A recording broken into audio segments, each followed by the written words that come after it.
This game of constant duplicity most resembles the power dynamic that existed in the scheming world of the old aristocratic court. Throughout history, a court has always formed itself around the person in power: king, queen, emperor, leader. The courtiers who filled this court were in an especially delicate position. They had to serve their masters, but if they seemed to fawn, if they curried favor too obviously, the other courtiers around them would notice and would act against them. Attempts to win the master's favor then had to be subtle. And even skilled courtiers capable of such subtlety still had to protect themselves from their fellow courtiers, who at all moments were scheming to push them aside. Meanwhile, the court was supposed to represent the height of civilization and refinement. Violent or overt power moves were frowned upon. Courtiers would work silently and secretly against any among them who used force. This was the courtier's dilemma. While appearing the very paragon of elegance, they had to outwit and thwart their own opponents in the subtlest of ways. The successful courtier learned over time to make all of his moves indirect. If he stabbed an opponent in the back, it was with a velvet glove on his hand and the sweetest of smiles on his face. Instead of using coercion or outright treachery, the perfect courtier got his way through seduction, charm, deception, and subtle strategy, always planning several moves ahead. Life in the court was a never-ending game that required constant vigilance and tactical thinking. It was civilized war. Today, we face a peculiarly similar paradox to that of the courtier. Everything must appear civilized, decent, democratic, and fair. But if we play by those rules too strictly, if we take them too literally, we are crushed by those around us who are not so foolish. As the great Renaissance diplomat and courtier Niccolò Machiavelli wrote, "Any man who tries to be good all the time is bound to come to ruin among the great number who are not good." The court imagined itself the pinnacle of refinement, but underneath its glittering surface a cauldron of dark emotions, greed, envy, lust, hatred, boiled and simmered. Our world today similarly imagines itself the pinnacle of fairness, yet the same ugly emotions still stir within us, as they have forever. The game is the same. Outwardly, you must seem to respect the niceties, but inwardly, unless you are a fool, you learn quickly to be prudent and to do as Napoleon advised: place your iron hand inside a velvet glove. If, like the courtier of times gone by, you can master the arts of indirection, learning to seduce, charm, deceive, and subtly outmaneuver your opponents, you will attain the heights of power. You will be able to make people bend to your will without their realizing what you have done. And if they do not realize what you have done, they will neither resent nor resist you. To some people, the notion of consciously playing power games, no matter how indirect, seems evil, asocial, a relic of the past. They believe they can opt out of the game by behaving in ways that have nothing to do with power. You must beware of such people. They are often among the most adept players at power. They utilize strategies that cleverly disguise the nature of the manipulation involved. These types, for example, will often display their weakness and lack of power as a kind of moral virtue. But true powerlessness, without any motive of self-interest, would not publicize its weakness to gain sympathy or respect. Making a show of one's weakness is actually a very effective strategy, subtle and deceptive, in the game of power. Another strategy of the supposed non-player is to demand equality in every area of life. Everyone must be treated alike, whatever their status and strength. But if, to avoid the taint of power, you attempt to treat everyone equally and fairly, you will confront the problem that some people do certain things better than others. Treating everyone equally means ignoring their differences, elevating the less skillful, and suppressing those who excel. Again, many of those who behave this way are actually deploying another power strategy, redistributing people's rewards in a way that they determine. Yet another way of avoiding the game would be perfect honesty and straightforwardness, since one of the main techniques of those who seek power is deceit and secrecy. But being perfectly honest will inevitably hurt and insult a great many people, some of whom will choose to injure you in return. No one will see your honest statement as completely objective and free of some personal motivation. And they will be right. In truth, the use of honesty is indeed a power strategy intended to convince people of one's noble, good-hearted, selfless character. It is a form of persuasion, even a subtle form of coercion. Finally, those who claim to be non-players may affect an air of naivete to protect them from the accusation that they are after power. Beware again, however, for the appearance of naivete can be an effective means of deceit, and even genuine naivete is not free of the snares of power. Children may be naive in many ways, but they often act from an elemental need to gain control over those around them. Children suffer greatly from feeling powerless in the adult world, and they use any means available to get their way. Genuinely innocent people may still be playing for power, and are often horribly effective at the game, since they are not hindered by reflection. Once again, those who make a show or display of innocence are the least innocent of all. You can recognize these supposed non-players by the way they flaunt their moral qualities, their piety, their exquisite sense of justice. But since all of us hunger for power, and almost all of our actions are aimed at gaining it, the non-players are merely throwing dust in our eyes, distracting us from their power plays with their air of moral superiority. If you observe them closely, you will see, in fact, that they are often the ones most skillful at indirect manipulation, even if some of them practice it unconsciously, and they greatly resent any publicizing of the tactics they use every day. If the world is like a giant scheming court, and we are trapped inside it, there is no use in trying to opt out of the game. That will only render you powerless, and powerlessness will make you miserable. Instead of struggling against the inevitable, instead of arguing and whining and feeling guilty, it is far better to excel at power. In fact, the better you are at dealing with power, the better friend, lover, husband, wife, and person you become. By following the route of the perfect courtier, you learn to make others feel better about themselves, becoming a source of pleasure to them. They will grow dependent on your abilities and desirous of your presence. By mastering the 48 laws in this book, you spare others the pain that comes from bungling with power, by playing with fire without knowing its properties. If the game of power is inescapable, better to be an artist than a denier or a bungler. Learning the game of power requires a certain way of looking at the world, a shifting of perspective.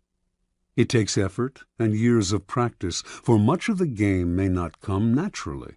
Certain basic skills are required, and once you master these skills, you will be able to apply the laws of power more easily. The most important of these skills, and power's crucial foundation, is the ability to master your emotions.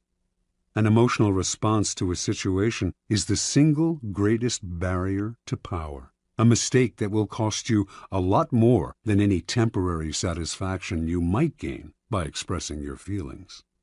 Emotions cloud reason, and if you cannot see the situation clearly, you cannot prepare for and respond to it with any degree of control. Anger is the most destructive of emotional responses, for it clouds your vision the most. It also has a ripple effect that invariably makes situations less controllable and heightens your enemy's resolve. If you are trying to destroy an enemy who has hurt you, far better to keep him off guard by feigning friendliness than showing your anger. Love and affection are also potentially destructive, in that they blind you to the often self-serving interests of those whom you least suspect of playing a power game. You cannot repress anger or love, or avoid feeling them, and you should not try, but you should be careful about how you express them.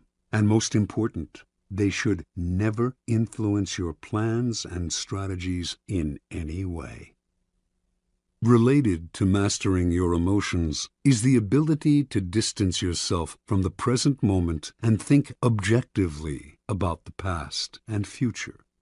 Like the double-faced Roman deity and guardian of all gates and doorways, you must be able to look in both directions at once, the better to handle danger from wherever it comes. Such is the face you must create for yourself, one face looking continuously to the future and the other to the past. For the future, the motto is, no days unalert. Nothing should catch you by surprise because you are constantly imagining problems before they arise. Instead of spending your time dreaming of your plan's happy ending, you must work on calculating every possible permutation and pitfall that might emerge in it. The further you see, the more steps ahead you plan, the more powerful you become. The other face of Janus looks constantly to the past, though not to remember past hurts or bear grudges. That would only curb your power.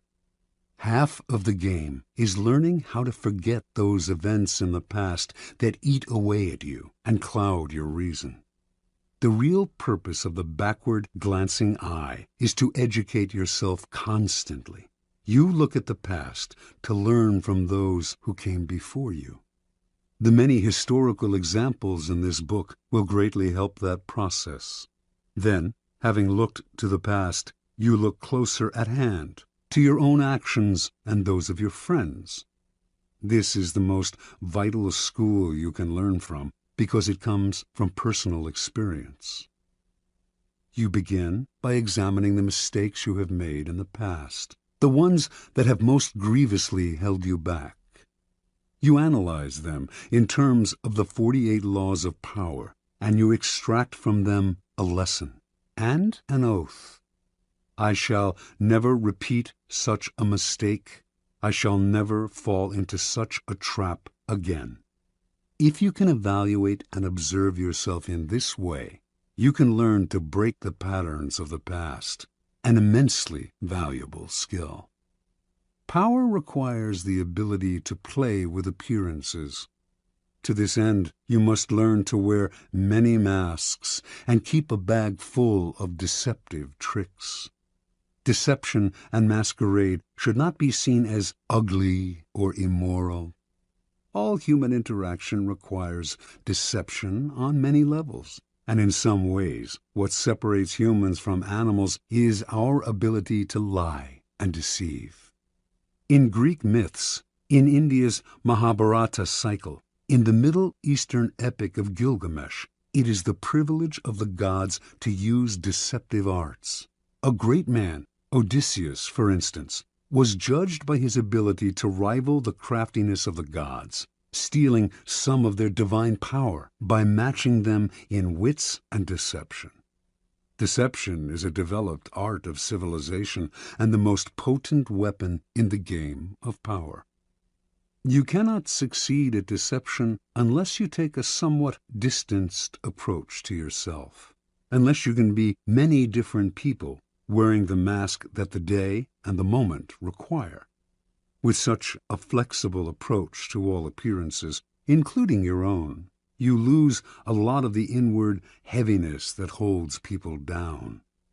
Make your face as malleable as the actors. Work to conceal your intentions from the others. Practice luring people into traps. Playing with appearances and mastering arts of deception are among the aesthetic pleasures of life. They are also key components in the acquisition of power. If deception is the most potent weapon in your arsenal, then patience in all things is your crucial shield. Patience will protect you from making moronic blunders. Like mastering your emotions, patience is a skill. It does not come naturally. But nothing about power is natural. Power is more godlike than anything in the natural world. And patience is the supreme virtue of the gods, who have nothing but time. Everything good will happen. The grass will grow again, if you give it time and see several steps into the future. Impatience, on the other hand, only makes you look weak. It is a principal impediment to power. Power is essentially amoral, and one of the most important skills to acquire is the ability to see circumstances rather than good or evil. Power is a game. This cannot be repeated too often. And in games, you do not judge your opponents by their intentions, but by the effect of their actions. You measure their strategy and their power by what you can see and feel. How often are someone's intentions made the issue only to cloud and deceive? What does it matter if another player, your friend or rival, intended good things and had only your interests at heart, if the effects of his action lead to so much ruin and confusion? It is only natural for people to cover up their actions with all kinds of justifications, always assuming that they have acted out of goodness.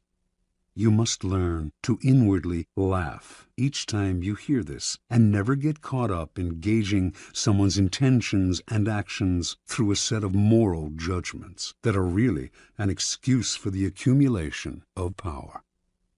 It is a game. Your opponent sits opposite you. Both of you behave as gentlemen or ladies, observing the rules of the game and taking nothing personally. You play with a strategy, and you observe your opponent's moves with as much calmness as you can muster. In the end, you will appreciate the politeness of those you are playing with more than their good and sweet intentions. Train your eye to follow the results of their moves, the outward circumstances, and do not be distracted by anything else. Half of your mastery of power comes from what you do not do, what you do not allow yourself to get dragged into. For this skill, you must learn to judge all things by what they cost you. As Nietzsche wrote, the value of a thing sometimes lies not in what one attains with it, but in what one pays for it, what it costs us. Perhaps you will attain your goal, and a worthy goal at that, but at what price? Apply this standard to everything, including whether to collaborate with other people to come to their aid. In the end, life is short, opportunities are few, and you have only so much energy to draw on. And in this sense, time is as important a consideration as any other. Never waste valuable time or mental peace of mind on the affairs of others. That is too high a price to pay. Power is a social game. To learn and master it, you must develop the ability to study and understand people. As the great 17th century thinker and courtier Balthazar Gracian wrote, many people spend time studying the properties of animals or herbs. How much more important it would be to study those of people with whom we must live or die. To be a master player, you must also be a master psychologist. You must recognize motivations and see through the cloud of dust with which people surround their actions. An understanding of people's hidden motives is the single greatest piece of knowledge you can have in acquiring power. It opens up endless possibilities of deception, seduction, and manipulation. People are of infinite complexity, and you can spend a lifetime watching them without ever fully understanding them. So it is all the more important, then, to begin your education now. In doing so, you must also keep one principle in mind. Never discriminate as to whom you study and whom you trust. Never trust anyone completely, and study everyone, including friends and loved ones. Finally, you must learn always to take the indirect route to power. Disguise your cunning like a billiard ball that caroms several times before it hits its target. Your moves must be planned and developed in the least obvious way. By training yourself to be indirect, you can thrive in the modern court, appearing the paragon of decency while being the consummate manipulator. Consider the 48 Laws of Power, a kind of handbook on the arts of indirection. The laws are based on the writings of men and women who have studied and mastered the game of power. These writings span a period of more than 3,000 years and were created in civilizations as disparate as ancient China and Renaissance Italy. Yet they share common threads and themes, together hinting at an essence of power that has yet to be fully articulated. The 48 Laws of Power are the distillation of this accumulated wisdom, gathered from the writings of the most illustrious strategists, statesmen, courtiers, seducers, and con artists in history. The laws have a simple premise. Certain actions almost always increase one's power, the observance of the law, while others decrease it and even ruin us, the transgression of the law. These transgressions and observances are illustrated by historical examples. The laws are timeless and definitive. The 48 Laws of Power can be used in several ways. By listening to this program straight through, you can learn about power in general. Although several of the laws may seem not to pertain directly to your life, in time you will probably find that all of them have some application and that, in fact, they are interrelated. By getting an overview of the entire subject, you will best be able to evaluate your own past actions and gain a greater degree of control over your immediate affairs. The program can also be picked apart for entertainment, for an enjoyable ride through the foibles and great deeds of our predecessors in power. A warning, however, to those who use the program for this purpose: it might be better to turn back. Power is endlessly seductive and deceptive in its own way. It is a labyrinth. Your mind becomes consumed with solving its infinite problems, and you soon realize how pleasantly lost you have become. In other words, it becomes most amusing by taking it seriously. Do not be frivolous with such a critical matter. The gods of power frown on the frivolous. They give ultimate satisfaction only to those who study and reflect, and punish those who skim the surfaces looking for a good time.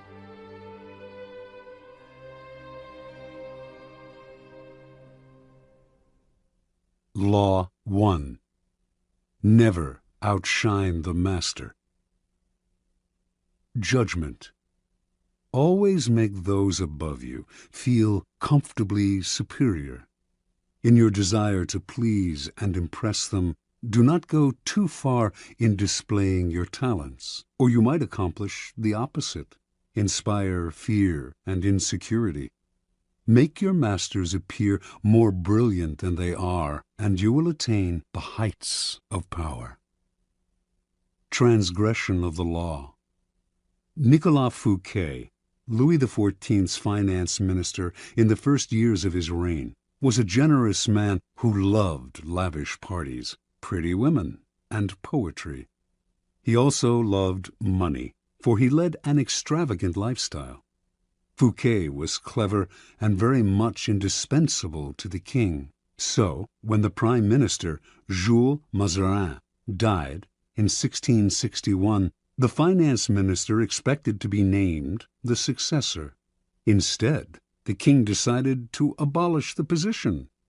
This and other signs made Fouquet suspect that he was falling out of favor, and so he decided to ingratiate himself with the king by staging the most spectacular party the world had ever seen. The party's ostensible purpose would be to commemorate the completion of Fouquet's chateau, Vaux-le-Vicomte, but its real function was to pay tribute to the king, the guest of honor. The most brilliant nobility of Europe and some of the greatest minds of the time, La Fontaine, La Rochefoucauld, Madame de Sévigné, attended the party. Molière wrote a play for the occasion in which he himself was to perform at the evening's conclusion. The party began with a lavish 7-course dinner featuring foods from the Orient never before tasted in France, as well as new dishes created especially for the night. The meal was accompanied with music commissioned by Fouquet to honor the king. After dinner, there was a promenade through the chateau's gardens. The grounds and fountains of Vaux-le-Vicomte were to be the inspiration for Versailles. Fouquet personally accompanied the young king through the geometrically aligned arrangements of shrubbery and flower beds. Arriving at the garden's canals, they witnessed a fireworks display which was followed by the performance of Molière's play. The party ran well into the night, and everyone agreed it was the most amazing affair they had ever attended. The next day, Fouquet was arrested by the king's head musketeer, D'Artagnan. 3 months later, he went on trial for stealing from the country's treasury. Actually, most of the stealing he was accused of he had done on the king's behalf and with the king's permission. Fouquet was found guilty and sent to the most isolated prison in France, high in the Pyrenees Mountains, where he spent the last 20 years of his life in solitary confinement. Interpretation. Louis XIV, the Sun King, was a proud and arrogant man who wanted to be the center of attention at all times. He could not countenance being outdone in lavishness by anyone, and certainly not his finance minister. To succeed Fouquet, Louis chose Jean-Baptiste Colbert, a man famous for his parsimony and for giving the dullest parties in Paris.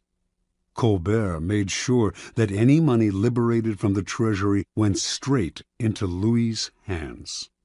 With the money, Louis built a palace even more magnificent than Fouquet's, the glorious Palace of Versailles. He used the same architects, decorators, and garden designer.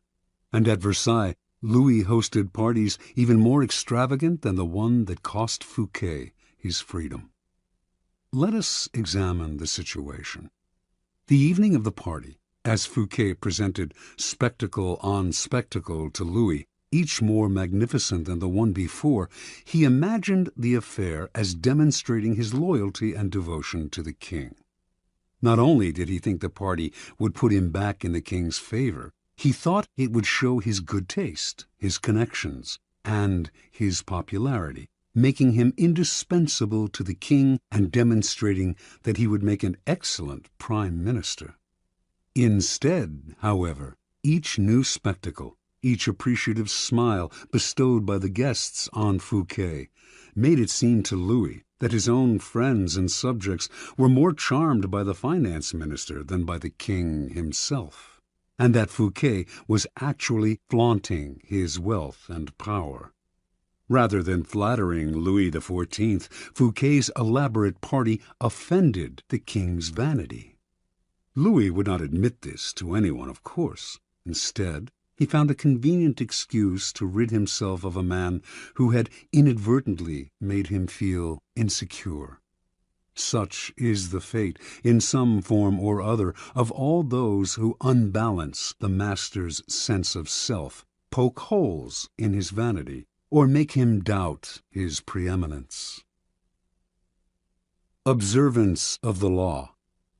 In the early 1600s, the Italian astronomer and mathematician Galileo found himself in a precarious position.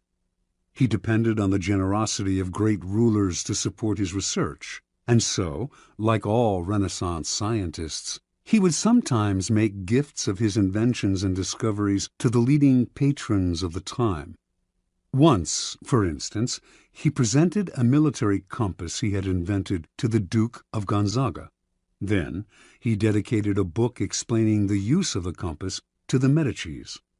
Both rulers were grateful, and through them Galileo was able to find more students to teach.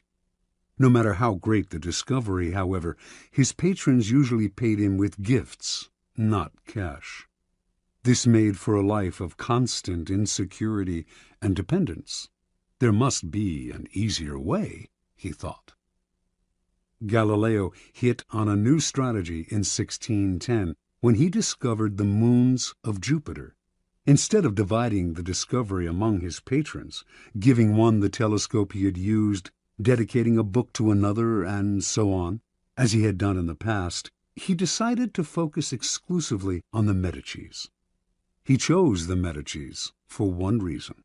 Shortly after Cosimo I had established the Medici dynasty in 1540, he had made Jupiter, the mightiest of the gods, the Medici symbol, a symbol of a power that went beyond politics and banking, one linked to ancient Rome and its divinities.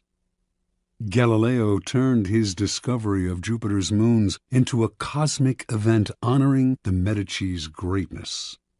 Shortly after the discovery, he announced that the bright stars, the moons of Jupiter, offered themselves in the heavens to his telescope at the same time as Cosimo II's enthronement. He said that the number of the moons, 4, harmonized with the number of the Medicis. Cosimo II had 3 brothers, and that the moons orbited Jupiter as these 4 suns revolved around Cosimo I, the dynasty's founder. More than coincidence, this showed that the heavens themselves reflected the ascendancy of the Medici family. After he dedicated the discovery to the Medicis, Galileo commissioned an emblem representing Jupiter sitting on a cloud with the 4 stars circling about him, and presented this to Cosimo II as a symbol of his link to the stars. In 1610, Cosimo II made Galileo his official court philosopher and mathematician with a full salary. For a scientist, this was the coup of a lifetime. The days of begging for patronage were over. Interpretation. In one stroke, Galileo gained more with his new strategy than he had in years of begging. The reason is simple. All masters want to appear more brilliant than other people. The producer of a great work wants to feel he is more than just the provider of the financing. He wants to appear creative and powerful, and also more important than the work produced in his name. Instead of insecurity, you must give him glory. Galileo did not challenge the intellectual authority of the Medicis with his discovery, or make them feel inferior in any way. By literally aligning them with the stars, he made them shine brilliantly among the courts of Italy. He did not outshine the master. He made the master outshine all others. Keys to power. When it comes to power, outshining the master is perhaps the worst mistake of all. Do not fool yourself into thinking that life has changed much since the days of Louis XIV and the Medicis. Those who attain high standing in life are like kings and queens. They want to feel secure in their positions and superior to those around them in intelligence, wit, and charm. It is a deadly but common misperception to believe that by displaying and vaunting your gifts and talents, you are winning the master's affection. He may feign appreciation, but at his first opportunity he will replace you with someone less intelligent, less attractive, less threatening, just as Louis XIV replaced the sparkling Fouquet with the bland Colbert. And as with Louis, he will not admit the truth, but will find an excuse to rid himself of your presence. This law involves two rules that you must realize. First, you can inadvertently outshine a master simply by being yourself. There are masters who are more insecure than others, monstrously insecure. You may naturally outshine them by your charm and grace. No one had more natural talents than Astorre Manfredi, Prince of Faenza. The most handsome of all the young princes of Italy, he captivated his subjects with his generosity and open spirit. In the year 1500, Cesare Borgia laid siege to Faenza. When the city surrendered, the citizens expected the worst from the cruel Borgia, who, however, decided to spare the town. He simply occupied its fortress, executed none of its citizens, and allowed Prince Manfredi, 18 at the time, to remain with his court in complete freedom. A few weeks later, though, soldiers hauled Astorre Manfredi away to a Roman prison. A year after that, his body was fished out of the river Tiber, a stone tied around his neck. Borgia justified the horrible deed with some sort of trumped-up charge of treason and conspiracy. But the real problem was that he was notoriously vain and insecure. The young man was outshining him without even trying.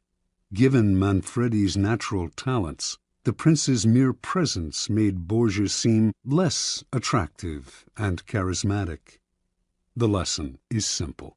If you cannot help being charming and superior, you must learn to avoid such monsters of vanity. Either that, or find a way to mute your good qualities when in the company of a Cesare Borgia. Second, never imagine that because the master loves you, you can do anything you want. Entire books could be written about favorites who fell out of favor by taking their status for granted, for daring to outshine. Knowing the dangers of outshining your master, you can turn this law to your advantage. First, you must flatter and puff up your master. Overt flattery can be effective, but has its limits. It is too direct and obvious, and looks bad to other courtiers. Discreet flattery is much more powerful. If you are more intelligent than your master, for example, seem the opposite.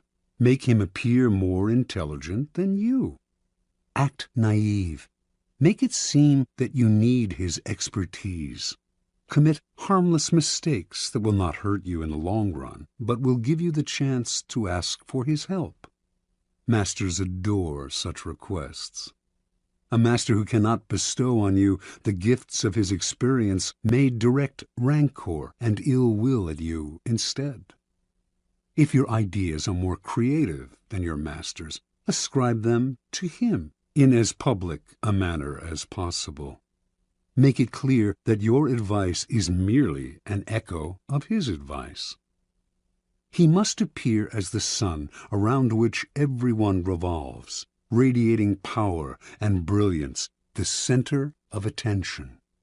If you are thrust into the position of entertaining him, a display of your limited means may win you his sympathy. Any attempt to impress him with your grace and generosity can prove fatal. Learn from Fouquet or pay the price. In all of these cases, it is not a weakness to disguise your strengths if, in the end, they lead to power. By letting others outshine you, you remain in control instead of being a victim of their insecurity. This will all come in handy the day you decide to rise above your inferior status. If, like Galileo, you can make your master shine even more in the eyes of others, then you are a godsend, and you will be instantly promoted. Law 2. Never put too much trust in friends. Learn how to use enemies. Judgment. Be wary of friends. They will betray you more quickly, for they are easily aroused to envy. They also become spoiled and tyrannical. But hire a former enemy, and he will be more loyal than a friend, because he has more to prove. In fact, you have more to fear from friends than from enemies. If you have no enemies, find a way to make them. Transgression of the law. In the mid-9th century A.D., a young man named Michael III assumed the throne of the Byzantine Empire. His mother, the Empress Theodora, had been banished to a nunnery, and her lover, Theoctistus, had been murdered. At the head of the conspiracy to depose Theodora and enthrone Michael had been Michael's uncle, Bardas, a man of intelligence and ambition. Michael was now a young, inexperienced ruler, surrounded by intriguers, murderers, and profligates.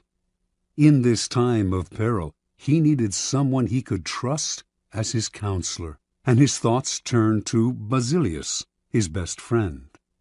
Basilius had no experience whatsoever in government and politics. In fact, he was the head of the royal stables, but he had proven his love and gratitude time and again. They had met a few years before, when Michael had been visiting the stables just as a wild horse got loose.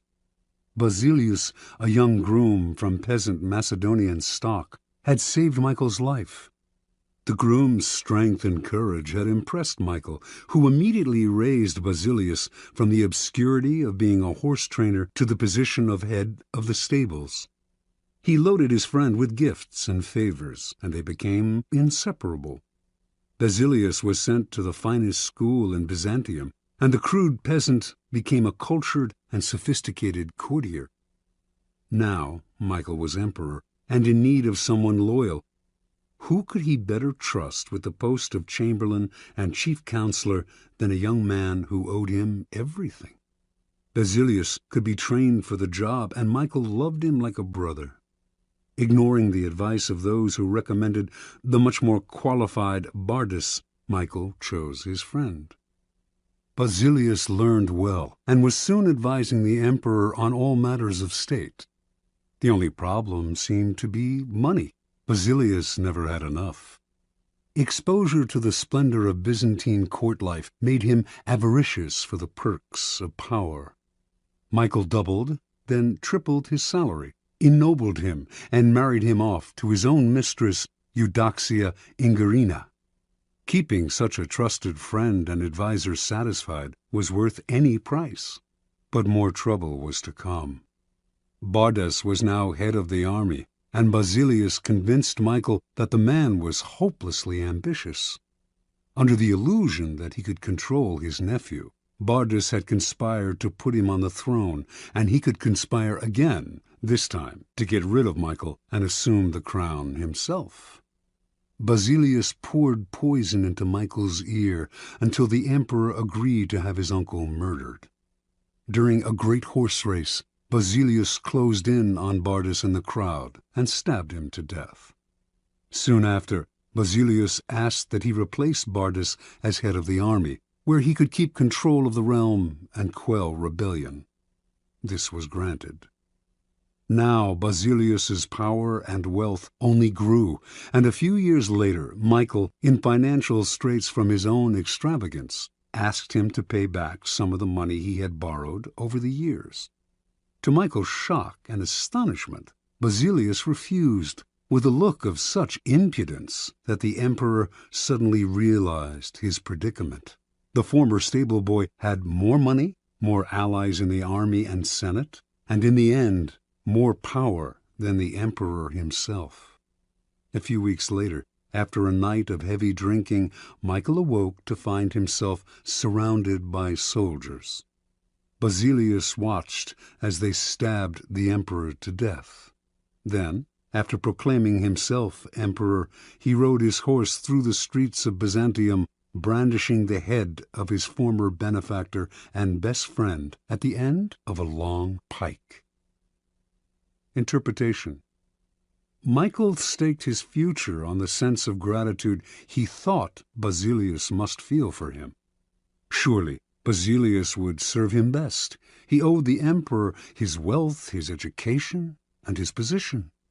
It was only on the fateful day when the emperor saw that impudent smile on Basilius's face that he realized his deadly mistake. He had created a monster.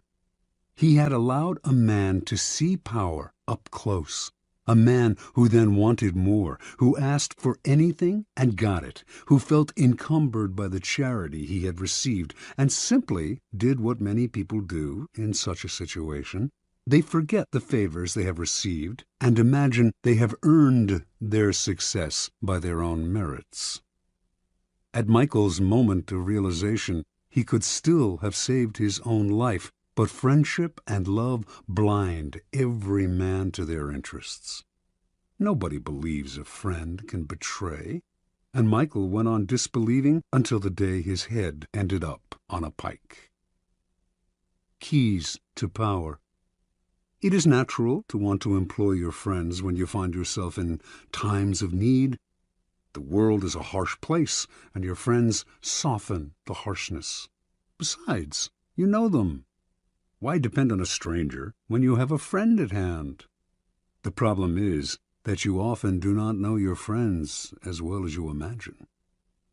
When you decide to hire a friend, you gradually discover the qualities he or she has kept hidden. Strangely enough, it is your act of kindness that unbalances everything. People want to feel they deserve their good fortune. The receipt of a favor can become oppressive. It means you have been chosen because you are a friend, not necessarily because you are deserving. There is almost a touch of condescension in the act of hiring friends that secretly afflicts them. The injury will come out slowly, a little more honesty, flashes of resentment and envy here and there, and before you know it, your friendship fades. The more favors and gifts you supply to revive the friendship, the less gratitude you receive. All working situations require a kind of distance between people. You are trying to work, not make friends. Friendliness, real or false, only obscures that fact. The key to power, then, is the ability to judge who is best able to further your interests in all situations. Keep friends for friendship, but work with the skilled and competent. Whenever you can, bury the hatchet with an enemy and make a point of putting him in your service. Never let the presence of enemies upset or distress you. You are far better off with a declared opponent or two than not knowing where your real enemies lie. The man of power welcomes conflict, using enemies to enhance his reputation as a sure-footed fighter who can be relied upon in times of uncertainty. Law 3. Conceal your intentions. Judgment. Keep people off balance and in the dark by never revealing the purpose behind your actions. If they have no clue what you are up to, they cannot prepare a defense. Guide them far enough down the wrong path, envelop them in enough smoke, and by the time they realize your intentions, it will be too late. Part 1. Use decoyed objects of desire and red herrings to throw people off the scent. If at any point in the deception you practice, people have the slightest suspicion as to your intentions, all is lost. Do not give them the chance to sense what you are up to. Throw them off the scent by dragging red herrings across the path. Use false sincerity, send ambiguous signals, set up misleading objects of desire. Unable to distinguish the genuine from the false, they cannot pick out your real goal. observance of the law. In 1850, the young Otto von Bismarck, then a 35-year-old deputy in the Prussian parliament, was at a turning point in his career. The issues of the day were the unification of the many states, including Prussia, into which Germany was then divided, and a war against Austria, the powerful neighbor to the south that hoped to keep the Germans weak and at odds, even threatening to intervene if they tried to unite. Prince William, next in line to be Prussia's king, was in favor of going to war, and the Parliament rallied to the cause, prepared to back any mobilization of troops. The only ones to oppose war were the present king, Frederick William IV, and his ministers, who preferred to appease the powerful Austrians. Throughout his career, Bismarck had been a loyal, even passionate supporter of Prussian might and power. He dreamed of German unification, of going to war against Austria and humiliating the country that for so long had kept Germany divided. A former soldier, he saw warfare as a glorious business. This, after all, was the man who years later would say, "The great questions of the time will be decided not by speeches and resolutions, but by iron and blood."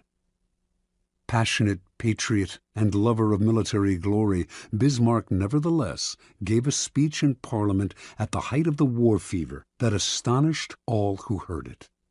"Woe unto the statesman," he said, "who makes war without a reason that will still be valid when the war is over. After the war, you will all look differently at these questions. Will you then have the courage to turn to the peasant contemplating the ashes of his farm, to the man who has been crippled, to the father who has lost his children?" Not only did Bismarck go on to talk of the madness of this war, but, strangest of all, he praised Austria and defended her actions. This went against everything he had stood for. The consequences were immediate. Bismarck was against the war. What could this possibly mean? Other deputies were confused, and several of them changed their votes. Eventually, the king and his ministers won out, and war was averted.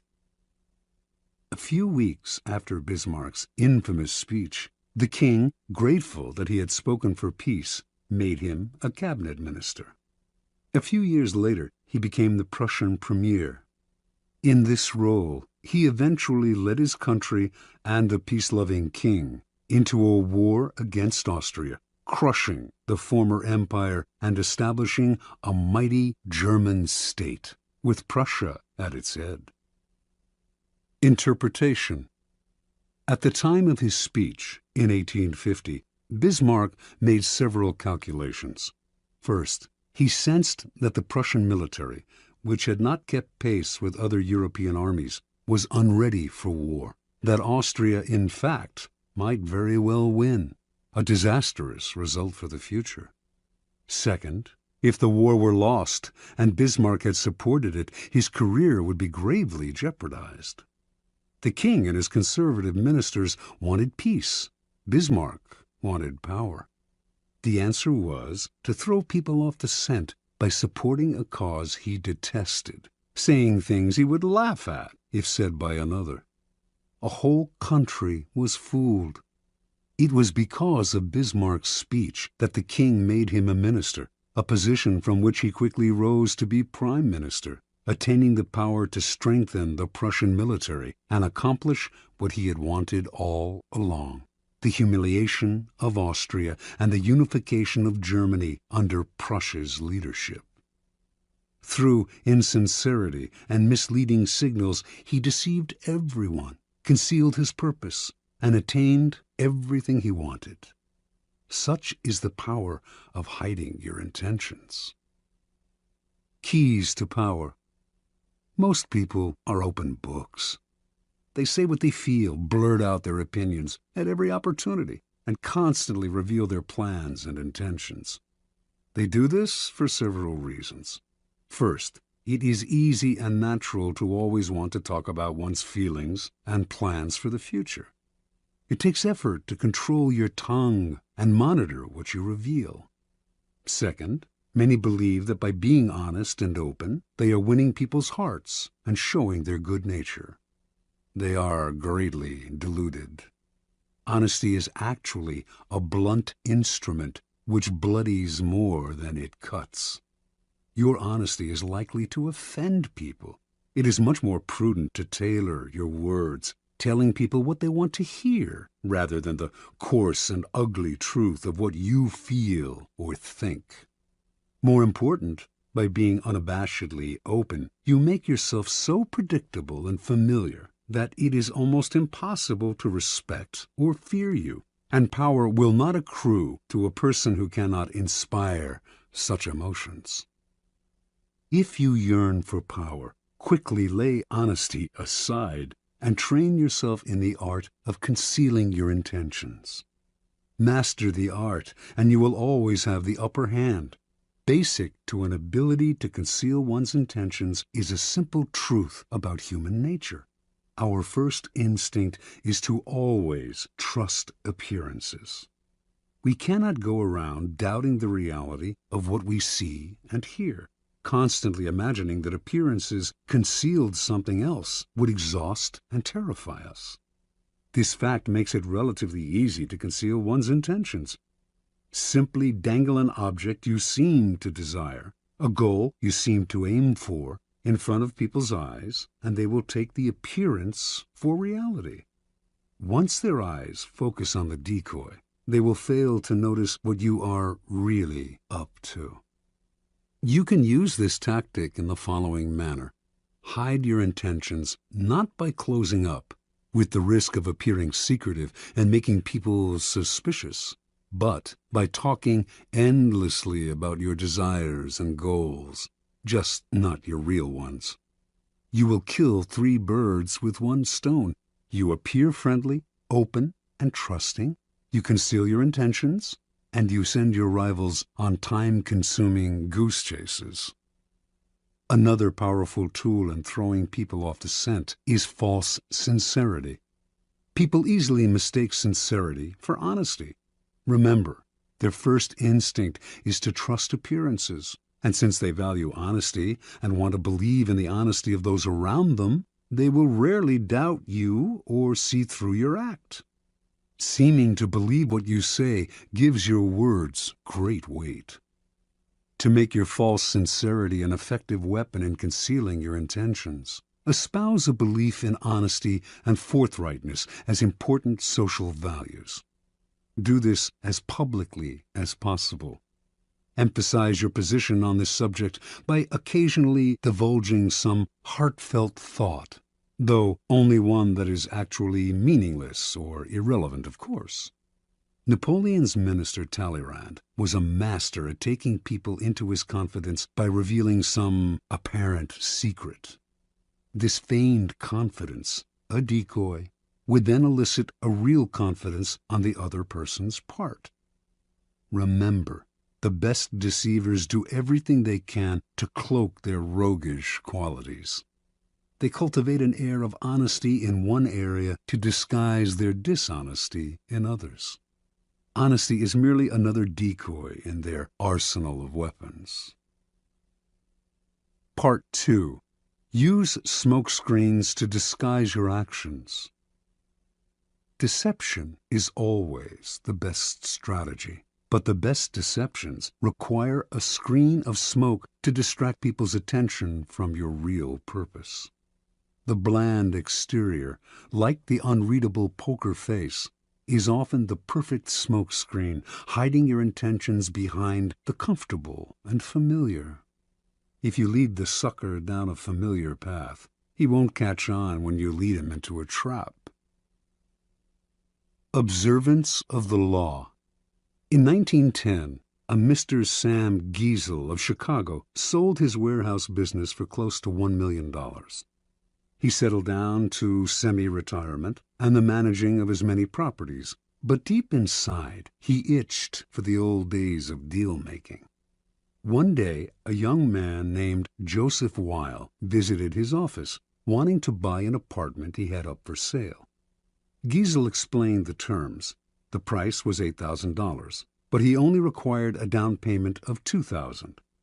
Wiles said he would sleep on it, but he came back the following day and offered to pay the full $8,000 in cash if Giesel could wait a couple of days until a deal Weil was working on came through. Even in semi-retirement, a clever businessman like Giesel was curious as to how Weil would be able to come up with so much cash, roughly $150,000 today, so quickly.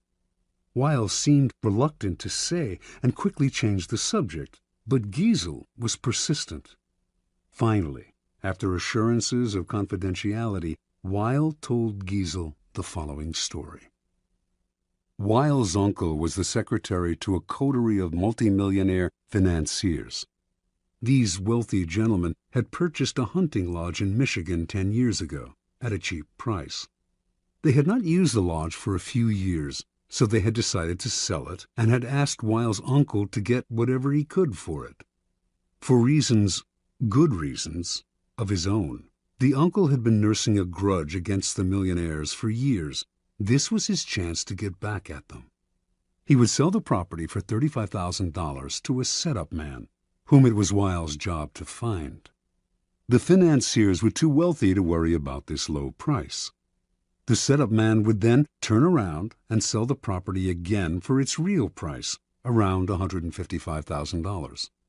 The uncle, Weil, and the third man would split the profits from this second sale. It was all legal and for a good cause, the uncle's just retribution. Giesel had heard enough. He wanted to be the set-up buyer. Weil was reluctant to involve him, but Giesel would not back down. The idea of a large profit plus a little adventure had him champing at the bit. Weil explained that Giesel would have to put up the $35,000 in cash to bring the deal off. Giesel, a millionaire, said he could get the money with a snap of his fingers. Weil finally relented and agreed to arrange a meeting between the uncle, Giesel, and the financiers in the town of Galesburg, Illinois. On the train ride to Galesburg, Giesel met the uncle, an impressive man, with whom he avidly discussed business. Weil also brought along a companion, a somewhat paunchy man named George Gross. Weil explained to Giesel that he himself was a boxing trainer, that Gross was one of the promising prize fighters he trained, and that he had asked Gross to come along to make sure the fighter stayed in shape. For a promising fighter, Gross was unimpressive looking. He had gray hair and a beer belly, but Giesel was so excited about the deal that he didn't really think about the man's flabby appearance. Once in Galesburg, Weil and his uncle went to fetch the financiers, while Giesel waited in a hotel room with Gross, who promptly put on his boxing trunks. As Giesel half-watched, Gross began to shadow box. Distracted as he was, Giesel ignored how badly the boxer wheezed after a few minutes of exercise, although his style seemed real enough. An hour later, Weil and his uncle reappeared with the financiers, an impressive, intimidating group of men, all wearing fancy suits. The meeting went well, and the financiers agreed to sell the lodge to Giesel, who had already had the $35,000 wired to a local bank. This minor business now settled, the financiers sat back in their chairs and began to banter about high finance, throwing out the name J.P. Morgan as if they knew the man. Finally, one of them noticed the boxer in the corner of the room. Weil explained what he was doing there. The financier countered that he too had a boxer in his entourage, whom he named. Weil laughed brazenly and exclaimed that his man could easily knock out their man. Conversation escalated into argument. In the heat of passion, Weil challenged the men to a bet. The financiers eagerly agreed and left to get their man ready for a fight the next day. As soon as they had left, the uncle yelled at Weil right in front of Giesel. They did not have enough money to bet with, and once the financiers discovered this, the uncle would be fired. Weil apologized for getting him in this mess, but he had a plan. He knew the other boxer well, and with a little bribe they could fix the fight. But where would the money come from for the bet? The uncle replied. Without it, they were as good as dead. Finally, Giesel had heard enough. Unwilling to jeopardize his deal with any ill will, he offered his own $35,000 cash for part of the bet. Even if he lost that, he would wire for more money and still make a profit on the sale of the lodge. The uncle and nephew thanked him. With their own $15,000 and Giesel's $35,000, they would manage to have enough for the bet. That evening, as Giesel watched the two boxers rehearse the fix in the hotel room, his mind reeled at the killing he was going to make from both the boxing match and the sale of the lodge. The fight took place in a gym the next day. Weil handled the cash, which was placed for security in a locked box. Everything was proceeding as planned in the hotel room. The financiers were looking glum at how badly their fighter was doing, and Giesel was dreaming about the easy money he was about to make. Then, suddenly, a wild swing by the financier's fighter hit Gross hard on the face, knocking him down. When he hit the canvas, blood spurted from his mouth. He coughed, then lay still. One of the financiers, a former doctor, checked his pulse. He was dead. The millionaires panicked. Everyone had to get out before the police arrived. They could all be charged with murder. Terrified, Giesel hightailed it out of the gym and back to Chicago, leaving behind his $35,000, which he was only too glad to forget, for it seemed a small price to pay to avoid being implicated in a crime. He never wanted to see Weil or any of the others again. After Giesel scurried out, Gross stood up under his own steam. The blood that had spurted from his mouth came from a ball filled with chicken blood and hot water that he had hidden in his cheek. The whole affair had been masterminded by Weil, better known as the Yellow Kid, one of the most creative con artists in history. Weil split the $35,000 with the financiers and the boxers, all fellow con artists, a nice little profit for a few days' work. Interpretation. The Yellow Kid had staked out Giesel as the perfect sucker long before he set up the con. He knew the boxing match scam would be the perfect ruse to separate Giesel from his money quickly and definitively. But he also knew that if he had begun by trying to interest Giesel in the boxing match, he would have failed miserably. He had to conceal his intentions and switch attention, create a smokescreen, in this case the sale of the lodge. On the train ride and in the hotel room, Giesel's mind had been completely occupied with the pending deal, the easy money, the chance to hobnob with wealthy men. He had failed to notice that Gross was out of shape and middle-aged at best. Such is the distracting power of a smokescreen.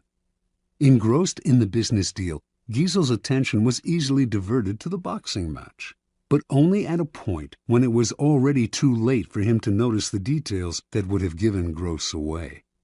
The match, after all, now depended on a bribe rather than on the boxer's physical condition, and Giesel was so distracted at the end by the illusion of the boxer's death that he completely forgot about his money.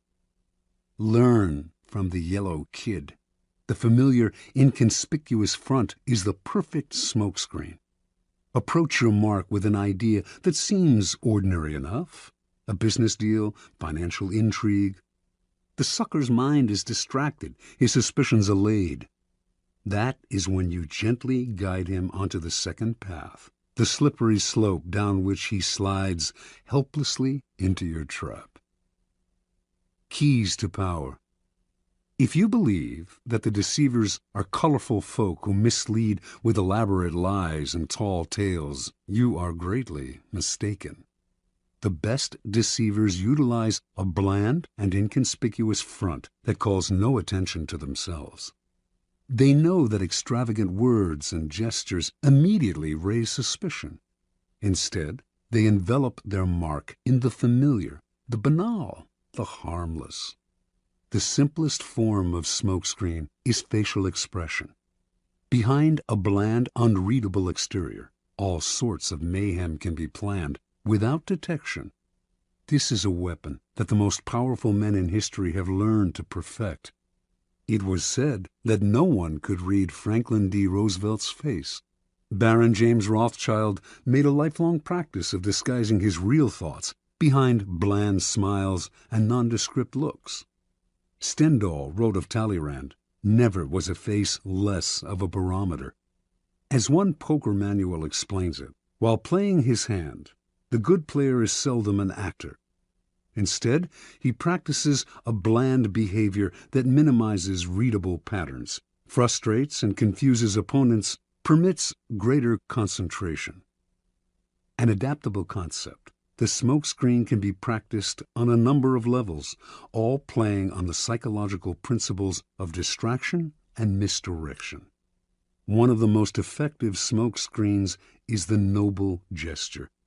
People want to believe apparently noble gestures are genuine, for the belief is pleasant.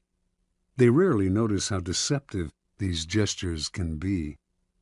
Another effective smokescreen is the pattern, the establishment of a series of actions that seduce the victim into believing you will continue in the same way. The pattern plays on the psychology of anticipation. Our behavior conforms to patterns, or so we like to think. In 1878, the American robber baron Jay Gould created a company that began to threaten the monopoly of the telegraph company Western Union. The directors of Western Union decided to buy Gould's company up. They had to spend a hefty sum, but they figured they had managed to rid themselves of an irritating competitor. A few months later, though, Gould was at it again, complaining he had been treated unfairly. He started up a second company to compete with Western Union and its new acquisition. The same thing happened again. Western Union bought him out to shut him up. Soon the pattern began for the third time. But now Gould went for the jugular. He suddenly staged a bloody takeover struggle and managed to gain complete control of Western Union. He had established a pattern that had tricked the company's directors into thinking his goal was to be bought out at a handsome rate. Once they paid him off, they relaxed and failed to notice that he was actually playing for higher stakes. The pattern is powerful in that it deceives the other person into expecting the opposite of what you are really doing.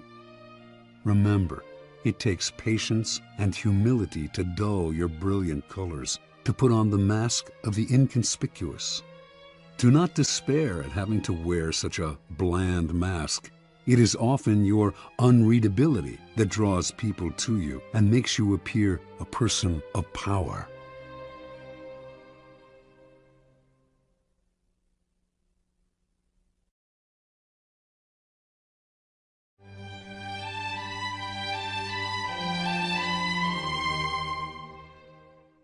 Law 4. Always say less than necessary. Judgment. When you are trying to impress people with words, the more you say, the more common you appear, and the less in control. Even if you're saying something banal, it will seem original if you make it vague, open-ended, and sphinx-like. Powerful people impress and intimidate by saying less. The more you say, the more likely you are to say something foolish. Observance of the law. In the court of Louis XIV, nobles and ministers would spend days and nights debating issues of state. They would confer, argue, make and break alliances, and argue again until finally the critical moment arrived. Two of them would be chosen to represent the different sides to Louis himself, who would decide what should be done. After these persons were chosen, everyone would argue some more. How should the issues be phrased? What would appeal to Louis? What would annoy him? At what time of day should the representatives approach him, and in what part of the Versailles Palace? What expression should they have on their faces? Finally, after all this was settled, the fateful moment would finally arrive. The two men would approach Louis, always a delicate matter, and when they finally had his ear, they would talk about the issue at hand, spelling out the options in detail. Louis would listen in silence, a most enigmatic look on his face. Finally, when each had finished his presentation and had asked for the king's opinion, he would look at them both and say, "I shall see." Then he would walk away. The ministers and courtiers would never hear another word on this subject from the king. They would simply see the result weeks later, when he would come to a decision and act. He would never bother to consult them on the matter again. Interpretation. Louis XIV was a man of very few words. His most famous remark is, "L'État, c'est moi." The state is me. Nothing could be more pithy, yet more eloquent. His infamous "I shall see" was one of several extremely short phrases that he would apply to all manner of requests. Louis was not always this way. As a young man, he was known for talking at length, delighting in his own eloquence. His later taciturnity was self-imposed, an act, a mask he used to keep everybody below him off balance. No one knew exactly where he stood or could predict his reactions. No one could try to deceive him by saying what they thought he wanted to hear, because no one knew what he wanted to hear. As they talked on and on to the silent Louis, they revealed more and more about themselves, information he would later use against them to great effect. In the end, Louis's silence kept those around him terrified and under his thumb. It was one of the foundations of his power. As Saint-Simon wrote, no one knew as well as he how to sell his words, his smile, even his glances. Everything in him was valuable because he created differences, and his majesty was enhanced by the sparseness of his words. Keys to power. Power is, in many ways, a game of appearances, and when you say less than necessary, you inevitably appear greater and more powerful than you are. Your silence will make other people uncomfortable. Humans are machines of interpretation and explanation. They have to know what you are thinking. When you carefully control what you reveal, they cannot pierce your intentions or your meaning. Your short answers and silences will put them on the defensive, and they will jump in, nervously filling the silence with all kinds of comments that will reveal valuable information about them and their weaknesses. They will leave a meeting with you feeling as if they had been robbed, and they will go home and ponder your every word. This extra attention to your brief comments will only add to your power. Law 5. So much depends on reputation. Guard it with your life. Judgment. Reputation is the cornerstone of power. Through reputation alone, you can intimidate and win. Once it slips, however, you are vulnerable and will be attacked on all sides. Make your reputation unassailable. Always be alert to potential attacks and thwart them before they happen. Meanwhile, learn to destroy your enemies by opening holes in their own reputations. Then stand aside and let public opinion hang them. Observance of the law. During China's War of the Three Kingdoms, AD 207 to 65, the great general Zhuge Liang, leading the forces of the Shu kingdom, dispatched his vast army to a distant camp while he rested in a small town with a handful of soldiers. Suddenly, sentinels hurried in with the alarming news that an enemy force of over 150,000 troops under Sima Yi was approaching. With only 100 men to defend him, Zhuge Liang's situation was hopeless. The enemy would finally capture this renowned leader. Without lamenting his fate or wasting time trying to figure out how he had been caught, Liang ordered his troops to take down their flags, throw open the city gates, and hide. He himself then took a seat on the most visible part of the city's wall, wearing a Taoist robe. He lit some incense, strummed his lute, and began to chant. Minutes later, he could see the vast enemy army approaching, an endless phalanx of soldiers. Pretending not to notice them, he continued to sing and play the lute. Soon the army stood at the town gates. At its head was Sima Yi, who instantly recognized the man on the wall. Even so, as his soldiers itched to enter the unguarded town through its open gates, Sima Yi hesitated, held them back, and studied Liang on the wall. Then he ordered an immediate and speedy retreat. Interpretation. Zhuge Liang was commonly known as the Sleeping Dragon. His exploits in the War of the Three Kingdoms were legendary. Once a man claiming to be a disaffected enemy lieutenant came to his camp offering help and information. Liang instantly recognized the situation as a setup. This man was a false deserter and should be beheaded.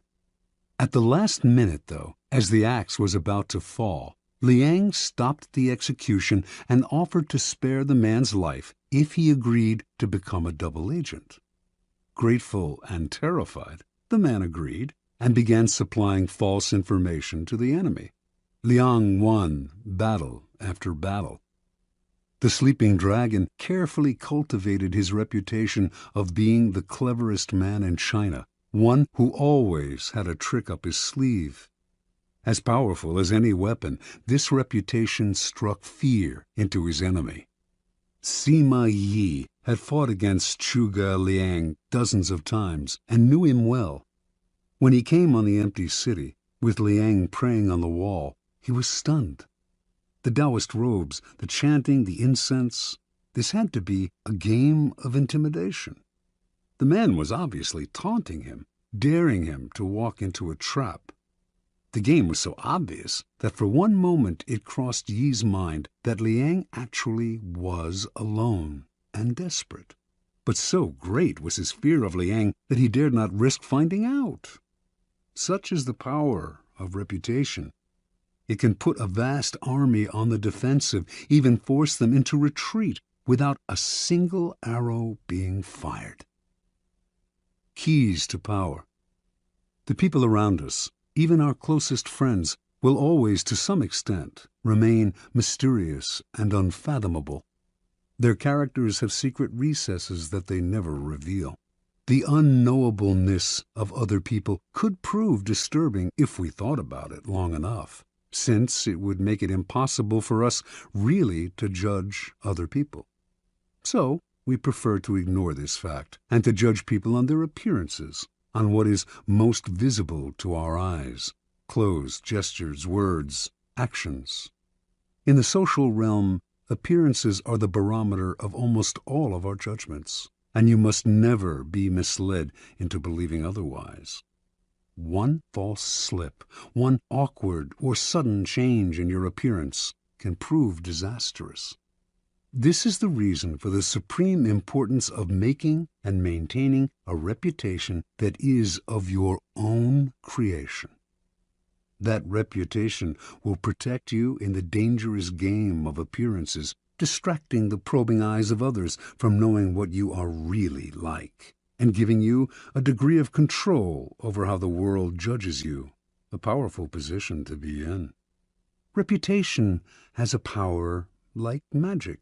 With one stroke of its wand, it can double your strength. It can also send people scurrying away from you. Whether the exact same deeds appear brilliant or dreadful can depend entirely on the reputation of the doer. In the beginning, you must work to establish a reputation for one outstanding quality, whether generosity or honesty or cunning. This quality sets you apart and gets other people to talk about you. You then make your reputation known to as many people as possible. Subtly, though, take care to build slowly and with a firm foundation, and watch as it spreads like wildfire. Reputation is a treasure to be carefully collected and hoarded. Especially when you are first establishing it, you must protect it strictly, anticipating all attacks on it. Once it is solid, Do not let yourself get angry or defensive at the slanderous comments of your enemies. That reveals insecurity, not confidence in your reputation. Take the high road instead, and never appear desperate in your self-defense. On the other hand, an attack on another man's reputation is a potent weapon, particularly when you have less power than he does. He has much more to lose in such a battle, and your own thus far small reputation gives him a small target when he tries to return your fire. But this tactic must be practiced with skill. You must not seem to engage in petty vengeance.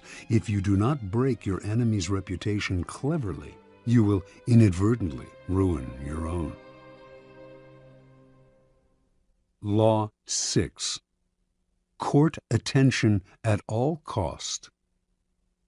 Judgment. Everything is judged by its appearance. What is unseen counts for nothing. Never let yourself get lost in the crowd then, or buried in oblivion. Stand out.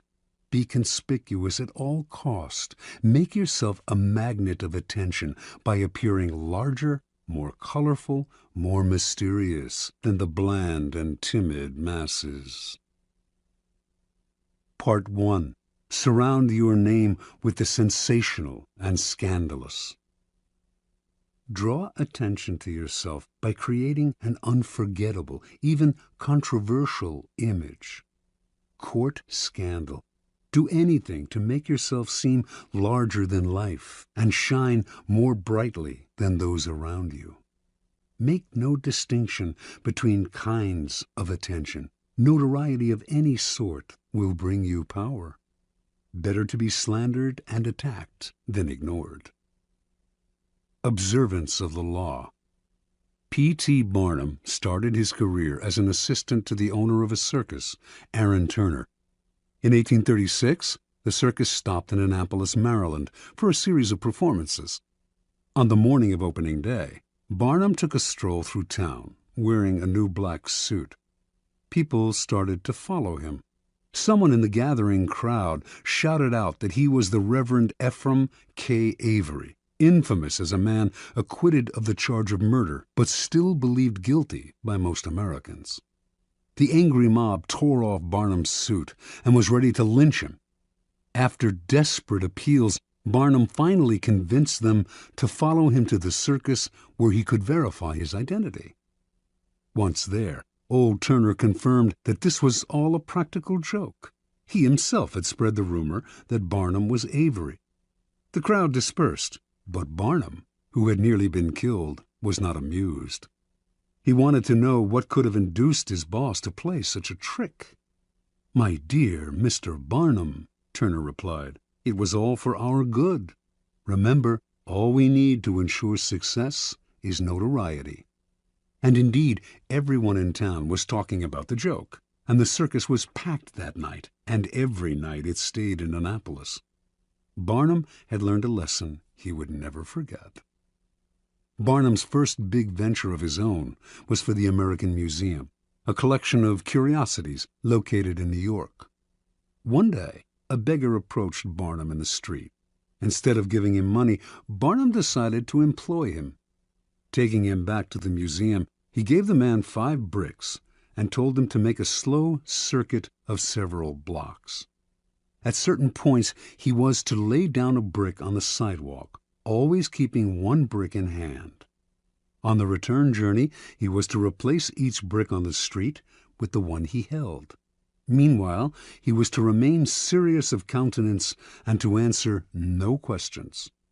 Once back at the museum, he was to enter, walk around inside, then leave through the back door and make the same bricklaying circuit again. On the man's first walk through the streets, several hundred people watched his mysterious movements. By his 4th circuit, onlookers swarmed around him, debating what he was doing. Every time he entered the museum, he was followed by people who bought tickets to keep watching him. Many of them were distracted by the museum's collections and stayed inside.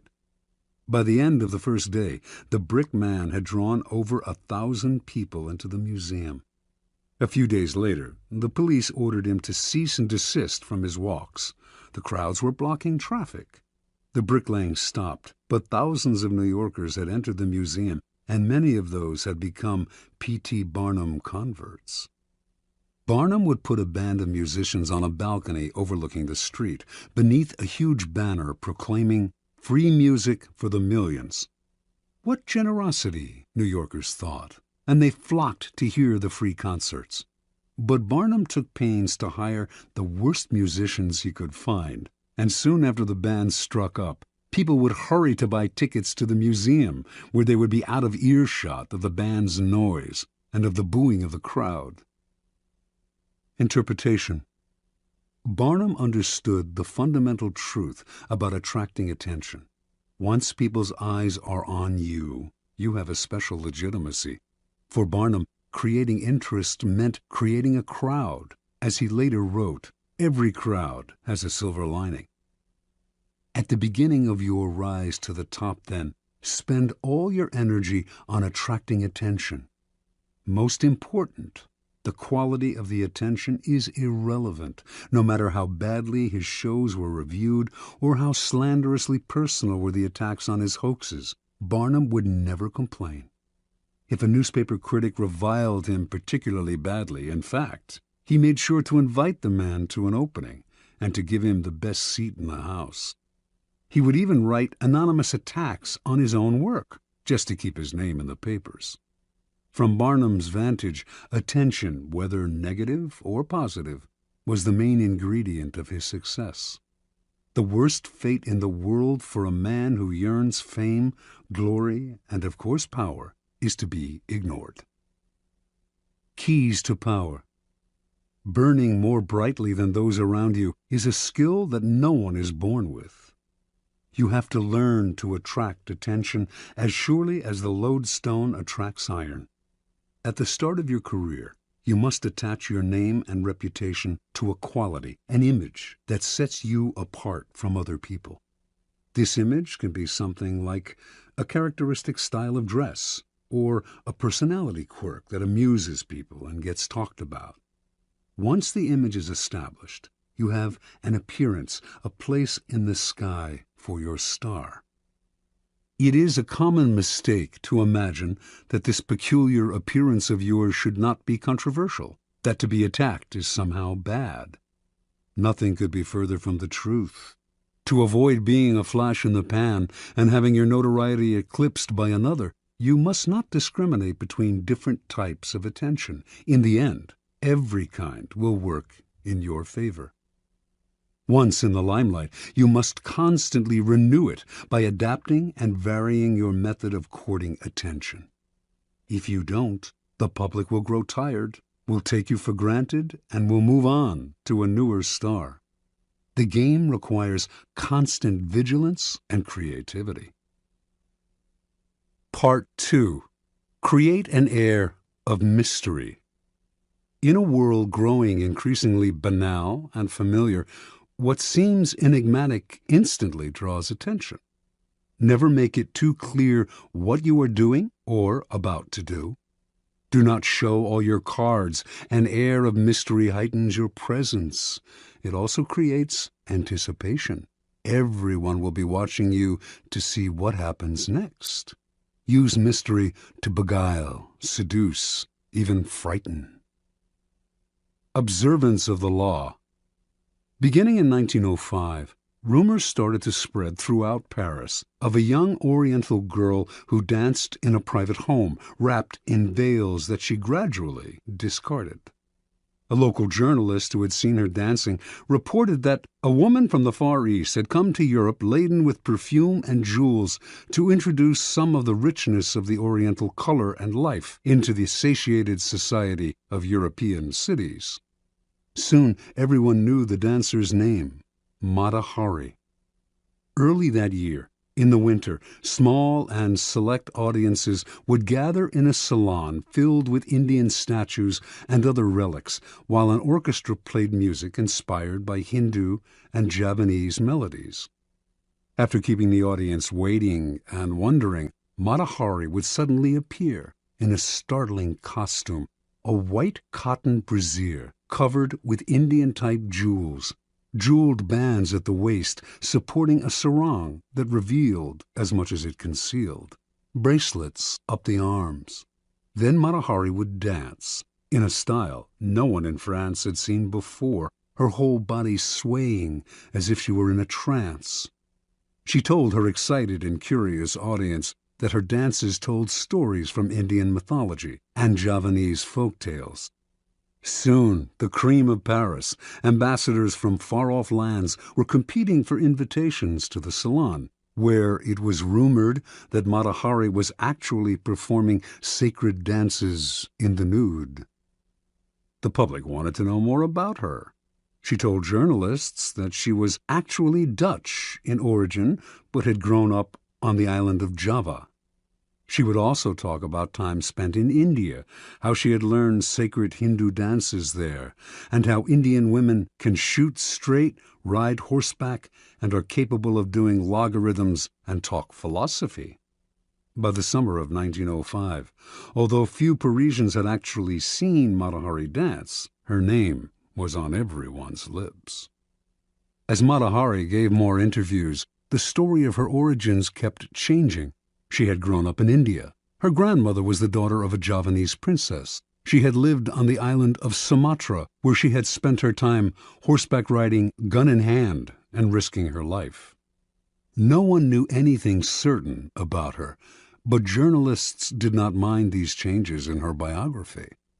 They compared her to an Indian goddess, a creature from the pages of Baudelaire. Whatever their imagination wanted to see in this mysterious woman from the East. In August of 1905, Mata Hari performed for the first time in public. Crowds thronging to see her on opening night caused a riot. She had now become a cult figure, spawning many imitations. One reviewer wrote, "Mata Hari personifies all the poetry of India, its mysticism, its voluptuousness, its hypnotizing charm." Another noted, "If India possesses such unexpected treasures, then all Frenchmen will emigrate to the shores of the Ganges."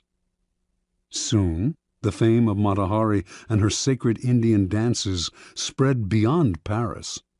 She was invited to Berlin, Vienna, Milan. Over the next few years she performed throughout Europe, mixed with the highest social circles, and earned an income that gave her an independence rarely enjoyed by a woman of the period. Then, near the end of World War I, she was arrested in France, tried, convicted, and finally executed as a German spy. Only during the trial did the truth come out. Mata Hari was not from Java or India, had not grown up in the Orient, did not have a drop of Eastern blood in her body. Her real name was Margaretha Zell, and she came from the stolid northern province of Friesland, Holland. Interpretation. When Margaretha Zell arrived in Paris in 1904, she had half a franc in her pocket. She was one of the thousands of beautiful young girls who flocked to Paris every year, taking work as artists' models, nightclub dancers, or vaudeville performers at the Folies Bergère. After a few years, they would inevitably be replaced by younger girls, and would often end up on the streets, turning to prostitution, or else returning to the town they came from, older and chastened. Zell had higher ambitions. She had no dance experience and had never performed in the theater, but as a young girl, she had traveled with her family and had witnessed local dances in Java and Sumatra. Zell clearly understood that what was important in her act was not the dance itself, or even her face or figure, but her ability to create an air of mystery about herself. The mystery she created lay not just in her dancing, or her costumes, or the stories she would tell, or her endless lies about her origins. It lay in an atmosphere enveloping everything she did. There was nothing you could say for sure about her. She was always changing, always surprising her audience with new costumes, new dances, new stories. This air of mystery left the public always wanting to know more, always wondering about her next move. Malahari was no more beautiful than many of the other young girls who came to Paris, and she was not a particularly good dancer. What separated her from the mass, what attracted and held the public's attention and made her famous and wealthy, was her mystery. People are enthralled by mystery because it invites constant interpretation. They never tire of it. The mysterious cannot be grasped, and what cannot be seized and consumed creates power. Keys to power. In a world that is ever more banal, that has had its mystery and myth squeezed out of it, we secretly crave enigmas, people or things that cannot be instantly interpreted, seized, and consumed. That is the power of the mysterious. It invites layers of interpretation, excites our imagination, seduces us into believing that it conceals something marvelous. The world has become so familiar and its inhabitants so predictable that what wraps itself in mystery will almost always draw the limelight to it and make us watch it. Do not imagine that to create an air of mystery, you have to be grand and awe-inspiring. Mystery that is woven into your day-to-day demeanor and is subtle has that much more power to fascinate and attract attention. Remember, most people are up front, can be read like an open book, take little care to control their words or image, and are hopelessly predictable. By simply holding back, keeping silent, occasionally uttering ambiguous phrases, deliberately appearing inconsistent, and acting odd in the subtlest of ways, you will emanate an aura of mystery. The people around you will then magnify that aura by constantly trying to interpret you. Mysterious people put others in a kind of inferior position, that of trying to figure them out. To degrees that they can control, they also elicit the fear surrounding anything uncertain or unknown. All great leaders know that an aura of mystery draws attention to them and creates an intimidating presence. If your social position prevents you from completely wrapping your actions in mystery, you must at least learn to make yourself less obvious. Every now and then, act in a way that does not mesh with other people's perception of you. This way, you keep those around you on the defensive, eliciting the kind of attention that makes you powerful. Law 7. Get others to do the work for you, but always take the credit. Judgment. Use the wisdom, knowledge, and legwork of other people to further your own cause. Not only will such assistance save you valuable time and energy, it will give you a godlike aura of efficiency and speed. In the end, your helpers will be forgotten, and you will be remembered. Never do yourself what others can do for you. Transgression and observance of the law. In 1883, a young Serbian scientist named Nikola Tesla was working for the European division of the Continental Edison Company. He was a brilliant inventor, and Charles Batchelor, a plant manager and a personal friend of Thomas Edison, persuaded him he should seek his fortune in America, giving him a letter of introduction to Edison himself. So began a life of woe and tribulation that lasted until Tesla's death. When Tesla met Edison in New York, the famous inventor hired him on the spot. Tesla worked 18-hour days, finding ways to improve the primitive Edison dynamos. Finally, he offered to redesign them completely. To Edison, this seemed a monumental task that could last years without paying off. But he told Tesla, "There's $50,000 in it for you, if you can do it." Tesla labored day and night on the project, and after only a year, he produced a greatly improved version of the dynamo, complete with automatic controls. He went to Edison to break the good news and receive his $50,000. Edison was pleased with the improvement, for which he and his company would take credit. But when it came to the issue of the money, he told the young Serb, "Tesla, you don't understand our American humor," and offered a small raise instead. Tesla's obsession was to create an alternating current system, AC, of electricity. Edison believed in the direct current system, DC, and not only refused to support Tesla's research, but later did all he could to sabotage him. Tesla turned to the great Pittsburgh magnate George Westinghouse, who had started his own electricity company. Westinghouse completely funded Tesla's research and offered him a generous royalty agreement on future profits. The AC system Tesla developed is still the standard today, but after patents were filed in his name, other scientists came forward to take credit for the invention, claiming that they had laid the groundwork for him. His name was lost in the shuffle, and the public came to associate the invention with Westinghouse himself. A year later, Westinghouse was caught in a takeover bid from J. Pierpont Morgan, who made him rescind the generous royalty contract he had signed with Tesla. Westinghouse explained to the scientist that his company would not survive if it had to pay him his full royalties. He persuaded Tesla to accept a buyout of his patents for $216,000.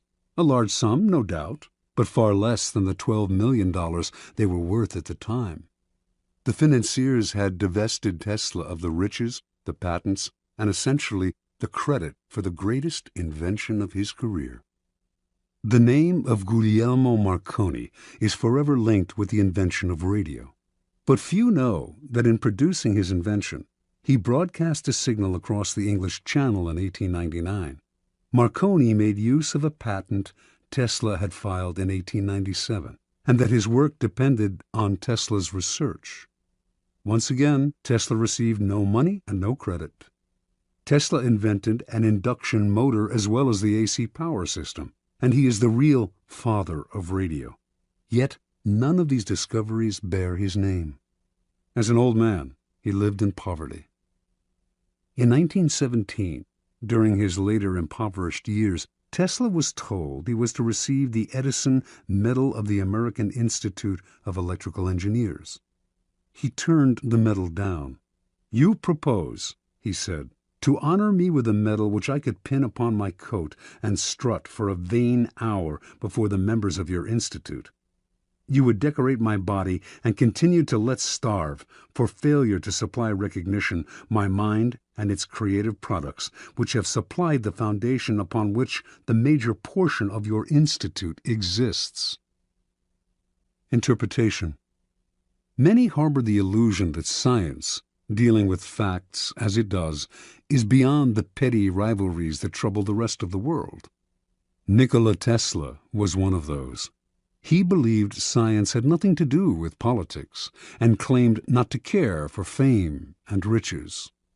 As he grew older, though, this ruined his scientific work. Not associated with any particular discovery, he could attract no investors to his many ideas.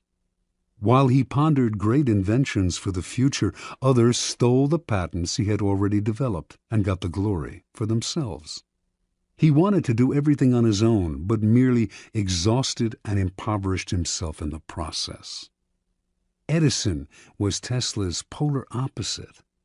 He wasn't actually much of a scientific thinker or inventor. He once said that he had no need to be a mathematician because he could always hire one. That was Edison's main method. He was really a businessman and publicist, spotting the trends and the opportunities that were out there, then hiring the best in the field to do the work for him. If he had to, he would steal from his competitors. Yet his name is much better known than Tesla's, and is associated with more inventions. The lesson is twofold. First, the credit for an invention or creation is as important, if not more important, than the invention itself. You must secure the credit for yourself and keep others from stealing it away or from piggybacking on your hard work. To accomplish this, you must always be vigilant and ruthless, keeping your creation quiet until you can be sure there are no vultures circling overhead. Second, learn to take advantage of other people's work to further your own cause. Time is precious and life is short. If you try to do it all on your own, you run yourself ragged, waste energy, and burn yourself out. It is far better to conserve your forces, pounce on the work others have done, and find a way to make it your own. Keys to power. This is the essence of the law. Learn to get others to do the work for you, while you take the credit, and you appear to be of godlike strength and power. If you think it important to do all the work yourself, you will never get far, and you will suffer the fate of the Teslas of the world. Find people with the skills and creativity you lack. Either hire them, while putting your own name on top of theirs, or find a way to take their work and make it your own. Their creativity thus becomes yours, and you seem a genius to the world. Law 8. Make other people come to you. Use bait if necessary. Judgment. When you force the other person to act, you are the one in control. It is always better to make your opponent come to you, abandoning his own plans in the process. Lure him with fabulous gains, then attack. You hold the cards. Observance of the law. At the Congress of Vienna in 1814, the major powers of Europe gathered to carve up the remains of Napoleon's fallen empire. The city was full of gaiety, and the balls were the most splendid in memory. Hovering over the proceedings, however, was the shadow of Napoleon himself. Instead of being executed or exiled far away, he had been sent to the island of Elba, not far from the coast of Italy. Even imprisoned on an island, a man as bold and creative as Napoleon Bonaparte made everyone nervous. The Austrians plotted to kill him on Elba, but decided it was too risky. Alexander I, Russia's temperamental czar, heightened the anxiety by throwing a fit during the Congress when a part of Poland was denied him. "Beware, I shall loose the monster," he threatened. Everyone knew he meant Napoleon. Of all the statesmen gathered in Vienna, only Talleyrand, Napoleon's former foreign minister, seemed calm and unconcerned. It was as if he knew something the others did not. Meanwhile, on the island of Elba, Napoleon's life was a mockery of his previous glory. As Elba's king, he had been allowed to form a court. There was a cook, a wardrobe mistress, an official pianist, and a handful of courtiers. All this was designed to humiliate Napoleon, and it seemed to work. That winter, however, there occurred a series of events so strange and dramatic they might have been scripted in a play. Elba was surrounded by British ships, their cannons covering all possible exit points. Yet somehow, in broad daylight, on 26 February 1815, a ship with 900 men on board picked up Napoleon and put to sea. The English gave chase, but the ship got away. This almost impossible escape astonished the public throughout Europe and terrified the statesmen at the Congress of Vienna.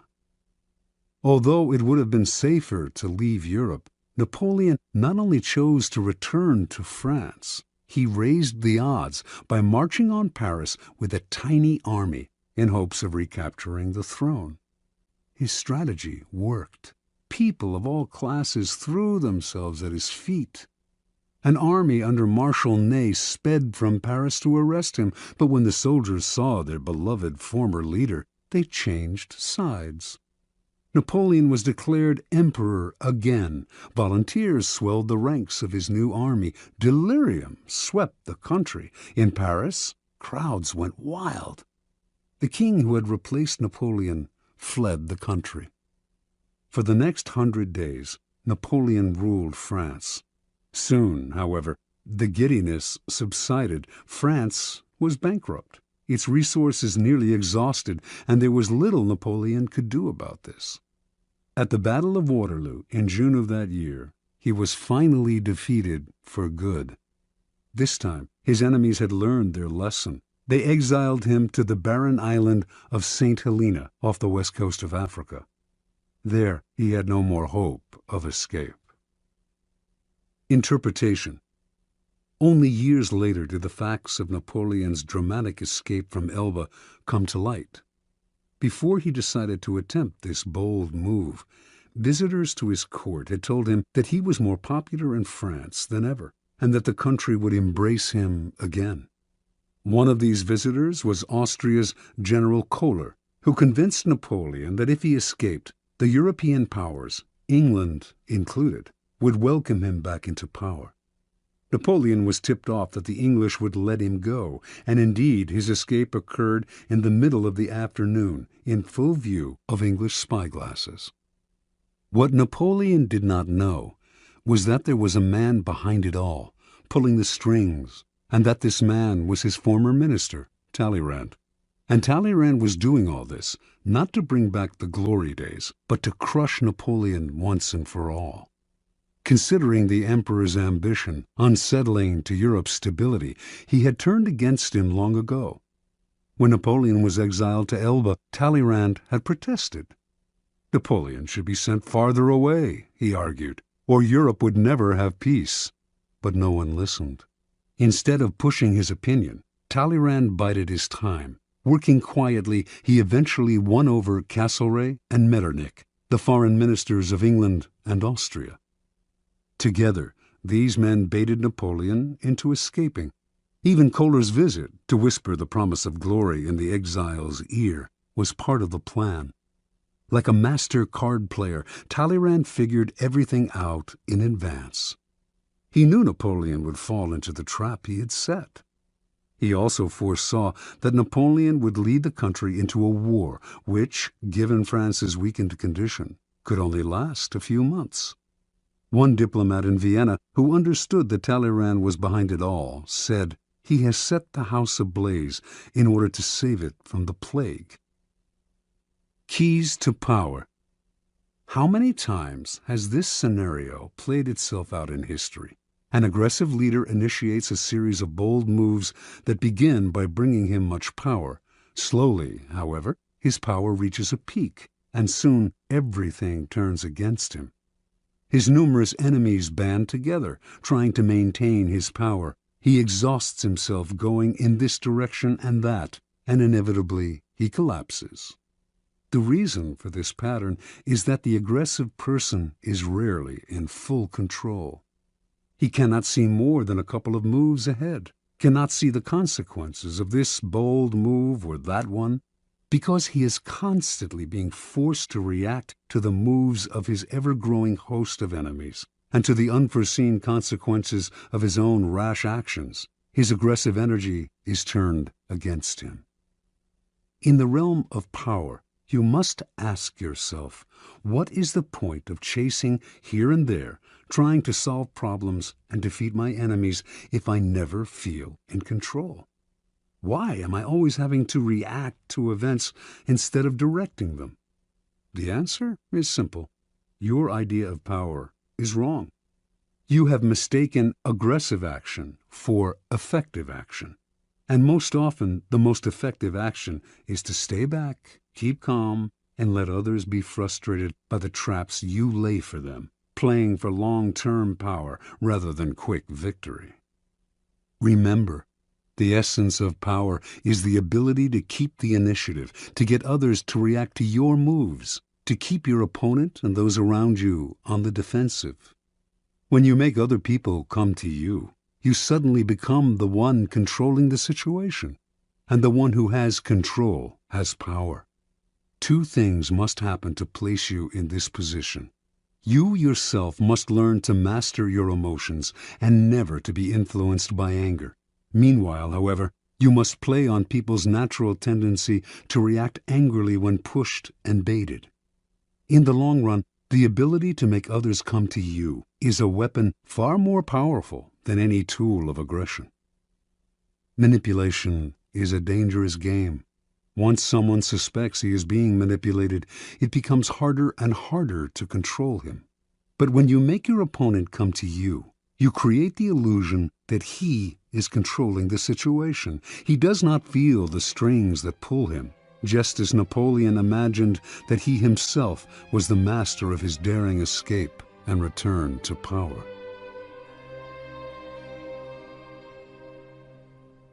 Law 9. Win through your actions, never through argument.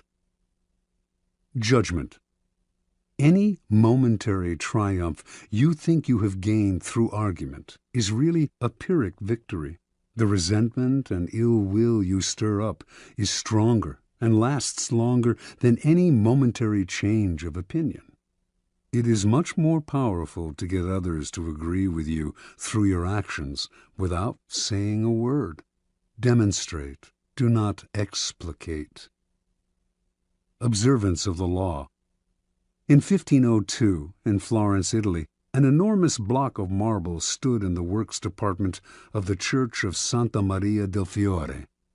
It had once been a magnificent piece of raw stone, but an unskilled sculptor had mistakenly bored a hole through it where there should have been a figure's legs, generally mutilating it. Piero Soderini, Florence's mayor, had contemplated trying to save the block by commissioning Leonardo da Vinci to work on it, or some other master, but had given up, since everyone agreed that the stone had been ruined. So, despite the money that had been wasted on it, it gathered dust in the dark halls of the church. This was where things stood until some Florentine friends of the great Michelangelo decided to write to the artist, then living in Rome. He alone, they said, could do something with the marble, which was still magnificent raw material. Michelangelo traveled to Florence, examined the stone, and came to the conclusion that he could, in fact, carve a fine figure from it by adapting the pose to the way the rock had been mutilated. Soderini argued that this was a waste of time. Nobody could salvage such a disaster, but he finally agreed to let the artist work on it. Michelangelo decided he would depict a young David, sling in hand. Weeks later, as Michelangelo was putting the final touches on the statue, Soderini entered the studio. Fancying himself a bit of a connoisseur, he studied the huge work and told Michelangelo that while he thought it was magnificent, the nose, he judged, was too big. Michelangelo realized that Soderini was standing in a place right under the giant figure and did not have the proper perspective. Without a word, he gestured for Soderini to follow him up the scaffolding. Reaching the nose, he picked up his chisel, as well as a bit of marble dust that lay on the planks. With Soderini just a few feet below him on the scaffolding, Michelangelo started to tap lightly with the chisel, letting the bits of dust he had gathered in his hand to fall little by little. He actually did nothing to change the nose, but gave every appearance of working on it. After a few minutes of the charade, he stood aside. "Look at it now." "I like it better," replied Soderini. "You've made it come alive." Interpretation. Michelangelo knew that by changing the shape of the nose, he might ruin the entire sculpture. Yet Soderini was a patron who prided himself on his aesthetic judgment. To offend such a man by arguing would not only gain Michelangelo nothing, it would put future commissions in jeopardy. Michelangelo was too clever to argue. His solution was to change Soderini's perspective, literally bringing him closer to the nose, without making him realize that this was the cause of his misperception. Fortunately for posterity, Michelangelo found a way to keep the perfection of the statue intact, while at the same time making Soderini believe he had improved it. Such is the double power of winning through actions rather than argument. No one is offended, and your point is proven. Keys to power. In the realm of power, you must learn to judge your moves by their long-term effects on other people. The problem in trying to prove a point or gain a victory through argument is that, in the end, you can never be certain how it affects the people you're arguing with. They may appear to agree with you politely, but inside they may resent you. Or perhaps something you said inadvertently even offended them. Words have that insidious ability to be interpreted according to the other person's mood and insecurities. Even the best argument has no solid foundation, for we have all come to distrust the slippery nature of words. And days after agreeing with someone, we often revert to our old opinion out of sheer habit. Understand this: words are a dime a dozen. Everyone knows that in the heat of an argument we will all say anything to support our cause. We will quote the Bible, refer to unverifiable statistics. Who can be persuaded by bags of air like that? Action and demonstration are much more powerful and meaningful. They are there before our eyes for us to see. Yes, now the statue's nose does look just right. There are no offensive words, no possibility of misinterpretation. No one can argue with a demonstrated proof. As Balthazar Gracian remarks, the truth is generally seen, rarely heard. Law 10. Infection. Avoid the unhappy and unlucky. Judgment. You can die from someone else's misery. Emotional states are as infectious as diseases. You may feel you are helping the drowning man, but you are only precipitating your own disaster. The unfortunate sometimes draw misfortune on themselves. They will also draw it on you. Associate with the happy and fortunate instead. Transgression of the law. Born in Limerick, Ireland in 1818, Marie Gilbert came to Paris in the 1840s to make her fortune as a dancer and performer. Taking the name Lola Montez, her mother was of distant Spanish descent. She claimed to be a flamenco dancer from Spain. By 1845, her career was languishing, and to survive, she became a courtesan, quickly one of the more successful in Paris. Only one man could salvage Lola's dancing career: Alexandre de Jarier, owner of the newspaper with the largest circulation in France, and also the newspaper's drama critic. She decided to woo and conquer him. Investigating his habits, she discovered that he went riding every morning. An excellent horsewoman herself, she rode out one morning and accidentally ran into him. Soon they were riding together every day. A few weeks later, Lola moved into his apartment. For a while, the two were happy together. With Dujarrier's help, Lola began to revive her dancing career. Despite the risk to his social standing, Dujarrier told friends he would marry her in the spring. Lola had never told him that she had eloped at age 19 with an Englishman and was still legally married. Although Dujarrier was deeply in love, his life started to slide downhill. His fortunes in business changed, and influential friends began to avoid him. One night, Dujarrier was invited to a party, attended by some of the wealthiest young men in Paris. Lola wanted to go too, but he would not allow it. They had their first quarrel, and Dujarrier attended the party by himself. There, hopelessly drunk, he insulted an influential drama critic, Jean-Baptiste Rosemond de Beauvalon, perhaps because of something the critic had said about Lola. The following morning, Beauvalon challenged him to a duel. Beauvalon was one of the best pistol shots in France. Dujarrier tried to apologize, but the duel took place, and he was shot and killed. Thus ended the life of one of the most promising young men of Paris society. Devastated, Lola left Paris. In 1846, Lola Montez found herself in Munich, where she decided to woo and conquer King Ludwig of Bavaria. The best way to Ludwig, she discovered, was through his aide-de-camp, Count Otto von Rechberg, a man with a fondness for pretty girls. One day, when the Count was breakfasting at an outdoor cafe, Lola rode by on her horse, was accidentally thrown from the saddle, and landed at Rechberg's feet. The Count rushed to help her and was enchanted. He promised to introduce her to Ludwig. Reckberg arranged an audience with the king for Lola, but when she arrived in the anteroom, she could hear the king saying he was too busy to meet a favor-seeking stranger. Lola pushed aside the sentries and entered his room anyway. In the process, the front of her dress somehow got torn, perhaps by her, perhaps by one of the sentries, and to the astonishment of all, most especially the king, her bare breasts were brazenly exposed. Lola was granted her audience with Ludwig.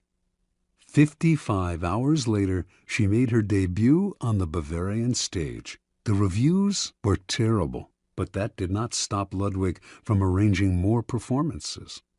Ludwig was, in his own words, bewitched by Lola.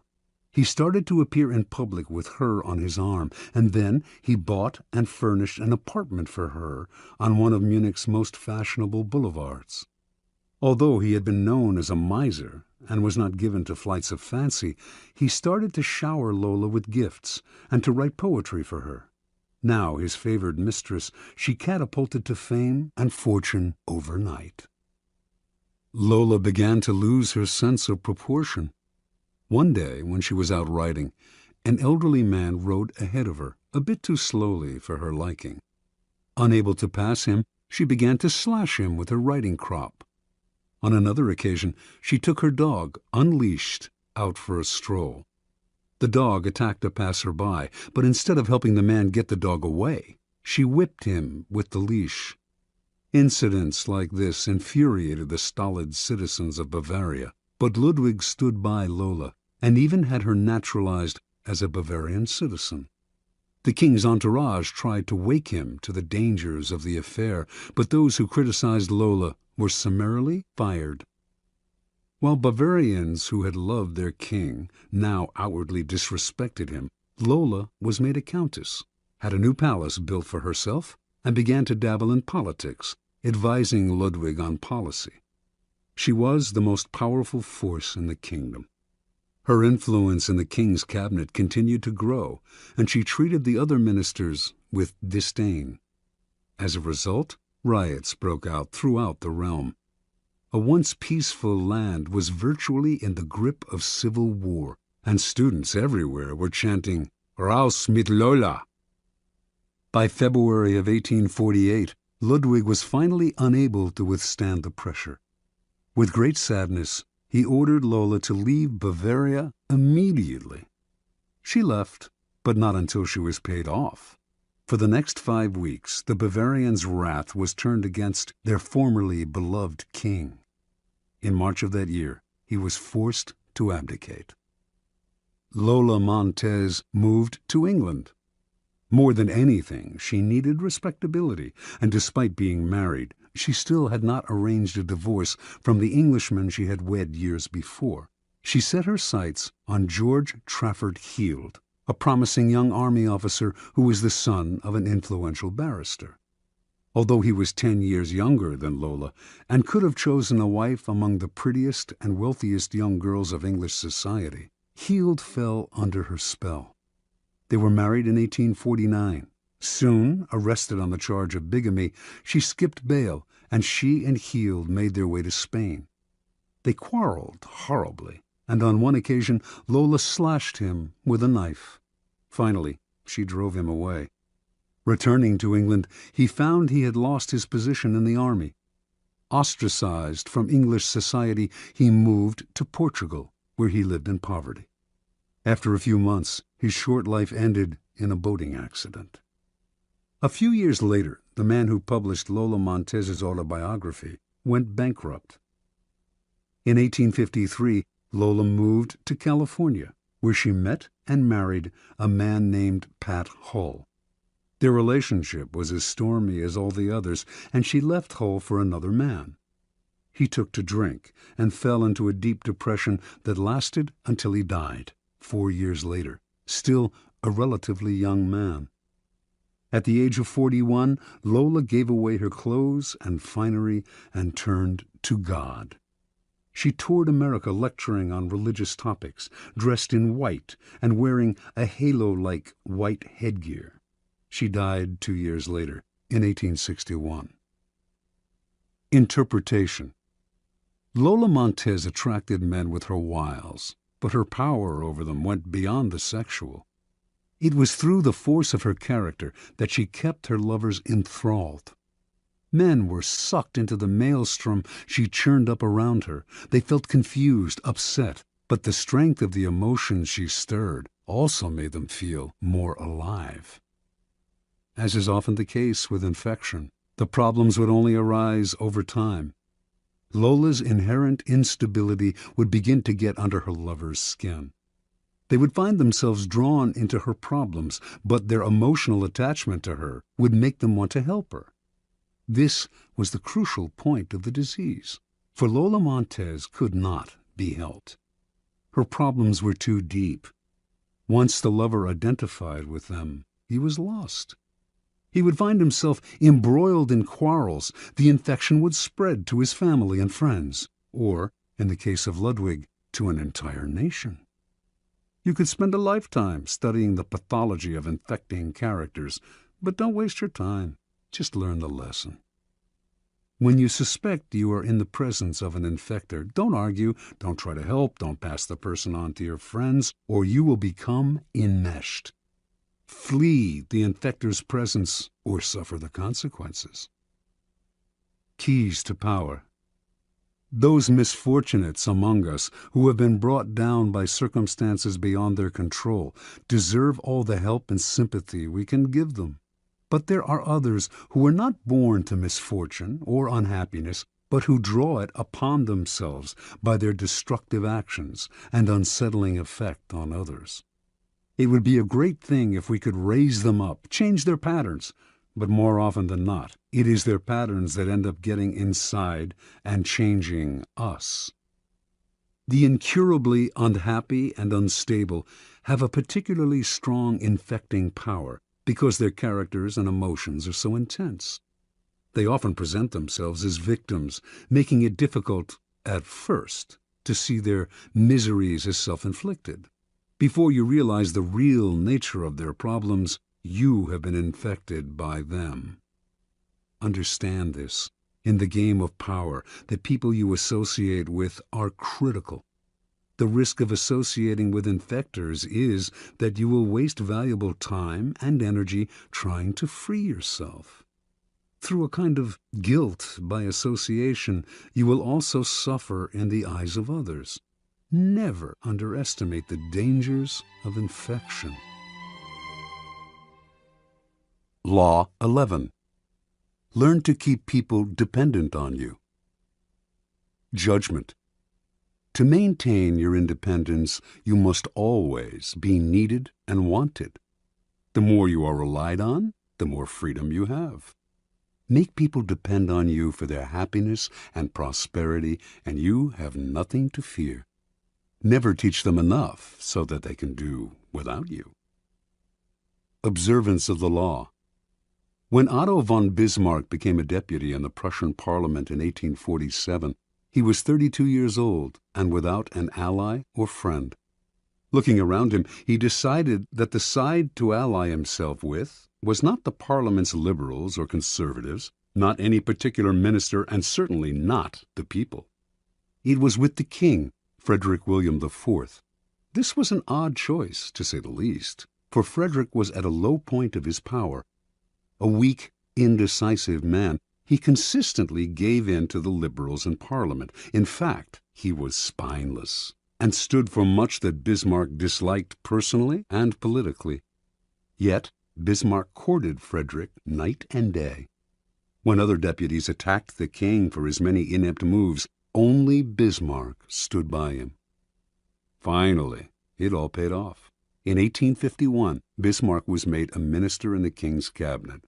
Now he went to work. Time and again, he forced the king's hand, getting him to build up the military, to stand up to the liberals, to do exactly as Bismarck wished. He worked on Frederick's insecurity about his manliness, challenging him to be firm and to rule with pride. And he slowly restored the king's powers until the monarchy was once again the most powerful force in Prussia. When Frederick died in 1861, his brother William assumed the throne. William disliked Bismarck intensely and had no intention of keeping him around. But he also inherited the same situation his brother had: enemies galore who wanted to nibble his power away. He actually considered abdicating, feeling he lacked the strength to deal with this dangerous and precarious position. But Bismarck insinuated himself once again. He stood by the new king, gave him strength, and urged him into firm and decisive action. The king grew dependent on Bismarck's strong-arm tactics to keep his enemies at bay, and despite his antipathy toward the man, he soon made him his prime minister. The two quarreled often over policy. Bismarck was much more conservative, but the king understood his own dependency. Whenever the prime minister threatened to resign, the king gave in to him, time after time. It was, in fact, Bismarck who set state policy. Years later, Bismarck's actions as Prussia's prime minister led the various German states to be united into one country. Now, Bismarck finagled the king into letting himself be crowned Emperor of Germany. Yet it was really Bismarck who had reached the heights of power. As right-hand man to the emperor and as imperial chancellor and knighted prince, he pulled all the levers. Iron and blood, in Bismarck's phrase. Then you will survive your masters as Bismarck did. You will have all the benefits of power without the thorns that come from being a master. Keys to power. The ultimate power is the power to get people to do as you wish. When you can do this without having to force people or hurt them, when they willingly grant you what you desire, then your power is untouchable. The best way to achieve this position is to create a relationship of dependence. The master requires your services. He is weak or unable to function without you. You have enmeshed yourself in his work so deeply that doing away with you would bring him great difficulty, or at least would mean valuable time lost in training another to replace you. Once such a relationship is established, you have the upper hand, the leverage to make the master do as you wish.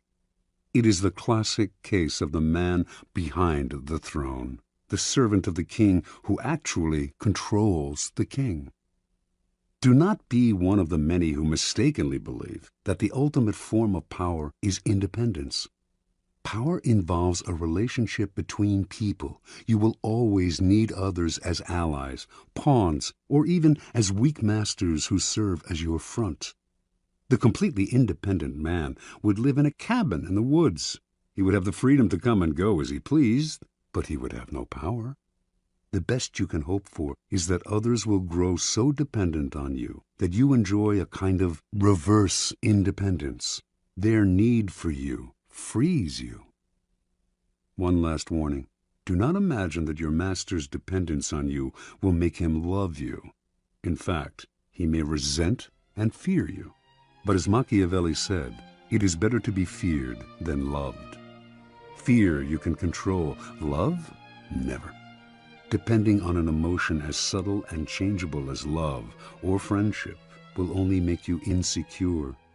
Better to have others depend on you out of fear of the consequences of losing you than out of love of your company.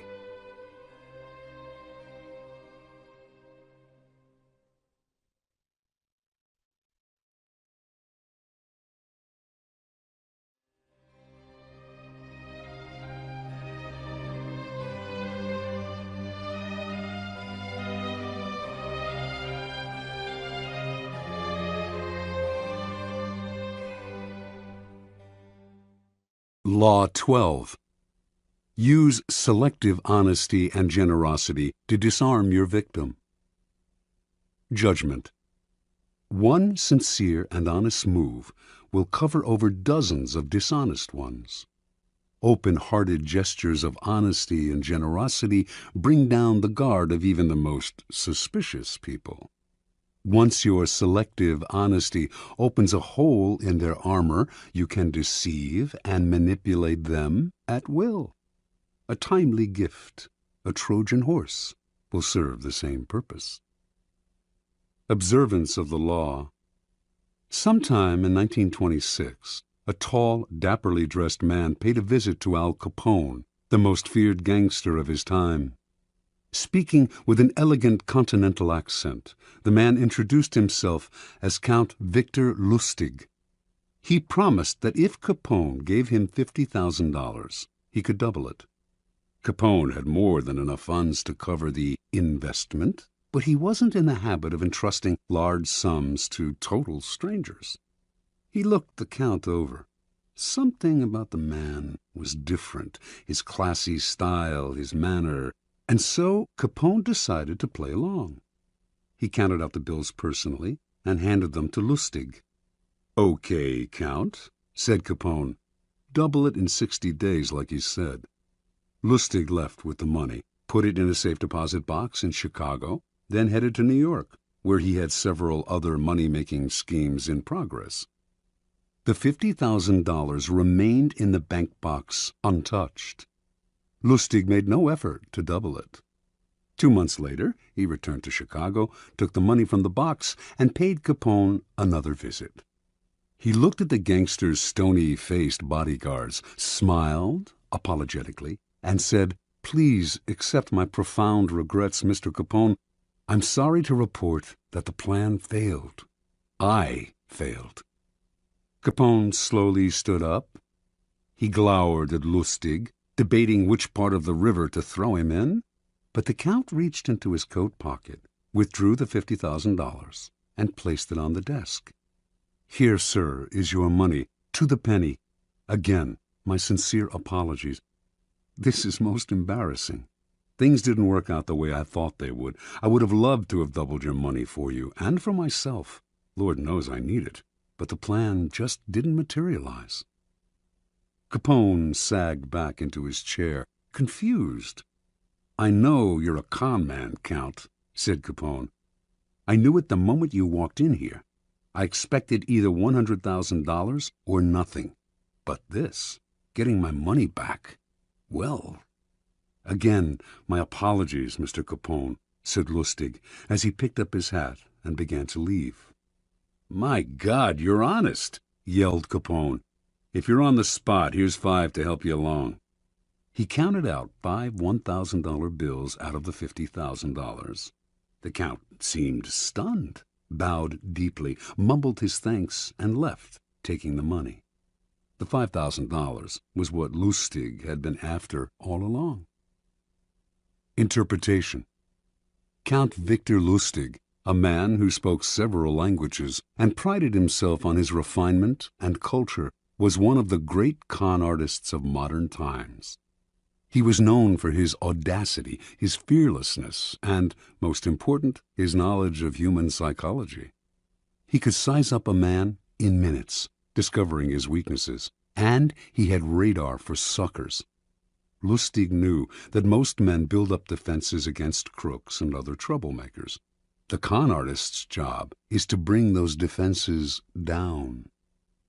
One sure way to do this is through an act of apparent sincerity and honesty. Who will distrust a person literally caught in the act of being honest? Lustig used selective honesty many times, but with Capone he went a step further. No normal con man would have dared such a con. He would have chosen his suckers for their meekness, for that look about them that says they will take their medicine without complaint. Con Capone, and you would spend the rest of your life, whatever remained of it, afraid. But Lustig understood that a man like Capone spends his life mistrusting others. No one around him is honest or generous, and being so much in the company of wolves is exhausting, even depressing. A man like Capone yearns to be the recipient of an honest or generous gesture, to feel that not everyone has an angle or is out to rob him. Lustig's act of selective honesty disarmed Capone because it was so unexpected. A con artist loves conflicting emotions like these, since the person caught up in them is so easily distracted and deceived. Do not shy away from practicing this law on the Capones of the world. With a well-timed gesture of honesty or generosity, you will have the most brutal and cynical beast in the kingdom eating out of your hand. Keys to power. The essence of deception is distraction. Distracting the people you want to deceive gives you the time and space to do something they won't notice. An act of kindness, generosity, or honesty is the most powerful form of distraction because it disarms other people's suspicions. It turns them into children, eagerly lapping up any kind of affectionate gesture. In ancient China, this was called giving before you take. The giving makes it hard for the other person to notice the taking. It is a device with infinite practical uses. Brazenly taking something from someone is dangerous, even for the powerful. The victim will plot revenge. It is also dangerous simply to ask for what you need, no matter how politely. Unless the other person sees some gain for themselves, they may come to resent your neediness. Learn to give before you take. It softens the ground, takes the bite out of a future request, or simply creates a distraction. And the giving can take many forms: an actual gift, a generous act, a kind favor, an honest admission, whatever it takes. Selective honesty is best employed on your first encounter with someone. We are all creatures of habit, and our first impressions last a long time. If someone believes you are honest at the start of your relationship, it takes a lot to convince them otherwise. This gives you room to maneuver. A single act of honesty is often not enough. What is required is a reputation for honesty built on a series of acts. But these can be quite inconsequential. Once this reputation is established, as with first impression, it is hard to shake. Selective kindness should also be part of your arsenal of deception. Selective kindness will often break down even the most stubborn foe. Aiming right for the heart, it corrodes the will to fight back. Remember, by playing on people's emotions, calculated acts of kindness can turn a Capone into a gullible child. As with any emotional approach, the tactic must be practiced with caution. If people see through it, their disappointed feelings of gratitude and warmth will become the most violent hatred and distrust. Unless you can make the gesture seem sincere and heartfelt, do not play with fire. Law 13. When asking for help, appeal to people's self-interest, never to their mercy or gratitude. Judgment. If you need to turn to an ally for help, do not bother to remind him of your past assistance and good deeds. He will find a way to ignore you. Instead, uncover something in your request or in your alliance with him that will benefit him and emphasize it out of all proportion. He will respond enthusiastically when he sees something to be gained for himself. Observance of the law. In 433 BC, just before the Peloponnesian War, the island of Corcyra, later called Corfu, and the Greek city-state of Corinth stood on the brink of conflict. Both sides sent ambassadors to Athens to try to win over the Athenians to their side. The stakes were high, since whoever had Athens on his side was sure to win, and whoever won the war would certainly give the defeated side no mercy. Corcyra spoke first. Its ambassador began by admitting that the island had never helped Athens before, and in fact had allied itself with Athens' enemies. There were no ties of friendship or gratitude between Corcyra and Athens. Yes, the ambassador admitted, he had come to Athens now out of fear and concern for Corcyra's safety. The only thing he could offer was an alliance of mutual interests. Corcyra had a navy only surpassed in size and strength by Athens' own. An alliance between the two states would create a formidable force, one that could intimidate the rival state of Sparta. That, unfortunately, was all Corcyra had to offer. The representative from Corinth then gave a brilliant, passionate speech in sharp contrast to the dry, colorless approach of the Corcyran. He talked of everything Corinth had done for Athens in the past. He asked how it would look to Athens' other allies if the city put an agreement with a former enemy over one with a present friend, one that had served Athens' interest loyally. Perhaps those allies would break their agreements with Athens if they saw that their loyalty was not valued. He referred to Hellenic law and the need to repay Corinth for all its good deeds. He finally went on to list the many services Corinth had performed for Athens and the importance of showing gratitude to one's friends. After the speech, the Athenians debated the issue in an assembly. On the second round, they voted overwhelmingly to ally with Corcyra and drop Corinth. Interpretation. History has remembered the Athenians nobly, but they were the preeminent realists of classical Greece. With them, all the rhetoric, all the emotional appeals in the world could not match a good pragmatic argument, especially one that added to their power. What the Corinthian ambassador did not realize was that his references to Corinth's past generosity to Athens only irritated the Athenians, subtly asking them to feel guilty and putting them under obligation. The Athenians could care less about past favors and friendly feelings. At the same time, they knew that if their other allies thought them ungrateful for abandoning Corinth, these city-states would still be unlikely to break their ties to Athens, the preeminent power in Greece. Athens ruled its empire by force and would simply compel any rebellious ally to return to the fold. When people choose between talk about the past and talk about the future, a pragmatic person will always opt for the future and forget the past. As the Corcyrians realized, it is always best to speak pragmatically to a pragmatic person, and in the end, most people are, in fact, pragmatic. They will rarely act against their own self-interest. Keys to power.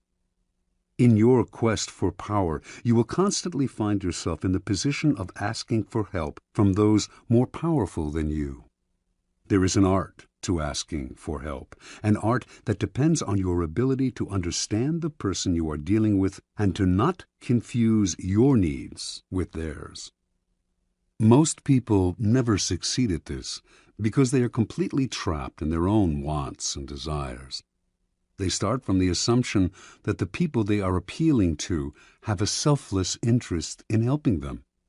They talk as if their needs mattered to these people, who probably couldn't care less.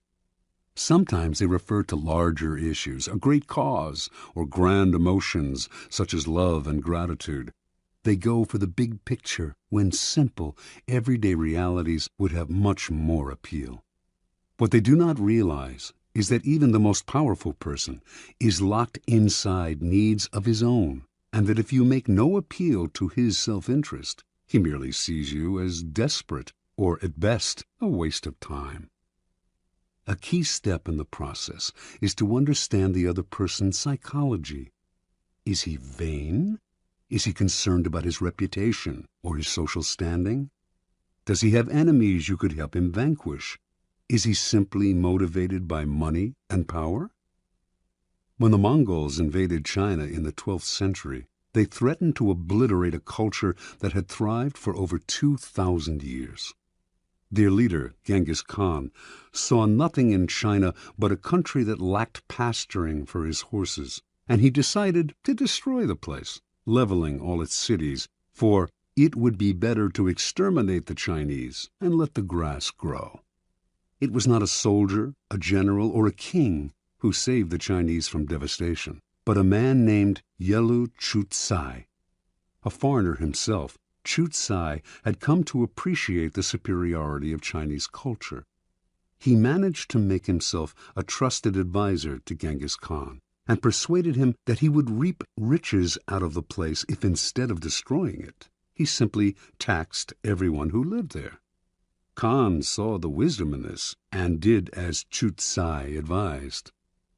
When Khan took the city of Kaifeng after a long siege and decided to massacre its inhabitants, as he had in other cities that had resisted him, Chu Tsai told him that the finest craftsmen and engineers in China had fled to Kai Feng, and it would be better to put them to use.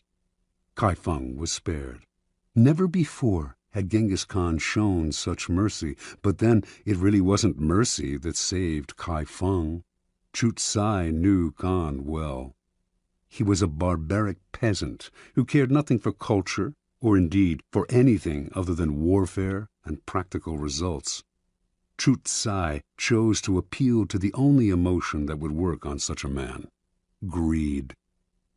Self-interest is the lever that will move people. Once you make them see how you can in some way meet their needs or advance their cause, their resistance to your requests for help will magically fall away. At each step on the way to acquiring power, you must train yourself to think your way inside the other person's mind, to see their needs and interests, to get rid of the screen of your own feelings that obscure the truth. Master this art, and there will be no limits to what you can accomplish. Law 14. Pose as a friend, work as a spy. Judgment. Knowing about your rival is critical. Use spies to gather valuable information that will keep you a step ahead. Better still, play the spy yourself. In polite social encounters, learn to probe. Ask indirect questions to get people to reveal their weaknesses and intentions. There is no occasion that is not an opportunity for artful spying. Observance of the law. Joseph Devine was undoubtedly the greatest art dealer of his time. From 1904 to 1940, he almost single-handedly monopolized America's millionaire art collecting market. But one prize plum eluded him: the industrialist Andrew Mellon. Before he died, Devine was determined to make Mellon a client. Devine's friends said this was an impossible dream. Mellon was a stiff, taciturn man. The stories he had heard about the congenial, talkative Devine rubbed him the wrong way. He had made it clear he had no desire to meet the man. Yet Devine told his doubting friends, "Not only will Mellon buy from me, but he will buy only from me." For several years he tracked his prey, learning the man's habits, tastes, phobias. To do this, he secretly put several of Mellon's staff on his own payroll, worming valuable information out of them. By the time he moved into action, he knew Mellon about as well as Mellon's wife did.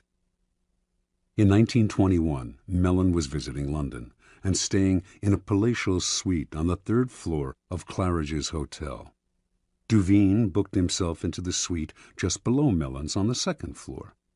He had arranged for his valet to befriend Mellon's valet, and on the fateful day he had chosen to make his move, Mellon's valet told Devine's valet, who told Devine, that he had just helped Mellon on with his overcoat and that the industrialist was making his way down the corridor to ring for the lift.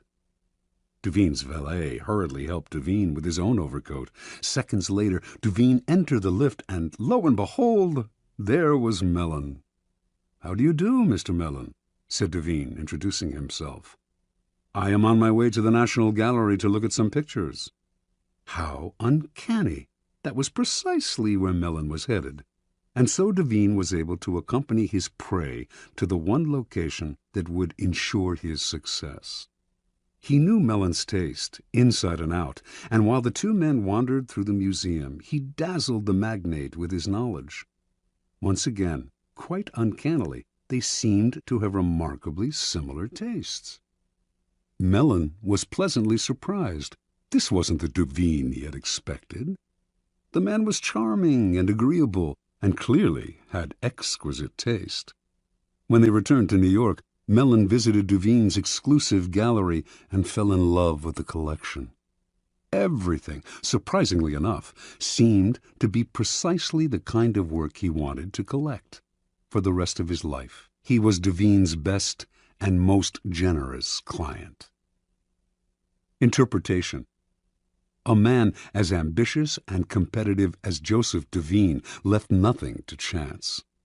What's the point of winging it, or just hoping you may be able to charm this or that client? It's like shooting ducks blindfolded. Arm yourself with a little knowledge and your aim improves. Mellon was the most spectacular of Devine's catches, but he spied on many a millionaire.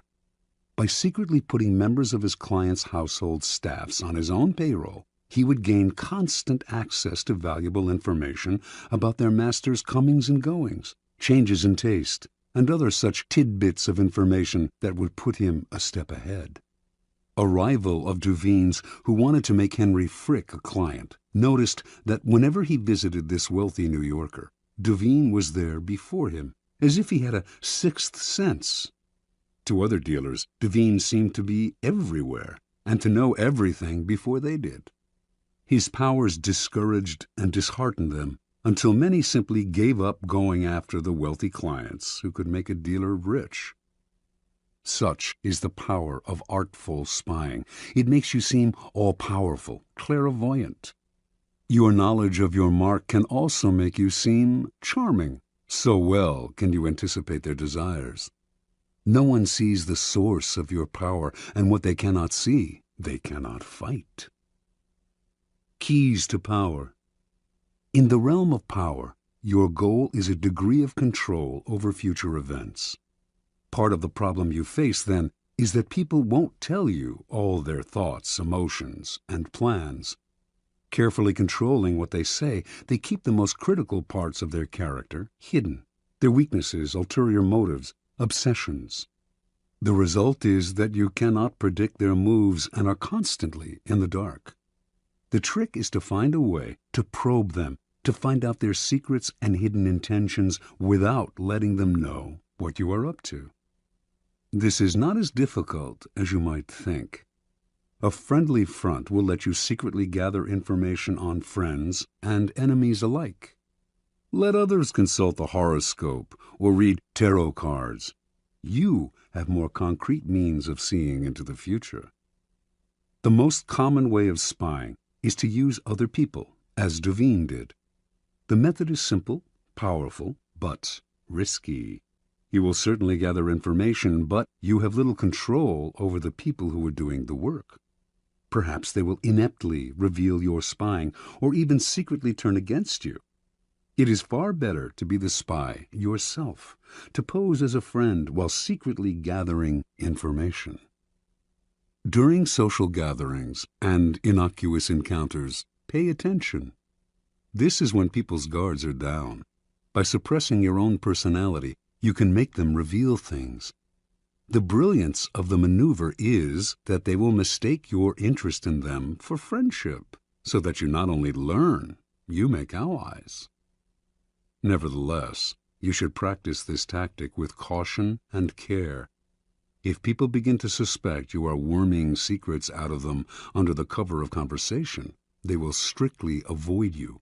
Emphasize friendly chatter, not valuable information.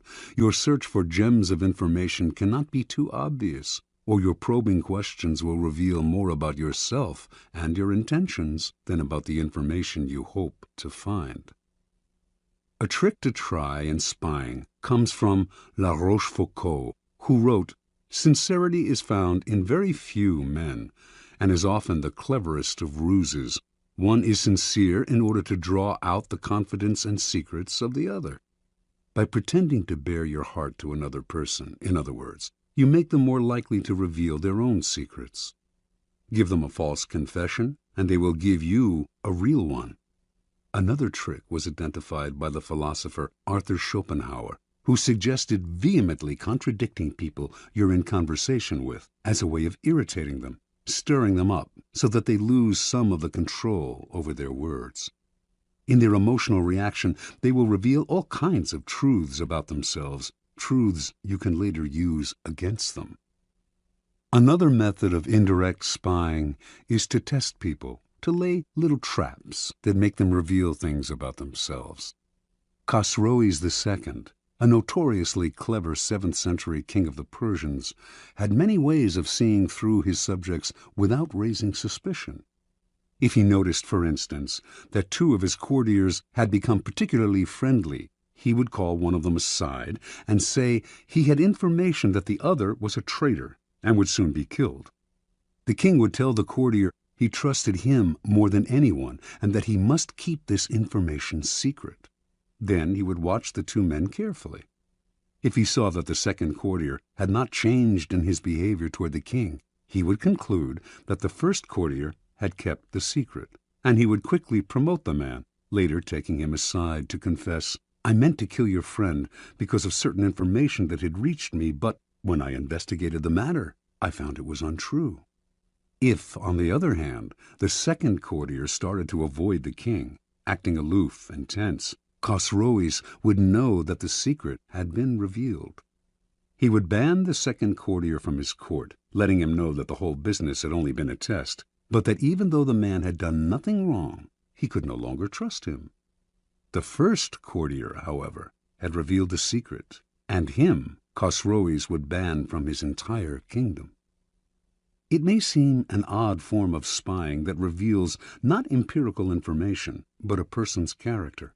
Often, however, it is the best way of solving problems before they arise. By tempting people into certain acts, you learn about their loyalty, their honesty, and so on. And this kind of knowledge is often the most valuable of all. Armed with it, you can predict their actions in the future.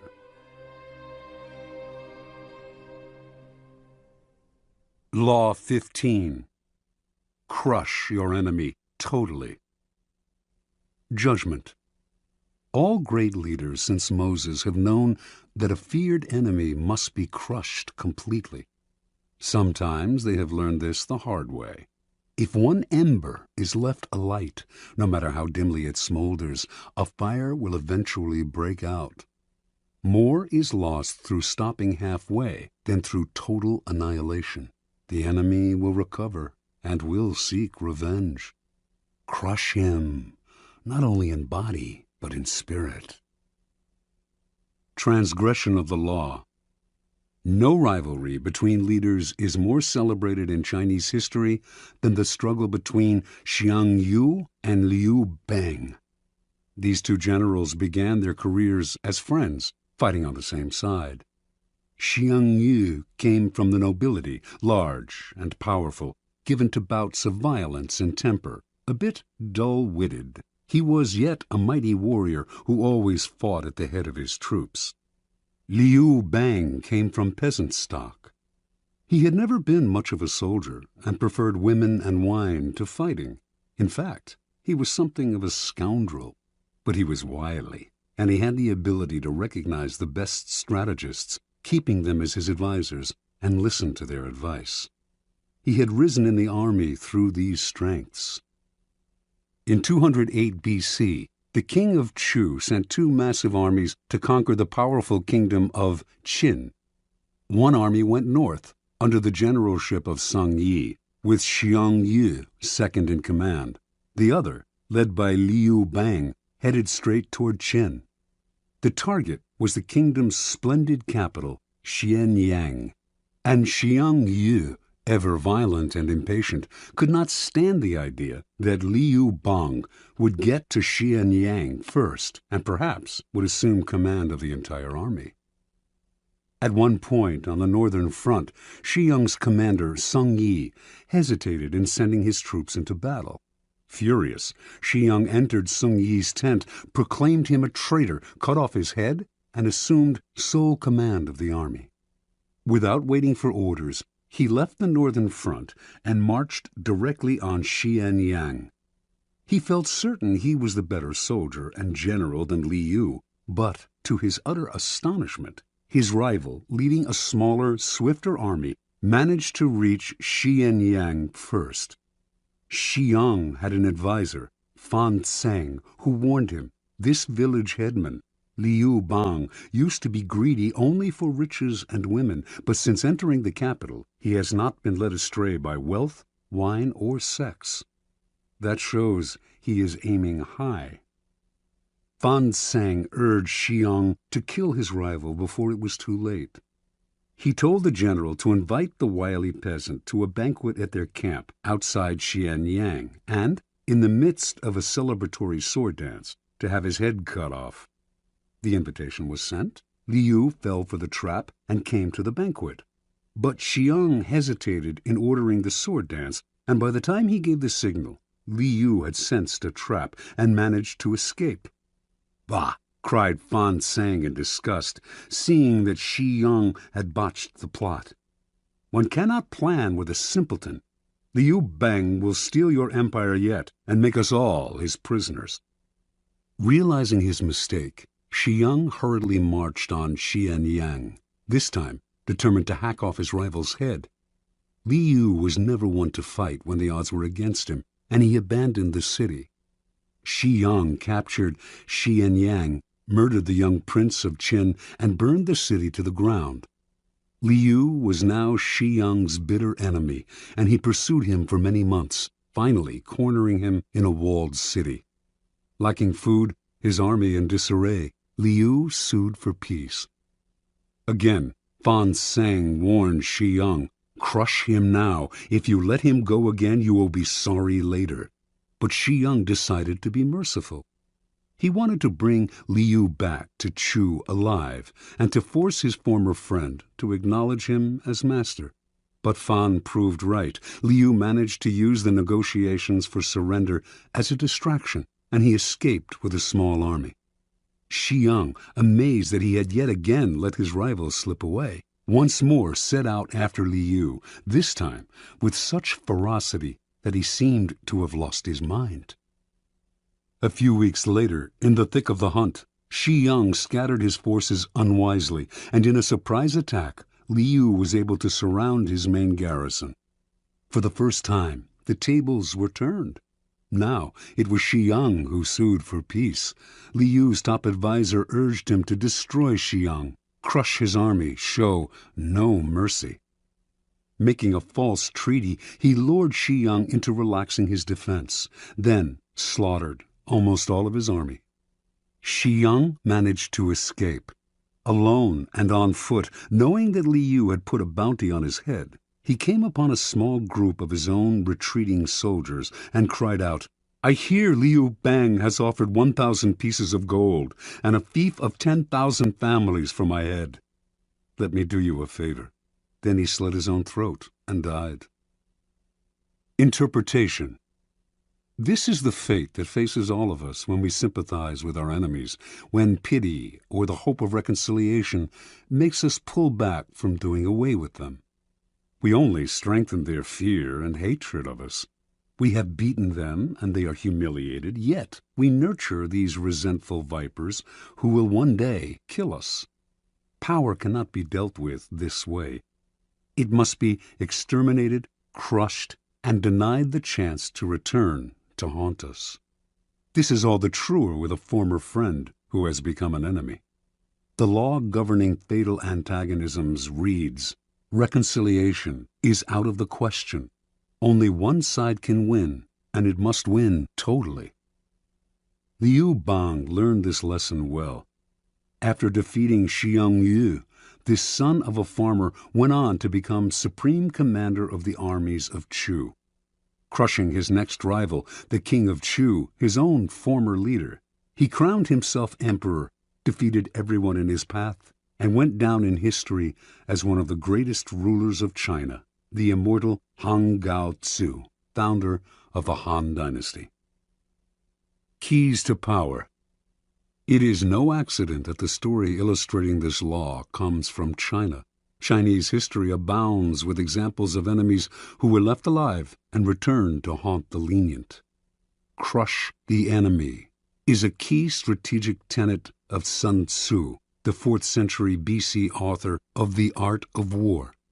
The idea is simple. Your enemies wish you ill. There is nothing they want more than to eliminate you. If, in your struggles with them, you stop halfway or even 3/4 of the way, out of mercy or hope of reconciliation, you only make them more determined, more embittered, and they will someday take revenge. They may act friendly for the time being, But this is only because you have defeated them. They have no choice but to bide their time. The solution? Have no mercy. Crush your enemies as totally as they would crush you. Ultimately, the only peace and security you can hope for from your enemies is their disappearance. Law 16. Use absence to increase respect and honor. Judgment. Too much circulation makes the price go down. The more you are seen and heard from, the more common you appear. If you are already established in a group, temporary withdrawal from it will make you more talked about, even more admired. You must learn when to leave, create value through scarcity. Observance of the law. For many centuries, the Assyrians ruled Upper Asia with an iron fist. In the 8th century BC, however, the people of Media, now northwestern Iran, revolted against them and finally broke free. Now the Medes had to establish a new government.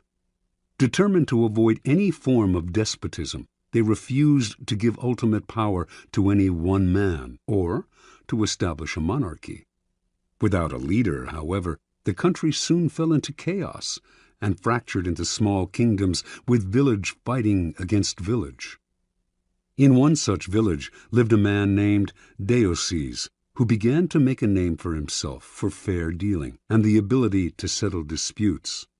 He did this so successfully, in fact, that soon any legal conflict in the area was brought to him, and his power increased.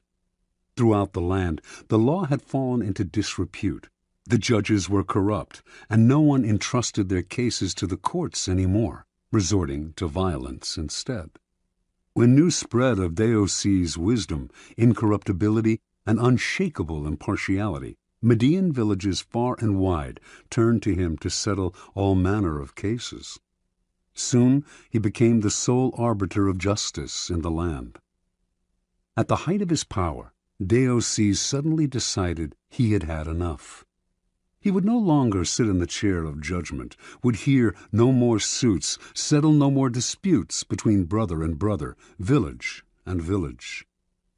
Complaining that he was spending so much time dealing with other people's problems that he had neglected his own affairs, he retired. The country once again descended into chaos. With the sudden withdrawal of a powerful arbiter like Deioces, crime increased, and contempt for the law was never greater. The Medes held a meeting of all the villages to decide how to get out of their predicament. "We cannot continue to live in this country under these conditions," said one tribal leader. "Let us appoint one of our number to rule so that we can live under orderly government rather than losing our homes altogether in the present chaos." And so, despite all that the Medes had suffered under the Assyrian despotism, they decided to set up a monarchy and name a king. And the man they most wanted to rule, of course, was the fair-minded Deioces. He was hard to convince, for he wanted nothing more to do with the village's infighting and bickering. But the Medes begged and pleaded. Without him, the country had descended into a state of lawlessness. Deioces finally agreed. Yet he also imposed conditions. An enormous palace was to be constructed for him. He was to be provided with bodyguards, and a capital city was to be built from which he could rule. All of this was done, and Deioces settled into his palace. In the center of the capital, the palace was surrounded by walls and completely inaccessible to ordinary people. Deioces then established the terms of his rule. Admission to his presence was forbidden. Communication with the king was only possible through messengers. No one in the royal court could see him more than once a week, and then only by permission. Deioces ruled for 53 years, extended the Median Empire, and established the foundation for what would later be the Persian Empire, under his great-great-grandson Cyrus. During Deioces' reign, the people's respect for him gradually turned into a form of worship. He was not a mere mortal, they believed, but the son of a god. Interpretation. Deoces was a man of great ambition. He determined early on that the country needed a strong ruler and that he was the man for the job. In a land plagued with anarchy, the most powerful man is the judge and arbiter, so Deoces began his career by making his reputation as a man of impeccable fairness. At the height of his power as a judge, however, Deoces realized the truth of the law of absence and presence. By serving so many clients, he had become too noticeable, too available, and had lost the respect he had earlier enjoyed. People were taking his services for granted. The only way to regain the veneration and power he wanted was to withdraw completely and let the Medes taste what life was like without him. As he expected, they came begging for him to rule. Once Deoces had discovered the truth of this law, he carried it to its ultimate realization. In the palace his people had built for him, none could see him except a few courtiers, and those only rarely. As Herodotus wrote, there was a risk that if they saw him habitually, it might lead to jealousy and resentment, and plots would follow. But if nobody saw him, the legend would grow that he was a being of a different order from mere men. Keys to power. Everything in the world depends on absence and presence. A strong presence will draw power and attention to you. You shine more brightly than those around you. But a point is inevitably reached where too much presence creates the opposite effect. The more you are seen and heard from, the more your value degrades. You become a habit. No matter how hard you try to be different, subtly, without your knowing why, people respect you less and less. At the right moment, you must learn to withdraw yourself before they unconsciously push you away. It is a game of hide and seek. Another, more everyday side of this law, but one that demonstrates its truth even further, is the law of scarcity in the science of economics. By withdrawing something from the market, you create instant value. Extend the law of scarcity to your own skills. Make what you are offering the world rare and hard to find, and you instantly increase its value. There always comes a point when those in power overstay their welcome. We have grown tired of them, lost respect for them. We see them as no different from the rest of mankind, which is to say that we see them as rather worse, since we inevitably compare their current status in our eyes to their former one. There is an art to knowing when to retire. If it is done right, you regain the respect you had lost and retain a part of your power. Make yourself too available, and the aura of power you have created around yourself will wear away. Turn the game around. Make yourself less accessible, and you increase the value of your presence. Law 17. Keep others in suspense. Cultivate an air of unpredictability. Judgment. Humans are creatures of habit, with an insatiable need to see familiarity in other people's actions. Your predictability gives them a sense of control. Turn the tables. Be deliberately unpredictable. Behavior that seems to have no consistency or purpose will keep them off balance, and they will wear themselves out trying to explain your moves. Taken to an extreme, this strategy can intimidate and terrorize. Observance of the law. In May of 1972, chess champion Boris Spassky anxiously awaited his rival Bobby Fischer in Reykjavik, Iceland. The two men had been scheduled to meet for the World Championship of Chess, but Fischer had not arrived on time, and the match was on hold. Fischer had problems with the size of the prize money, problems with the way the money was to be distributed, problems with the logistics of holding the match in Iceland. He might back out at any moment. Spassky tried to be patient. His Russian bosses felt that Fischer was humiliating him and told him to walk away, but Spassky wanted this match. He knew he could destroy Fischer, and nothing was going to spoil the greatest victory of his career. "So it seems that all our work may come to nothing," Spassky told a comrade. "But what can we do?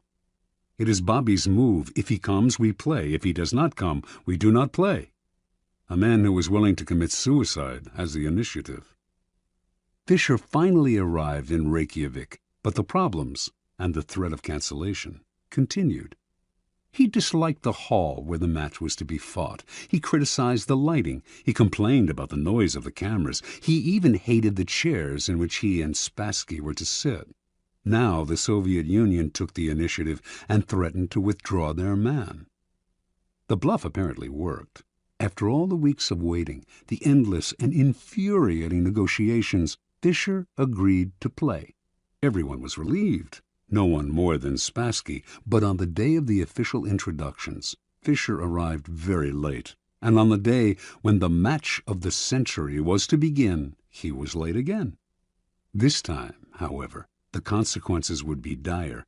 If he showed up too late, he would forfeit the first game. What was going on? Was he playing some sort of mind game, or was Bobby Fischer perhaps afraid of Boris Spassky?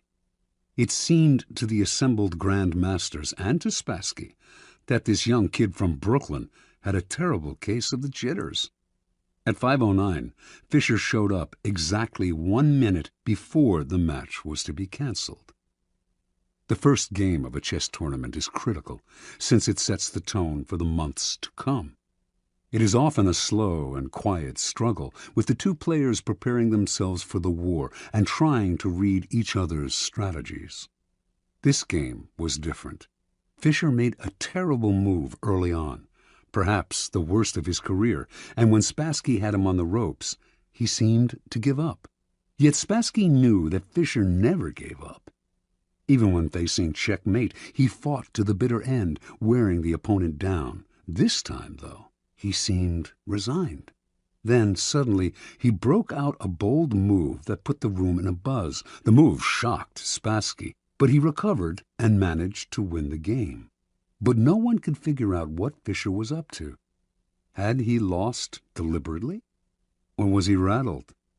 Unsettled? Even as some thought, insane? After his defeat in the first game, Fischer complained all the more loudly about the room, the cameras, and everything else. He also failed to show up on time for the second game. This time, the organizers had had enough. He was given a forfeit. Now he was down 2-0, a position from which no one had ever come back to win a chess championship. Fischer was clearly unhinged. Yet, in the third game, as all those who witnessed it remember, he had a ferocious look in his eye, a look that clearly bothered Spassky. And despite the hole he had dug for himself, he seemed supremely confident. He did make what appeared to be another blunder, as he had in the first game, but his cocky air made Spassky smell a trap. Yet, despite the Russian's suspicions, he could not figure out the trap, and before he knew it, Fischer had checkmated him. In fact, Fischer's unorthodox tactics had completely unnerved his opponent. At the end of the game, Fischer leaped up and rushed out, yelling to his confederates as he smashed a fist into his palm, "I'm crushing him with brute force." In the next games, Fischer pulled moves that no one had seen from him before, moves that were not his style. Now Spassky started to make blunders. After losing the 6th game, he started to cry. One grandmaster said, "After this, Spassky's got to ask himself if it's safe to go back to Russia." After the 8th game, Spassky decided he knew what was happening. Bobby Fischer was hypnotizing him. He decided not to look Fischer in the eye. He lost anyway. After the 14th game, he called a staff conference and announced, "An attempt is being made to control my mind." He wondered whether the orange juice they drank at the chess table could have been drugged. Maybe chemicals were being blown into the air. Finally, Spassky went public, accusing the Fischer team of putting something in the chairs that was altering Spassky's mind. The KGB went on alert. Boris Spassky was embarrassing the Soviet Union. The chairs were taken apart and x-rayed. A chemist found nothing unusual in them. The only things anyone found anywhere, in fact, were 2 dead flies in the lighting fixture. Spassky began to complain of hallucinations. He tried to keep playing, but his mind was unraveling. He could not go on. On September 2nd, he resigned. Although still relatively young, he never recovered from this defeat. Interpretation. In previous games between Fischer and Spassky, Fischer had not fared well. Spassky had an uncanny ability to read his opponent's strategy and use it against him. Adaptable and patient, he would build attacks that would defeat not in 7 moves, but in 70. He defeated Fischer every time they played because he saw much further ahead and because he was a brilliant psychologist who never lost control. One master said, "He doesn't just look for the best move, he looks for the move that will disturb the man he is playing." Fischer, however, finally understood that this was one of the keys to Spassky's success. He played on your predictability, defeated you at your own game. Everything Fischer did for the championship match was an attempt to put the initiative on his side and to keep Spassky off balance. Clearly, the endless waiting had an effect on Spassky's psyche. Most powerful of all, though, were Fischer's deliberate blunders and his appearance of having no clear strategy. In fact, he was doing everything he could to scramble his old patterns, even if it meant losing the first match and forfeiting the second. Spassky was known for his sang-froid and level-headedness, but for the first time in his life he could not figure out his opponent. He slowly melted down, until at the end he was the one who seemed insane. Chess contains the concentrated essence of life. First, because to win, you have to be supremely patient and far-seeing. And second, because the game is built on patterns, whole sequences of moves that have been played before and will be played again with slight alterations in any one match. Your opponent analyzes the patterns you are playing and uses them to try to foresee your moves. Allowing him nothing predictable to base his strategy on gives you a big advantage. In chess, as in life, when people cannot figure out what you are doing, they are kept in a state of terror, waiting, uncertain, confused. Keys to power. Nothing is more terrifying than the sudden and unpredictable. That is why we are so frightened by earthquakes and tornadoes. We do not know when they will strike. After one has occurred, we wait in terror for the next one. To a lesser degree, this is the effect that unpredictable human behavior has on us. Animals behave in set patterns, which is why we are able to hunt and kill them. Only man has the capacity consciously to alter his behavior, to improvise and overcome the weight of routine and habit. Yet most men do not realize this power. They prefer the comforts of routine, of giving in to the animal nature that has them repeating the same compulsive actions time and time again. They do this because it requires no effort, and because they mistakenly believe that if they do not unsettle others, they will be left alone. Understand, a person of power instills a kind of fear by deliberately unsettling those around him to keep the initiative on his side. You sometimes need to strike without warning to make others tremble when they least expect it. It is a device that the powerful have used for centuries. Unpredictability is most often the tactic of the master, but the underdog, too, can use it to great effect. If you find yourself outnumbered or cornered, throw in a series of unpredictable moves. Your enemies will be so confused that they will pull back or make a tactical blunder. People are always trying to read the motives behind your actions and to use your predictability against you. Throw in a completely inexplicable move and you put them on the defensive. Because they do not understand you, they are unnerved, and in such a state you can easily intimidate them. Unpredictability is not only a weapon of terror. Scrambling your patterns on a day-to-day basis will cause a stir around you and stimulate interest. People will talk about you, ascribe motives and explanations that have nothing to do with the truth, but that keep you constantly in their minds. In the end, the more capricious you appear, the more respect you will garner. Only the terminally subordinate act in a predictable manner. Law 18. Do not build fortresses to protect yourself. Isolation is dangerous.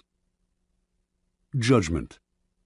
The world is dangerous and enemies are everywhere. Everyone has to protect themselves. A fortress seems the safest, but isolation exposes you to more dangers than it protects you from. It cuts you off from valuable information.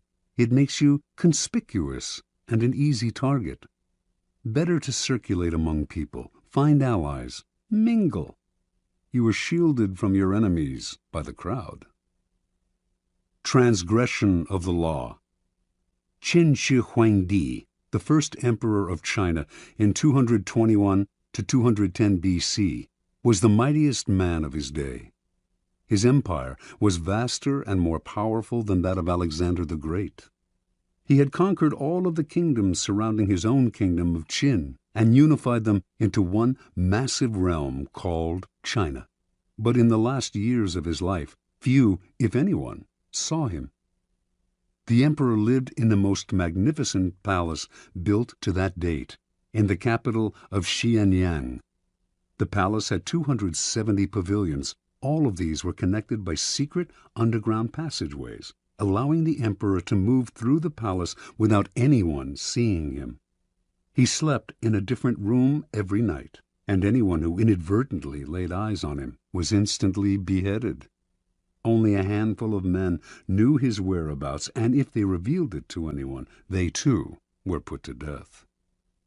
The first emperor had grown so terrified of human contact that when he had to leave the palace, he traveled incognito, disguising himself carefully. On one such trip through the provinces, he suddenly died. His body was borne back to the capital in the emperor's carriage, with a cart packed with salted fish trailing behind it to cover up the smell of the rotting corpse. No one was to know of his death. He died alone, far from his wives, his family, his friends, and his courtiers, accompanied only by a minister and a handful of eunuchs. Interpretation. Shi Huangdi started off as the king of Qin, a fearless warrior of unbridled ambition. Writers of the time described him as a man with a waspish nose, eyes like slits, the voice of a jackal, and the heart of a tiger or wolf. He could be merciful sometimes, but more often he swallowed men up without a scruple. It was through trickery and violence that he conquered the provinces surrounding his own and created China, forging a single nation and culture out of many.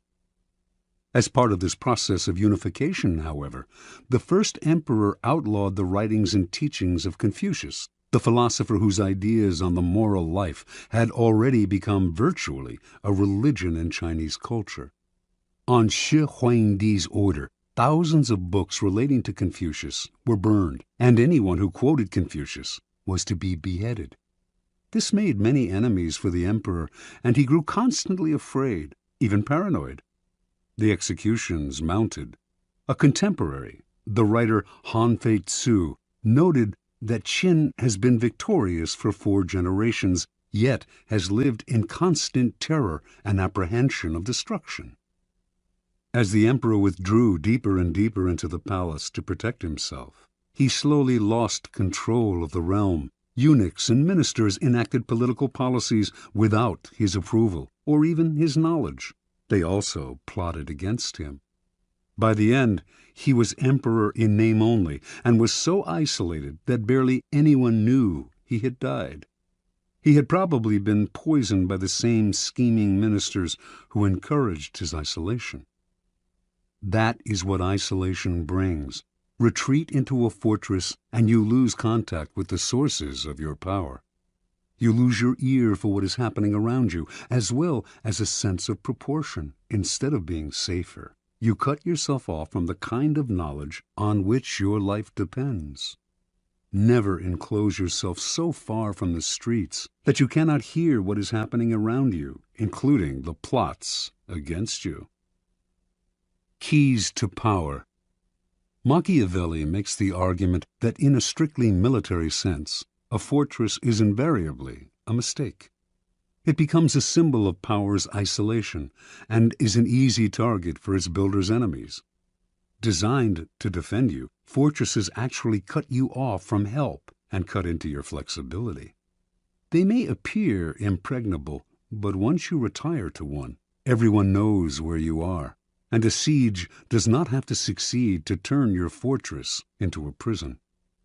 The danger for most people comes when they feel threatened. In such times, they tend to retreat and close ranks to find security in a kind of fortress.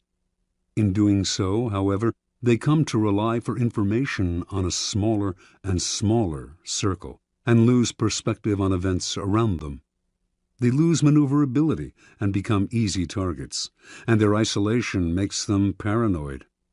As in warfare and most games of strategy, isolation often precedes defeat and death. In moments of uncertainty and danger, you need to fight this desire to turn inward. Instead, make yourself more accessible, seek out old allies and make new ones, force yourself into more and more different circles. This has been the trick of powerful people for centuries. Finally, since power is a human creation, it is inevitably increased by contact with other people. Instead of falling into the fortress mentality, view the world in the following manner. It is like a vast palace, with every room communicating with another. You need to be permeable, able to float in and out of different circles and mix with different types. That kind of mobility and social contact will protect you from plotters, who will be unable to keep secrets from you and from your enemies, who will be unable to isolate you from your allies. Always on the move, you mix and mingle in the rooms of the palace, never sitting or settling in one place. No hunter can fix his aim on such a swift-moving creature. Law 19. Know who you are dealing with. Do not offend the wrong person. Judgment. There are many different kinds of people in the world, and you can never assume that everyone will react to your strategies in the same way. Deceive or outmaneuver some people, and they will spend the rest of their lives seeking revenge. They are wolves in lamb's clothing. Choose your victims and opponents carefully then. Never offend or deceive the wrong person. Opponents, suckers, and victims. Preliminary typology. In your rise to power, you will come across many breeds of opponent, sucker, and victim. The highest form of the art of power is the ability to distinguish the wolves from the lambs, the foxes from the hares, the hawks from the vultures. If you make this distinction well, you will succeed without needing to coerce anyone too much. But if you deal blindly with whomever crosses your path, you will have a life of constant sorrow, if you even live that long. Being able to recognize types of people and to act accordingly is critical. The following are the 5 most dangerous and difficult types of mark in the jungle as identified by artists, con and otherwise, of the past. The arrogant and proud man. Although he may initially disguise it, this man's touchy pride makes him very dangerous. Any perceived slight will lead to a vengeance of overwhelming violence. You may say to yourself, "But I only said such and such at a party where everyone was drunk." It does not matter. There is no sanity behind his overreaction, so do not waste time trying to figure him out. If, at any point in your dealings with a person, you sense an oversensitive and overactive pride, flee. Whatever you are hoping for from him isn't worth it. The hopelessly insecure man.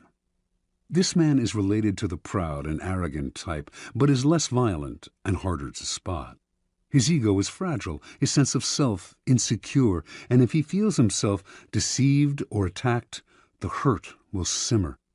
He will attack you in bites that will take forever to get big enough for you to notice. If you find you have deceived or harmed such a man, disappear for a long time. Do not stay around him, or he will nibble you to death. Mr. Suspicion. Another variant on the breeds above. This is a future Joe Stalin. He sees what he wants to see, usually the worst, in other people, and imagines that everyone is after him. Mr. Suspicion is, in fact, the least dangerous of the three. Genuinely unbalanced, he is easy to deceive, just as Stalin himself was constantly deceived. Play on his suspicious nature to get him to turn against other people. But if you do become the target of his suspicions, watch out. The serpent with a long memory. If hurt or deceived, this man will show no anger on the surface. He will calculate and wait. Then, when he is in a position to turn the tables, he will exact a revenge marked by a cold-blooded shrewdness. Recognize this man by his calculation and cunning in the different areas of his life. He is usually cold and unaffectionate. Be doubly careful of this snake, and if you have somehow injured him, either crush him completely or get him out of your sight. The plain, unassuming, and often unintelligent man. Ah, your ears prick up when you find such a tempting victim. But this man is a lot harder to deceive than you imagine. Falling for a ruse often takes intelligence and imagination, a sense of the possible rewards. The blunt man will not take the bait because he does not recognize it. He is that unaware. The danger with this man is not that he will harm you or seek revenge, but merely that he will waste your time, energy, resources, and even your sanity in trying to deceive him. Have a test ready for a mark, a joke, a story. If his reaction is utterly literal, this is the type you are dealing with. Continue at your own risk. Transgression of the law. In the early part of the 13th century, Muhammad, the Shah of Khwarezm, managed after many wars to forge a huge empire, extending west to present-day Turkey and south to Afghanistan. The empire's center was the great Asian capital of Samarkand. The Shah had a powerful, well-trained army and could mobilize 200,000 warriors within days. In 1219, Muhammad received an embassy from a new tribal leader to the east, Genghis Khan. The embassy included all sorts of gifts to the great Muhammad, representing the finest goods from Khan's small but growing Mongol empire. Genghis Khan wanted to reopen the Silk Route to Europe and offered to share it with Muhammad, while promising peace between the two empires. Muhammad did not know this upstart from the east, who, it seemed to him, was extremely arrogant to try to talk as an equal to one so clearly his superior. He ignored Khan's offer. Khan tried again. This time, he sent a caravan of 100 camels filled with the rarest articles he had plundered from China. Before the caravan reached Muhammad, however, Inalchik, the governor of a region bordering on Samarkand, seized it for himself and executed its leaders. Genghis Khan was sure that this was a mistake, that Inalchik had acted without Muhammad's approval. He sent yet another mission to Muhammad, reiterating his offer and asking that the governor be punished.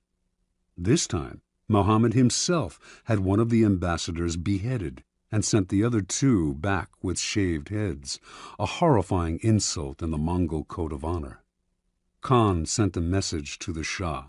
"You have chosen war. What will happen, and what is to be, we know not. Only God knows." Mobilizing his forces, in 1220 he attacked Inalchik's province, where he seized the capital, captured the governor, and ordered him executed by having molten silver poured into his eyes and ears. Over the next year, Khan led a series of guerrilla-like campaigns against the Shah's much larger army. His method was totally novel for the time. His soldiers could move very fast on horseback and had mastered the art of firing with bow and arrow while mounted. The speed and flexibility of his forces allowed him to deceive Mohammed as to his intentions and the directions of his movements. Eventually, he managed first to surround Samarkand, then to seize it. Mohammed fled, and a year later died, his vast empire broken and destroyed.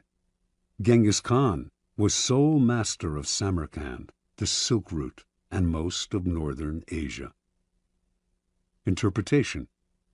Never assume that the person you are dealing with is weaker or less important than you are. Some men are slow to take offense, which may make you misjudge the thickness of their skin and fail to worry about insulting them.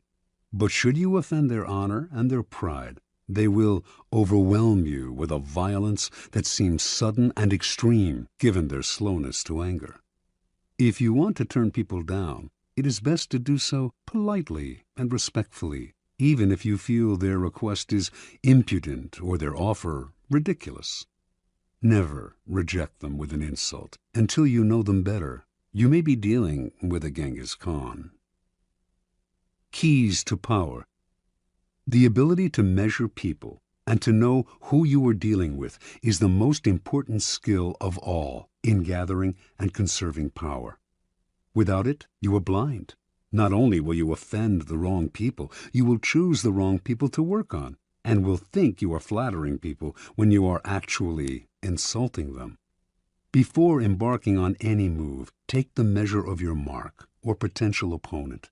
Otherwise, you will waste time and make mistakes. Study people's weaknesses, the chinks in their armor, their areas of both pride and insecurity. Know their ins and outs before you even decide whether or not to deal with them. 2 final words of caution. First, in judging and measuring your opponent, never rely on your instincts. You will make the greatest mistakes of all if you rely on such inexact indicators.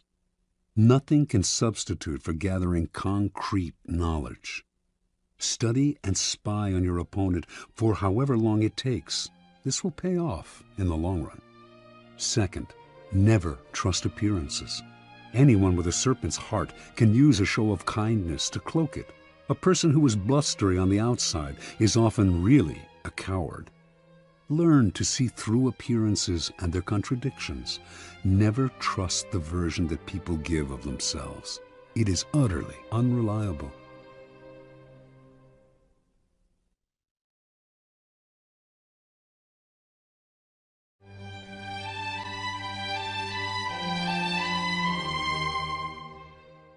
Law 20. Do not commit to anyone. Judgment. It is the fool who always rushes to take sides. Do not commit to any side or cause but yourself.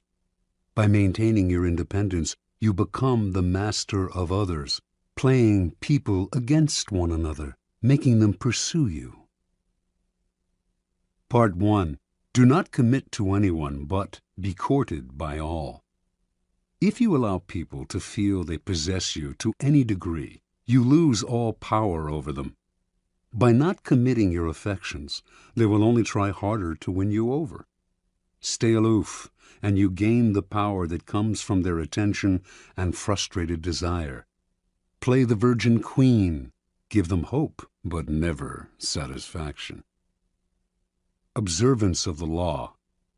When Queen Elizabeth I ascended the throne of England in 1558, there was much to do about her finding a husband. The issue was debated in Parliament and was a main topic of conversation among Englishmen of all classes. They often disagreed as to whom she should marry, but everyone thought she should marry as soon as possible, for a queen must have a king and must bear heirs for the kingdom. The debates raged on for years. Meanwhile, the most handsome and eligible bachelors in the realm, Sir Robert Dudley, the Earl of Essex, Sir Walter Raleigh, vied for Elizabeth's hand. She did not discourage them, but she seemed to be in no hurry, and her hints as to which man might be her favorite often contradicted each other. In 1566, Parliament sent a delegation to Elizabeth urging her to marry before she was too old to bear children. She did not argue, nor did she discourage the delegation, but she remained a virgin nonetheless. The delicate game that Elizabeth played with her suitors slowly made her the subject of innumerable sexual fantasies and the object of cultish worship. The court physician, Simon Forman, used his diary to describe his dreams of deflowering her. Painters represented her as Diana and other goddesses. The poet Edmund Spenser and others wrote eulogies to the Virgin Queen. She was referred to as the world's empress, that virtuous Virgo who rules the world and sets the stars in motion. In conversation with her, her many male suitors would employ bold sexual innuendo, a dare that Elizabeth did not discourage. She did all she could to stir their interest and simultaneously keep them at bay. Throughout Europe, kings and princes knew that a marriage with Elizabeth would seal an alliance between England and any nation. The King of Spain wooed her, as did the Prince of Sweden and the Archduke of Austria. She politely refused them all. The great diplomatic issue of Elizabeth's day was posed by the revolt of the Flemish and Dutch lowlands, which were then possessions of Spain. Should England break its alliance with Spain and choose France as its main ally on the continent, thereby encouraging Flemish and Dutch independence? By 1570, it had come to seem that an alliance with France would be England's wisest course. France had two eligible men of noble blood, the Dukes of Anjou and Alençon, brothers of the French king. Would either of them marry Elizabeth? Both had advantages, and Elizabeth kept the hopes of both alive. The issue simmered for years. The Duke of Anjou made several visits to England, kissed Elizabeth in public, even called her by pet names. She appeared to requite his affections. Meanwhile, as she flirted with the two brothers, a treaty was signed that sealed peace between France and England. By 1582, Elizabeth felt she could break off the courtship. In the case of the Duke of Anjou in particular, she did so with great relief. For the sake of diplomacy, she had allowed herself to be courted by a man whose presence she could not stand and whom she found physically repulsive. Once peace between France and England was secure, she dropped the unctuous Duke as politely as she could. By this time, Elizabeth was too old to bear children. She was accordingly able to live the rest of her life as she desired, and she died the Virgin Queen. She left no direct heir, but ruled through a period of incomparable peace and cultural fertility. Interpretation. Elizabeth knew that marriage can often lead to a female ruler's undoing. By marrying and committing to an alliance with one party or nation, the queen becomes embroiled in conflicts that are not of her choosing, conflicts which may eventually overwhelm her or lead her into a futile war. Also, the husband becomes the de facto ruler and often tries to do away with his wife, the queen. She had two goals as a ruler: to avoid marriage and to avoid war. She managed to combine these goals by dangling the possibility of marriage in order to forge alliances. The moment she committed to any single suitor would have been the moment she lost her power. She had to emanate mystery and desirability, never discouraging anyone's hopes, but never yielding. Through this lifelong game of flirting and withdrawing, Elizabeth dominated the country and every man who sought to conquer her. As the center of attention, she was in control. Keeping her independence above all, Elizabeth protected her power and made herself an object of worship. Keys to power. When you hold yourself back, you incur not anger, but a kind of respect. You instantly seem powerful because you make yourself ungraspable rather than succumbing to the group or to the relationship, as most people do. This aura of power only grows with time, As your reputation for independence grows, more and more people will come to desire you, wanting to be the one who gets you to commit. Desire is like a virus. If we see that someone is desired by other people, we tend to find this person desirable too. The moment you commit, the magic is gone. You become like everyone else. People will try all kinds of underhanded methods to get you to commit. They will give you gifts, shower you with favors, all to put you under obligation. Encourage the attention, stimulate their interest, but do not commit at any cost. Accept the gifts and favors if you so desire, but be careful to maintain your inner aloofness. You cannot inadvertently allow yourself to feel obligated to anyone.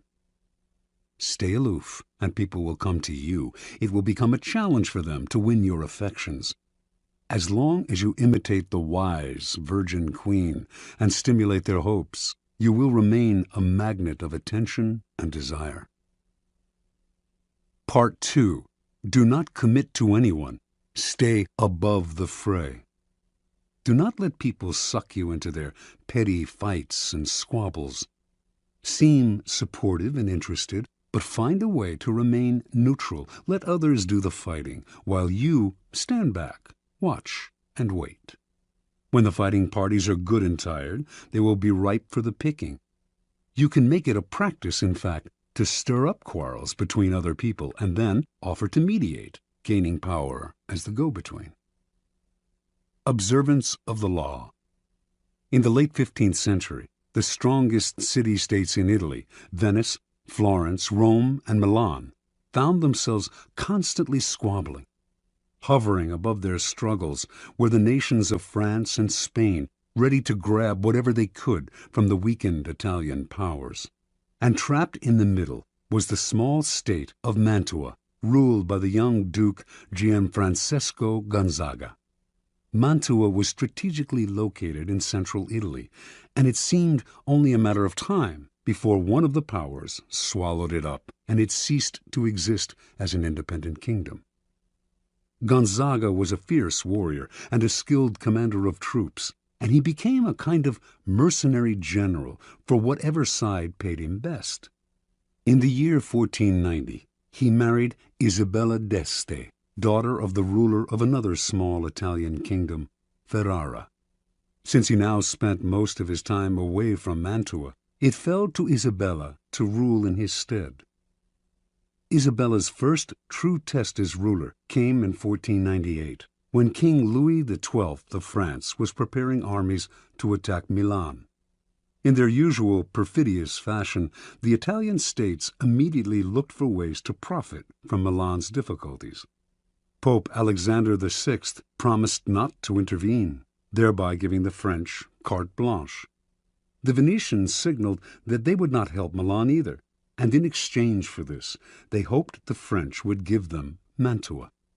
The ruler of Milan, Lodovico Sforza, suddenly found himself alone and abandoned.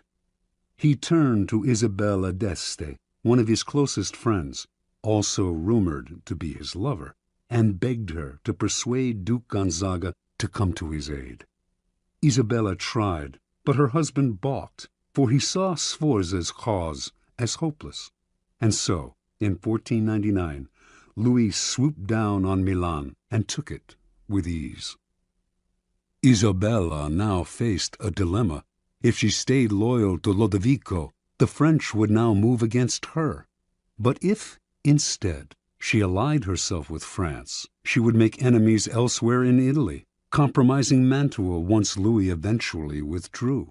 And if she looked to Venice or Rome for help, they would simply swallow up Mantua under the cloak of coming to her aid. Yet she had to do something. The mighty king of France was breathing down her neck. She decided to befriend him, as she had befriended Lodovico Sforza before him, with alluring gifts, witty, intelligent letters, and the possibility of her company. For Isabella was famous as a woman of incomparable beauty and charm. In 1500, Louis invited Isabella to a great party in Milan to celebrate his victory. Leonardo da Vinci built an enormous mechanical lion for the affair. When the lion opened its mouth, it spewed fresh lilies, the symbols of French royalty. At the party, Isabella wore one of her celebrated dresses. She had by far the largest wardrobe of any of the Italian princesses. And just as she had hoped, she charmed and captivated Louis, who ignored all the other ladies vying for his attention. She soon became his constant companion, and in exchange for her friendship, he pledged to protect Mantua's independence from Venice. As one danger receded, however, another, more worrying one arose, this time from the south, in the form of Cesare Borgia. Starting in 1500, Borgia had marched steadily northward, gobbling up all the small kingdoms in his path, in the name of his father, Pope Alexander. Isabella understood Cesare perfectly. He could be neither trusted nor in any way offended. He had to be cajoled and kept at arm's length. Isabella began by sending him gifts, falcons, prize dogs, perfumes, and dozens of masks, which she knew he always wore when he walked the streets of Rome. She sent messengers with flattering greetings, although these messengers also acted as her spies. At one point, Cesare asked if he could house some troops in Mantua. Isabella managed to dissuade him politely, knowing full well that once the troops were quartered in the city, they would never leave. Even when Isabella was charming Cesare, she convinced everyone around her to take care never to utter a harsh word about him, since he had spies everywhere and would use the slightest pretext for invasion. When Isabella had a child, she asked Cesare to be the godfather. She even dangled in front of him the possibility of a marriage between her family and his. Somehow it all worked, for although elsewhere he seized everything in his path, he spared Mantua. In 1503, Cesare's father Alexander died, and a few years later the new pope, Julius II, went to war to drive the French troops from Italy. When the ruler of Ferrara, Alfonso, Isabella's brother, sided with the French, Julius decided to attack and humble him.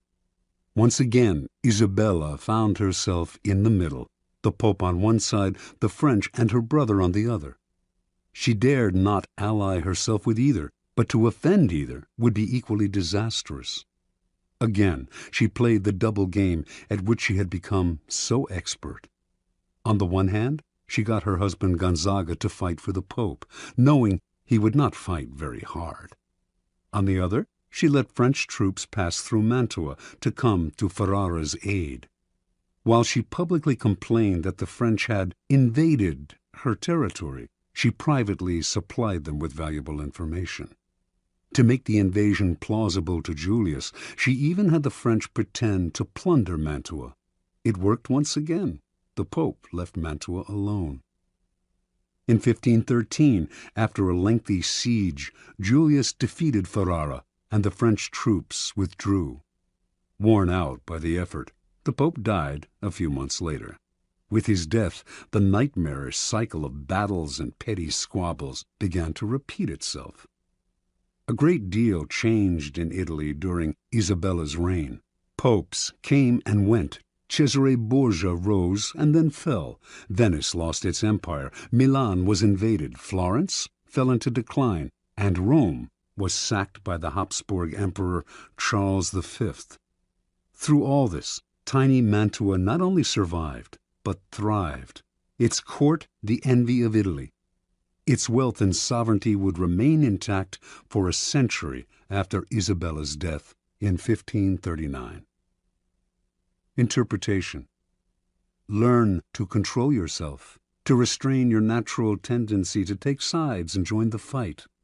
Be friendly and charming to each of the combatants, then step back as they collide. With every battle, they grow weaker, while you grow stronger with every battle you avoid. Keys to power. To succeed in the game of power, you have to master your emotions. But even if you succeed in gaining such self-control, You can never control the temperamental dispositions of those around you, and this presents a great danger. Most people operate in a whirlpool of emotions, constantly reacting, churning up squabbles and conflicts. Your self-control and autonomy will only bother and infuriate them. They will try to draw you into the whirlpool, begging you to take sides in their endless battles or to make peace for them. If you succumb to their emotional entreaties, little by little, you will find your mind and time occupied by their problems.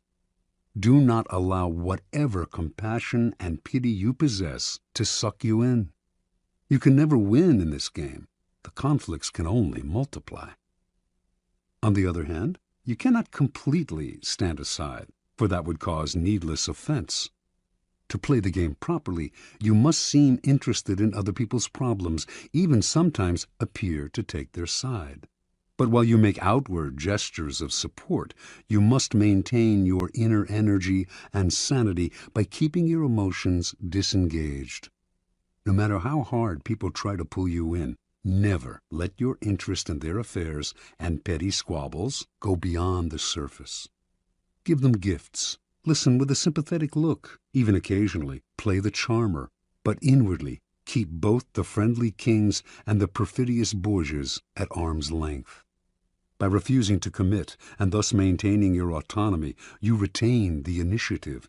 Your moves stay matters of your own choosing, not defensive reactions to the push and pull of those around you. Play a waiting game, and you cannot lose. Law 21. Play a sucker to catch a sucker.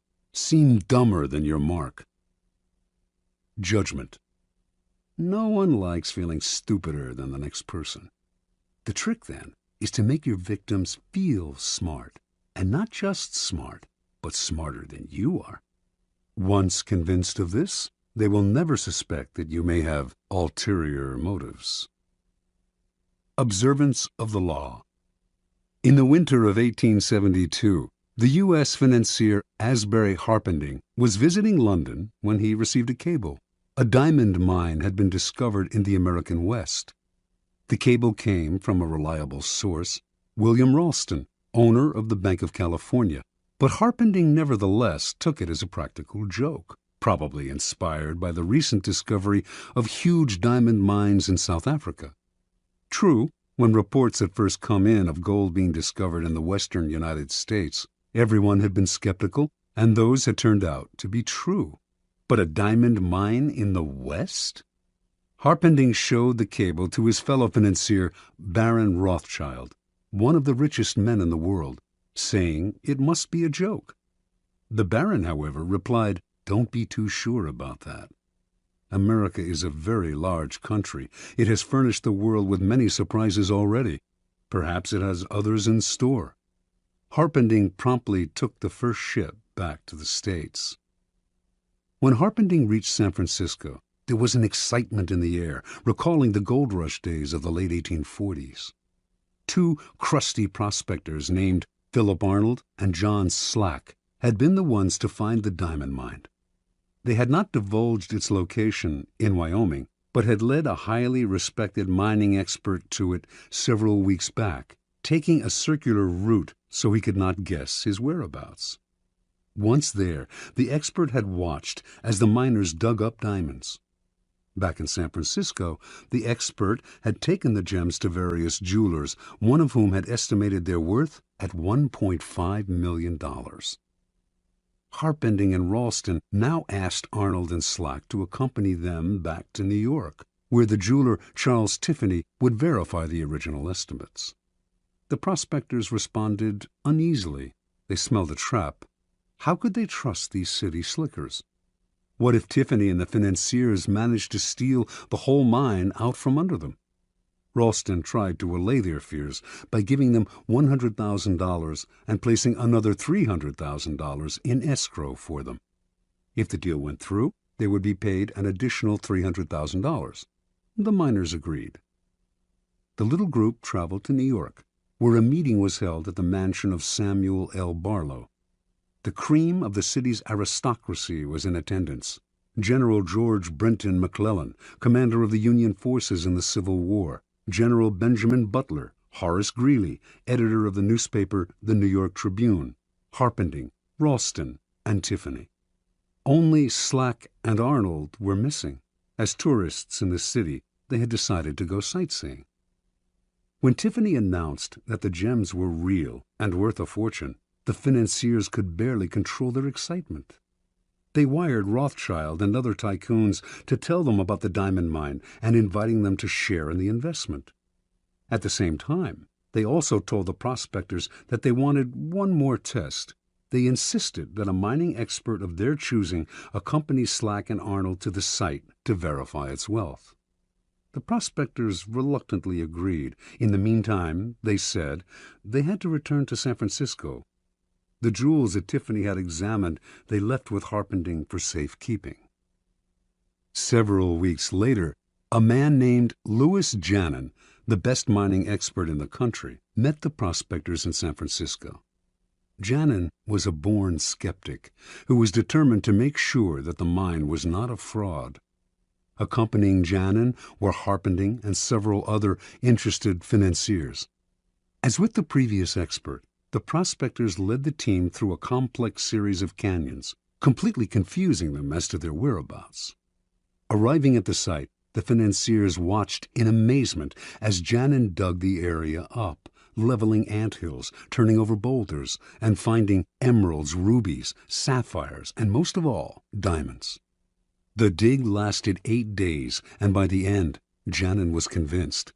He told the investors that they now possessed the richest field in mining history.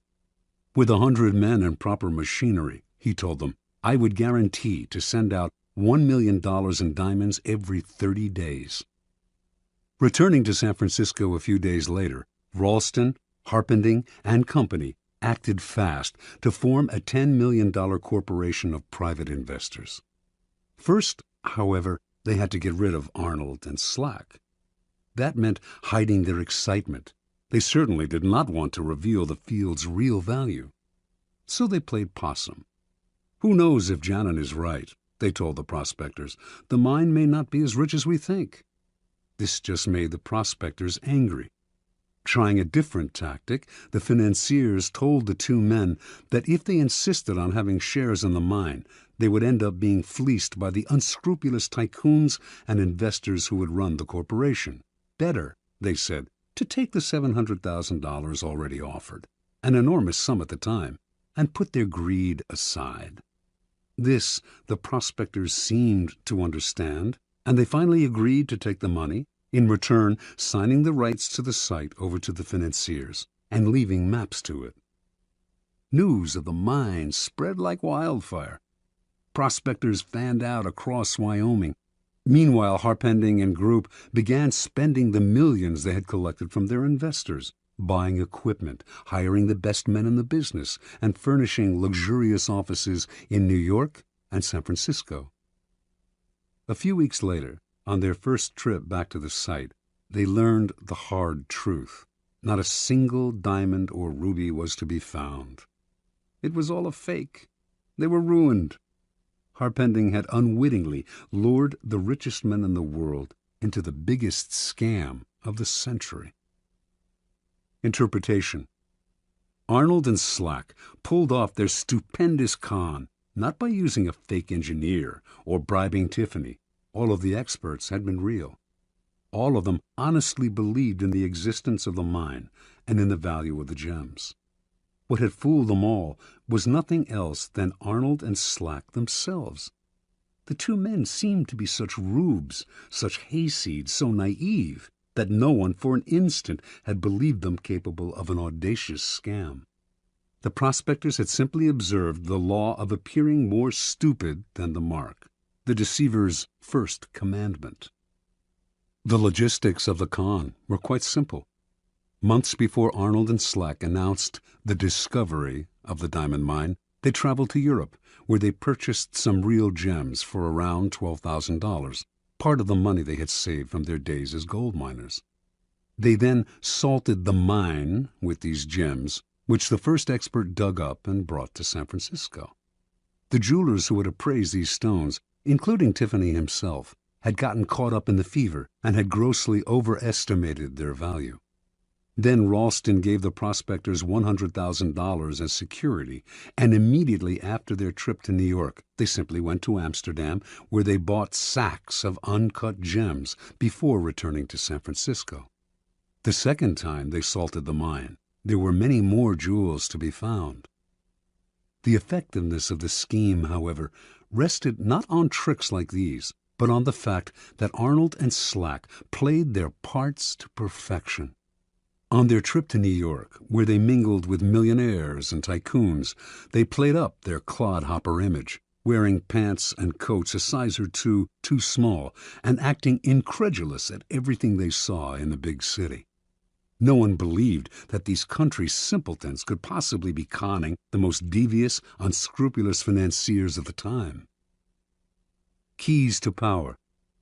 Given how important the idea of intelligence is to most people's vanity, it is critical never inadvertently to insult or impugn a person's brain power. That is an unforgivable sin, but if you can make this iron rule work for you, it opens up all sorts of avenues of deception. Subliminally reassure people that they are more intelligent than you are, or even that you are a bit of a moron, and you can run rings around them. The feeling of intellectual superiority you give them will disarm their suspicion muscles. Intelligence is the obvious quality to downplay, but why stop there? Taste and sophistication rank close to intelligence on the vanity scale, make people feel they are more sophisticated than you are, and their guard will come down. As Arnold and Slack knew, an air of complete naivete can work wonders. Those fancy financiers were laughing at them behind their backs. But who laughed loudest in the end? In general, then, always make people believe they are smarter and more sophisticated than you are. They will keep you around because you make them feel better about themselves, and the longer you are around, the more opportunities you will have to deceive them. Law 22. Use the surrender tactic. Transform weakness into power. Judgment. When you are weaker, never fight for honor's sake. Choose surrender instead.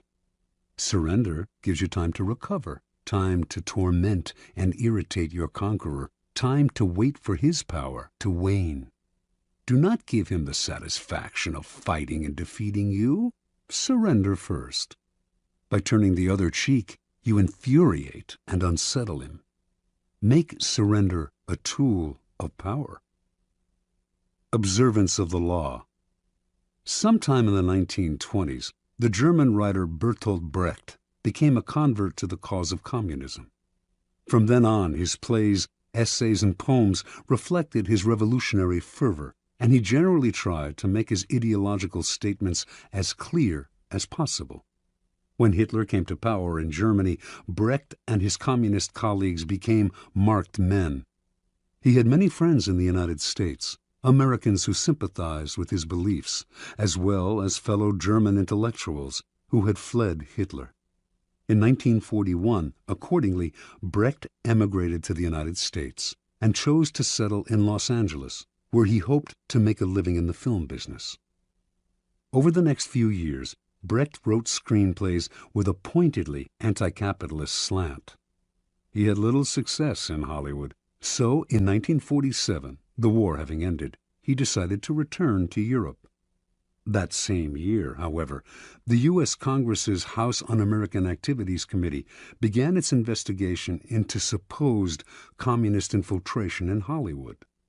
It began to gather information on Brecht, who had so openly espoused Marxism, and on September 19, 1947, only a month before he had planned to leave the United States, he received a subpoena to appear before the committee. In addition to Brecht, a number of other writers, producers, and directors were summoned to appear as well, and this group came to be known as the Hollywood 19. Before going to Washington, the Hollywood 19 met to decide on a plan of action. Their approach would be confrontational, Instead of answering questions about their membership, or lack of it, in the Communist Party, they would read prepared statements that would challenge the authority of the committee and argue that its activities were unconstitutional.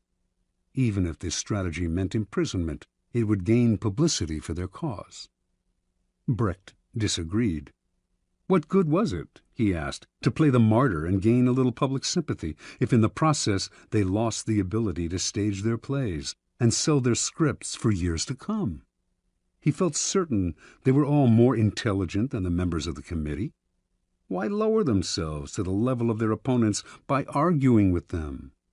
Why not outfox the committee by appearing to surrender to it while subtly mocking it?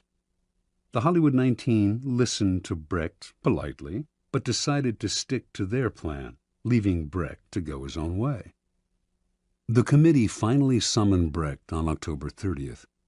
They expected him to do what others among the Hollywood 19 who had testified before him had done: argue, refuse to answer questions, challenge the committee's right to hold its hearing, even yell and hurl insults.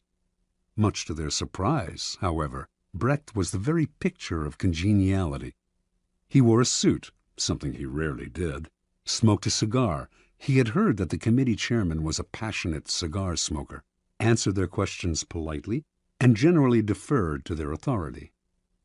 Unlike the other witnesses, Brecht answered the question of whether he belonged to the Communist Party. He was not a member, he said, which happened to be the truth. One committee member asked him, "Is it true you have written a number of revolutionary plays?" Brecht had written many plays with overt communist messages, but he responded, "I have written a number of poems and songs and plays in the fight against Hitler, and, of course, they can be considered, therefore, as revolutionary because I, of course, was for the overthrow of that government." This statement went unchallenged. Brecht's English was more than adequate, but he used an interpreter throughout his testimony, a tactic that allowed him to play subtle games with language. When committee members found communist leanings in lines from English editions of his poems, he would repeat the lines in German for the interpreter, who would then retranslate them, and somehow they would come out innocuous. At one point, a committee member read one of Brecht's revolutionary poems out loud in English and asked him if he had written it. "No," he responded, "I wrote a German poem, which is very different from this." The author's elusive answers baffled the committee members, but his politeness and the way he yielded to their authority made it impossible for them to get angry with him. After only an hour of questioning, the committee members had had enough. "Thank you very much," said the chairman. "You are a good example to the other witnesses." Not only did they free him, they offered to help him if he had any trouble with immigration officials who might detain him for their own reasons. The following day, Brecht left the U.S., never to return. Interpretation. The Hollywood 19's confrontational approach won them a lot of sympathy, and years later they gained a kind of vindication in public opinion. But they were also blacklisted and lost valuable years of profitable working time. Brecht, on the other hand, expressed his disgust at the committee more indirectly. It was not that he changed his beliefs or compromised his values. Instead, during his short testimony, he kept the upper hand by appearing to yield, while all the time running circles around the committee with vague responses, outright lies that went unchallenged because they were wrapped in enigmas and word games. In the end, he kept the freedom to continue his revolutionary writing, as opposed to suffering imprisonment or detainment in the United States, even while subtly mocking the committee and its authority with his pseudo-obedience. Keep in mind the following. People trying to make a show of their authority are easily deceived by the surrender tactic. Your outward sign of submission makes them feel important, satisfied that you respect them. They become easier targets for a later counterattack or for the kind of indirect ridicule used by Brecht. Measuring your power over time, never sacrifice long-term maneuverability for the short-lived glories of martyrdom. Keys to power. What gets us into trouble in the realm of power is often our own overreaction to the moves of our enemies and rivals. That overreaction creates problems we would have avoided had we been more reasonable. It also has an endless rebound effect, for the enemy then overreacts as well. It is always our first instinct to react, to meet aggression with some other kind of aggression. But the next time someone pushes you, and you find yourself starting to react, try this. Do not resist or fight back, but yield, turn the other cheek, bend. You will find that this often neutralizes their behavior. They expected, even wanted you to react with force, and so they are caught off guard and confounded by your lack of resistance. By yielding, you in fact control the situation, because your surrender is part of a larger plan to lull them into believing they have defeated you. This is the essence of the surrender tactic. Inwardly, you stay firm, but outwardly, you bend. Deprived of a reason to get angry, your opponents will often be bewildered instead, and they are unlikely to react with more violence, which would demand a reaction from you. Instead, you are allowed the time and space to plot the counter moves that will bring them down. In the battle of the intelligent against the brutal and the aggressive, the surrender tactic is the supreme weapon. It does require self-control. Those who genuinely surrender give up their freedom and may be crushed by the humiliation of their defeat. You have to remember that you only appear to surrender, like the animal that plays dead to save its hide. Power is always in flux.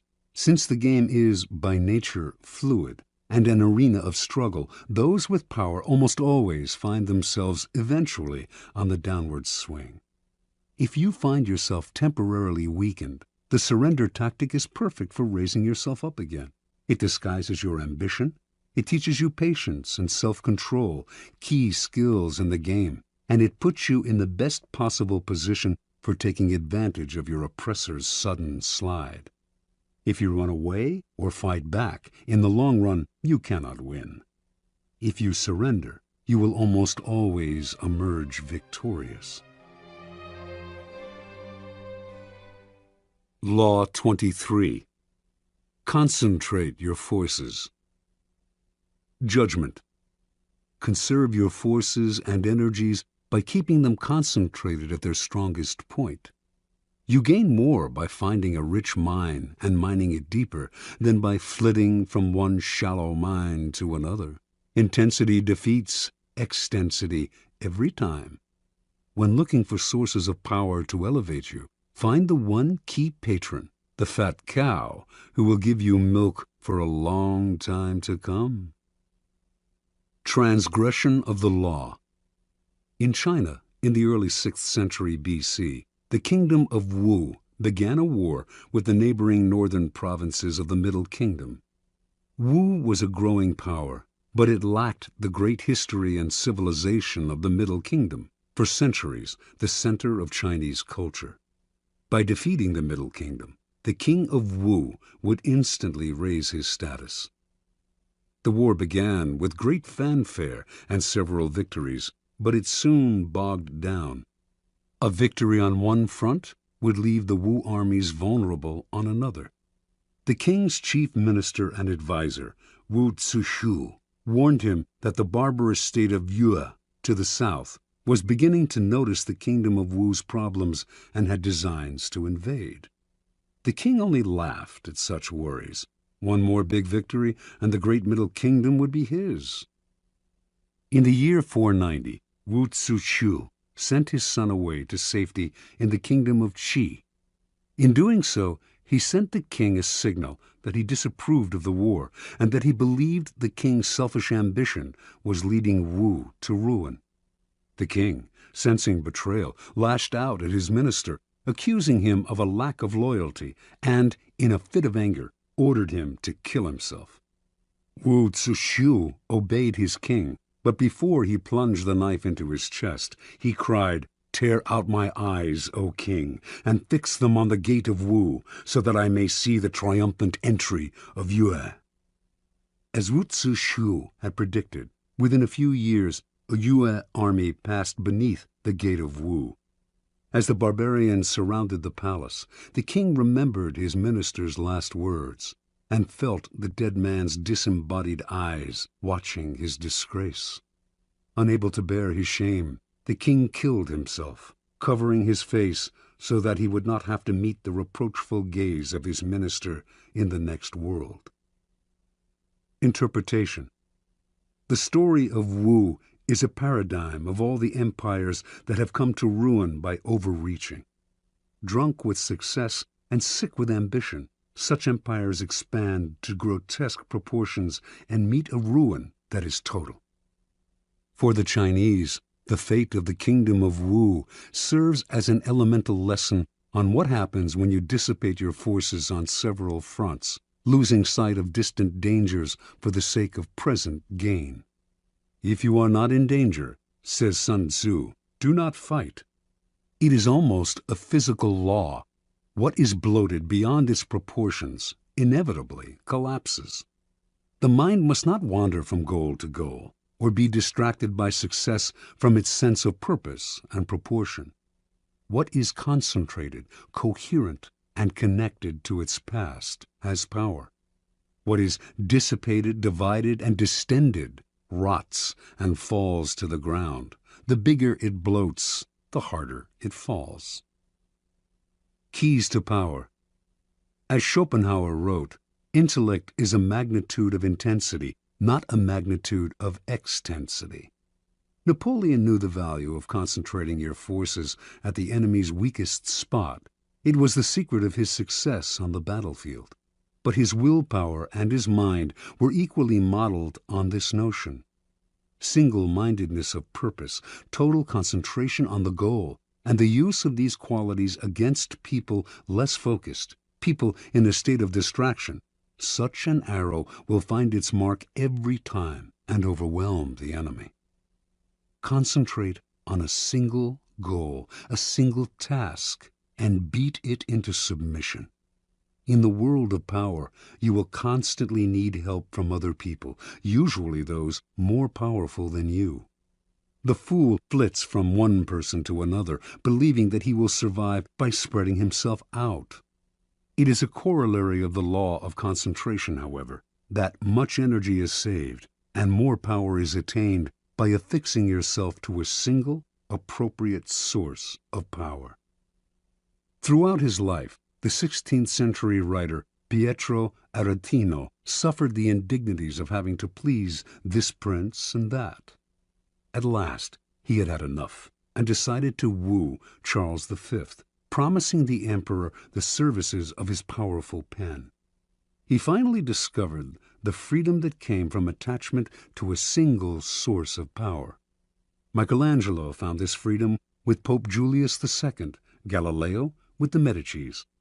In the end, the single patron appreciates your loyalty and becomes dependent on your services. In the long run, the master serves the slave. Power always exists in concentrated forms. In any organization, it is inevitable for a small group to hold the strings, and often it is not those with the titles. In the game of power, only the fool flails about without fixing his target. You must find out who controls the operations, who is the real director behind the scenes. As Richelieu discovered at the beginning of his rise to the top of the French political scene during the early 17th century, it was not King Louis XIII who decided things. It was the king's mother, and so he attached himself to her and catapulted through the ranks of the courtiers all the way to the top. It is enough to strike oil once. Your wealth and power are assured for a lifetime. Law 24. Play the perfect courtier. Judgment. The perfect courtier thrives in a world where everything revolves around power and political dexterity. He has mastered the art of indirection. He flatters, yields to superiors, and asserts power over others in the most oblique and graceful manner. Learn and apply the laws of courtiership, and there will be no limit to how far you can rise in the court. Court society. It is a fact of human nature that the structure of a court society forms itself around power. In the past, the court gathered around the ruler and had many functions. Besides keeping the ruler amused, it was a way to solidify the hierarchy of royalty, nobility, and the upper classes, and to keep the nobility both subordinate and close to the ruler, so that he could keep an eye on them. The court serves power in many ways, but most of all, it glorifies the ruler, providing him with a microcosmic world that must struggle to please him. To be a courtier was a dangerous game. A 19th century Arab traveler to the court of Darfur, in what is now Sudan, reported that courtiers there had to do whatever the Sultan did. If he were injured, they had to suffer the same injury. If he fell off his horse during a hunt, they fell too. Mimicry like this appeared in courts all over the world. More troublesome was the danger of displeasing the ruler. One wrong move spelled death or exile. The successful courtier had to walk a tightrope, pleasing but not pleasing too much, obeying but somehow distinguishing himself from the other courtiers, while also never distinguishing himself so far as to make the ruler insecure. Great courtiers throughout history have mastered the science of manipulating people. They make the king feel more kingly. They make everyone else fear their power. They are magicians of appearance, knowing that most things at court are judged by how they seem. Great courtiers are gracious and polite. Their aggression is veiled and indirect. Masters of the word, they never say more than necessary, getting the most out of a compliment or hidden insult. They are magnets of pleasure. People want to be around them because they know how to please. Yet they neither fawn nor humiliate themselves. Great courtiers become the king's favorites, enjoying the benefits of that position. They often end up more powerful than the ruler, for they are wizards in the accumulation of influence. Many today dismiss court life as a relic of the past, a historical curiosity. They reason, according to Machiavelli, as though heaven, the sun, the elements, and men had changed the order of their motions and power, and were different from what they were in ancient times. There may be no more sun kings, but there are still plenty of people who believe the sun revolves around them. The royal court may have more or less disappeared, or at least lost its power, but courts and courtiers still exist because power still exists. A courtier is rarely asked to fall off a horse anymore, but the laws that govern court politics are as timeless as the laws of power. There is much to be learned, then, from great courtiers past and present. The laws of court politics. Avoid ostentation. It is never prudent to prattle on about yourself or call too much attention to your actions. The more you talk about your deeds, the more suspicion you cause. You also stir up enough envy among your peers to induce treachery and backstabbing. Be careful, ever so careful, in trumpeting your own achievements, and always talk less about yourself than about other people. Modesty is generally preferable. Practice nonchalance. Never seem to be working too hard. Your talent must appear to flow naturally, with an ease that makes people take you for a genius rather than a workaholic. Be frugal with flattery. It may seem that your superiors cannot get enough flattery, but too much of even a good thing loses its value. It also stirs up suspicion among your peers. Learn to flatter indirectly, by downplaying your own contribution, for example, to make your master look better. Arrange to be noticed. There is a paradox. You cannot display yourself too brazenly, yet you must also get yourself noticed.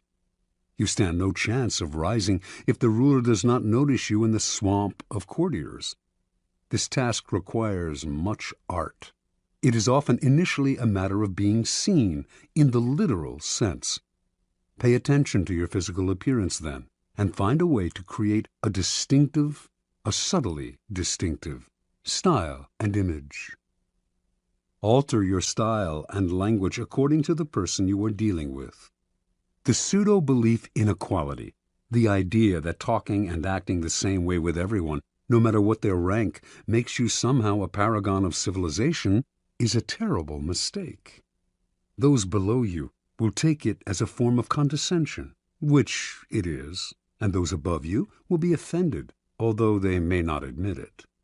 You must change your style and your way of speaking to suit each person. This is not lying, it is acting, and acting is an art, not a gift from God. Learn the art. Never be the bearer of bad news. The king kills the messenger who brings bad news. This is a cliché, but there is truth to it. You must struggle and, if necessary, lie and cheat to be sure that the lot of the bearer of bad news falls on a colleague, never on you.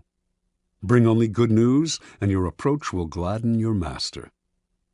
Never affect friendliness and intimacy with your master. He does not want a friend for a subordinate. He wants a subordinate. Never approach him in an easy, friendly way, or act as if you are on the best of terms. That is his prerogative. If he chooses to deal with you on this level, assume a wary chumminess. Otherwise, err in the opposite direction, and make the distance between you clear. Never criticize those above you directly. This may seem obvious, but there are often times when some sort of criticism is necessary. To say nothing or to give no advice would open you to risks of another sort. You must learn, however, to couch your advice and criticism as indirectly and as politely as possible. Think twice or 3 times before deciding you have made them sufficiently circuitous. Err on the side of subtlety and gentleness. Be frugal in asking those above you for favors. Nothing irritates a master more than having to reject someone's request. It stirs up guilt and resentment. Ask for favors as rarely as possible, and know when to stop. Never joke about appearances or taste. A lively wit and a humorous disposition are essential qualities for a good courtier, and there are times when vulgarity is appropriate and engaging. But avoid any kind of joke about appearance or taste, 2 highly sensitive areas, especially with those above you. Do not even try it when you are away from them. You will dig your own grave. Do not be the court cynic. If you constantly criticize your equals or subordinates, some of that criticism will rub off on you, hovering over you like a gray cloud wherever you go. People will groan at each new cynical comment, and you will irritate them. By expressing modest admiration for other people's achievements, you paradoxically call attention to your own. The ability to express wonder and amazement and seem like you mean it is a rare and dying talent, but one still greatly valued. Be self-observant. The mirror is a miraculous invention. Without it, you would commit great sins against beauty and decorum. You also need a mirror for your actions.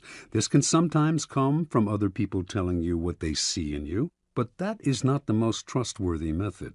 You must be the mirror, training your mind to see yourself as others see you.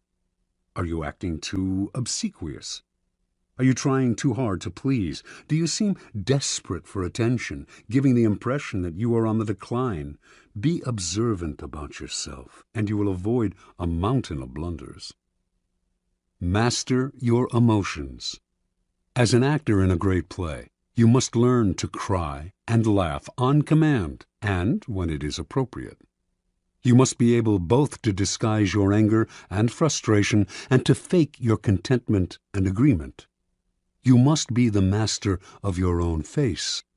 Call it lying, if you like, but if you prefer to not play the game and to always be honest and upfront, Do not complain when others call you obnoxious and arrogant. Fit the spirit of the times. A slight affectation of a past era can be charming as long as you choose a period at least 20 years back. Wearing the fashions of 10 years ago is ludicrous unless you enjoy the role of court jester. Your spirit and way of thinking must keep up with the times, even if the times offend your sensibilities. Be too forward-thinking, however, and no one will understand you. It is never a good idea to stand out too much in this area. You are best off at least being able to mimic the spirit of the times. Be a source of pleasure. This is critical. It is an obvious law of human nature that we will flee what is unpleasant and distasteful, while charm and the promise of delight will draw us like moths to a flame. Make yourself the flame, and you will rise to the top. Since life is otherwise so full of unpleasantness, and pleasure so scarce, you will be as indispensable as food and drink. This may seem obvious, but what is obvious is often ignored or unappreciated. There are degrees to this. Not everyone can play the role of favorite, for not everyone is blessed with charm and wit. But we can all control our unpleasant qualities and obscure them when necessary. Law 25. Recreate yourself. Judgment. Do not accept the roles that society foists on you. Recreate yourself by forging a new identity, one that commands attention and never bores the audience. Be the master of your own image rather than letting others define it for you. Incorporate dramatic devices into your public gestures and actions. Your power will be enhanced and your character will seem larger than life. Observance of the law. In the year 1831, a young woman named Aurore Dupin Dudevant left her husband and family in the provinces and moved to Paris. She wanted to be a writer. Marriage, she felt, was worse than prison, for it left her neither the time nor the freedom to pursue her passion. In Paris, she would establish her independence and make her living by writing. Soon after Dudevant arrived in the capital, however, she had to confront certain harsh realities. To have any degree of freedom in Paris, you had to have money. For a woman, money could only come through marriage or prostitution. No woman had ever come close to making a living by writing. Women wrote as a hobby, supported by their husbands, or by an inheritance. In fact, when Dudevant first showed her writing to an editor, he told her, "You should make babies, madam, not literature." Clearly, Dudevant had come to Paris to attempt the impossible. In the end, though, she came up with a strategy to do what no woman had ever done, a strategy to recreate herself completely, forging a public image of her own making. Women writers before her had been forced into a ready-made role, that of the second-rate artist who wrote mostly for other women. Dudevant decided that if she had to play a role, she would turn the game around. She would play the part of a man. In 1832, a publisher accepted Dudevant's first major novel, Indiana. She had chosen to publish it under a pseudonym, George Sand, and all of Paris assumed this impressive new writer was male. Dudevant had sometimes worn men's clothing before creating George Sand. She had always found men's shirts and riding breeches more comfortable. Now, as a public figure, she exaggerated the image. She added long men's coats, gray hats, heavy boots, and dandyish cravats to her wardrobe. She smoked cigars and in conversation expressed herself like a man, unafraid to dominate the conversation or to use a saucy word. This strange male-female writer fascinated the public, and unlike other women writers, Sand found herself accepted into the clique of male artists. She drank and smoked with them, even carried on affairs with the most famous artists of Europe, Musset, Liszt, Chopin. It was she who did the wooing, and also the abandoning. She moved on at her discretion. Those who knew Sand well understood that her male persona protected her from the public's prying eyes. Out in the world, she enjoyed playing the part to the extreme. In private, she remained herself. She also realized that the character of George Sand could grow stale or predictable, and to avoid this, she would, every now and then, dramatically alter the character she had created. Instead of conducting affairs with famous men, she would begin meddling in politics, leading demonstrations, inspiring student rebellions. No one would dictate to her the limits of the character she had created. Long after she died, and after most people had stopped reading her novels, the larger-than-life theatricality of that character has continued to fascinate and inspire. Interpretation. The world wants to assign you a role in life, and once you accept that role, you are doomed. Your power is limited to the tiny amount allotted to the role you have selected or have been forced to assume. An actor, on the other hand, plays many roles. Enjoy that protean power, and if it is beyond you, at least forge a new identity, one of your own making, one that has had no boundaries assigned to it by an envious and resentful world. This act of defiance is Promethean. It makes you responsible for your own creation. Your new identity will protect you from the world precisely because it is not you. It is a costume you put on and take off. You need not take it personally, and your new identity sets you apart, gives you theatrical presence. Those in the back rows can see you and hear you. Those in the front rows marvel at your audacity. Keys to power. The character you seem to have been born with is not necessarily who you are. Beyond the characteristics you have inherited, your parents, your friends, and your peers have helped to shape your personality. The Promethean task of the powerful is to take control of the process, to stop allowing others that ability to limit and mold them. Remake yourself into a character of power. Working on yourself like clay should be one of your greatest and most pleasurable life tasks. It makes you, in essence, an artist creating yourself. The first step in the process of self-creation is self-consciousness, being aware of yourself as an actor and taking control of your appearance and emotions. The bad actor is the one who is always sincere. People who wear their hearts on their sleeves out in society are tiresome and embarrassing.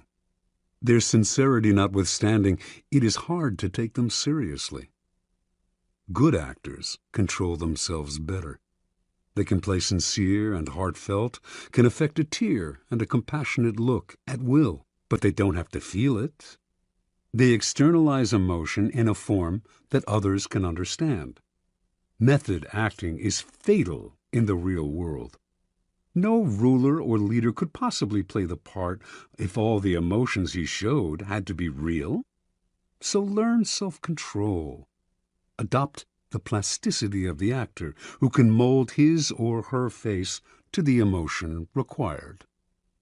The second step in the process of self-creation is a variation on the George Sand strategy.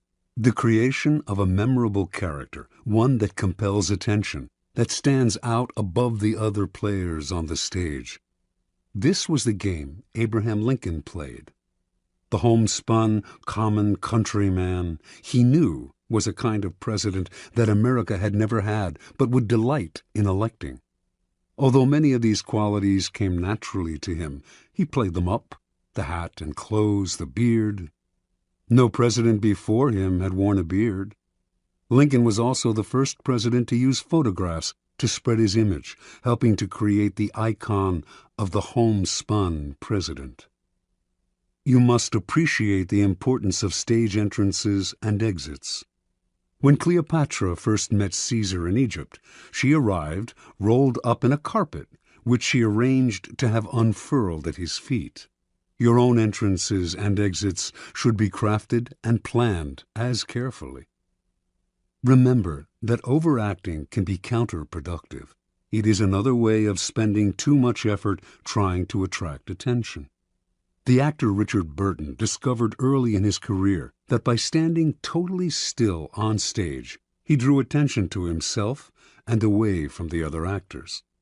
It is less what you do that matters clearly than how you do it. Your gracefulness and imposing stillness on the social stage count for more than overdoing your part and moving around too much. Finally, learn to play many roles, to be whatever the moment requires. Adapt your mask to the situation. Be protean in the faces you wear. Bismarck played this game to perfection. To a liberal, he was a liberal. To a hawk, he was a hawk. He could not be grasped, and what cannot be grasped cannot be consumed. Law 26. Keep your hands clean. Judgment. You must seem a paragon of civility and efficiency. Your hands are never soiled by mistakes and nasty deeds. Maintain such a spotless appearance by using others as unwitting pawns and screens to disguise your involvement. Part 1. Conceal your mistakes. Have a scapegoat around to take the blame. Our good name and reputation depend more on what we conceal than on what we reveal. Everyone makes mistakes, but those who are truly clever manage to hide them and to make sure someone else is blamed. A convenient scapegoat should always be kept around for such moments. Observance of the law. Near the end of the 2nd century A.D., as China's mighty Han Empire slowly collapsed, the great general and imperial minister Cao Cao emerged as the most powerful man in the country. Seeking to extend his power base and to rid himself of the last of his rivals, Cao Cao began a campaign to take control of the strategically vital Central Plain. During the siege of a key city, he slightly miscalculated the timing for supplies of grain to arrive from the capital. As he waited for the shipment to come in, the army ran low on food, and Cao Cao was forced to order the chief of commissariat to reduce its rations. Cao Cao kept a tight rein on the army and ran a network of informers. His spies soon reported that the men were complaining, grumbling that he was living well while they themselves had barely enough to eat. Perhaps Cao Cao was keeping the food for himself, they murmured.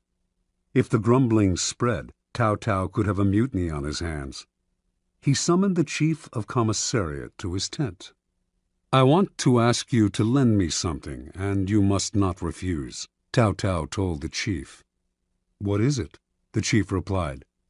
"I want the loan of your head to show to the troops," said Cao Cao. "But I've done nothing wrong," cried the chief. "I know," said Cao Cao with a sigh, "but if I do not put you to death, there will be a mutiny. Do not grieve. After you're gone, I'll look after your family." Put this way, the request left the chief no choice. So he resigned himself to his fate and was beheaded that very day. Seeing his head on public display, the soldiers stopped grumbling. Some saw through Cao Cao's gesture, but kept quiet, stunned and intimidated by his violence. And most accepted his version of who was to blame, preferring to believe in his wisdom and fairness than in his incompetence and cruelty. Interpretation. Occasional mistakes are inevitable. The world is just too unpredictable. People of power, however, are undone not by the mistakes they make, but by the way they deal with them. Like surgeons, they must cut away the tumor with speed and finality. Excuses satisfy no one, and apologies make everyone uncomfortable. The mistake does not vanish with an apology. It deepens and festers. Better to cut it off instantly, distract attention from yourself, and focus attention on a convenient scapegoat before people have time to ponder your responsibility or your possible incompetence. Keys to power. The use of scapegoats is as old as civilization itself, and examples of it can be found in cultures around the world. The main idea behind these sacrifices is the shifting of guilt and sin to an outside figure, object, animal, or man, which is then banished or destroyed. The bloody sacrifice of the scapegoat seems a barbaric relic of the past, but the practice lives on to this day, if indirectly and symbolically. Since power depends on appearances, and those in power must seem never to make mistakes, the use of scapegoats is as popular as ever. What modern leader will take responsibility for his blunders? He searches out others to blame, a scapegoat to sacrifice. When Mao Zedong's Cultural Revolution failed miserably, he made no apologies or excuses to the Chinese people. Instead, like Cao Cao before him, he offered up scapegoats, including his own personal secretary and high-ranking member of the party, Chen Bo-da. Franklin D. Roosevelt had a reputation for honesty and fairness. Throughout his career, however, he faced many situations in which being the nice guy would have spelled political disaster, yet he could not be seen as the agent of any foul play. For 20 years, then, his secretary, Lewis Howe, handled the backroom deals, the manipulation of the press, the underhanded campaign maneuvers. And whenever a mistake was committed, or a dirty trick contradicting Roosevelt's carefully crafted image became public, Howe served as a scapegoat and never complained. Finally, history has time and again shown the value of using a close associate as a scapegoat. This is known as the fall of the favorite. Most kings had a personal favorite at court, a man whom they singled out, sometimes for no apparent reason, and lavished with favors and attention. But this court favorite could serve as a convenient scapegoat in case of a threat to the king's reputation. The public would readily believe in the scapegoat's guilt. Why would the king sacrifice his favorite unless he were guilty?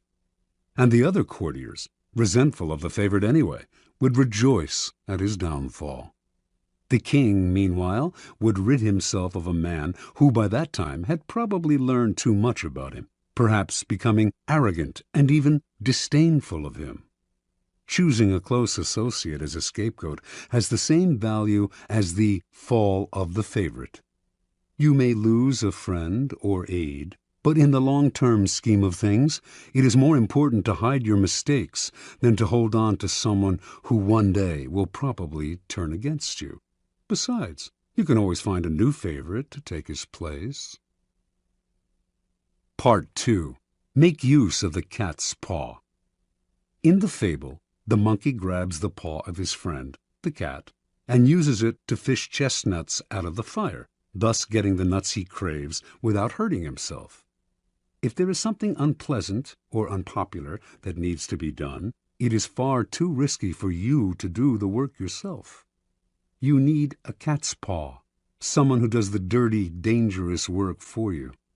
The cat's paw grabs what you need, hurts whom you need hurt, and keeps people from noticing that you are the one responsible. Let someone else be the executioner or the bearer of bad news, while you bring only joy and glad tidings.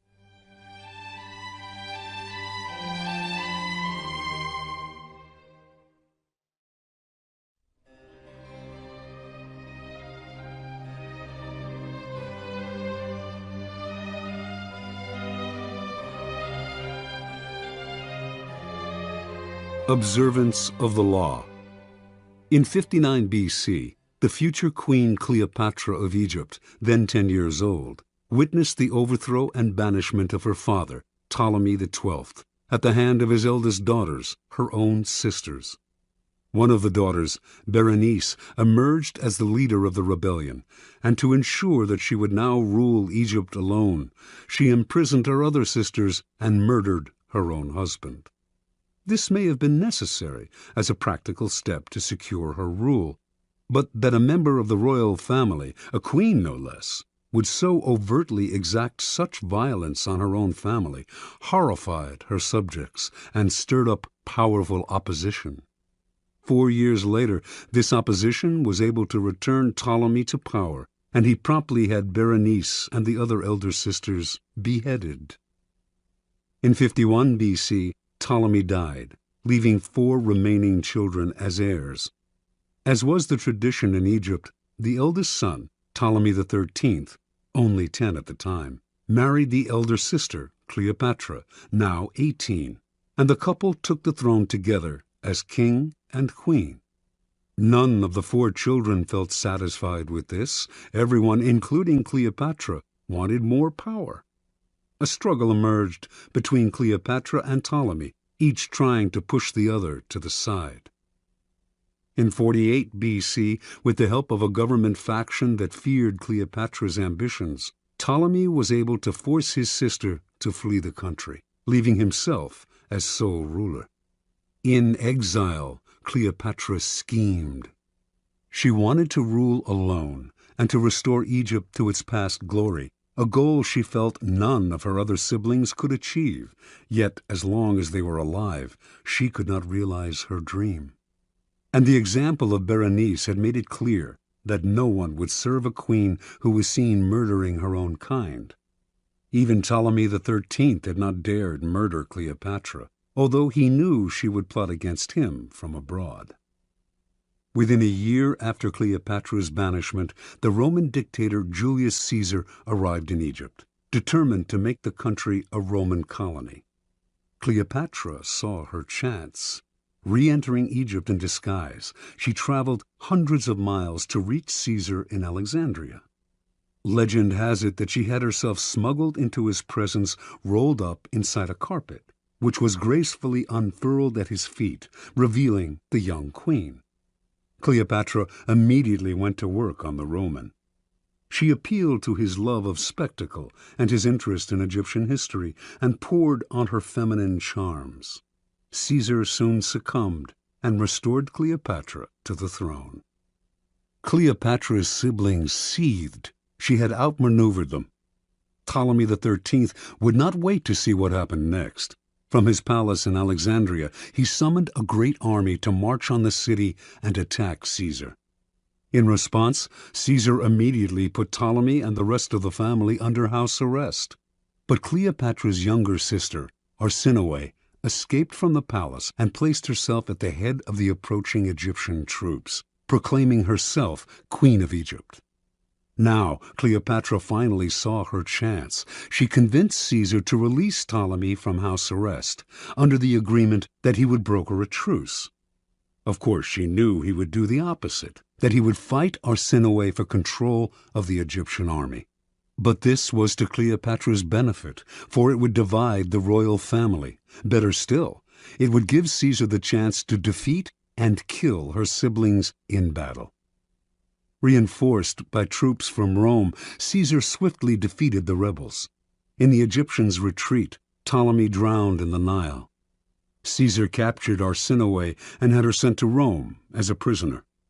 He also executed the numerous enemies who had conspired against Cleopatra and imprisoned others who had opposed her. To reinforce her position as uncontested queen, Cleopatra now married the only sibling left, Ptolemy XIV, only 11 at the time, and the weakest of the lot. 4 years later, Ptolemy mysteriously died of poison.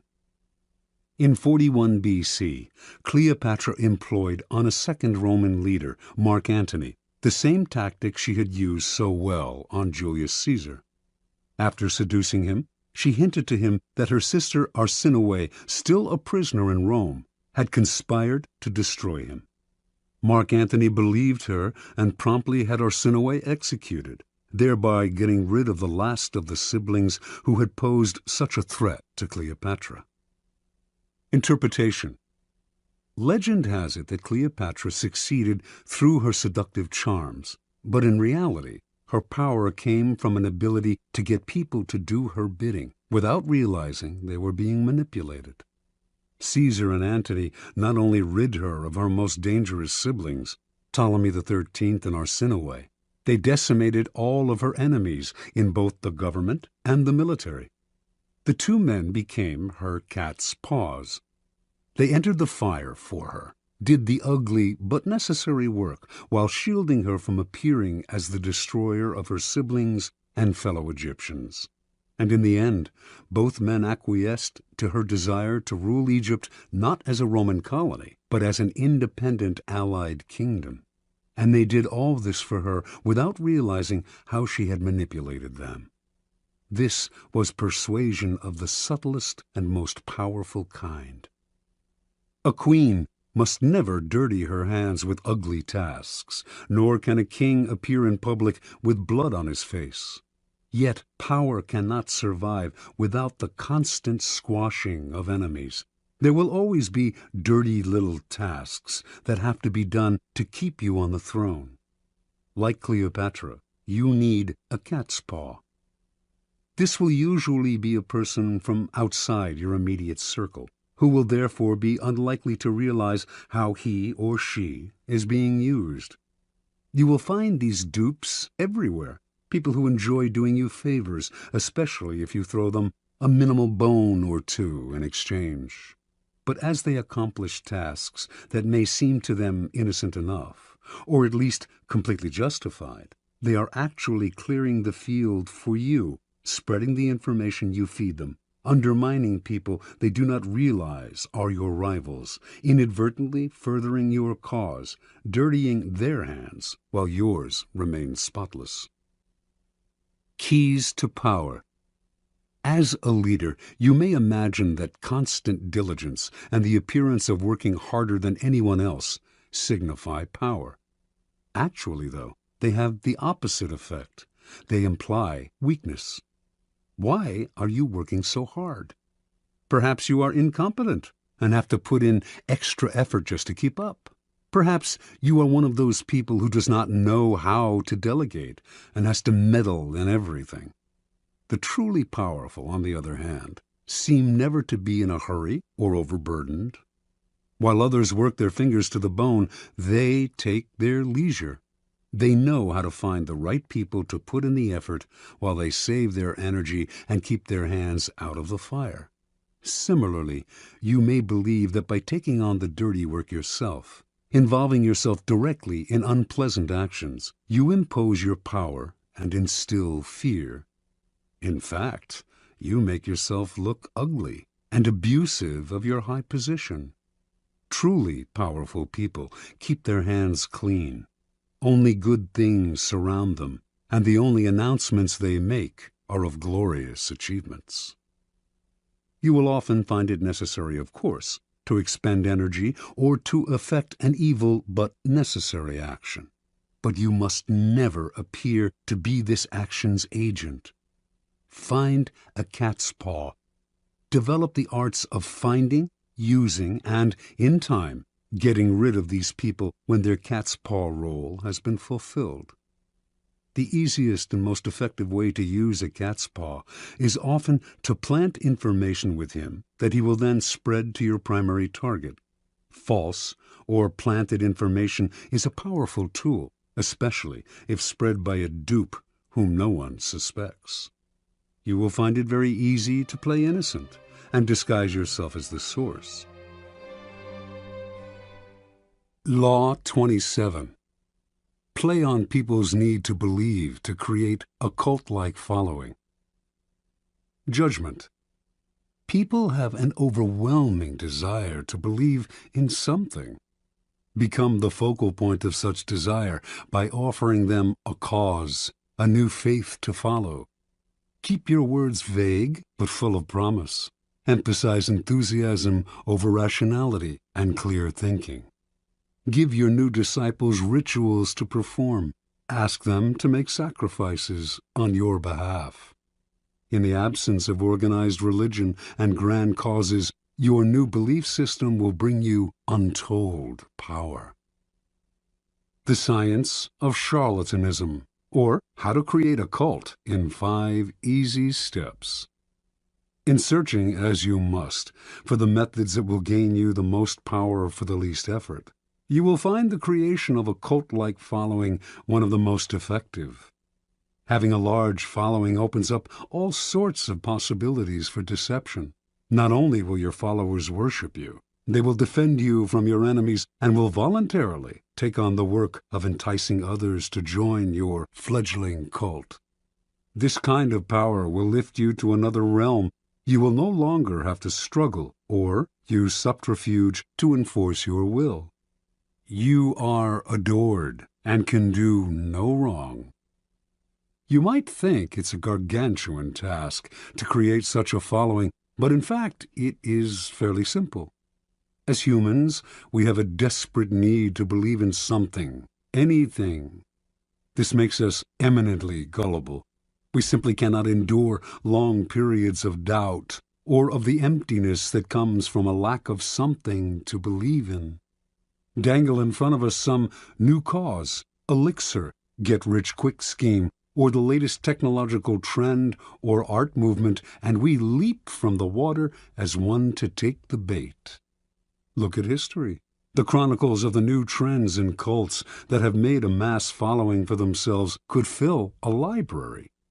After a few centuries, a few decades, a few years, a few months, they generally look ridiculous, but at the time they seemed so attractive, so transcendental, so divine. Always in a rush to believe in something, we will manufacture saints and faiths out of nothing. Do not let this gullibility go to waste. Make yourself the object of worship. Make people form a cult around you. The great European charlatans of the 16th and 17th centuries mastered the art of cult making. They lived, as we do now, in a time of transformation. Organized religion was on the wane, science on the rise. People were desperate to rally around a new cause or faith. The charlatans had begun by peddling health elixirs and alchemic shortcuts to wealth. Moving quickly from town to town, they originally focused on small groups until, by accident, they stumbled on a truth of human nature. The larger the group they gathered around themselves, the easier it was to deceive. The charlatan would station himself on a high wooden platform, hence the term mountebank, and crowds would swarm around him. In a group setting, people were more emotional, less able to reason. Had the charlatan spoken to them individually, they might have found him ridiculous. But lost in a crowd, they got caught up in a communal mood of rapt attention. It became impossible for them to find the distance, to be skeptical. Any deficiencies in the charlatan's ideas were hidden by the zeal of the mass. Passion and enthusiasm swept through the crowd like a contagion, and they reacted violently to anyone who dared to spread a seed of doubt. Both consciously studying this dynamic over decades of experiment and spontaneously adapting to these situations as they happened, the charlatans perfected the science of attracting and holding a crowd, molding the crowd into followers and the followers into a cult. The gimmicks of the charlatans may seem quaint today, but there are thousands of charlatans among us still, using the same tried and true methods their predecessors refined centuries ago, only changing the names of their elixirs and modernizing the look of their cults. We find these latter-day charlatans in all arenas of life: business, fashion, politics, art. Many of them, perhaps, are following in the charlatan tradition without having any knowledge of its history. But you can be more systematic and deliberate. Simply follow the 5 steps of cult making that our charlatan ancestors perfected over the years. Step 1. Keep it vague. Keep it simple. To create a cult, you must first attract attention. This you should do not through actions, which are too clear and readable, but through words, which are hazy and deceptive. Your initial speeches, conversations, and interviews must include 2 elements. On the one hand, the promise of something great and transformative, and on the other, a total vagueness. This combination will stimulate all kinds of hazy dreams in your listeners, who will make their own connections and see what they want to see. As a corollary to its vagueness, your appeal should also be simple. Most people's problems have complex causes. deep-rooted neurosis, interconnected social factors, roots that go way back in time and are exceedingly hard to unravel. Few, however, have the patience to deal with this. Most people want to hear that a simple solution will cure their problems. The ability to offer this kind of solution will give you great power and build you a following. Step 2. Emphasize the visual and the sensual over the intellectual. Once people have begun to gather around you, two dangers will present themselves: boredom and skepticism. Boredom will make people go elsewhere. Skepticism will allow them the distance to think rationally about whatever it is you are offering, blowing away the mist you have artfully created and revealing your ideas for what they are. You need to amuse the bored, then ward off the cynics. The best way to do this is through theater or other devices of its kind. Surround yourself with luxury, dazzle your followers with visual splendor, fill their eyes with spectacle. Not only will this keep them from seeing the ridiculousness of your ideas, the holes in your belief system, it will also attract more attention, more followers. Appeal to all the senses. Use incense for scent, soothing music for hearing, colorful charts and graphs for the eye. You might even tickle the mind, perhaps by using new technological gadgets to give your cult a pseudo-scientific veneer, as long as you do not make anyone really think. Use the exotic, distant culture's strange customs to create theatrical effects, and to make the most banal and ordinary affairs seem signs of something extraordinary. Step 3. Borrow the forms of organized religion to structure the group. Your cult-like following is growing. It is time to organize it. Find a way, both elevating and comforting. Organized religions have long held unquestioned authority for large numbers of people, and continue to do so in our supposedly secular age. And even if the religion itself has faded some, its forms will resonate with power. The lofty and holy associations of organized religion can be endlessly exploited. Create rituals for your followers. Organize them into a hierarchy, ranking them in grades of sanctity, and giving them names and titles that resound with religious overtones. Ask them for sacrifices that will fill your coffers and increase your power. To emphasize your gathering's quasi-religious nature, talk and act like a prophet. You are not a dictator. After all, you are a priest, a guru, a sage, a shaman, or any other word that hides your real power in the mist of religion. Step 4. Disguise your source of income. Your group has grown, and you have structured it in a church-like form. Your coffers are beginning to fill with your followers' money. You must never be seen as hungry for money and the power it brings. It is at this moment that you must disguise the source of your income. Your followers want to believe that if they follow you, all sorts of good things will fall into their lap. By surrounding yourself with luxury, you become living proof of the soundness of your belief system. Never reveal that your wealth actually comes from your followers' pockets. Instead, make it seem to come from the truth of your methods. Followers will copy your each and every move in the belief that it will bring them the same results, and their imitative enthusiasm will blind them to the charlatan nature of your wealth. Step 5. Set up an us versus them dynamic.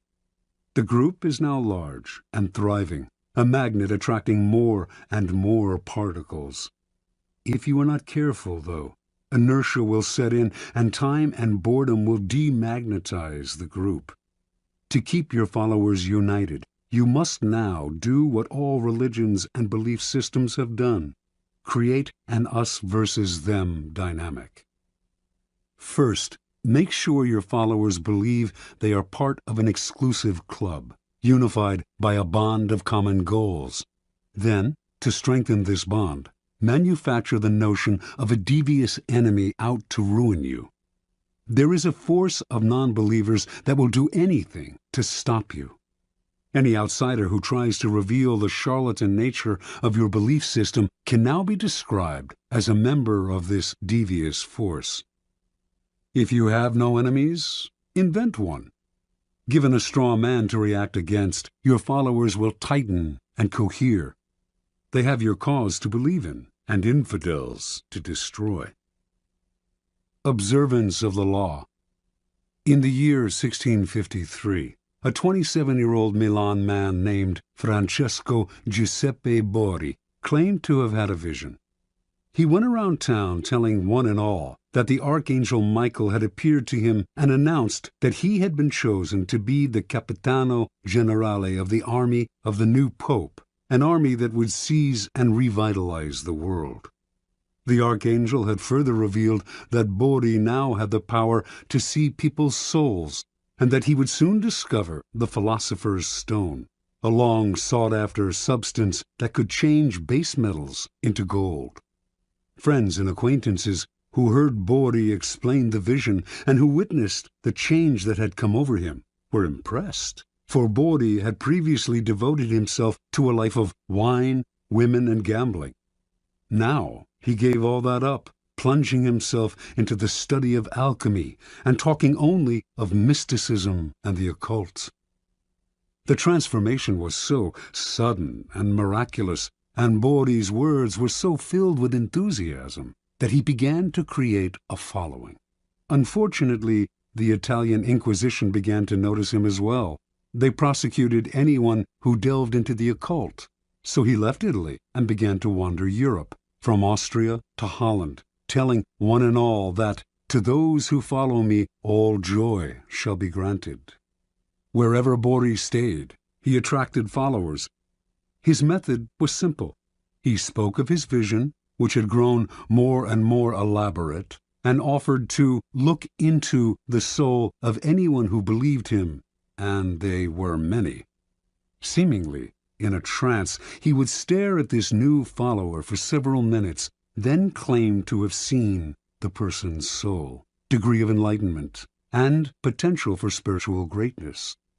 If what he saw showed promise, he would add the person to his growing order of disciples, an honor indeed.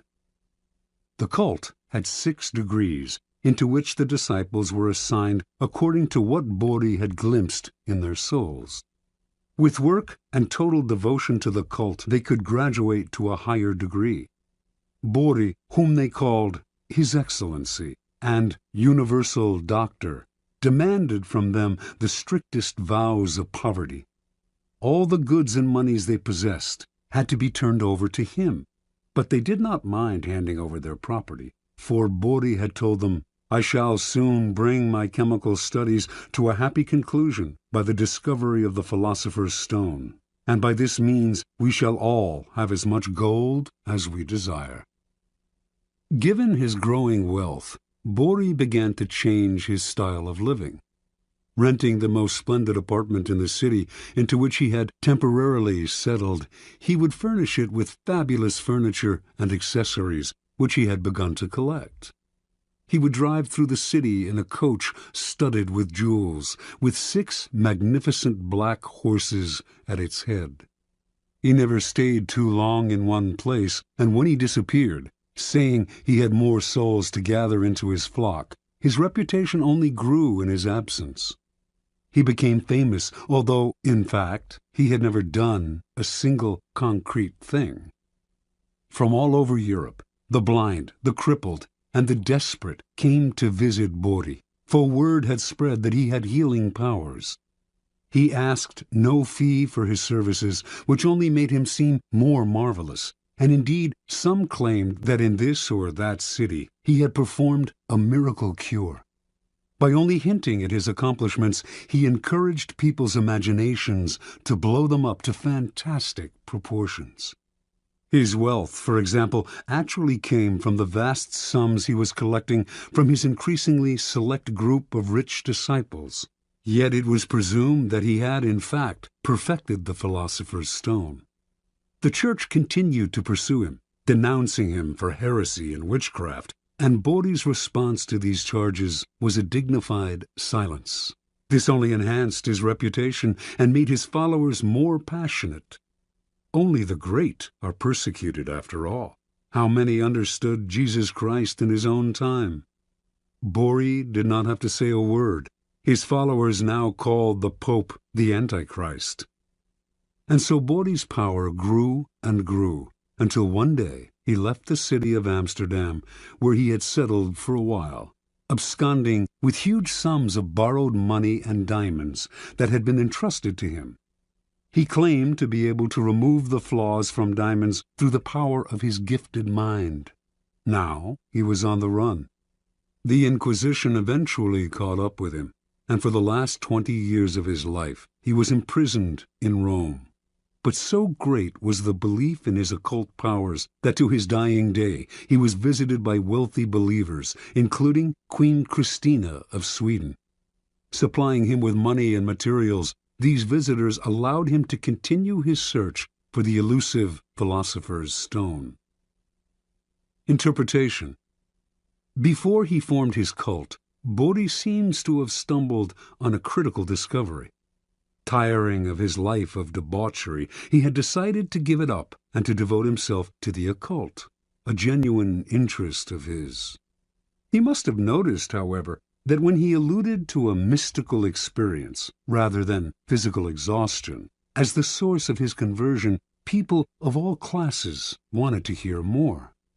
Realizing the power he could gain by ascribing the change to something external and mysterious, he went further with his manufactured visions.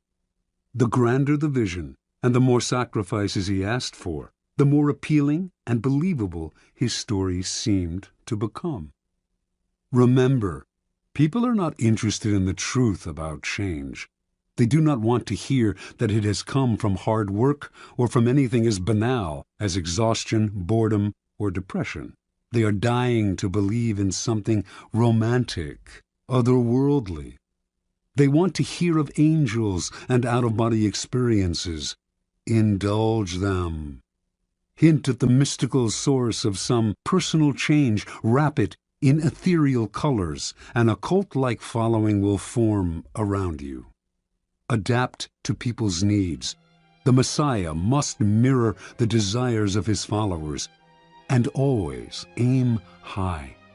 The bigger and bolder your illusion, the better. Law 28. Enter action with boldness. Judgment. If you are unsure of a course of action, do not attempt it. Your doubts and hesitations will infect your execution. Timidity is dangerous. Better to enter with boldness. Any mistakes you commit through audacity are easily corrected with more audacity. Everyone admires the bold. No one honors the timid. Boldness and hesitation. A brief psychological comparison. Boldness and hesitation elicit very different psychological responses in their targets. Hesitation puts obstacles in your path. Boldness eliminates them. Once you understand this, you will find it essential to overcome your natural timidity and practice the art of audacity. The following are among the most pronounced psychological effects of boldness and timidity. The bolder the lie, the better. We all have weaknesses, and our efforts are never perfect. But entering action with boldness has the magical effect of hiding our deficiencies. Con artists know that the bolder the lie, the more convincing it becomes. The sheer audacity of the story makes it more credible, distracting attention from its inconsistencies. When putting together a con, or entering any kind of negotiation, go further than you planned. Ask for the moon, and you will be surprised how often you get it. Lions circle the hesitant prey. People have a sixth sense for the weaknesses of others. If, in a first encounter, you demonstrate your willingness to compromise, back down, and retreat, you bring out the lion even in people who are not necessarily bloodthirsty. Everything depends on perception, and once you are seen as the kind of person who quickly goes on the defensive, who is willing to negotiate and be amenable, you will be pushed around without mercy. Boldness strikes fear. Fear creates authority. The bold move makes you seem larger and more powerful than you are. If it comes suddenly, with the stealth and swiftness of a snake, it inspires that much more fear. By intimidating with a bold move, you establish a precedent. In every subsequent encounter, people will be on the defensive, in terror of your next strike. Going halfway with half a heart digs the deeper grave. If you enter an action with less than total confidence, you set up obstacles in your own path. When a problem arises, you will grow confused, seeing options where there are none, and inadvertently creating more problems still. Retreating from the hunter, the timid hare scurries more easily into his snares. Hesitation creates gaps. Boldness obliterates them. When you take time to think, to hem and haw, you create a gap that allows others time to think as well. Your timidity infects people with awkward energy, elicits embarrassment. Doubt springs up on all sides. Boldness destroys such gaps. The swiftness of the move and the energy of the action leave others no space to doubt and worry. In seduction, hesitation is fatal. It makes your victim conscious of your intentions. The bold move crowns seduction with triumph. It leaves no time for reflection. Audacity separates you from the herd. Boldness gives you presence and makes you seem larger than life. The timid fade into the wallpaper. The bold draw attention, and what draws attention draws power. We cannot keep our eyes off the audacious. We cannot wait to see their next bold move. Observance of the law. In 1514, the 22-year-old Pietro Aretino was working as a lowly assistant scullion to a wealthy Roman family. He had ambitions of greatness as a writer, to inflame the world with his name, but how could a mere lackey hope to realize such dreams? That year, Pope Leo X received from the King of Portugal an embassy that included many gifts, most prominent among them a great elephant, the first in Rome since imperial times. The pontiff adored this elephant and showered it with attention and gifts. But despite his love and care, the elephant, which was called Anno, became deathly ill. The Pope summoned doctors who administered a 500-pound purgative to the elephant, but all to no avail. The animal died, and the Pope went into mourning. To console himself, he summoned the great painter Raphael and ordered him to create a life-sized painting of Anno above the animal's tomb, bearing the inscription, "What nature took away, Raphael has with his art restored." Over the next few days, a pamphlet circulated throughout Rome that caused great merriment and laughter. Entitled, "The Last Will and Testament of the Elephant Anno," it read in part, "To my heir, the Cardinal Santa Croce, I give my knees, so that he can imitate my genuflections. To my heir, Cardinal Santi Quattro, I give my jaws, so that he can more readily devour all of Christ's revenues. To my heir, Cardinal Medici, I give my ears, so that he can hear everyone's doings. To Cardinal Grassi, who had a reputation for lechery, the elephant bequeathed the appropriate, oversized part of his own anatomy." On and on the anonymous pamphlet went, sparing none of the great in Rome, not even the Pope. With each one it took aim at their best-known weakness. The pamphlet ended with verse, "See to it that Aretino is your friend, for he is a bad enemy to have. His words alone could ruin the High Pope, so God guard everyone from his tongue." Interpretation. With one short pamphlet, Aretino, son of a poor shoemaker and a servant himself, hurled himself to fame. Everyone in Rome rushed to find out who this daring young man was. Even the Pope, amused by his audacity, sought him out and ended up giving him a job in the papal service. Over the years, he came to be known as the scourge of princes, and his biting tongue earned him the respect and fear of the great, from the King of France to the Habsburg Emperor. The Aretino strategy is simple. When you are as small and obscure as David was, you must find a Goliath to attack. The larger the target, the more attention you gain. The bolder the attack, the more you stand out from the crowd and the more admiration you earn. Society is full of those who think daring thoughts but lack the guts to print and publicize them.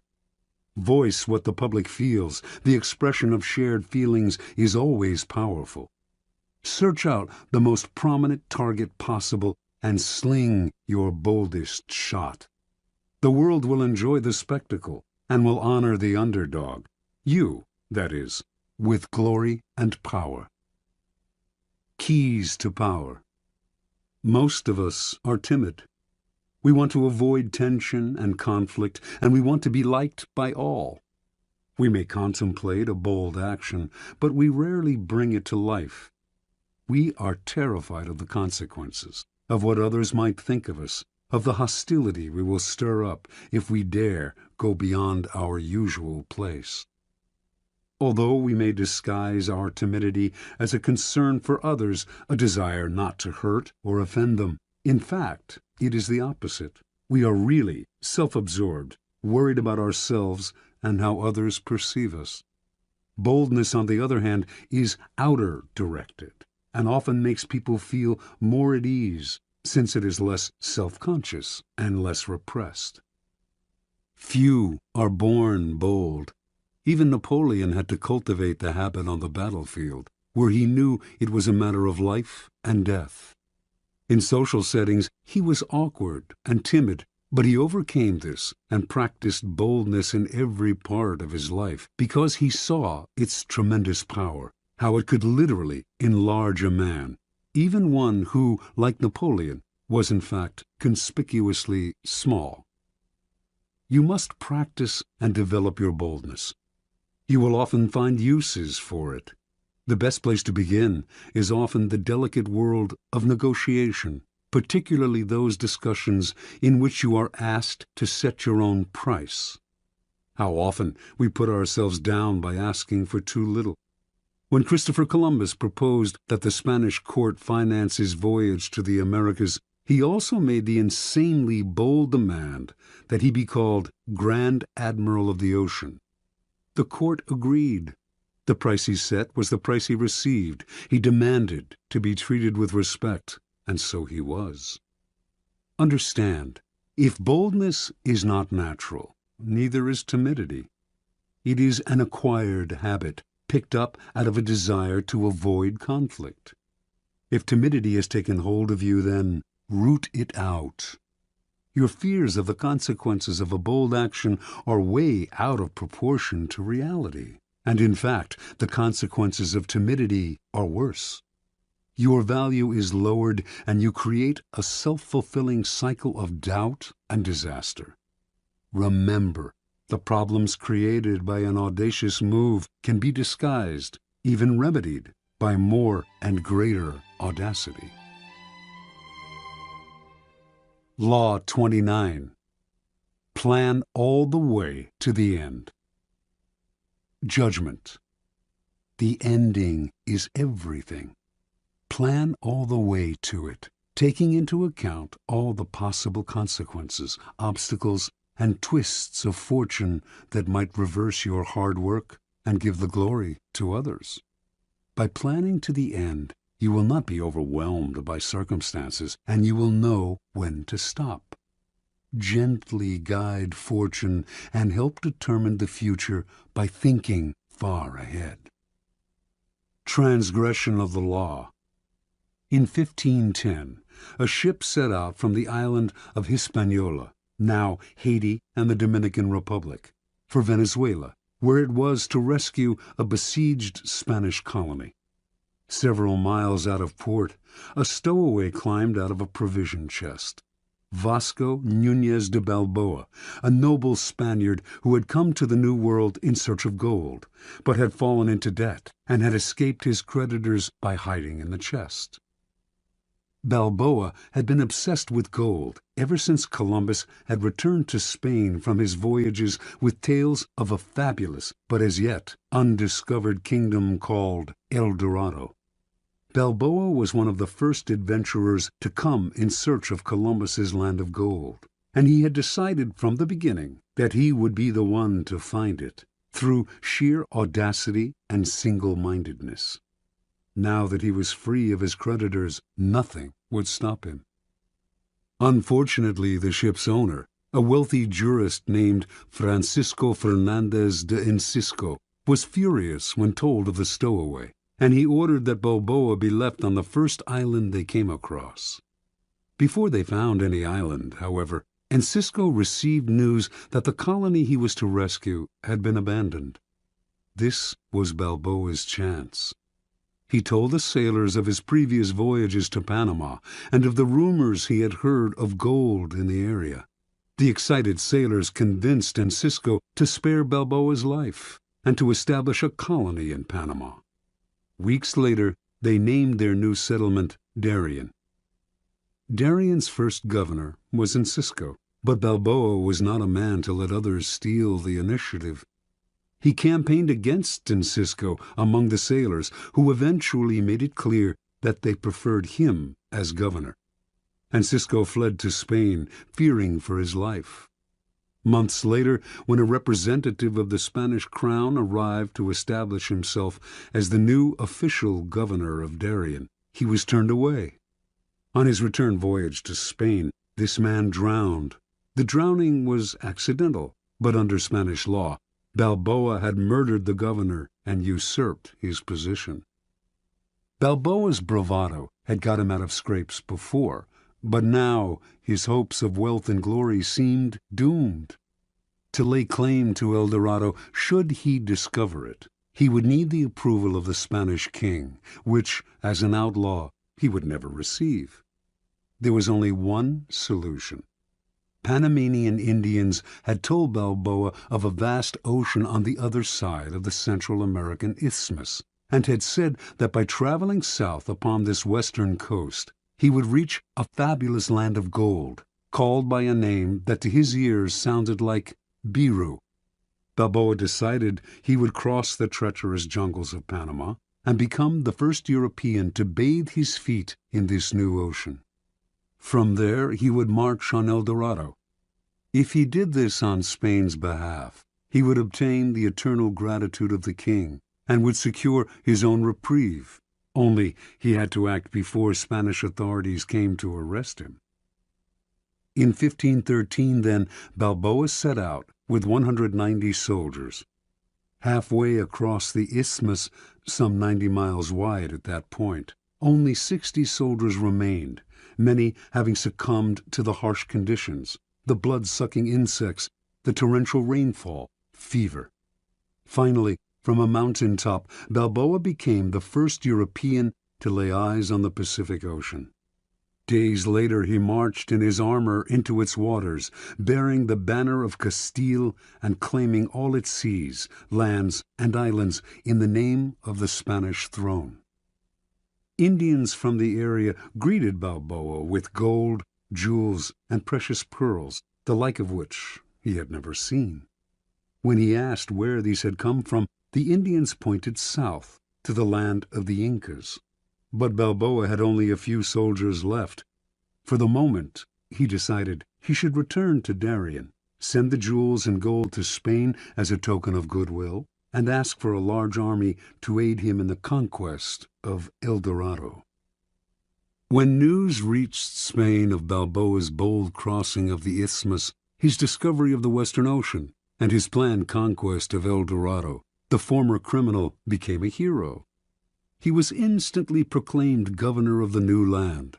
But before the king and queen received word of his discovery, they had already sent a dozen ships under the command of a man named Pedro Arias Davila, Pedrerius, with orders to arrest Balboa for murder and to take command of the colony. By the time Pedrerius arrived in Panama, he had learned that Balboa had been pardoned and that he was to share the governorship with the former outlaw. All the same, Balboa felt uneasy. Gold was his dream, El Dorado his only desire. In pursuit of this goal, he had nearly died many times over, and to share the wealth and glory with a newcomer would be intolerable. He also soon discovered that Pedrerius was a jealous, bitter man, and equally unhappy with the situation. Once again, the only solution for Balboa was to seize the initiative by proposing to cross the jungle with a larger army, carrying shipbuilding materials and tools. Once on the Pacific coast, he would create an armada with which to conquer the Incas. Surprisingly enough, Pedrerius agreed to the plan, perhaps sensing it would never work. Hundreds died in this second march through the jungle, and the timber they carried rotted in the torrential rains. Balboa, as usual, was undaunted. No power in the world could thwart his plan, and on arriving at the Pacific, he began to cut down trees for new lumber. But the men remaining to him were too few and too weak to mount an invasion, and once again Balboa had to return to Darien. Pedrerius had, in any case, invited Balboa back to discuss a new plan, and on the outskirts of the settlement, the explorer was met by Francisco Pizarro, an old friend who had accompanied him on his first crossing of the isthmus. But this was a trap.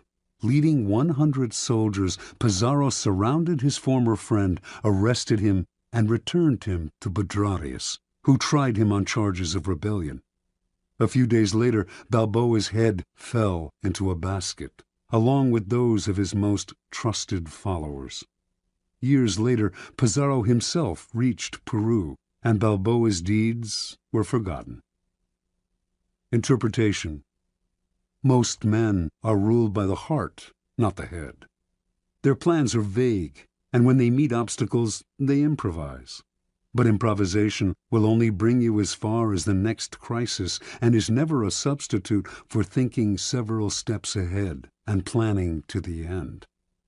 Balboa had a dream of glory and wealth, and a vague plan to reach it. Yet his bold deeds and his discovery of the Pacific are largely forgotten, for he committed what in the world of power is the ultimate sin. He went part way, leaving the door open for others to take over.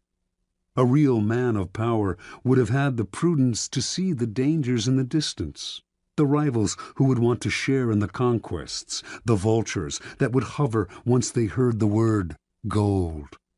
Balboa should have kept his knowledge of the Incas secret until after he had conquered Peru. Only then would his wealth and his head have been secure.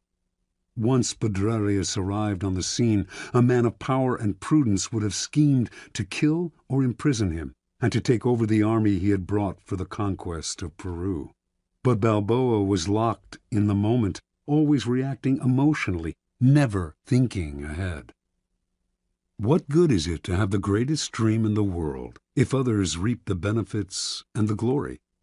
Never lose your head over a vague, open-ended dream. Plan to the end. Keys to power. Most people believe that they are, in fact, aware of the future, that they are planning and thinking ahead. They are usually deluded. What they are really doing is succumbing to their desires, to what they want the future to be. Their plans are vague, based on their imaginations rather than their reality. They may believe they are thinking all the way to the end, but they are really only focusing on the happy ending and deluding themselves by the strength of their desire. The ending is everything. It is the end of the action that determines who gets the glory, the money, the prize. Your conclusion must be crystal clear. and you must keep it constantly in mind. You must also figure out how to ward off the vultures circling overhead, trying to live off the carcass of your creation. And you must anticipate the many possible crises that will tempt you to improvise. When you see several steps ahead and plan your moves all the way to the end, you will no longer be tempted by emotion or by the desire to improvise. Your clarity will rid you of the anxiety and vagueness that are the primary reasons why so many fail to conclude their actions successfully. You see the ending, and you tolerate no deviation. Law 30. Make your accomplishments seem effortless. Judgment. Your actions must seem natural and executed with ease. All the toil and practice that go into them, and also all the clever tricks, must be concealed. When you act effortlessly, as if you could do much more. Avoid the temptation of revealing how hard you work. It only raises questions. Teach no one your tricks, or they will be used against you. Observance of the law. The great escape artist Harry Houdini once advertised his act as the impossible possible, and indeed those who witnessed his dramatic escapes felt that what he did on stage contradicted common-sense ideas of human capacity. Over the years, Houdini escaped from the chained carcass of an embalmed sea monster, a half-octopus, half-whale-like beast that had beached near Boston. He had himself sealed inside an enormous envelope from which he emerged without breaking the paper. He passed through brick walls. He wriggled free from straitjackets while dangling high in the air. He leaped from bridges into icy waters, his hands manacled and his legs in chains. He had himself submerged in glass cases full of water, hands padlocked, while the audience watched in amazement as he worked himself free, struggling for close to an hour, apparently without breathing. Each time he seemed to court certain death, yet survived with superhuman aplomb. Meanwhile, he said nothing about his methods, gave no clues as to how he accomplished any of his tricks. He left his audiences and critics speculating, his power and reputation enhanced by their struggles with the inexplicable. Perhaps the most baffling trick of all was making a 10,000-pound elephant disappear before an audience's eyes, a feat he repeated on stage for over 19 weeks. No one has ever really explained how he did this, for in the auditorium where he performed the trick, there was simply nowhere for an elephant to hide. The effortlessness of Houdini's escapes led some to think he used occult forces, his superior psychic abilities giving him special control over his body. But a German escape artist named Clapini claimed to know Houdini's secret. He simply used elaborate gadgets. Clapini also claimed to have defeated Houdini in a handcuff challenge in Holland. Houdini did not mind all kinds of speculation floating around about his methods, but he would not tolerate an outright lie, and in 1902 he challenged Clapini to a handcuff duel. Clapini accepted. Through a spy, he found out the secret word to unlock a pair of French combination lock cuffs that Houdini liked to use. His plan was to choose these cuffs to escape from on stage. This would definitely debunk Houdini. His genius simply lay in his use of mechanical gadgets.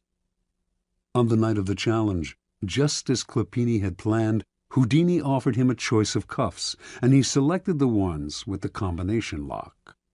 He was even able to disappear with them behind a screen to make a quick test, and re-emerged seconds later, confident of victory.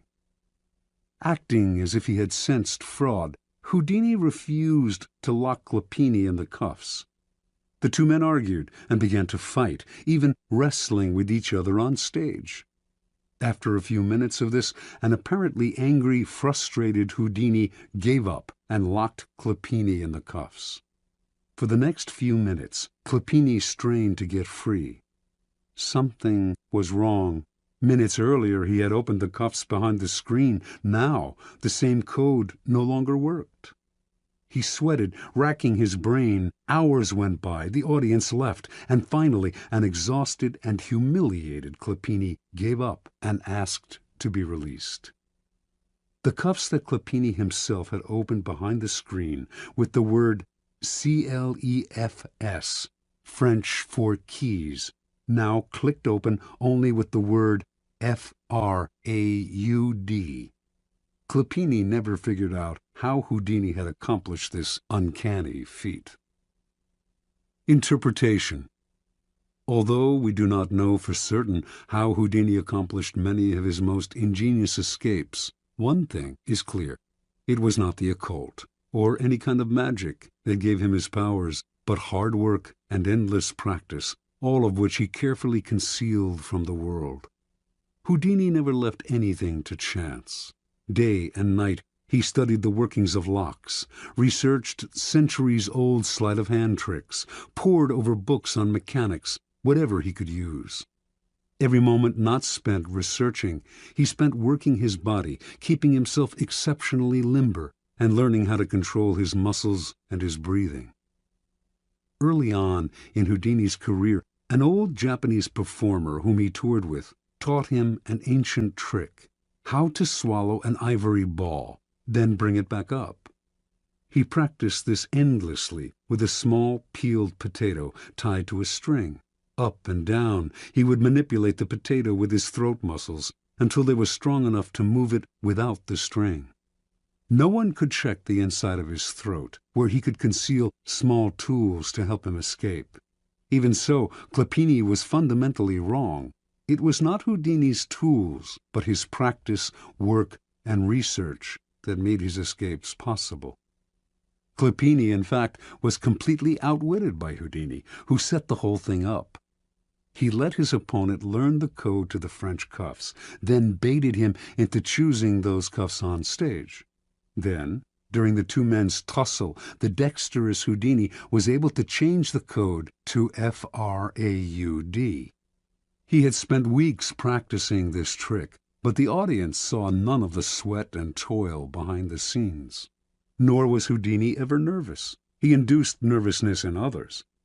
He deliberately dragged out the time it would take to escape as a way of heightening the drama and making the audience squirm. His escapes from death, always graceful and easy, made him look like a Superman. As a person of power, you must research and practice endlessly before appearing in public, on stage, or anywhere else. Never expose the sweat and labor behind your poise. Some think such exposure will demonstrate their diligence and honesty, but it actually just makes them look weaker, as if anyone who practiced and worked at it could do what they had done, or as if they weren't really up to the job. Keep your effort and your tricks to yourself, and you seem to have the grace and ease of a god. One never sees the source of a god's power revealed. One only sees its effects. Keys to Power. In the Book of the Courtier, published in 1528, Baldassare Castiglione describes the highly elaborate and codified manners of the perfect court citizen.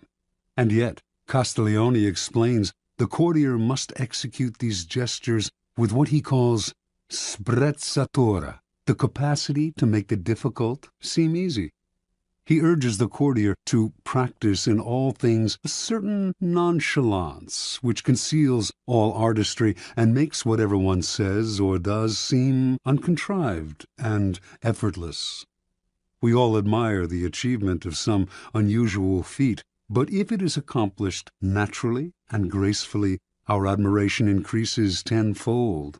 Whereas to labor at what one is doing and to make bones over it shows an extreme lack of grace and causes everything, whatever it's worth, to be discounted. The idea of sprezzatura is relevant to all forms of power, for power depends vitally on appearances and the illusions you create. Your public actions are like artworks. They must have visual appeal, must create anticipation, even entertain. When you reveal the inner workings of your creation, you become just one more mortal among others. What is understandable is not awe-inspiring. We tell ourselves we could do as well if we had the money and time. Avoid the temptation of showing how clever you are. It is far more clever to conceal the mechanisms of your cleverness. There is another reason for concealing your shortcuts and tricks. When you let this information out, you give people ideas they can use against you. You lose the advantages of keeping silent. We tend to want the world to know what we have done. We want our vanity gratified by having our hard work and cleverness applauded. And we may even want sympathy for the hours it has taken to reach our point of artistry. Learn to control this propensity to blab, for its effect is often the opposite of what you expected. Remember, the more mystery surrounds your actions, the more awesome your power seems. You appear to be the only one who can do what you do, and the appearance of having an exclusive gift is immensely powerful. Finally, because you achieve your accomplishments with grace and ease, people believe that you could always do more if you tried harder. This elicits not only admiration, but a touch of fear. Your powers are untapped. No one can fathom their limits. Law 31. Control the options. Get others to play with the cards you deal. Judgment. The best deceptions are the ones that seem to give the other person a choice. Your victims feel they are in control, but are actually your puppets. Give people options that come out in your favor, whichever one they choose. Force them to make choices between the lesser of two evils, both of which serve your purpose. Put them on the horns of a dilemma. They are gored wherever they turn. Observance of the law. From early in his reign, Ivan IV, later known as Ivan the Terrible, had to confront an unpleasant reality. The country desperately needed reform, but he lacked the power to push it through. The greatest limit to his authority came from the boyars, the Russian princely class that dominated the country and terrorized the peasantry. In 1553, at the age of 23, Ivan fell ill. Lying in bed, nearing death, he asked the boyars to swear allegiance to his son as the new Tsar. Some hesitated, some even refused. Then and there, Ivan saw he had no power over the boyars. He recovered from his illness, but he never forgot the lesson. The boyars were out to destroy him, and indeed, in the years to come, many of the most powerful of them defected to Russia's main enemies, Poland and Lithuania, where they plotted their return and the overthrow of the Tsar. Even one of Ivan's closest friends, Prince Andrei Kurbsky, suddenly turned against him, defecting to Lithuania in 1564 and becoming the strongest of Ivan's enemies. When Kurbsky began raising troops for an invasion, the royal dynasty seemed suddenly more precarious than ever. With émigré nobles fomenting invasion from the west, Tartars bearing down from the east, and the boyars stirring up trouble within the country, Russia's vast size made it a nightmare to defend. In whatever direction Ivan struck, he would leave himself vulnerable on the other side. Only if he had absolute power could he deal with this many-headed hydra, and he had no such power. Ivan brooded until the morning of December 3rd, 1564, when the citizens of Moscow awoke to a strange sight. Hundreds of sleds filled the square before the Kremlin, loaded with the Tsar's treasures and with provisions for the entire court. They watched in disbelief as the Tsar and his court boarded the sleds and left town. Without explaining why, he established himself in a village south of Moscow. For an entire month, a kind of terror gripped the capital, for the Muscovites feared that Ivan had abandoned them to the bloodthirsty boyars. Shops closed up, and riotous mobs gathered daily.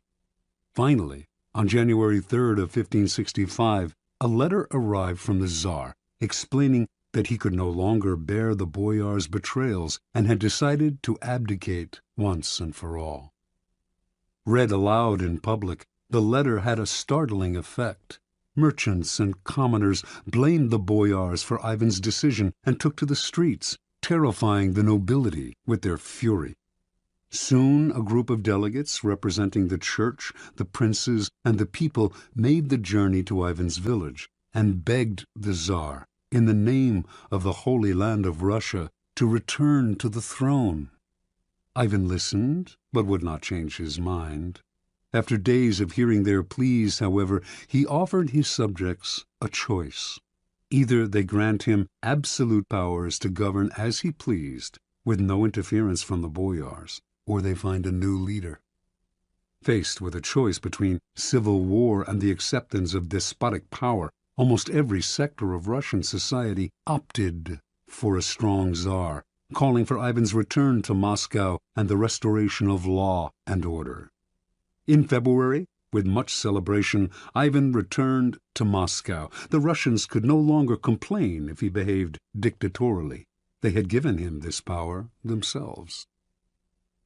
Interpretation. Withdrawal and disappearance are classic ways of controlling the options. You give people a sense of how things will fall apart without you, and you offer them a choice. I stay away, and you suffer the consequences, or I return under circumstances that I dictate. In this method of controlling people's options, they choose the option that gives you power because the alternative is just too unpleasant. You force their hand, but indirectly. They seem to have a choice. Whenever people feel they have a choice, they walk into your trap that much more easily. Keys to power. Words like freedom, options, and choice evoke a power of possibility far beyond the reality of the benefits they entail. When examined closely, the choices we have in the marketplace, in elections, in our jobs, tend to have noticeable limitations. They are often a matter of a choice simply between A and B, with the rest of the alphabet out of the picture. Yet, as long as the faintest mirage of choice flickers on, we rarely focus on the missing options. We choose to believe that the game is fair and that we have our freedom.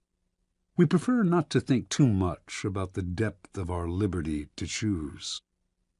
This supplies the clever and cunning with enormous opportunities for deception. For people who are choosing between alternatives find it hard to believe they are being manipulated or deceived. They cannot see that you are allowing them a small amount of free will in exchange for a much more powerful imposition of your own will. Setting up a narrow range of choices, then, should always be a part of your deceptions. There is a saying, if you can get the bird to walk into the cage on its own, it will sing that much more prettily. The following are among the most common forms of controlling the options. Color the choices. This was a favored technique of Henry Kissinger. As President Nixon's Secretary of State, Kissinger considered himself better informed than his boss and believed that in most situations he could make the best decision on his own. But if he tried to determine policy, he would offend, or perhaps enrage, a notoriously insecure man.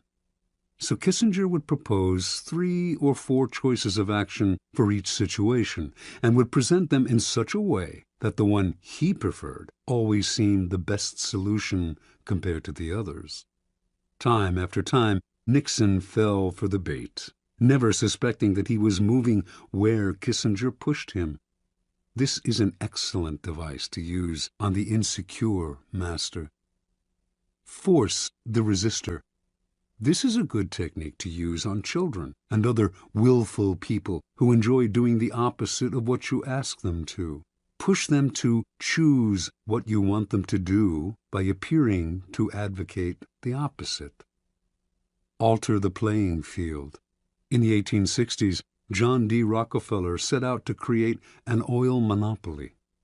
If he tried to buy up the smaller oil companies, they would figure out what he was doing and fight back. Instead, he began secretly buying up the railway companies that transported the oil. When he then attempted to take over a particular company and met with resistance, he reminded them of their dependence on the rails. Refusing them shipping or simply raising their fees could ruin their business. Rockefeller altered the playing field so that the only options the small oil producers had were the ones he gave them. In this tactic, your opponents know their hand is being forced, but it doesn't matter. The technique is effective against those who resist at all costs. The shrinking options. The late 19th century art dealer Ambrose Vollard perfected this technique. Customers would come to Vollard's shop to see some Cézannes. He would show 3 paintings, neglect to mention a price, and pretend to doze off. The visitors would have to leave without deciding. They would usually come back the next day to see the paintings again, but this time Vollard would pull out less interesting works, pretending he thought they were the same ones. The baffled customers would look at the new offerings, leave to think them over, and return yet again. Once again, the same thing would happen. Vollard would show paintings of lesser quality still. Finally, the buyers would realize they had better grab what he was showing them because tomorrow they would have to settle for something worse, perhaps at even higher prices. A variation on this technique is to raise the price every time the buyer hesitates and another day goes by. This is an excellent negotiating ploy to use on the chronically indecisive, who will fall for the idea that they are getting a better deal today than if they wait till tomorrow. The weak man on the precipice. The weak are the easiest to maneuver by controlling their options. Cardinal de Retz, the great 17th century provocateur, served as an unofficial assistant to the Duke of Orleans, who was notoriously indecisive. It was a constant struggle to convince the Duke to take action. He would hem and haw, weigh the options, and wait until the last moment, giving everyone around him an ulcer. But Retz discovered a way to handle him. He would describe all sorts of dangers, exaggerating them as much as possible, until the Duke saw a yawning abyss in every direction except one, the one Retz was pushing him to take. This tactic is similar to color the choices, but with the weak you have to be more aggressive. Work on their emotions, use fear and terror to propel them into action. Try reason, and they will always find a way to procrastinate. The horns of a dilemma. This idea was demonstrated by General William Sherman's infamous march through Georgia during the American Civil War. Although the Confederates knew what direction Sherman was heading in, they never knew if he would attack from the left or the right, for he divided his army into 2 wings, and if the rebels retreated from one wing, they found themselves facing the other. This is a classic trial lawyer's technique. The lawyer leads the witness to decide between 2 possible explanations of an event, both of which poke a hole in their story. They have to answer the lawyer's questions, but whatever they say, they hurt themselves. The key to this move is to strike quickly, deny the victim the time to think of an escape. As they wriggle between the horns of the dilemma, they dig their own grave. Understand, in your struggles with your rivals, it will often be necessary for you to hurt them. And if you are clearly the agent of their punishment, expect a counterattack, expect revenge. If, however, they seem to themselves to be the agents of their own misfortune, they will submit quietly. When Ivan left Moscow for his rural village, the citizens asking him to return agreed to his demand for absolute power. Over the years to come, they resented him less for the terror he unleashed on the country, because, after all, They had granted him his power themselves. This is why it is always good to allow your victims their choice of poison and to cloak your involvement in providing it to them as far as possible.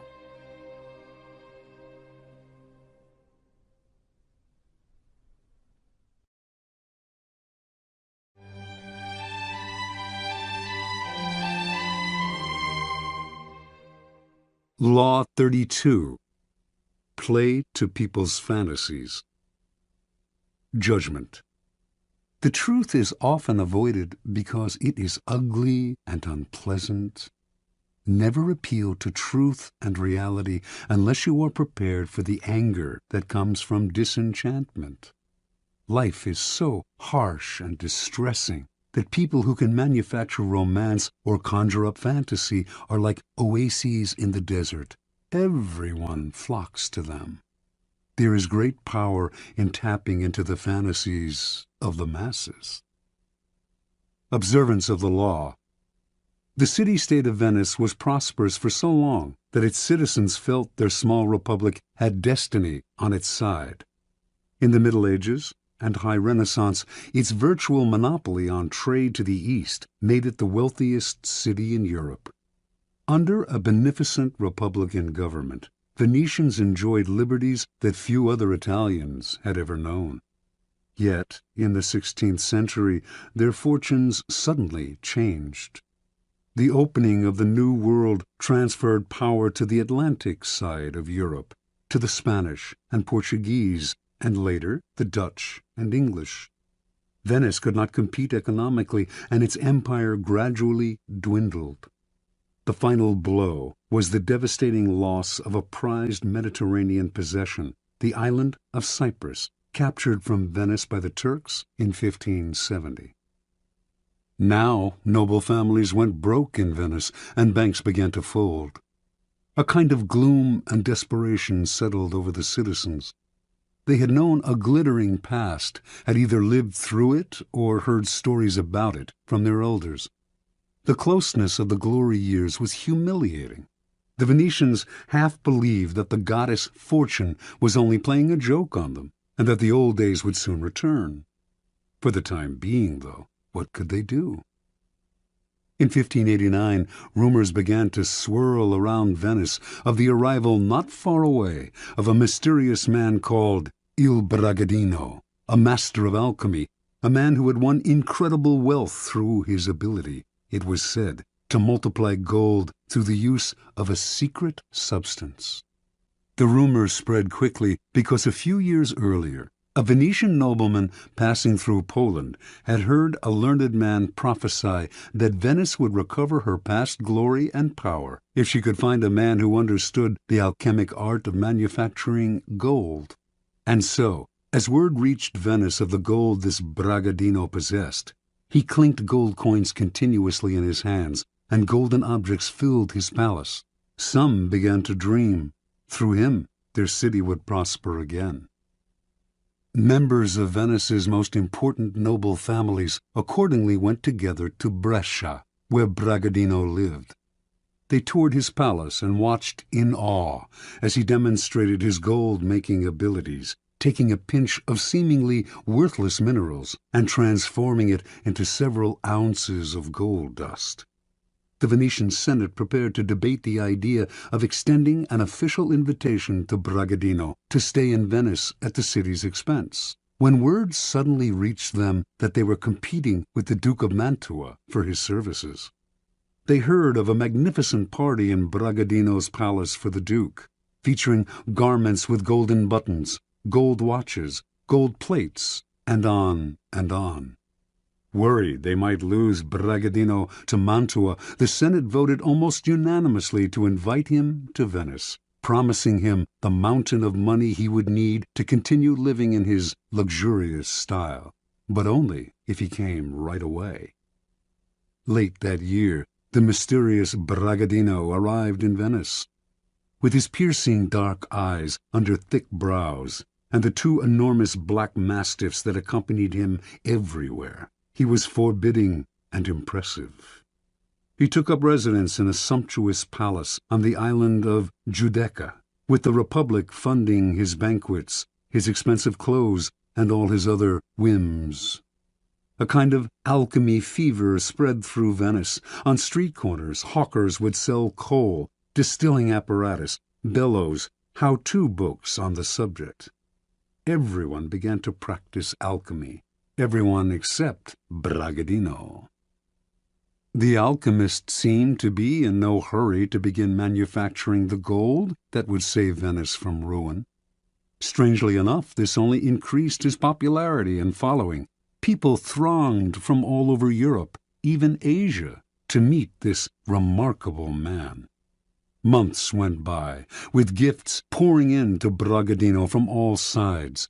Still, he gave no sign of the miracle that the Venetians confidently expected him to produce. Eventually, the citizens began to grow impatient, wondering if he would wait forever. At first the senators warned them not to hurry him. He was a capricious devil who needed to be cajoled. Finally, though, the nobility began to wonder too, and the Senate came under pressure to show a return on the city's ballooning investment. Bragadino had only scorn for the doubters, but he responded to them. He had, he said, already deposited in the city's mint the mysterious substance with which he multiplied gold. He could use this substance up all at once and produce double the gold, but the more slowly the process took place, the more it would yield.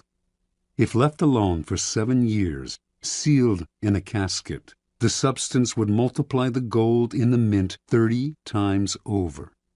Most of the senators agreed to wait to reap the gold mine Bragadino promised. Others, however, were angry. 7 more years of this man living royally at the public trough? And many of the common citizens of Venice echoed these sentiments. Finally, the alchemist's enemies demanded he produce a proof of his skills, a substantial amount of gold, and soon. Lofty, apparently devoted to his art, Bragadino responded that Venice, in its impatience, had betrayed him, and would therefore lose his services. He left town, going first to nearby Padua, then, in 1590, to Munich, at the invitation of the Duke of Bavaria, who, like the entire city of Venice, had known great wealth but had fallen into bankruptcy through his own profligacy, and hoped to regain his fortune through the famous alchemist's services. And so Bragadino resumed the comfortable arrangement he had known in Venice, and the same pattern repeated itself. Interpretation. The young Cypriot Mamounia had lived in Venice for several years before reincarnating himself as the alchemist Bragadino. He saw how gloom had settled on the city, how everyone was hoping for a redemption from some indefinite source. At first, Mamounia did not use vulgar demonstrations to convince people of his alchemic skill.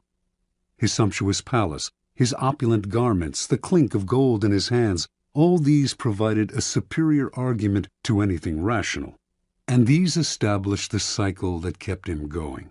His obvious wealth confirmed his reputation as an alchemist, so that patrons like the Duke of Mantua gave him money, which allowed him to live in wealth, which reinforced his reputation as an alchemist, and so on.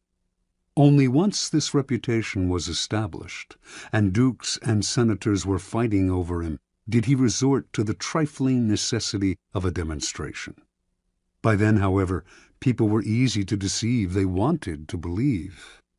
The Venetian senators who watched him multiply gold wanted to believe so badly that they failed to notice the glass pipe up his sleeve from which he slipped gold dust into his pinches of minerals. Brilliant and capricious, he was the alchemist of their fantasies, and once he had created an aura like this, no one noticed his simple deceptions. People rarely believe that their problems arise from their own misdeeds and stupidity. Someone or something out there is to blame, the other, the world, the gods, and so salvation comes from the outside as well. Had Bragadino arrived in Venice armed with a detailed analysis of the reasons behind the city's economic decline, and of the hard-nosed steps that it could take to turn things around, he would have been scorned. The reality was too ugly, and the solution too painful, mostly the kind of hard work that the citizens' ancestors had mustered to create an empire. Fantasy, on the other hand, in this case the romance of alchemy, was easy to understand and infinitely more palatable. To gain power, you must be a source of pleasure for those around you, and pleasure comes from playing to people's fantasies. Never promise a gradual improvement through hard work. Rather, promise the moon, the great and sudden transformation, the pot of gold. Keys to power. Fantasy can never operate alone. It requires the backdrop of the humdrum and the mundane. It is the oppressiveness of reality that allows fantasy to take root and bloom. In 16th century Venice, the reality was one of decline and loss of prestige. The corresponding fantasy described a sudden recovery of past glories through the miracle of alchemy. While the reality only got worse, the Venetians inhabited a happy dream world in which their city restored its fabulous wealth and power overnight, turning dust into gold. The person who can spin a fantasy out of an oppressive reality has access to untold power. As you search for the fantasy that will take hold of the masses, then, keep your eye on the banal truths that weigh heavily on us all. Never be distracted by people's glamorous portraits of themselves and their lives. Search and dig for what really imprisons them. Once you find that, you have the magical key that will put great power in your hands. Remember, the key to fantasy is distance. The distant has allure and promise, seems simple and problem-free. What are you offering, then, should be ungraspable. Never let it become oppressively familiar. It is the mirage in the distance, withdrawing as the sucker approaches. Never be too direct in describing the fantasy. Keep it vague. As a forger of fantasies, let your victim come close enough to see and be tempted, but keep him far away enough that he stays dreaming and desiring. Law 33. Discover each man's thumbscrew. Judgment. Everyone has a weakness, a gap in the castle wall. That weakness is usually an insecurity, an uncontrollable emotion or need. It can also be a small, secret pleasure. Either way, once found, it is a thumbscrew you can turn to your advantage. Finding the thumbscrew, a strategic plan of action. We all have resistances. We live with a perpetual armor around ourselves to defend against change and the intrusive actions of friends and rivals. We would like nothing more than to be left to do things our own way. Constantly butting up against these resistances will cost you a lot of energy. One of the most important things to realize about people, though, is that they all have a weakness, some part of their psychological armor that will not resist, that will bend to your will if you find it and push on it. Some people wear their weaknesses openly, others disguise them. Those who disguise them are often the ones most effectively undone through that one chink in their armor. In planning your assault, keep these principles in mind. Pay attention to gestures and unconscious signals. As Sigmund Freud remarked, no mortal can keep a secret. If his lips are silent, he chatters with his fingertips. Betrayal oozes out of him at every pore. This is a critical concept in the search for a person's weakness. It is revealed by seemingly unimportant gestures and passing words. The key is not only what you look for, but where and how you look.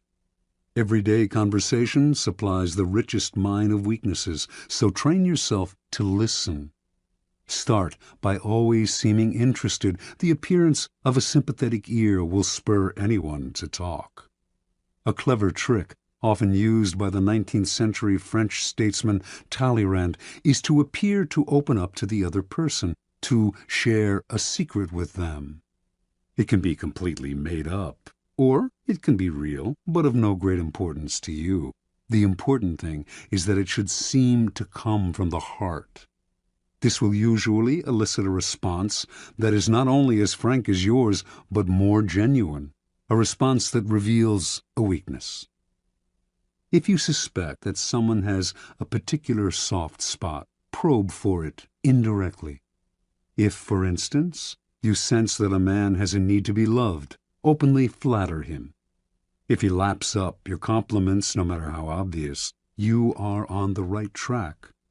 Train your eye for details, how someone tips a waiter, what delights a person, the hidden messages enclose. Find people's idols, the things they worship and will do anything to get. Perhaps you can be the supplier of their fantasies. Find the helpless child. Most weaknesses begin in childhood, before the self builds up compensatory defenses. Perhaps the child was pampered or indulged in a particular area, or perhaps a certain emotional need went unfulfilled.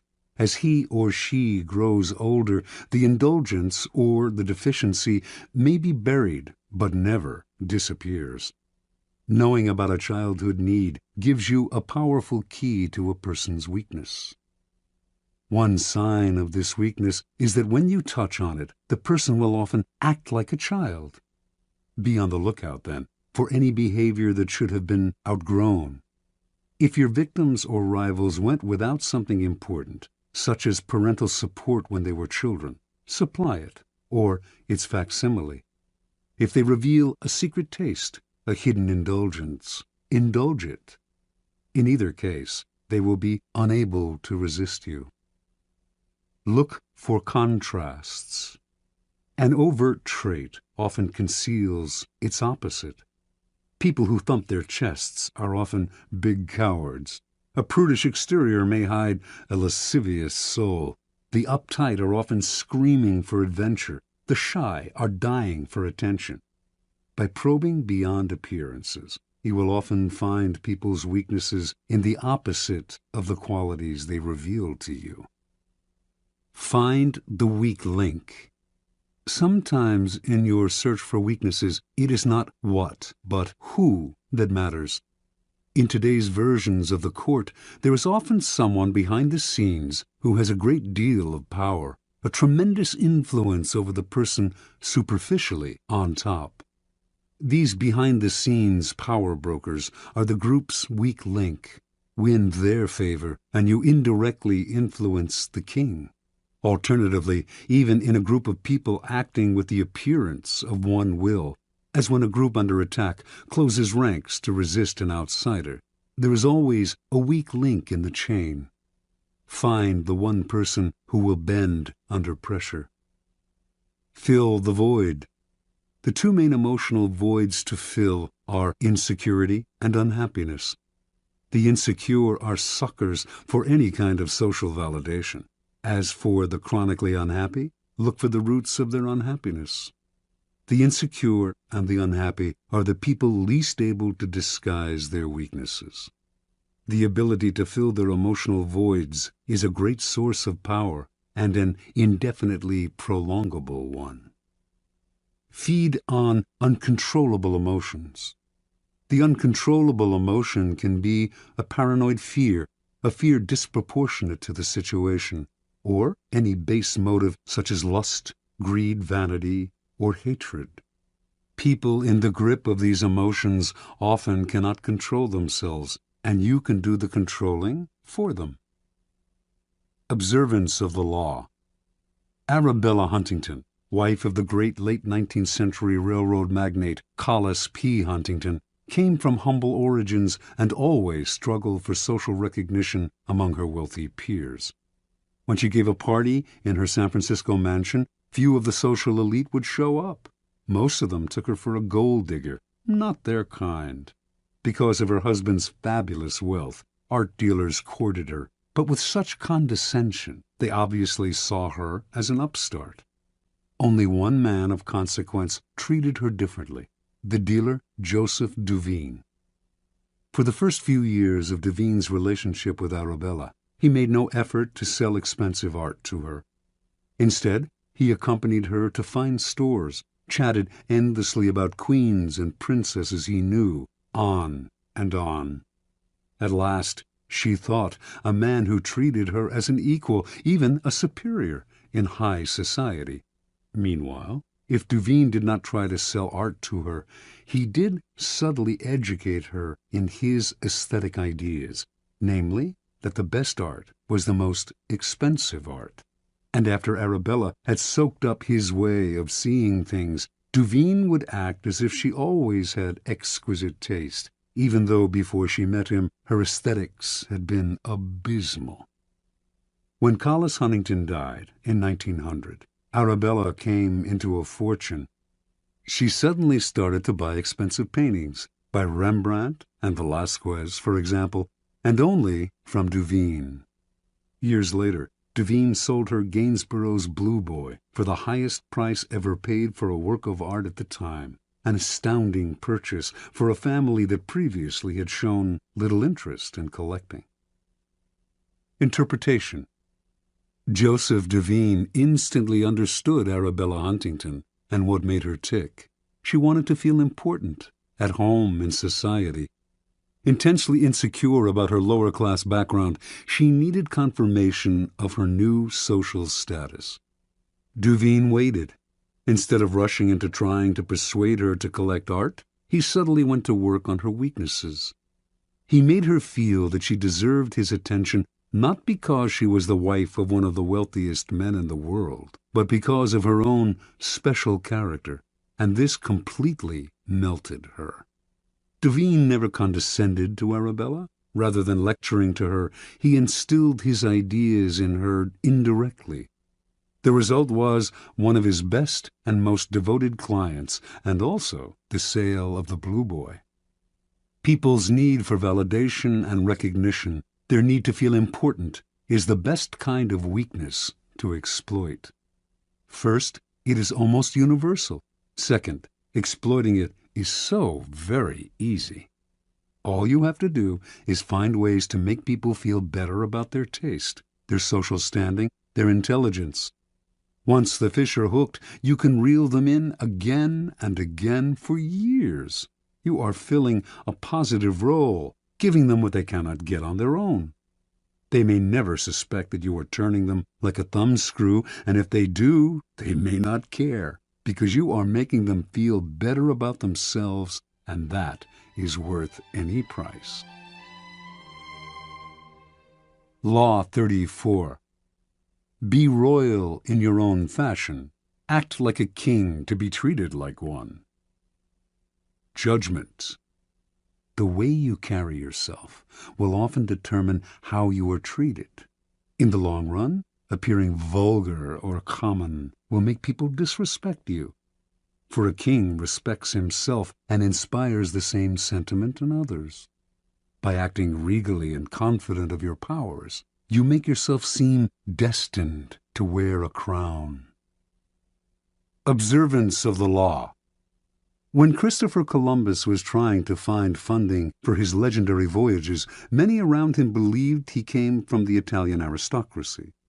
This view was passed into history through a biography written after the explorer's death by his son, which describes him as a descendant of a Count Colombo of the castle of Cuccaro in Montferrat. Colombo, in turn, was said to be descended from the legendary Roman general Colonius, and two of his first cousins were supposedly direct descendants of an emperor of Constantinople. An illustrious background indeed. But it was nothing more than illustrious fantasy, for Columbus was actually the son of Domenico Colombo, a humble weaver who had opened a wine shop when Christopher was a young man, and who then made his living by selling cheese. Columbus himself had created the myth of his noble background, because from early on he felt that destiny had singled him out for great things, and that he had a kind of royalty in his blood. Accordingly, he acted as if he were indeed descended from noble stock. After an uneventful career as a merchant on a commercial vessel, Columbus, originally from Genoa, settled in Lisbon. Using the fabricated story of his noble background, he married into an established Lisbon family that had excellent connections with Portuguese royalty. Through his in-laws, Columbus finagled a meeting with the King of Portugal, João II, whom he petitioned to finance a westward voyage aimed at discovering a shorter route to Asia. In return for announcing that any discoveries he achieved would be made in the king's name, Columbus wanted a series of rights: the title Grand Admiral of the Ocean Sea, the office of Viceroy over any lands he found, and 10% of the future commerce with such lands. All of these were to be hereditary and for all time. Columbus made these demands even though he had previously been a mere merchant. He knew almost nothing about navigation. He could not work a quadrant, and he had never led a group of men. In short, he had absolutely no qualifications for the journey he proposed. Furthermore, his petition included no details as to how he would accomplish his plans, just vague promises. When Columbus finished his pitch, João II smiled. He politely declined the offer, but left the door open for the future. Here Columbus must have noticed something he would never forget. Even as the king turned down the sailors' demands, he treated them as legitimate. He neither laughed at Columbus nor questioned his background and credentials. In fact, the king was impressed by the boldness of Columbus's requests, and clearly felt comfortable in the company of a man who acted so confidently. The meeting must have convinced Columbus that his instincts were correct. By asking for the moon, he had instantly raised his own status, for the king assumed that unless a man who set such a high price on himself were mad, which Columbus did not appear to be, he must somehow be worth it. A few years later, Columbus moved to Spain.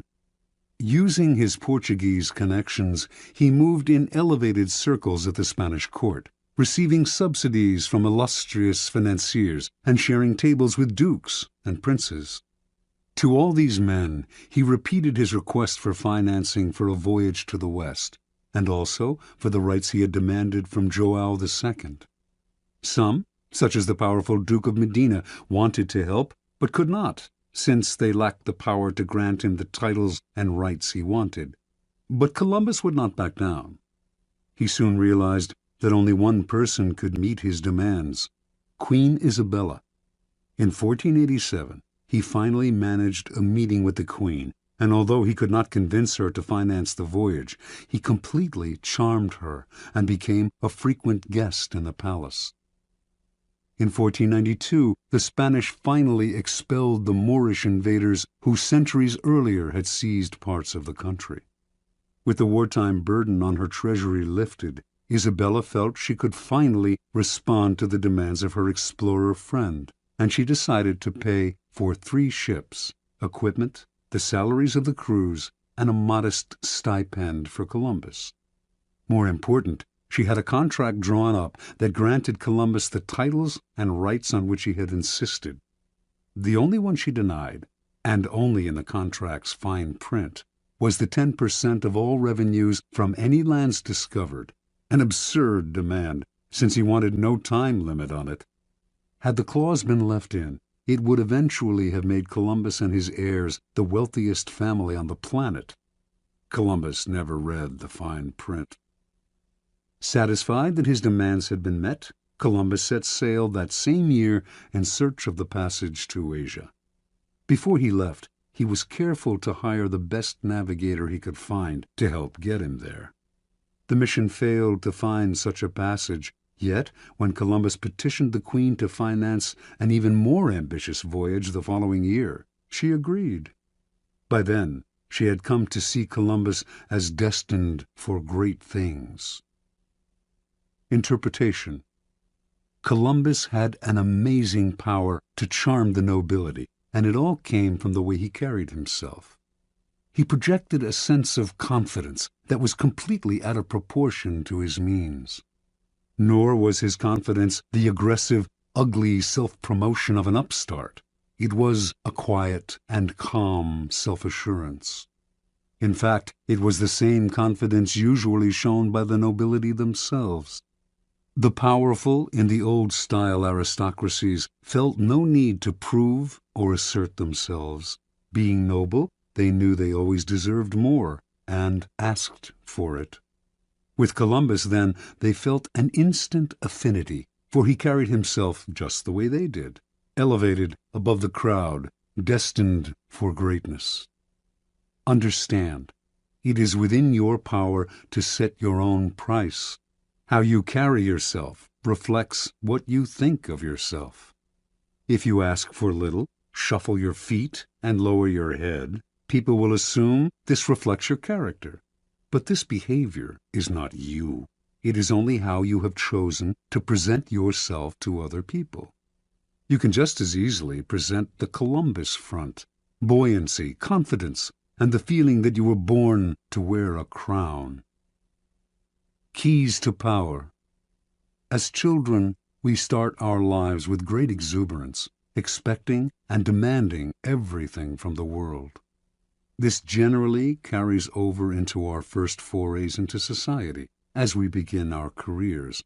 But as we grow older, the rebuffs and failures we experience set up boundaries that only get firmer with time. Coming to expect less from the world, we accept limitations that are really self-imposed.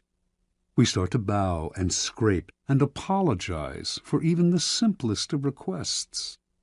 The solution to such a shrinking of horizons is to deliberately force ourselves in the opposite direction, to downplay the failures and ignore the limitations, to make ourselves demand and expect as much as the child. To accomplish this, we must use a particular strategy upon ourselves. Call it the strategy of the crown. The strategy of the crown is based on a simple chain of cause and effect.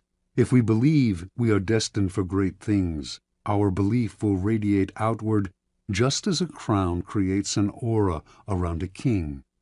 This outward radiance will infect the people around us, who will think we must have reasons to feel so confident. People who wear crowns seem to feel no inner sense of the limits to what they can ask for or what they can accomplish. This, too, radiates outward. Limits and boundaries disappear.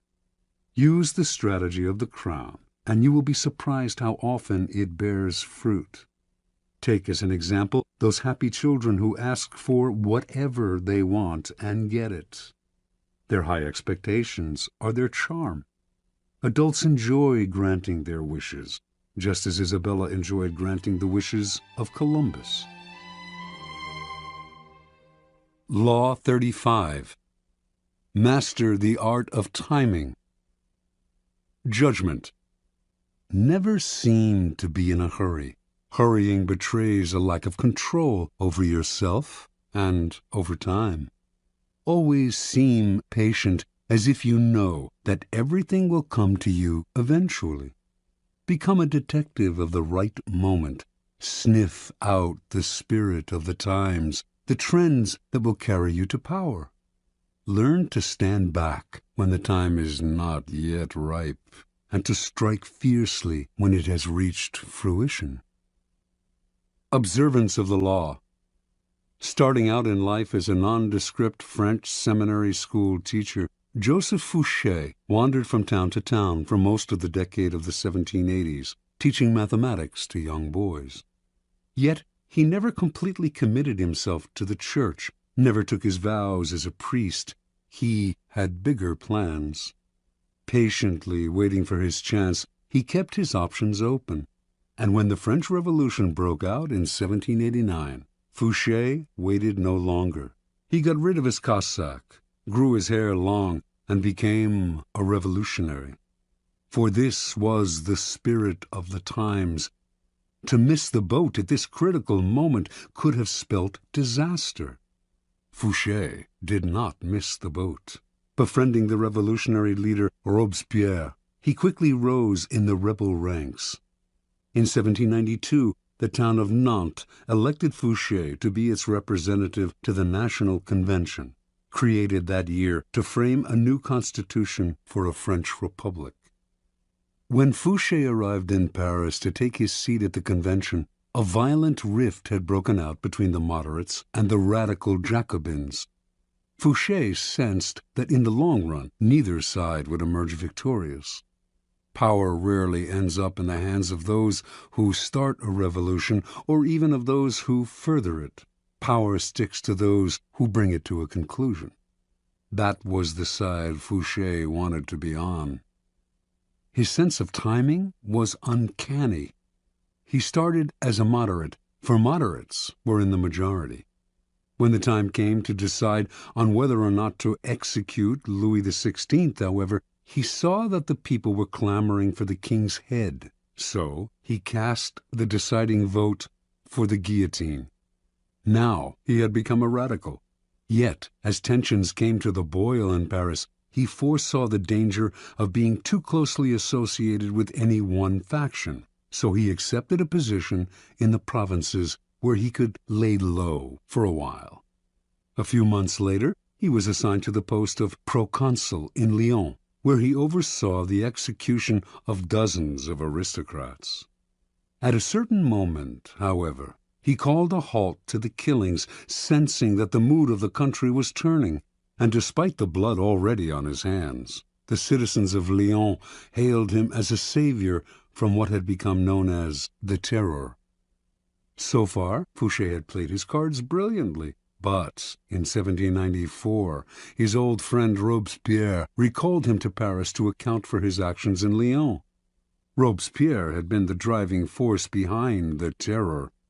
He had sent heads on both the right and the left rolling, and Fouché, whom he no longer trusted, seemed destined to provide the next head.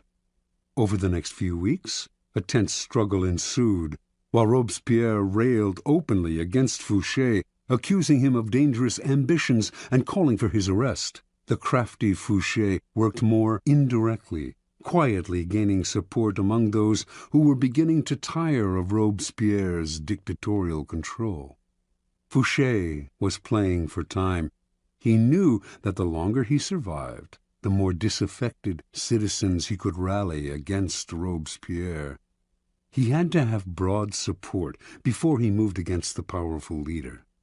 He rallied support among both the moderates and the Jacobins, playing on the widespread fear of Robespierre. Everyone was afraid of being the next to go to the guillotine. It all came to fruition on July 27th. The convention turned against Robespierre, shouting down his usual lengthy speech. He was quickly arrested, and a few days later it was Robespierre's head, not Fouché's, that fell into the basket. When Fouché returned to the convention after Robespierre's death, he played his most unexpected move. Having led the conspiracy against Robespierre, he was expected to sit with the moderates. But, lo and behold, he once again changed sides, joining the radical Jacobins. For perhaps the first time in his life, he aligned himself with the minority. Clearly, he sensed a reaction stirring. He knew that the moderate faction that had executed Robespierre and was now about to take power would initiate a new round of the Terror, this time against the radicals.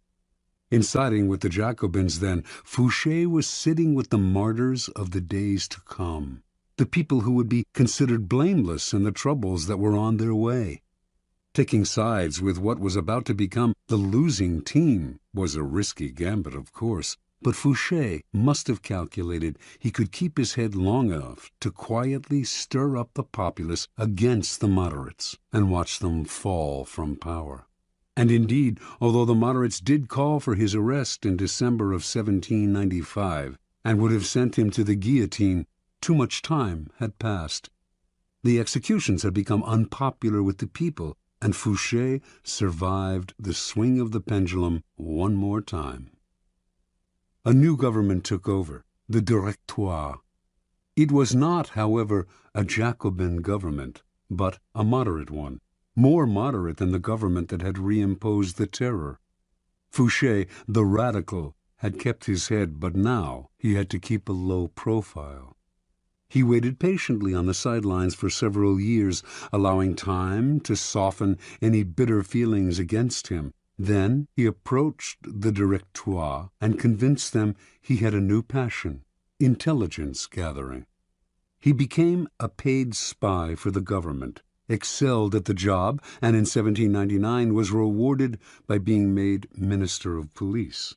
Now he was not just empowered, but required to extend his spying to every corner of France, a responsibility that would greatly reinforce his natural ability to sniff out where the wind was blowing.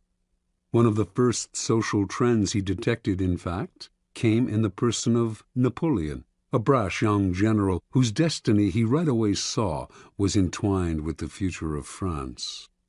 When Napoleon unleashed a coup d'etat on November 9, 1799, Fouché pretended to be asleep. Indeed, he slept the whole day. For this indirect assistance, it might have been thought his job, after all, to prevent a military coup. Napoleon kept him on as Minister of Police in the new regime. Over the next few years, Napoleon came to rely on Fouché more and more. He even gave this former revolutionary a title, Duke of Otranto, and rewarded him with great wealth. By 1808, however, Fouché, always attuned to the times, sensed that Napoleon was on the downswing. His feudal war with Spain, a country that posed no threat to France, was a sign that he was losing a sense of proportion. Never one to be caught on a sinking ship, Fouché conspired with Talleyrand to bring about Napoleon's downfall. Although the conspiracy failed, Talleyrand was fired. Fouché stayed, but was kept on a tight leash. It publicized a growing discontent with the emperor, who seemed to be losing control. By 1814, Napoleon's power had crumbled, and Allied forces finally conquered him. The next government was a restoration of the monarchy in the form of King Louis XVIII, brother of Louis XVI. Fouché, his nose always sniffing the air for the next social shift, knew Louis would not last long. He had none of Napoleon's flair. Fouché once again played his waiting game, laying low, staying away from the spotlight. Sure enough, in February of 1815, Napoleon escaped from the island of Elba, where he had been imprisoned. Louis XVIII panicked. His policies had alienated the citizenry, who were clamoring for Napoleon's return. So Louis turned to the one man who could maybe have saved his hide, Fouché, the former radical who had sent his brother Louis XVI to the guillotine, but was now one of the most popular and widely admired politicians in France. Fouché, however, would not side with a loser. He refused Louis's request for help by pretending that his help was unnecessary, by swearing that Napoleon would never return to power, although he knew otherwise. A short time later, of course, Napoleon and his new citizen army were closing in on Paris. Seeing his reign about to collapse, feeling that Fouché had betrayed him, and certain that he did not want this powerful and able man on Napoleon's team, King Louis ordered the minister's arrest and execution. On March 16, 1815, policemen surrounded Fouché's coach on a Paris boulevard. Was this finally his end? Perhaps, but not immediately. Fouché told the police that an ex-member of government could not be arrested on the street. They fell for the story and allowed him to return home. Later that day, though, they came to his house and once again declared him under arrest. Fouché nodded, but would the officers be so kind as allow a gentleman to wash and to change his clothes before leaving his house for the last time? They gave their permission. Fouché left the room, and the minutes went by. Fouché did not return. Finally, the policemen went into the next room, where they saw a ladder against an open window leading down to the garden below. That day and the next the police combed Paris for Fouché, but by then Napoleon's cannons were audible in the distance, and the king and all the king's men had to flee the city. As soon as Napoleon entered Paris, Fouché came out of hiding. He had cheated the executioner once again. Napoleon greeted his former minister of police and gladly restored him to his old post. During the 100 days that Napoleon remained in power, until Waterloo, it was essentially Fouché who governed France. After Napoleon fell, Louis XVIII returned to the throne, and like a cat with 9 lives, Fouché stayed on to serve in yet another government. By then, his power and influence had grown so great that not even the king dared challenge him. Interpretation. In a period of unprecedented turmoil, Joseph Fouché thrived through his mastery of the art of timing. He teaches us a number of key lessons. First, it is critical to recognize the spirit of the times. Fouché always looked 2 steps ahead, found the wave that would carry him to power, and rode it. You must always work with the times, anticipate their twists and turns, and never miss the boat. Sometimes the spirit of the times is obscure. Recognize it not by what is loudest and most obvious in it, but by what lies hidden and dormant. Look forward to the Napoleons of the future rather than holding on to the ruins of the past. Second, recognizing the prevailing winds does not necessarily mean running with them. Any potent social movement creates a powerful reaction, and it is wise to anticipate what that reaction will be, as Fouché did after the execution of Robespierre. Rather than ride the cresting wave of the moment, wait for the tide's ebb to carry you back to power. Upon occasion, bet on the reaction that is brewing and place yourself in the vanguard of it. Finally, Fouché had remarkable patience. Without patience as your sword and shield, your timing will fail, and you will inevitably find yourself a loser. When the times were against Fouché, he did not struggle, get emotional, or strike out rashly. He kept his cool and maintained a low profile, patiently building support among the citizenry, the bulwark in his next rise to power. Whenever he found himself in the weaker position, he played for time, which he knew would always be his ally if he was patient. Recognize the moment then, to hide in the grass or slither under a rock, as well as the moment to bare your fangs and attack. Keys to power. There are 3 kinds of time for us to deal with. Each presents problems that can be solved with skill and patience. First, there is long time, the drawn-out, years-long kind of time that must be managed with patience and gentle guidance. Our handling of long time should be mostly defensive. This is the art of not reacting impulsively, of waiting for opportunity.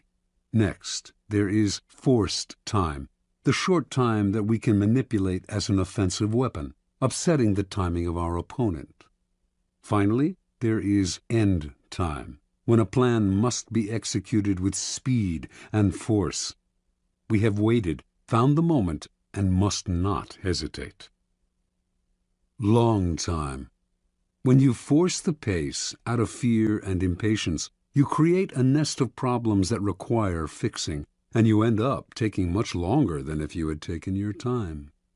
Hurriers may occasionally get there quicker, but papers fly everywhere, new dangers arise, and they find themselves in constant crisis mode, fixing the problems that they themselves have created. Sometimes not acting in the face of danger is your best move. You wait. You deliberately slow down. As time passes, it will eventually present opportunities you had not imagined. Waiting involves controlling not only your own emotions, but those of your colleagues who, mistaking action for power, may try to push you into making rash moves. In your rivals, on the other hand, you can encourage this same mistake if you let them rush headlong into trouble while you stand back and wait. You will soon find ripe moments to intervene and pick up the pieces. You do not deliberately slow time down to live longer, or to take more pleasure in the moment, but the better to play the game of power. First, when your mind is uncluttered by constant emergencies, you will see further into the future. Second, you will be able to resist the baits that people dangle in front of you, and will keep yourself from becoming another impatient sucker. Third, you will have more room to be flexible. Opportunities will inevitably arise that you had not expected and would have missed had you forced the pace. Fourth, you will not move from one deal to the next without completing the first one. To build your power's foundation can take years. Make sure that foundation is secure. Do not be a flash in the pan. Success that is built up slowly and surely is the only kind that lasts. Forced time. The trick in forcing time is to upset the timing of others, to make them hurry, to make them wait, to make them abandon their own pace, to distort their perception of time. By upsetting the timing of your opponent while you stay patient, you open up time for yourself, which is half the game. Making people wait is a powerful way of forcing time, as long as they do not figure out what you are up to. You control the clock. They linger in limbo and rapidly come unglued, opening up opportunities for you to strike. The opposite effect is equally powerful. You make your opponents hurry, start off your dealings with them slowly, then suddenly apply pressure, making them feel that everything is happening at once.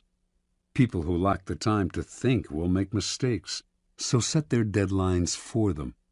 This was the technique Machiavelli admired in Cesare Borgia, who, during negotiations, would suddenly press vehemently for a decision, upsetting his opponent's timing and patience.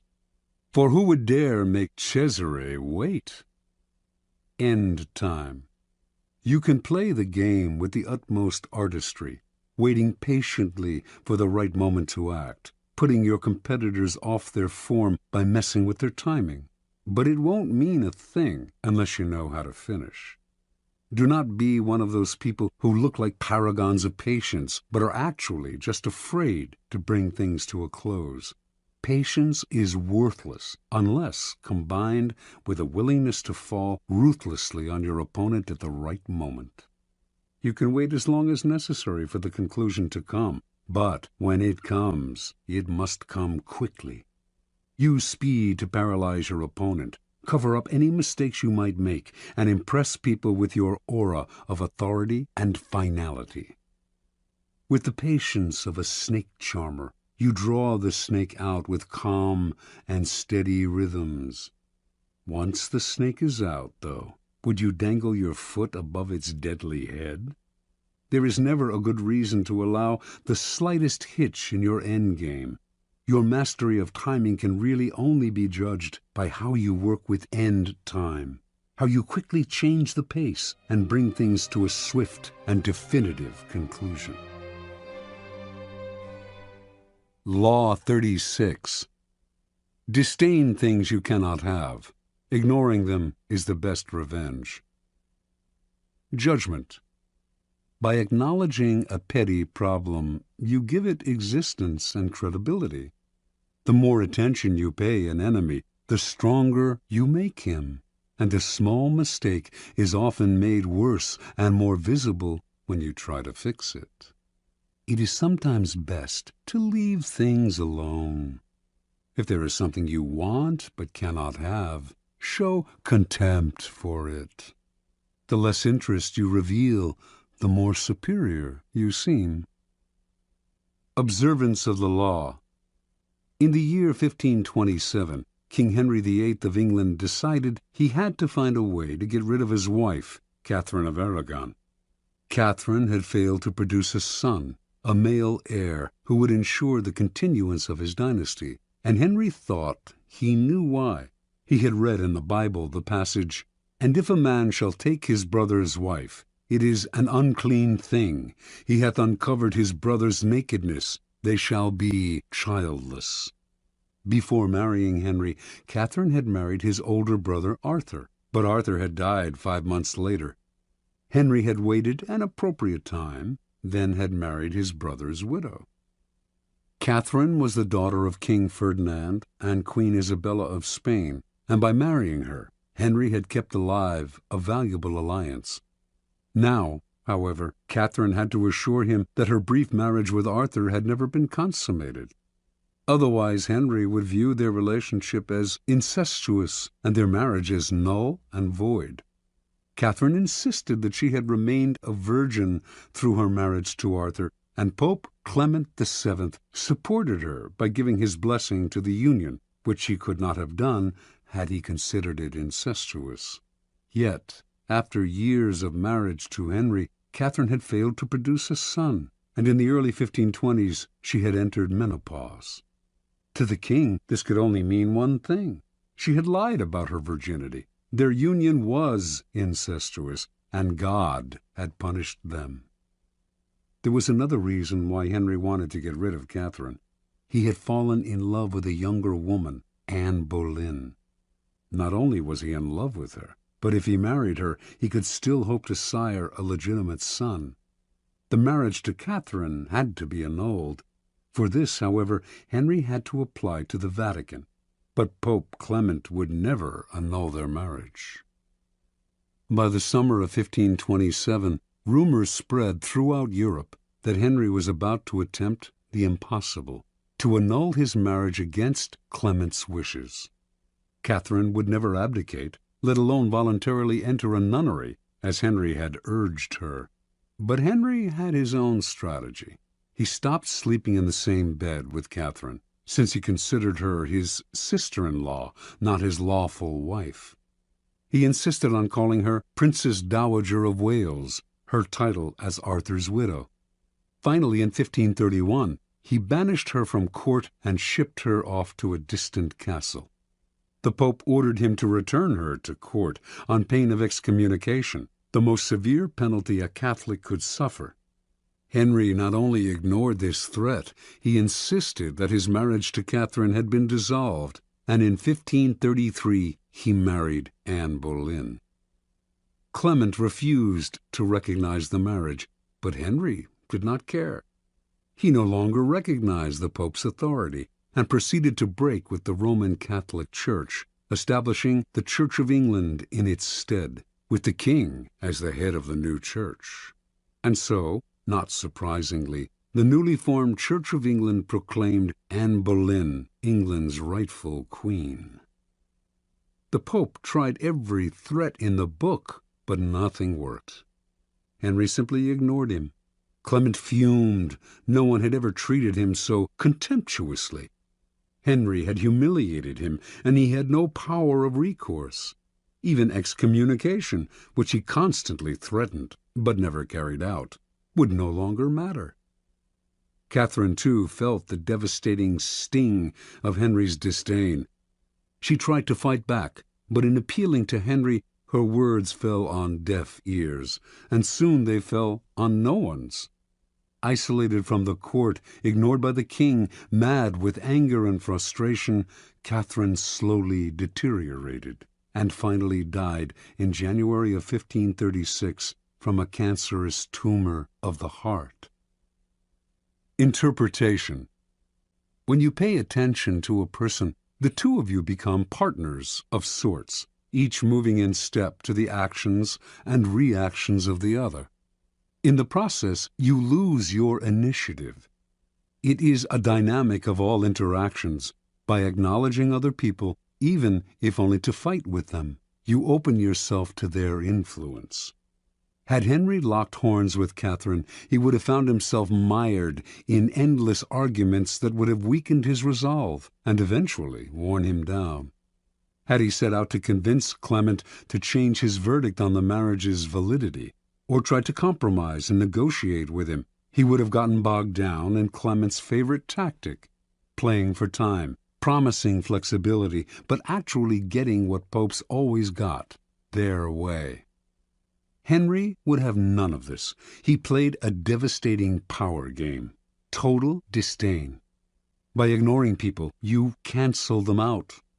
This unsettles and infuriates them, but since they have no dealings with you, there is nothing they can do. This is the offensive aspect of the law. Playing the card of contempt is immensely powerful, for it lets you determine the conditions of the conflict. The war is waged on your terms. This is the ultimate power pose. You are the king, and you ignore what offends you. Watch how this tactic infuriates people. Half of what they do is to get your attention, and when you withhold it from them, they flounder in frustration. Keys to power. If choosing to ignore enhances your power, it follows that the opposite approach, commitment and engagement, often weakens you. By paying undue attention to a puny enemy, you look puny, and the longer it takes you to crush such an enemy, the larger the enemy seems. When Athens set out to conquer the island of Sicily in 415 BC, a giant power was attacking a tiny one. Yet by entangling Athens in a long, drawn-out conflict, Syracuse, Sicily's most important city-state, was able to grow in stature and confidence. Finally, defeating Athens, it made itself famous for centuries to come. In recent times, President John F. Kennedy made a similar mistake in his attitude to Fidel Castro of Cuba. His failed invasion at the Bay of Pigs in 1961 made Castro an international hero. When you are attacked by an inferior, deflect people's attention by making it clear that the attack has not even registered. Look away, or answer sweetly, showing how little the attack concerns you. Similarly, when you yourself have committed a blunder, the best response is often to make less of your mistake by treating it lightly. Remember, the powerful responses to niggling, petty annoyances, and irritations are contempt and disdain. Never show that something has affected you or that you are offended. That only shows you have acknowledged a problem. Contempt is a dish that is best served cold and without affection. Law 37. Create compelling spectacles. Judgment. Striking imagery and grand symbolic gestures create the aura of power. Everyone responds to them. Stage spectacles for those around you. Then, full of arresting visuals and radiant symbols that heighten your presence. Dazzled by appearances, no one will notice what you are really doing. Observance of the law. In 1536, the future king, Henry II of France, took his first mistress, Diane de Poitiers. Diane was 37 at the time, and was the widow of the Grand Seneschal of Normandy. Henry, meanwhile, was a sprightly lad of 17, who was just beginning to sow his wild oats. At first, their union seemed merely platonic, with Henry showing an intensely spiritual devotion to Diane. But it soon became clear that he loved her in every way, preferring her bed to that of his young wife, Catherine de' Medici. In 1547, King Francis died, and Henry ascended to the throne. This new situation posed perils for Diane de Poitiers. She had just turned 48, and despite her notorious cold baths and rumored youth potions, she was beginning to show her age. Now that Henry was king, perhaps he would return to the Queen's bed, and do as other kings had done, choose mistresses from the bevy of beauties who made the French court the envy of Europe. He was, after all, only 28, and cut a dashing figure. But Diane did not give up so easily. She would continue to enthrall her lover, as she had enthralled him for the past 11 years. Diane's secret weapons were symbols and images to which she had always paid great attention. Early on in her relationship with Henry, she had created a motif by intertwining her initials with his to symbolize their union. The idea worked like a charm. Henry put this insignia everywhere, on his royal robes, on monuments, on churches, on the façade of the Louvre, then the Royal Palace in Paris. Diane's favorite colors were black and white, which she wore exclusively, and wherever it was possible, the insignia appeared in these colors. Everyone recognized the symbol and its meaning. Soon after Henry took the throne, however, Diane went still further. She decided to identify herself with the Roman goddess Diana, her namesake. Diana was the goddess of the hunt, the traditional royal pastime, and the particular passion of Henry. Equally important, in Renaissance art, she symbolized chastity and purity. For a woman like Diane to identify herself with this goddess would instantly call up those images in the court, giving her an air of respectability. Symbolizing her chaste relationship with Henry, it would also set her apart from the adulterous liaisons of royal mistresses past. To effect this association, Diane began by completely transforming her castle at Aunay. She razed the building's structure and in its place erected a magnificent Doric-columned edifice modeled after a Roman temple. It was made in white Normandy stone, flecked with black silex, reproducing Diane's trademark colors of black and white.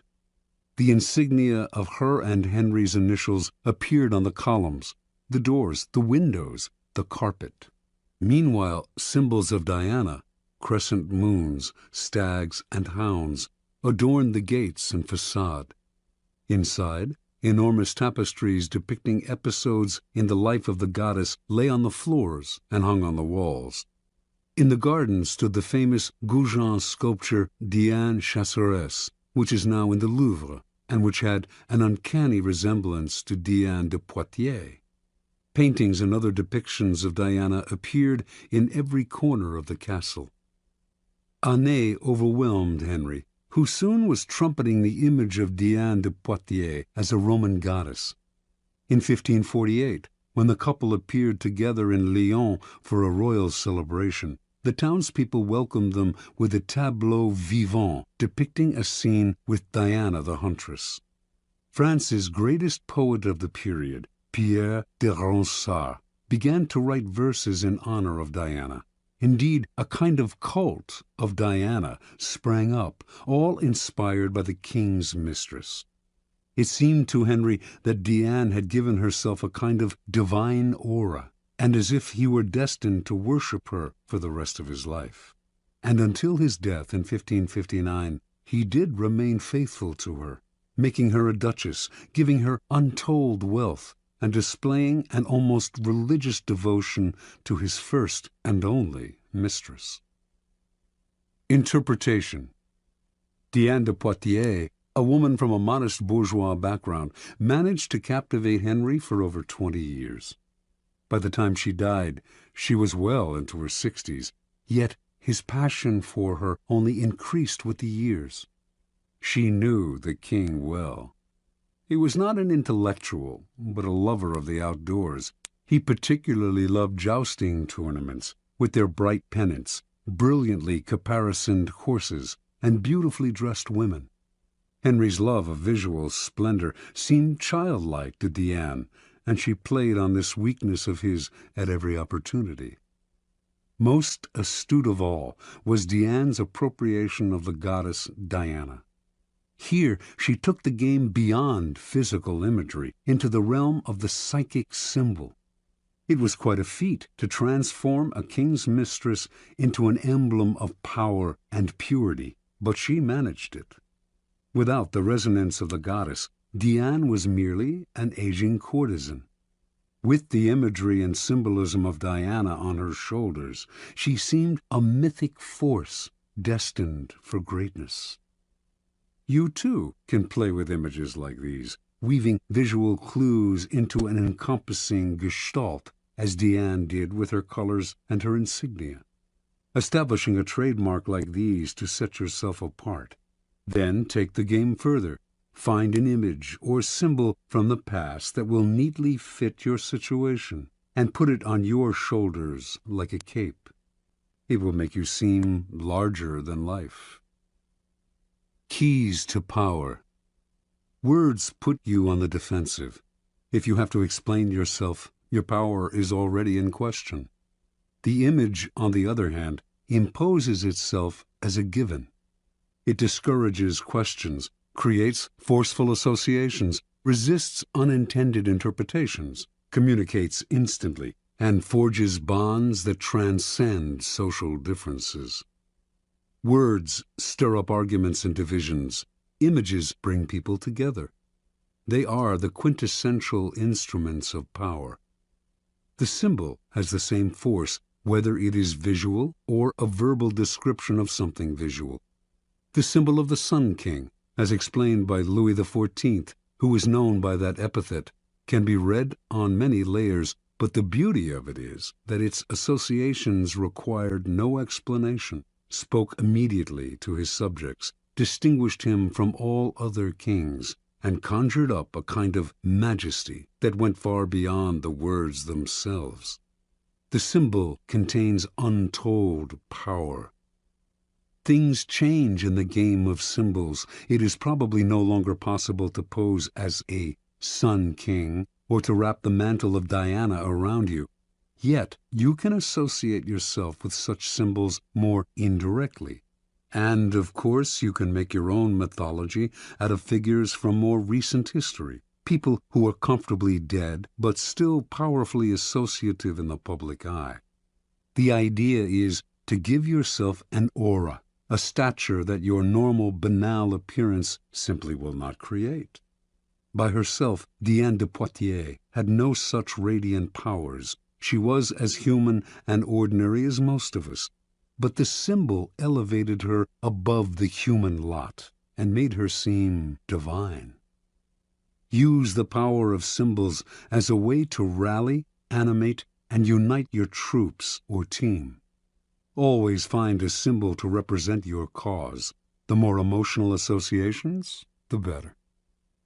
The best way to use images and symbols is to organize them into a grand spectacle that awes people and distracts them from unpleasant realities. This is easy to do.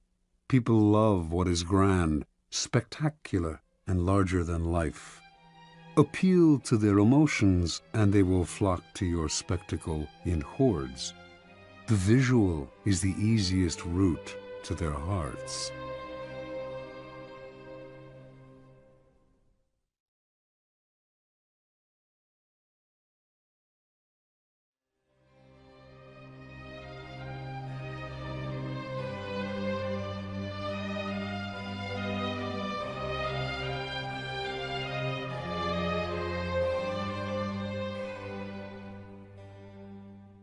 Law 38.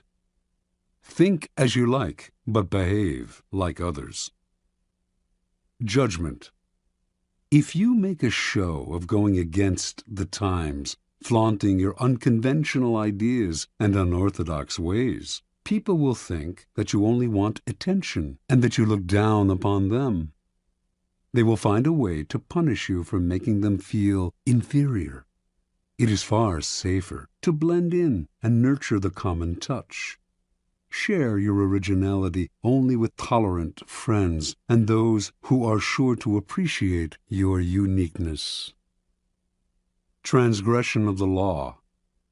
Around the year 478 BC, the city of Sparta sent an expedition to Persia, led by the young Spartan nobleman Pausanias.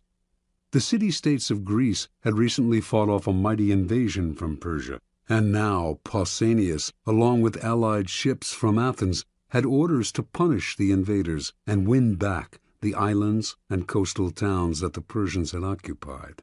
Both the Athenians and the Spartans had great respect for Pausanias. He had proven himself as a fearless warrior with a flair for the dramatic. With amazing speed, Pausanias and his troops took Cyprus, then moved on to the mainland of Asia Minor known as the Hellespont, and captured Byzantium, modern-day Istanbul. Now, master of part of the Persian Empire, Pausanias began to show signs of behavior that went beyond his normal flamboyance. He appeared in public wearing pomade in his hair and flowing Persian robes, and accompanied by a bodyguard of Egyptians. He held lavish banquets in which he sat in the Persian manner and demanded to be entertained. He stopped seeing his old friends, entered into communication with the Persian king Xerxes, and all in all affected the style and manner of a Persian dictator. Clearly power and success had gone to Pausanias' head. His army, Athenians and Spartans alike, at first thought this is a passing fancy. He had always been a bit exaggerated in his gestures, but when he flaunted his disdain for the Greek simple way of life and insulted the common Greek soldier, they began to feel he had gone too far. Although there was no concrete evidence for this, rumors spread that he had gone over to the other side, and that he dreamed of becoming a kind of Greek Xerxes. To quell the possibility of mutiny, the Spartans relieved Pausanias of his command and called him home. Pausanias, however, continued to dress in the Persian style, even in Sparta.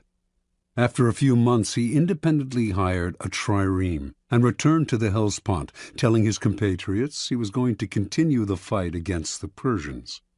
Actually, however, he had different plans: to make himself ruler of all Greece with the aid of Xerxes himself.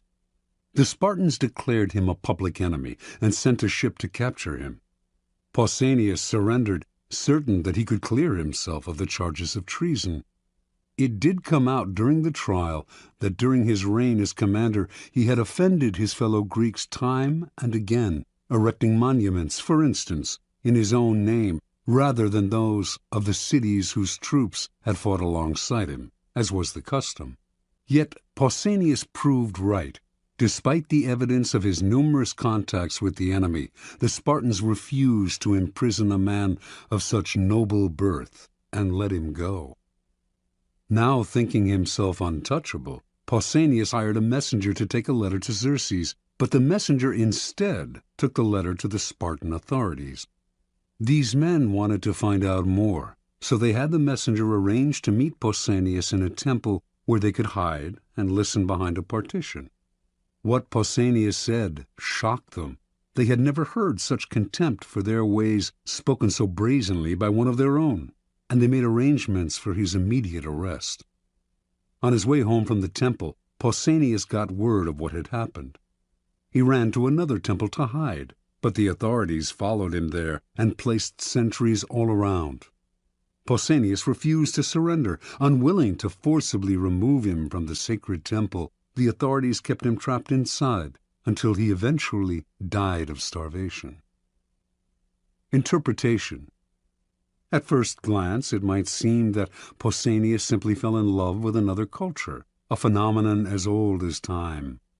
Never comfortable with the asceticism of the Spartans, he found himself enthralled by the Persian love of luxury and sensual pleasure.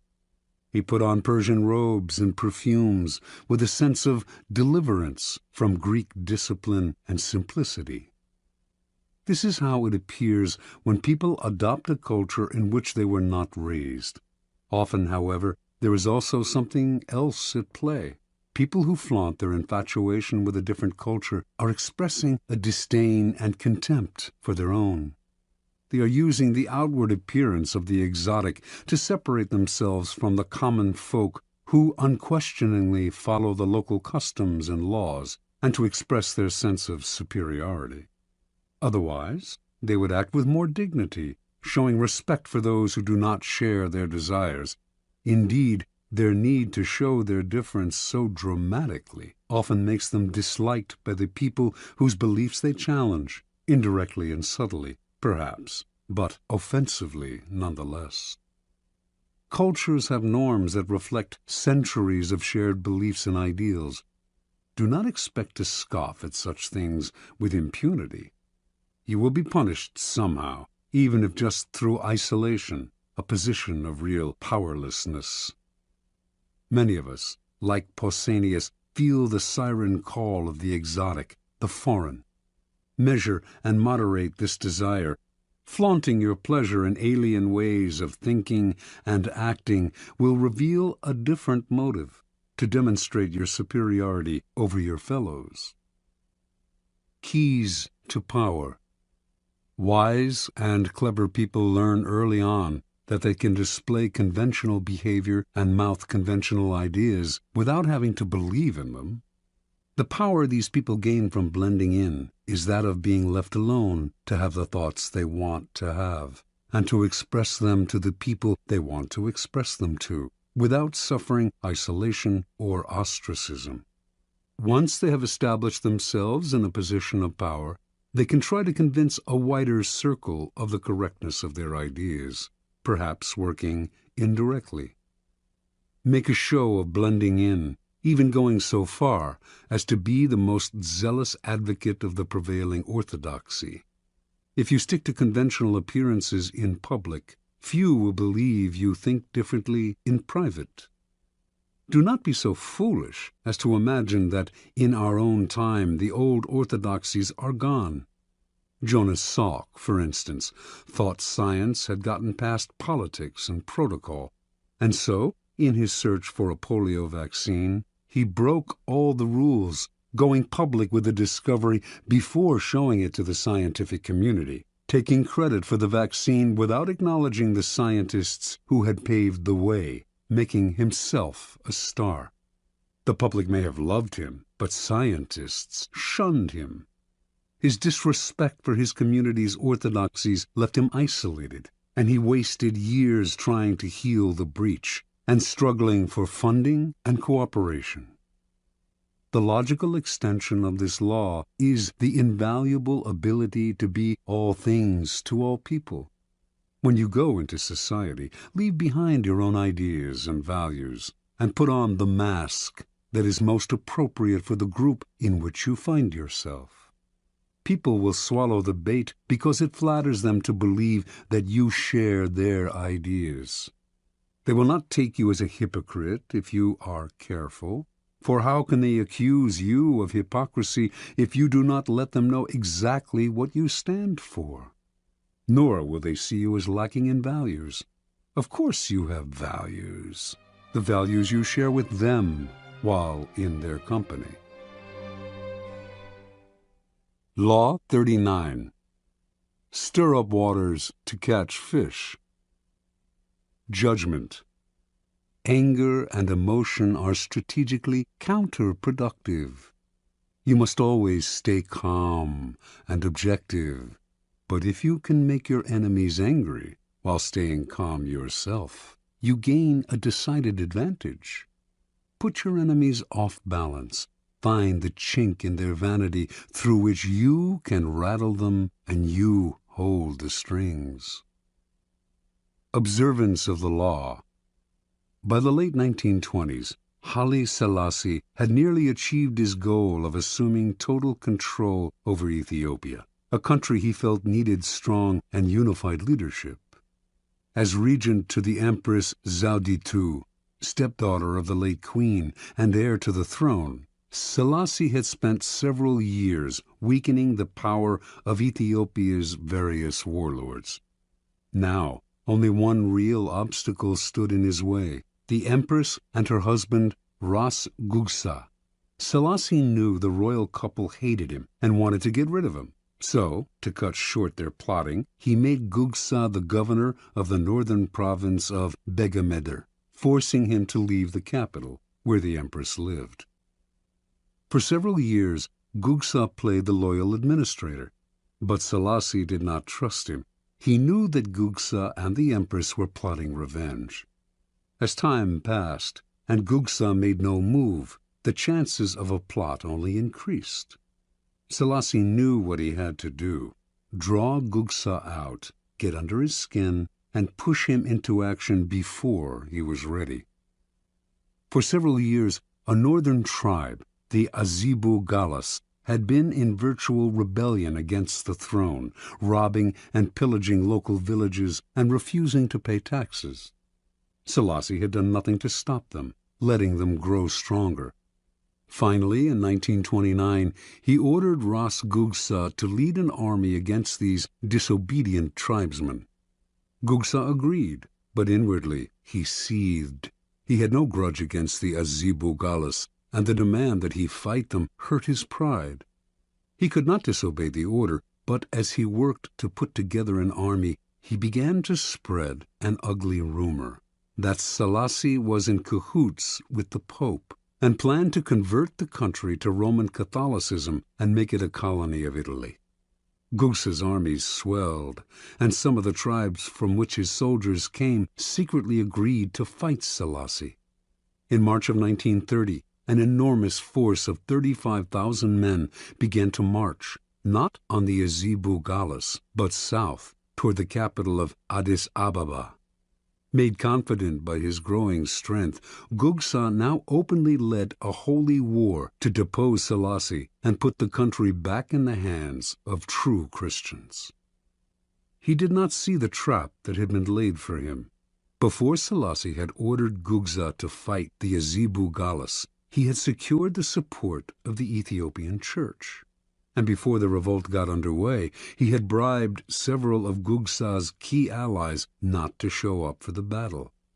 As the rebel army marched south, airplanes flew overhead, dropping leaflets announcing that the highest church officials had recognized Selassie as the true Christian leader of Ethiopia, and that they had excommunicated Gugsa for fomenting a civil war. These leaflets severely blunted the emotions behind the Holy Crusade. And as battle loomed and the support that Gugsa's allies had promised him failed to show up, soldiers began to flee or defect. When the battle came, the rebel army quickly collapsed. Refusing to surrender, Ras Gugsa was killed in the fighting. The empress, distraught over her husband's death, died a few days later. On April 30th, Selassie issued a formal proclamation announcing his new title, Emperor of Ethiopia. Interpretation. Haile Selassie always saw several moves ahead. He knew that if he let Ras Gugsa decide the time and place of the revolt, the danger would be much greater than if he forced Gugsa to act on Selassie's terms. So he goaded him into rebellion by offending his manly pride, asking him to fight people he had no quarrel with on behalf of a man he hated. Thinking everything out ahead, Selassie made sure that Gugsa's rebellion would come to nothing, and that he could use it to do away with his last two enemies. This is the essence of the law. When the waters are still, your opponents have the time and space to plot actions that they will initiate and control. So stir the waters, force the fish to the surface, get them to act before they are ready. Steal the initiative.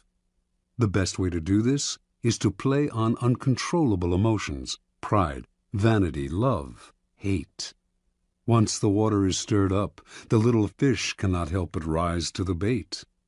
The angrier they become, the less control they have, and finally they are caught in the whirlpool you have made, and they drown. Keys to power. Angry people usually end up looking ridiculous, for their response seems out of proportion to what occasioned it. They have taken things too seriously, exaggerating the hurt or insult that has been done to them. They are so sensitive to slight that it becomes comical how much they take personally. More comical still is their belief that their outbursts signify power. The truth is the opposite. Petulance is not power. It is a sign of helplessness. People may temporarily be cowed by your tantrums, but in the end, they lose respect for you. They also realize they can easily undermine a person with so little self-control. If a person explodes with anger at you, and it seems out of proportion to what you did to them, you must remind yourself that it is not exclusively directed at you. Do not be so vain.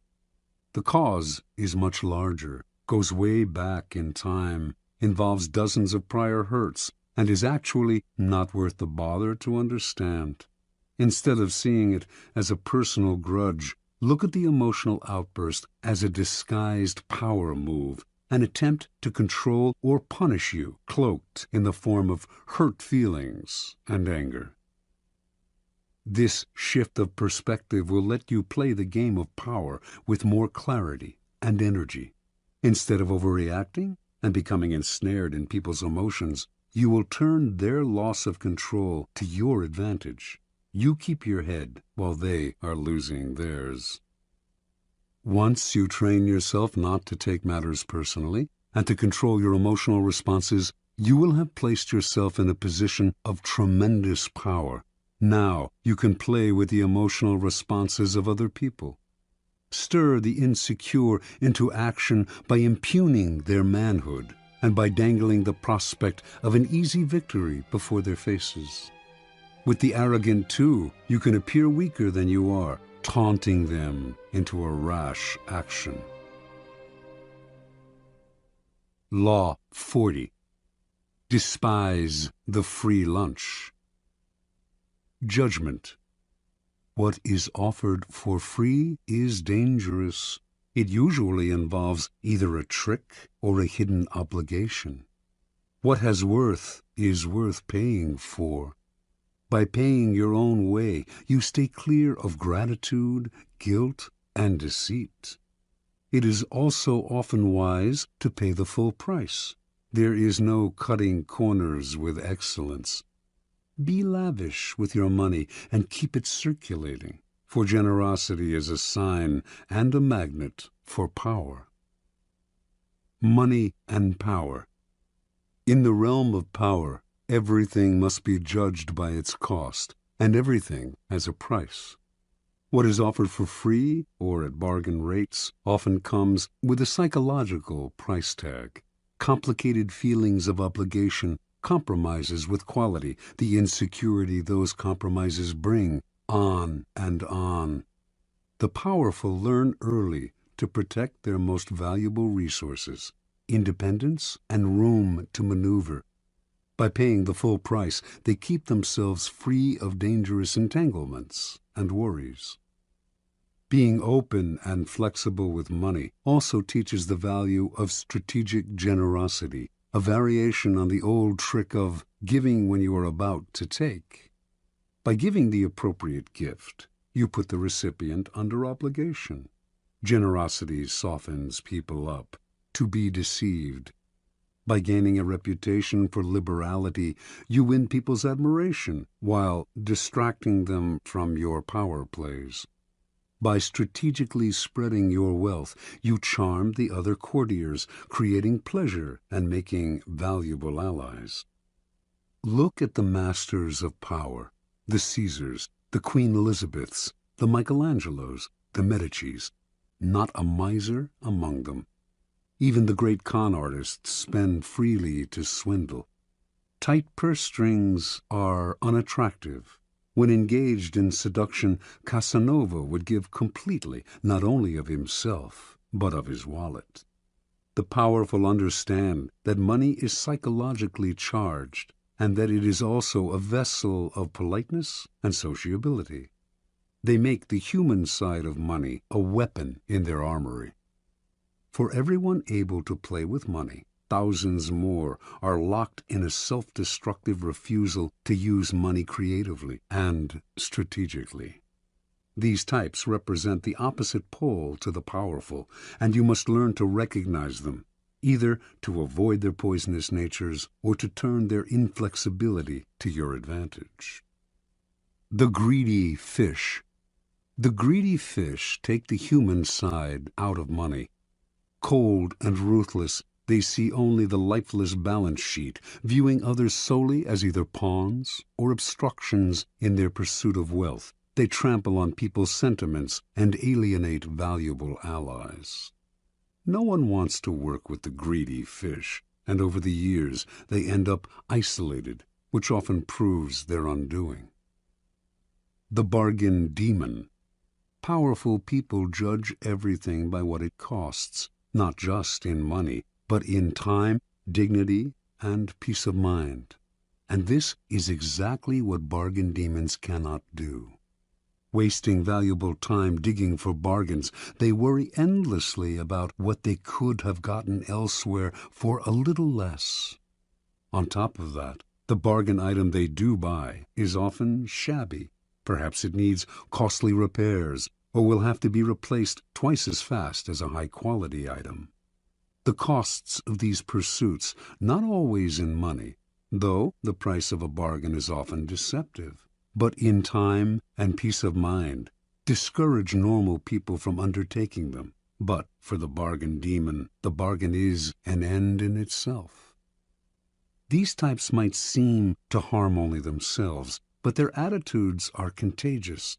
Unless you resist them, they will infect you with the insecure feeling that you should have looked harder to find a cheaper price. Don't argue with them or try to change them. Just mentally add up the cost in time and inner peace, if not in hidden financial expense, of the irrational pursuit of a bargain. The sadist. Financial sadists play vicious power games with money as a way of asserting their power. They might, for example, make you wait for money that is owed you, promising that the check is in the mail. Or, if they hire you to work for them, they meddle in every aspect of the job, haggling and giving you ulcers.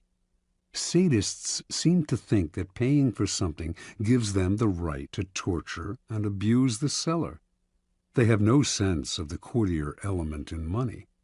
If you are unlucky enough to get involved with this type, accepting a financial loss may be better in the long run than getting entangled in their destructive power games. The indiscriminate giver.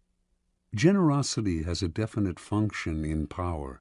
It attracts people, softens them up, makes allies out of them. But it has to be used strategically with a definite end in mind.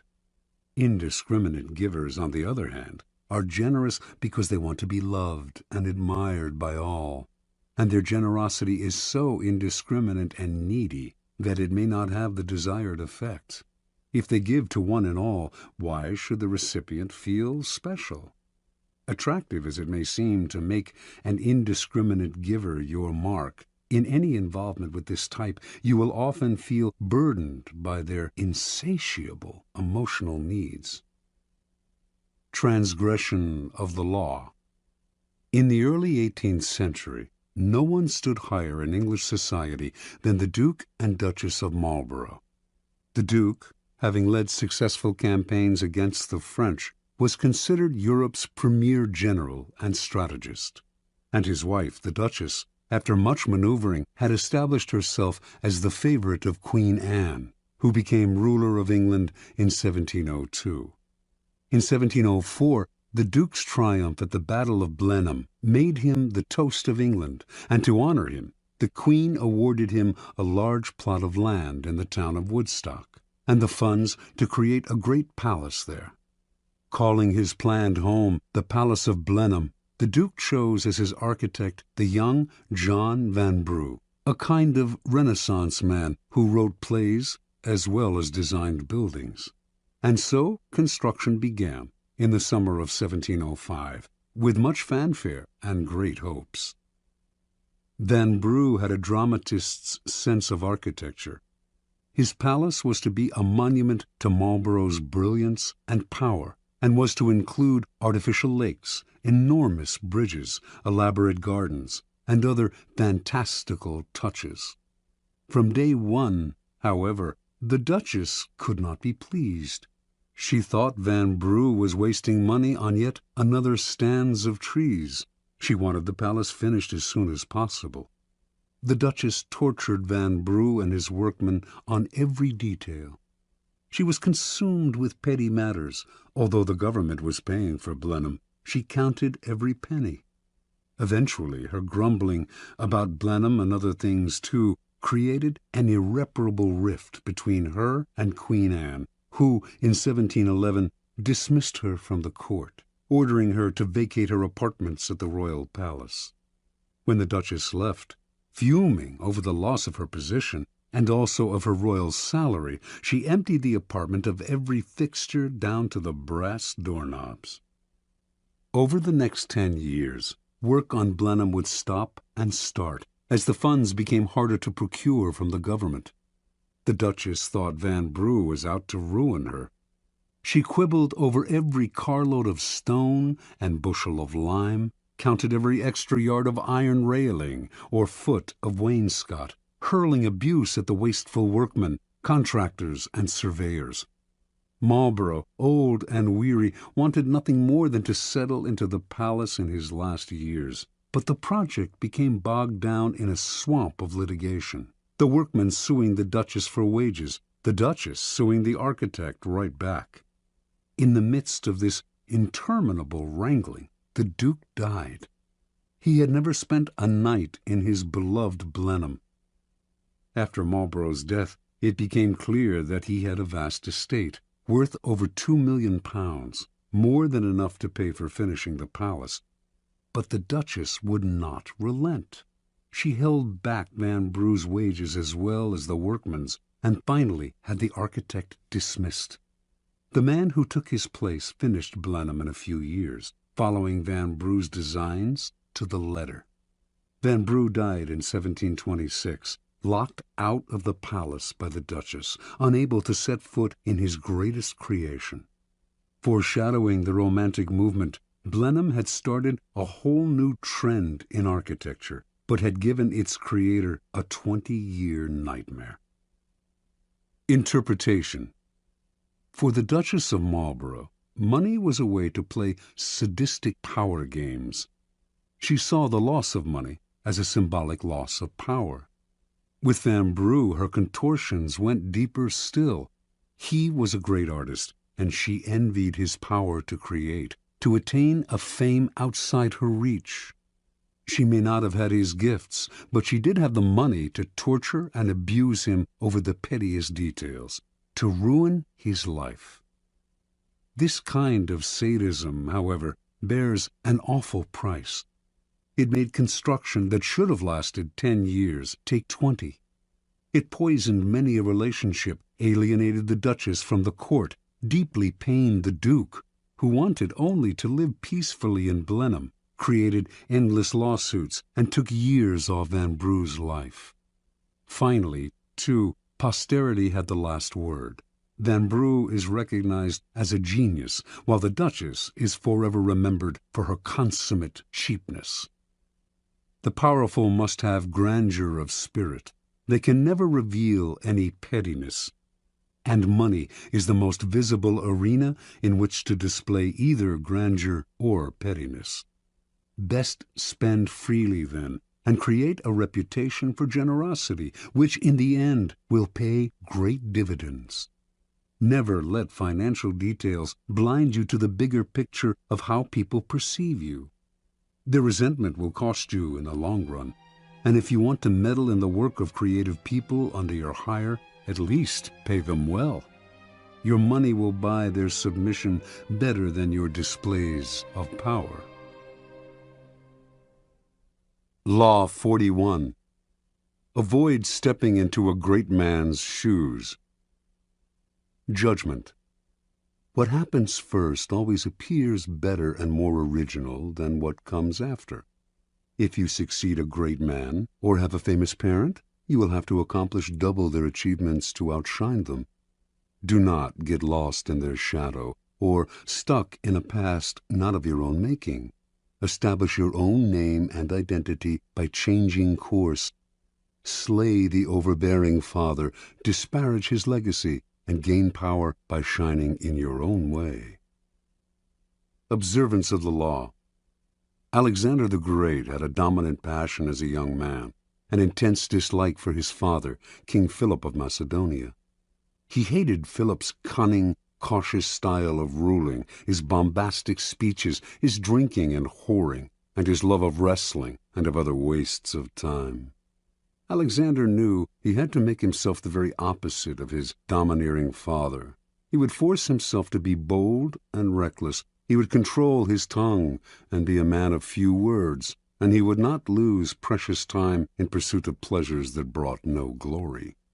Alexander also resented the fact that Philip had conquered most of Greece. "My father will go on conquering till there is nothing extraordinary left for me to do," he once complained. While other sons of powerful men were content to inherit wealth and live a life of leisure, Alexander wanted only to outdo his father, to obliterate Philip's name from history by surpassing his accomplishments. Alexander itched to show others how superior he was to his father. A Thessalian horse-dealer once brought a prize horse named Bucephalus to sell to Philip. None of the king's grooms could get near the horse. It was far too savage, and Philip berated the merchant for bringing him such a useless beast. Watching the whole affair, Alexander scowled and commented, "What a horse they are losing for want of skill and spirit to manage him." When he had said this several times, Philip finally had enough and challenged him to take on the horse. He called the merchant back, secretly hoping his son would have a nasty fall and learn a bitter lesson. But Alexander was the one to teach the lesson. Not only did he mount Bucephalus, he managed to ride him at full gallop, taming the horse that would later carry him all the way to India. The courtiers applauded wildly, but Philip seethed inside, seeing not a son but a rival to his power. Alexander's defiance of his father grew bolder. One day the two men had a heated argument before the entire court, and Philip drew his sword as if to strike his son. Having drunk too much wine, however, the king stumbled. Alexander pointed at his father and jeered, "Men of Macedonia, see there the man who is preparing to pass from Europe to Asia. He cannot pass from one table to another without falling." When Alexander was 18, a disgruntled courtier murdered Philip. As word of the regicide spread through Greece, city after city rose up in rebellion against their Macedonian rulers. Philip's advisers counseled Alexander, now the king, to proceed cautiously, to do as Philip had done and conquer through cunning. But Alexander would do things his way. He marched to the furthest reaches of the kingdom, suppressed the rebellious towns, and reunited the empire with brutal efficiency. As a young rebel grows older, his struggle against the father often wanes, and he gradually comes to resemble the very man he wanted to defy. But Alexander's loathing of his father did not end with Philip's death. Once he had consolidated Greece, he set his eyes on Persia, the prize that had eluded his father, who had dreamed of conquering Asia. If he defeated the Persians, Alexander would finally surpass Philip in glory and fame. Alexander crossed into Asia with an army of 35,000 to face a Persian force numbering over 1,000,000. Before engaging the Persians in battle, he passed through the town of Gordium. Here, in the town's main temple, there stood an ancient chariot tied with cords made of the rind of the cornel tree. Legend had it that any man who could undo these cords, the Gordian knot, would rule the world. Many had tried to untie the enormous and intricate knot, but none had succeeded. Alexander, seeing he could not possibly untie the knot with his bare hands, took out his sword and with one slash cut it in half. This symbolic gesture showed the world that he would not do as others, but would blaze his own path. Against astounding odds, Alexander conquered the Persians. Most expected him to stop there. It was a great triumph, enough to secure his fame for eternity. But Alexander had the same relationship to his own deeds as he had to his father. His conquest of Persia represented the past, and he wanted never to rest on past triumphs, or to allow the past to outshine the present. He moved on to India, extending his empire beyond all known limits. Only his disgruntled and weary soldiers prevented him from going further. Interpretation. Alexander represents an extremely uncommon type in history. The son of a famous and successful man who manages to surpass the father in glory and power. The reason this type is uncommon is simple. The father most often manages to amass his fortune, his kingdom, because he begins with little or nothing.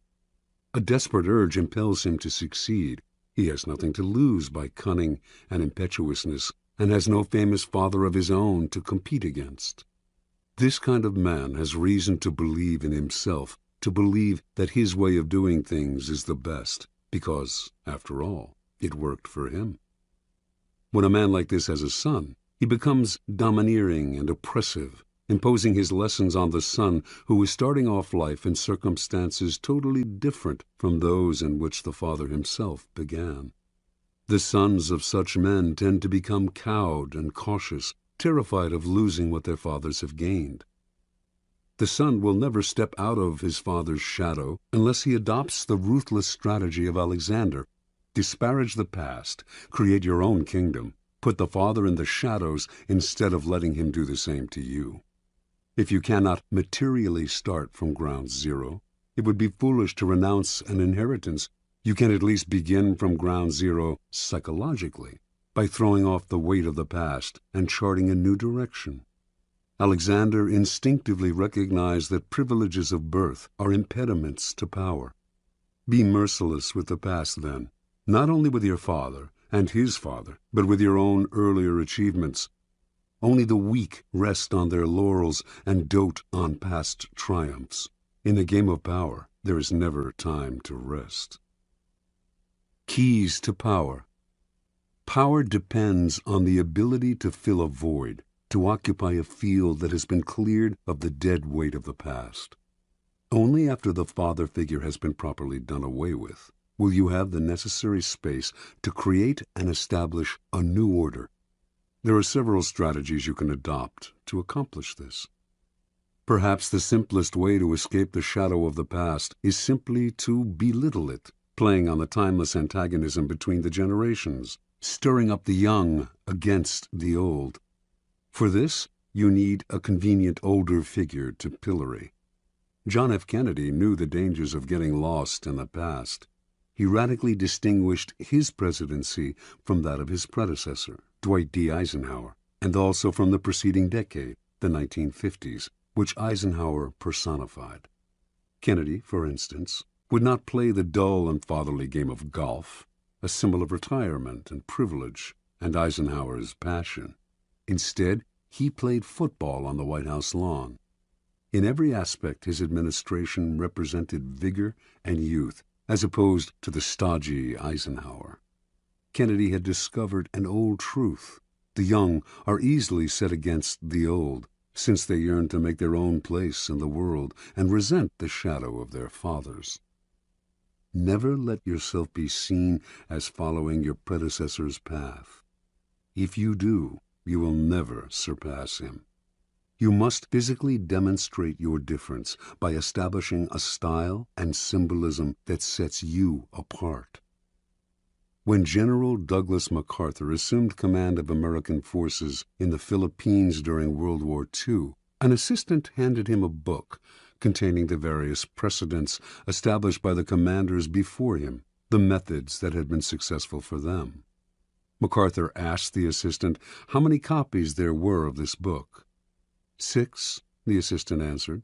Well, the general replied, you get all those 6 copies together and burn them, every one of them. I'll not be bound by precedents. Any time a problem comes up, I'll make the decision at once, immediately. Adopt this ruthless strategy toward the past, burn all the books, and train yourself to react to circumstances as they happen. You may believe that you have separated yourself from the predecessor or father figure, but as you grow older, you must be eternally vigilant, lest you become the father you had rebelled against. Finally, plenitude and prosperity tend to make us lazy and inactive. When our power is secure, we have no need to act. This is a serious danger, especially for those who achieve success and power at an early age. You must be prepared to return to square one psychologically, rather than growing fat and lazy with prosperity. Pablo Picasso could deal with success, but only by constantly changing the style of his painting, often breaking completely with what had made him successful before. How often our early triumphs turn us into a kind of caricature of ourselves. Powerful people recognize these traps. Like Alexander the Great, they struggle constantly to recreate themselves. The father must not be allowed to return. He must be slain at every step of the way. Law 42. Strike the shepherd and the sheep will scatter. Judgment. Trouble can often be traced to a single strong individual, the stirrer, the arrogant underling, the poisoner of goodwill. If you allow such people room to operate, others will succumb to their influence. Do not wait for the troubles they cause to multiply. Do not try to negotiate with them. They are irredeemable. Neutralize their influence by isolating or banishing them. Strike at the source of the trouble, and the sheep will scatter. Observance of the law. Near the end of the 6th century B.C., the city-state of Athens overthrew the series of petty tyrants who had dominated its politics for decades. It established instead a democracy that was to last over a century, a democracy that became the source of its power and its proudest achievement. But as the democracy evolved, so did a problem the Athenians had never faced: how to deal with those who did not concern themselves with the cohesion of a small city surrounded by enemies, who did not work for its greater glory, but thought of only themselves and their own ambitions and petty intrigues. The Athenians understood that these people, if left alone, would sow dissension, divide the city into factions, and stir up anxieties, all of which could lead to the ruin of their democracy. Violent punishment no longer suited the new, civilized order that Athens had created. Instead, the citizens found another, more satisfying and less brutal way to deal with the chronically selfish. Every year, they would gather in the marketplace and write on a piece of earthenware, an ostrakon, the name of an individual they wanted to see banished from the city for 10 years. If a particular name appeared on 6,000 ballots, that person would instantly be exiled. If no one received 6,000 votes, the person with the most ostraka recording his name would suffer the 10-year ostracism. This ritual expulsion became a kind of festival. What a joy to be able to banish those irritating, anxiety-inducing individuals who wanted to rise above the group they should have served. In 490 B.C., Aristides, one of the great generals of Athenian history, helped defeat the Persians at the Battle of Marathon. Meanwhile, off the battlefield, his fairness as a judge had earned him the nickname the Just.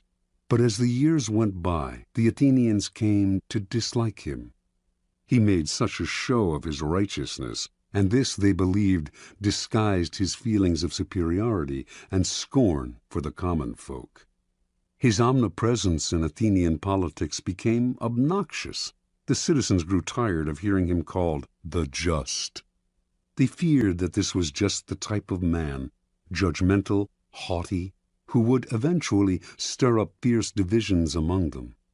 In 482 B.C., despite Aristides' invaluable expertise in the continuing war with the Persians, they collected the ostraka and had him banished. After Aristides' ostracism, the great general Themistocles emerged as the city's premier leader. But his many honors and victories went to his head, and he too became arrogant and overbearing, constantly reminding the Athenians of his triumphs in battle, the temples he had built, the dangers he had fended off. He seemed to be saying that without him the city would come to ruin. And so, in 472 B.C., Themistocles' name was filled in on the ostraka, and the city was rid of his poisonous presence. The greatest political figure in 5th century Athens was undoubtedly Pericles. Although several times threatened with ostracism, he avoided that fate by maintaining close ties with the people. Perhaps he had learned a lesson as a child from his favorite tutor, the incomparable Damon, who excelled above all other Athenians in his intelligence, his musical skills, and his rhetorical abilities. It was Damon who had trained Pericles in the arts of ruling. But he, too, suffered ostracism, for his superior airs and his insulting manner toward the commoners stirred up too much resentment. Toward the end of the century there lived a man named Hyperbolus. Most writers of the time describe him as the city's most worthless citizen. He did not care what anyone thought of him, and slandered whomever he disliked. He amused some, but irritated more. In 417 B.C., Hyperbolus saw an opportunity to stir up anger against the two leading politicians of the time, Alcibiades and Nicias. He hoped that one of the two would be ostracized and that he would rise in that man's place. His campaign seemed likely to succeed. The Athenians disliked Alcibiades' flamboyant and carefree lifestyle, and were wary of Nicias's wealth and aloofness. They seemed certain to ostracize one or the other, but Alcibiades and Nicias, although they were otherwise enemies, pooled their resources and managed to turn the ostracism on Hyperbolus instead. His obnoxiousness, they argued, could only be terminated by banishment. Earlier sufferers of ostracism had been formidable, powerful men. Hyperbolus, however, was a low buffoon, and with his banishment the Athenians felt that ostracism had been degraded, and so they ended the practice that for nearly 100 years had been one of the keys to keeping the peace within Athens.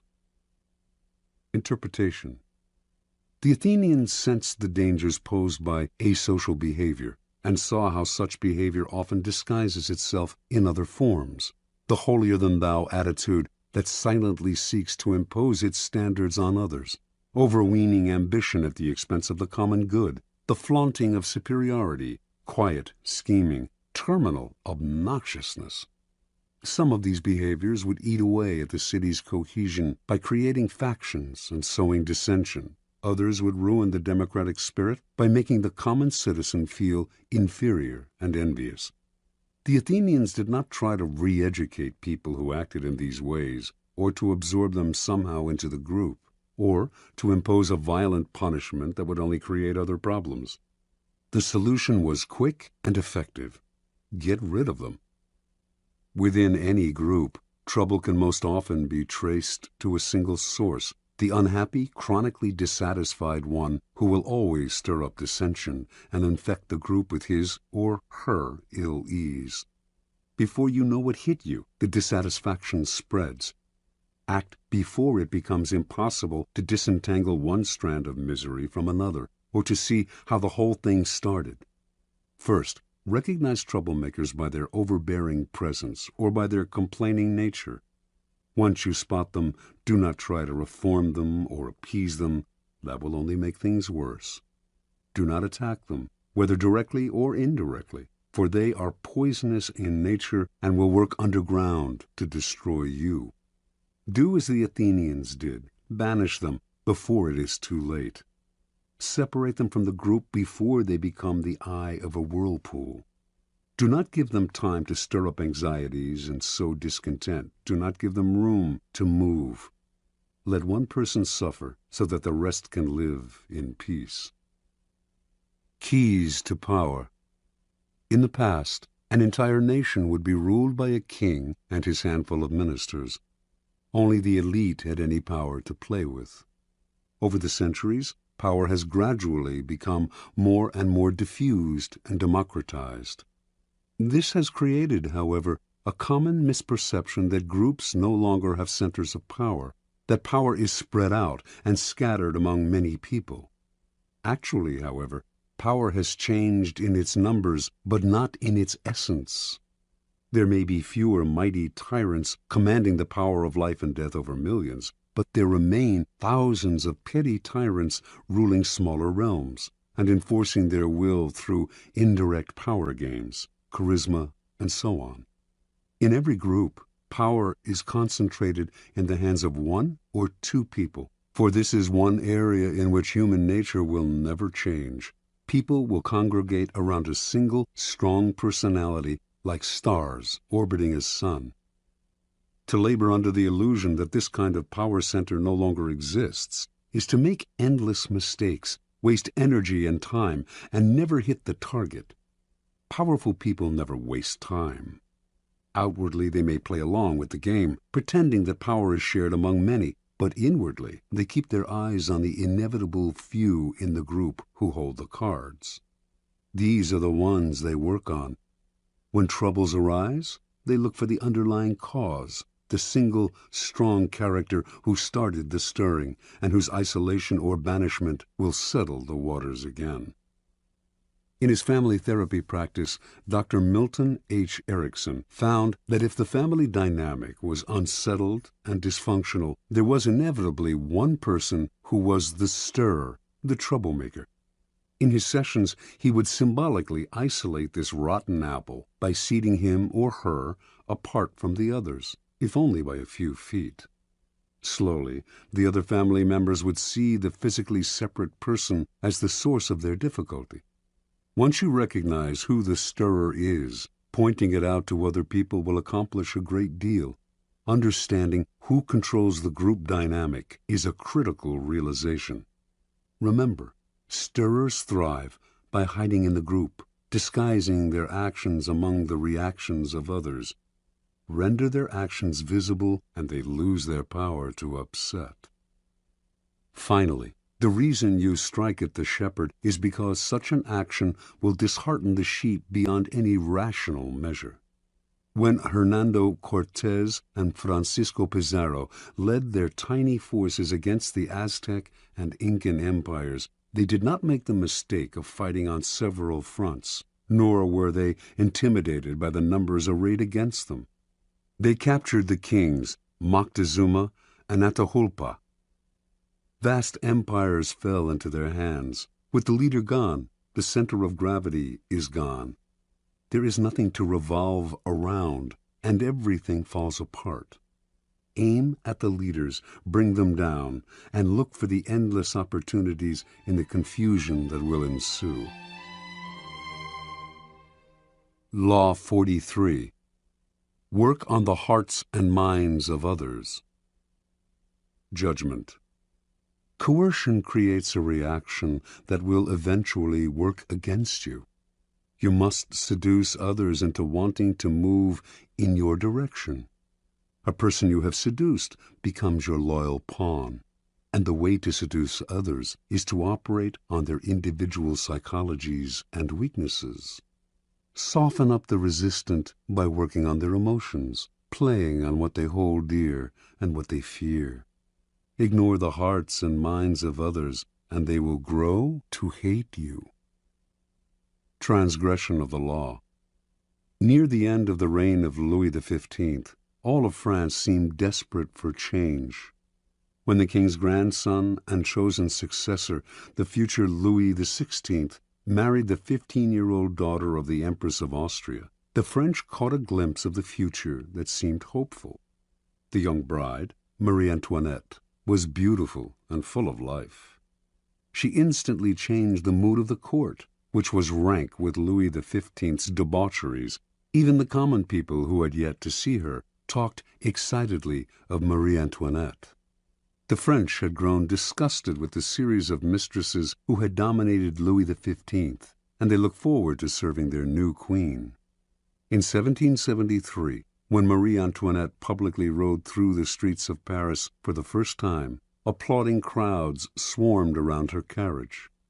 "How fortunate," she wrote her mother, "to be in a position in which one can gain widespread affection at so little cost." In 1774, Louis XV died, and Louis XVI took the throne.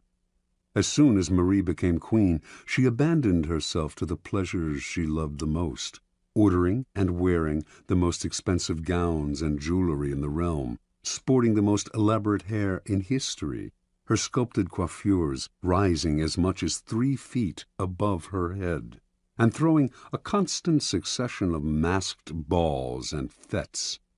All of these whims she paid for on credit, never concerning herself with the cost or who paid the bills.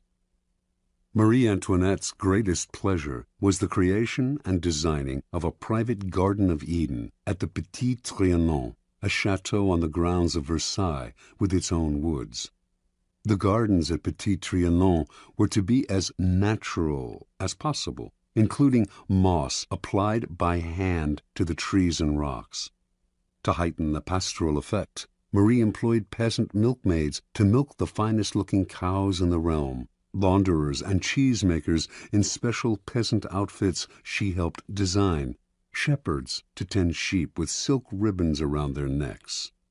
When the Queen inspected the barns, she would watch her milkmaids squeezing milk into porcelain vases made at the Royal Ceramic Works. To pass the time, Marie would gather flowers in the woods around the Petit Trianon, or watch her good peasants doing their chores. The place became a separate world, its community limited to Marie's chosen favorites.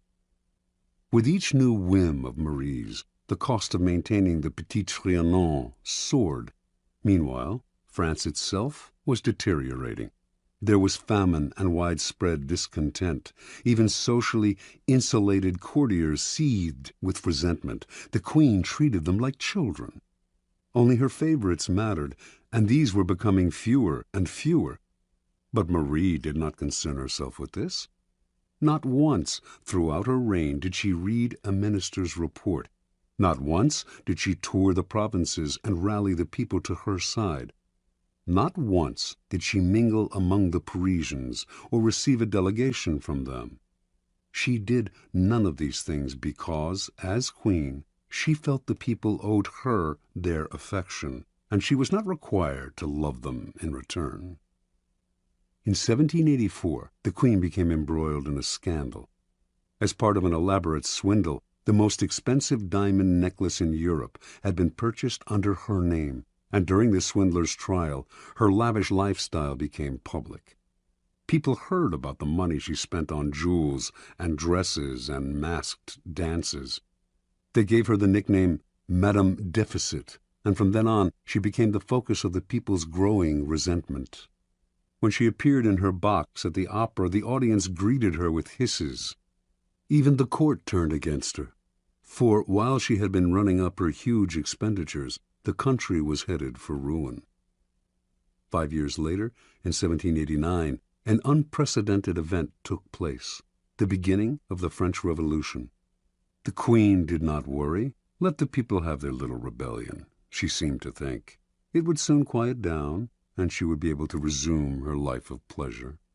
That year, the people marched on Versailles, forcing the royal family to quit the palace and take residence in Paris. This was a triumph for the rebels, but it offered the Queen an opportunity to heal the wounds she had opened and establish contact with the people. The Queen, however, had not learned her lesson. Not once would she leave the palace during her stay in Paris. Her subjects could rot in hell for all she cared. In 1792, the royal couple was moved from the palace to a prison as the revolution officially declared the end of the monarchy. The following year, Louis XVI was tried, found guilty, and guillotined. As Marie Antoinette awaited the same fate, hardly a soul came to her defense. Not one of her former friends in the court, not one of Europe's other monarchs, who, as members of their own country's royal families, had all the reason in the world to show that revolution did not pay. Not even her own family in Austria, including her brother, who now sat on the throne. She had become the world's pariah. In October of 1793, she finally knelt at the guillotine, unrepentant and defiant to the bitter end. Interpretation. From early on, Marie Antoinette acquired the most dangerous of attitudes. As a young princess in Austria, she was endlessly flattered and cajoled. As the future queen of the French court, she was the center of everyone's attention.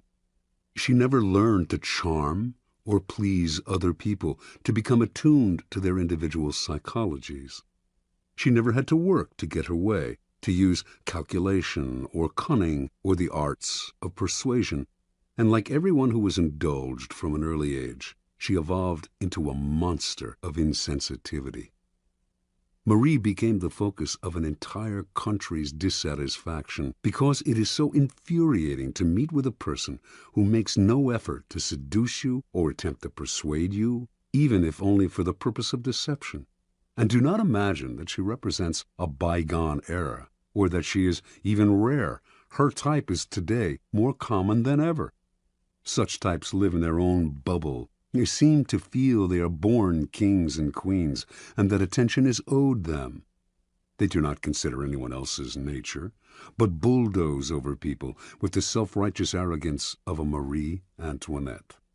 Pampered and indulged as children, as adults, they still believe that everything must come to them. Convinced of their own charm, they make no effort to charm, seduce, or gently persuade. In the realm of power, such attitudes are disastrous. At all times you must attend to those around you, gauging their particular psychology, tailoring your words to what you know will entice and seduce them. This requires energy and art. The higher your station, the greater the need to remain attuned to the hearts and minds of those below you, creating a base of support to maintain you at the pinnacle. Without that base, your power will teeter, and at the slightest change of fortune, those below will gladly assist in your fall from grace. Keys to power. In the game of power, you are surrounded by people who have absolutely no reason to help you unless it is in their interest to do so. And if you have nothing to offer their self-interest, you are likely to make them hostile, for they will see in you just one more competitor, one more waster of their time.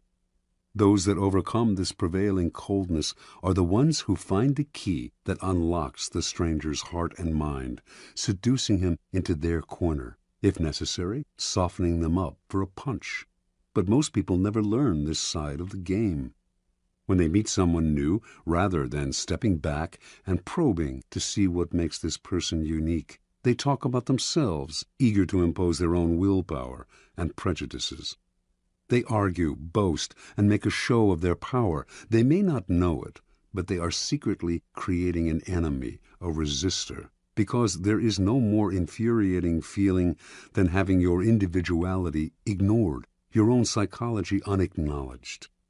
It makes you feel lifeless and resentful. Remember, the key to persuasion is softening people up and breaking them down, gently.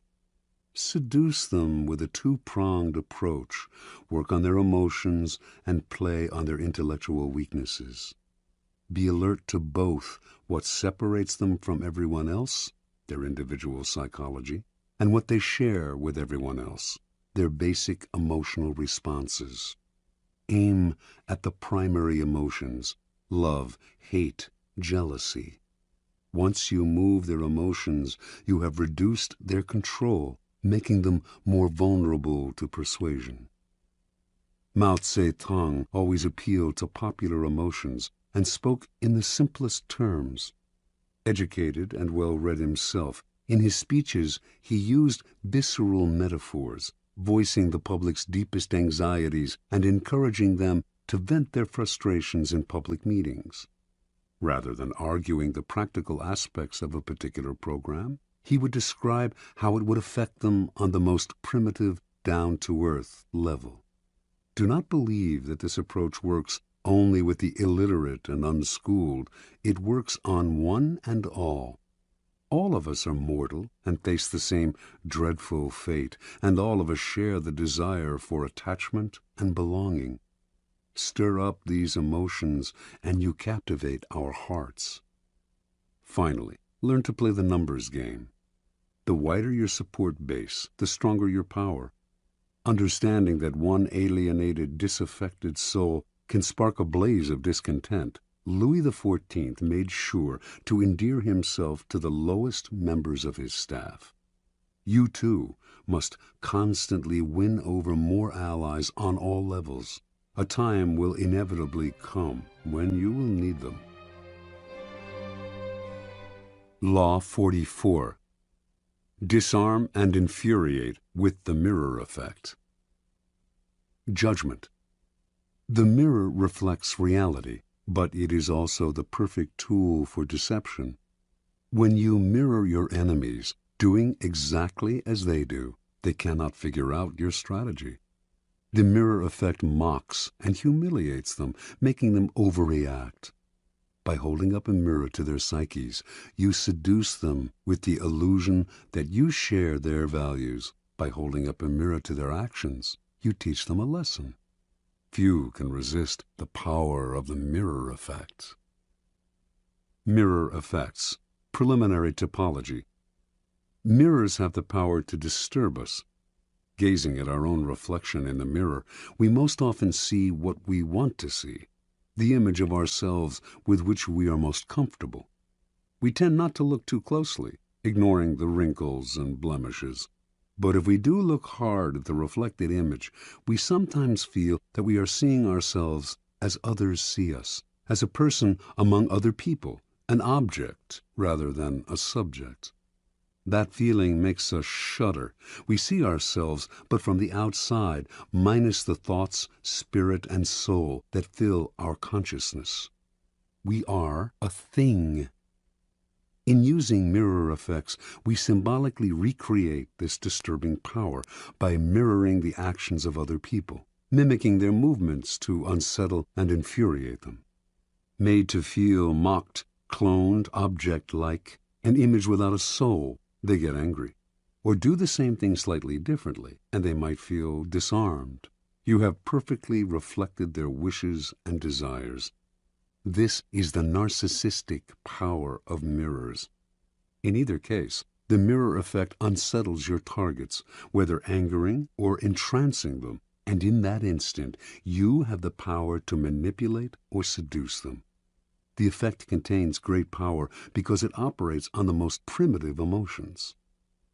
There are 4 main mirror effects in the realm of power. The neutralizing effect. This is the essence of the neutralizing effect. Do what your enemies do, following their actions as best you can, and they cannot see what you are up to. They are blinded by your mirror. Their strategy for dealing with you depends on your reacting to them in a way characteristic of you. Neutralize it by playing a game of mimicry with them.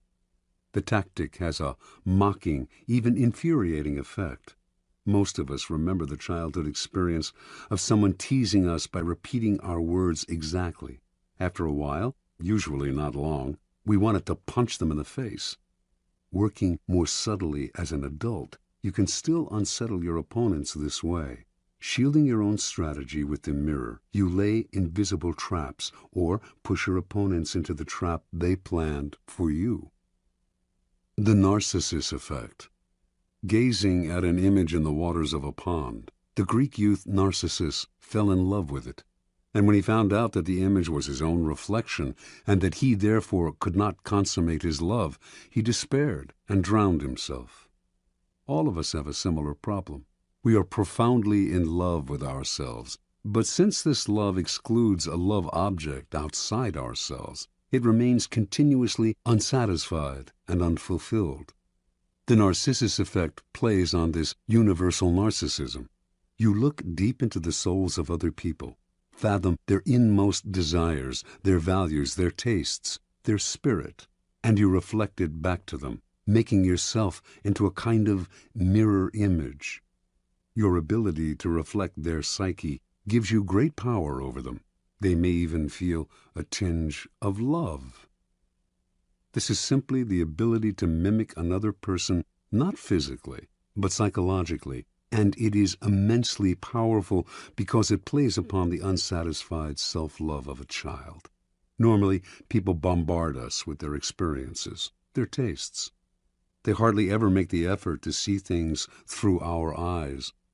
This is annoying, but it also creates great opportunity. If you can show you understand another person by reflecting their inmost feelings, they will be entranced and disarmed, all the more so because it happens so rarely.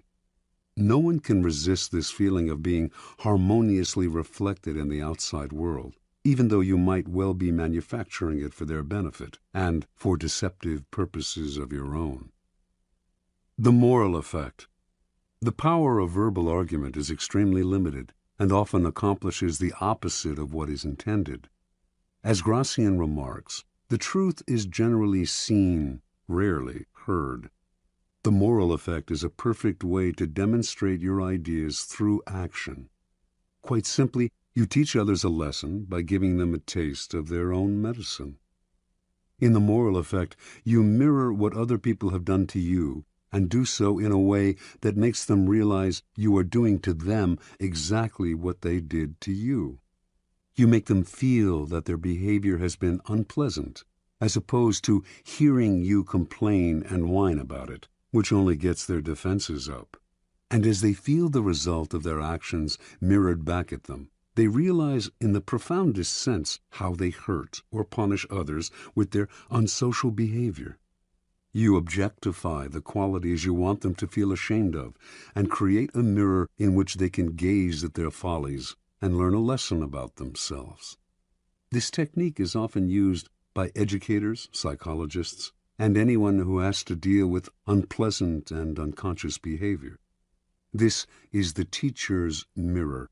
Whether or not there is actually anything wrong with the way people have treated you, however, it can often be to your advantage to reflect it back to them in a way that makes them feel guilty about it. Hallucinatory effect. Mirrors are tremendously deceptive, for they create a sense that you are looking at the real world. Actually, though, you are only staring at a piece of glass, which, as everyone knows, cannot show the world exactly as it is. Everything in a mirror is reversed. When Alice goes through the looking glass in Lewis Carroll's book, she enters a world that is back to front, and more than just visually. The hallucinatory effect comes from creating a perfect copy of an object, a place, a person. This copy acts as a kind of dummy. People take it for the real thing because it has the physical appearance of the real thing. This is the preeminent technique of con artists, who strategically mimic the real world to deceive you. It also has applications in any arena that requires camouflage. This is the deceiver's mirror.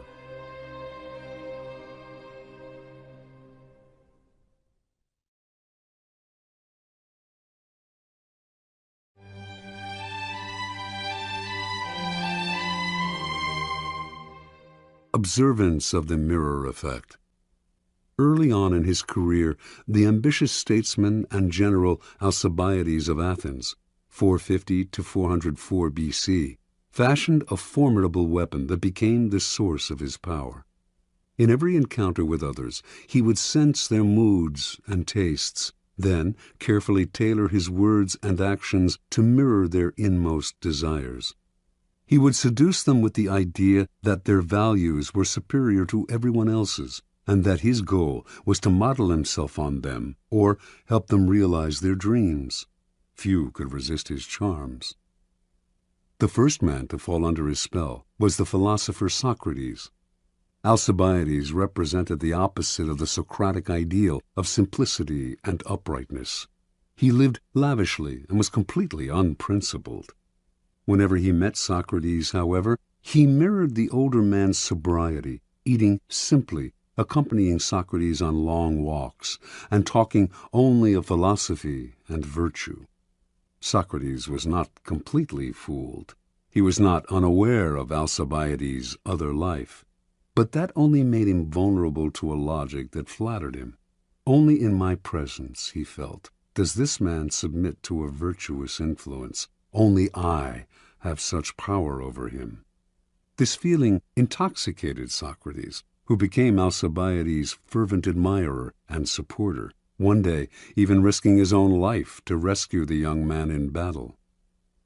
The Athenians considered Alcibiades their greatest orator, for he had an uncanny ability to tune into his audience's aspirations and mirror their desires. He made his greatest speeches in support of the invasion of Sicily, which he thought would bring great wealth to Athens and limitless glory to himself. The speeches gave expression to young Athenians' thirst to conquer lands for themselves, rather than living off the victories of their ancestors. But he also tailored his words to reflect older men's nostalgia for the glory years, when Athens led the Greeks against Persia, and then went on to create an empire. All Athens now dreamed of conquering Sicily. Alcibiades' plan was approved, and he was made the expedition's commander. While Alcibiades was leading the invasion of Sicily, however, certain Athenians fabricated charges against him of profaning sacred statues. He knew his enemies would have him executed if he returned home, so at the last minute he deserted the Athenian fleet and defected to Athens' bitter enemy, Sparta. The Spartans welcomed this great man to their side, but they knew his reputation and were wary of him. Alcibiades loved luxury. The Spartans were a warrior people who worshipped austerity, and they were afraid he would corrupt their youth. But much to their relief, the Alcibiades who arrived in Sparta was not at all what they expected. He wore his hair untrimmed, as they did, took cold baths, ate coarse bread and black broth, and wore simple clothes. To the Spartans this signified that he had come to see their way of life as superior to the Athenian. He had chosen to be a Spartan rather than being born one, and should thus be honored above all others. They fell under his spell and gave him great powers. Unfortunately, Alcibiades rarely knew how to rein in his charm. He managed to seduce the king of Sparta's wife and make her pregnant. When this became public, he once more had to flee for his life. This time Alcibiades defected to Persia, where he suddenly went from Spartan simplicity to embracing the lavish Persian lifestyle down to the last detail. It was, of course, immensely flattering to the Persians to see a Greek of Alcibiades' stature prefer their culture over his own, and they showered him with honors, land, and power. Once seduced by the mirror, they failed to notice that behind this shield Alcibiades was playing a double game, secretly helping the Athenians in their war with Sparta, and thus re-ingratiating himself with the city to which he desperately wanted to return, and which welcomed him back with open arms in 408 B.C. Interpretation. Early in his political career, Alcibiades made a discovery that changed his whole approach to power. He had a colorful and forceful personality, but when he argued his ideas strongly with other people, he would win over a few, while at the same time alienating many more. The secret to gaining ascendancy over large numbers, he came to believe, was not to impose his colors, but to absorb the colors of those around him, like a chameleon. Once people fell for the trick, the deceptions he went on to practice would be invisible to them. Understand, everyone is wrapped up in their own narcissistic shell. When you try to impose your own ego on them, a wall goes up, resistance is increased.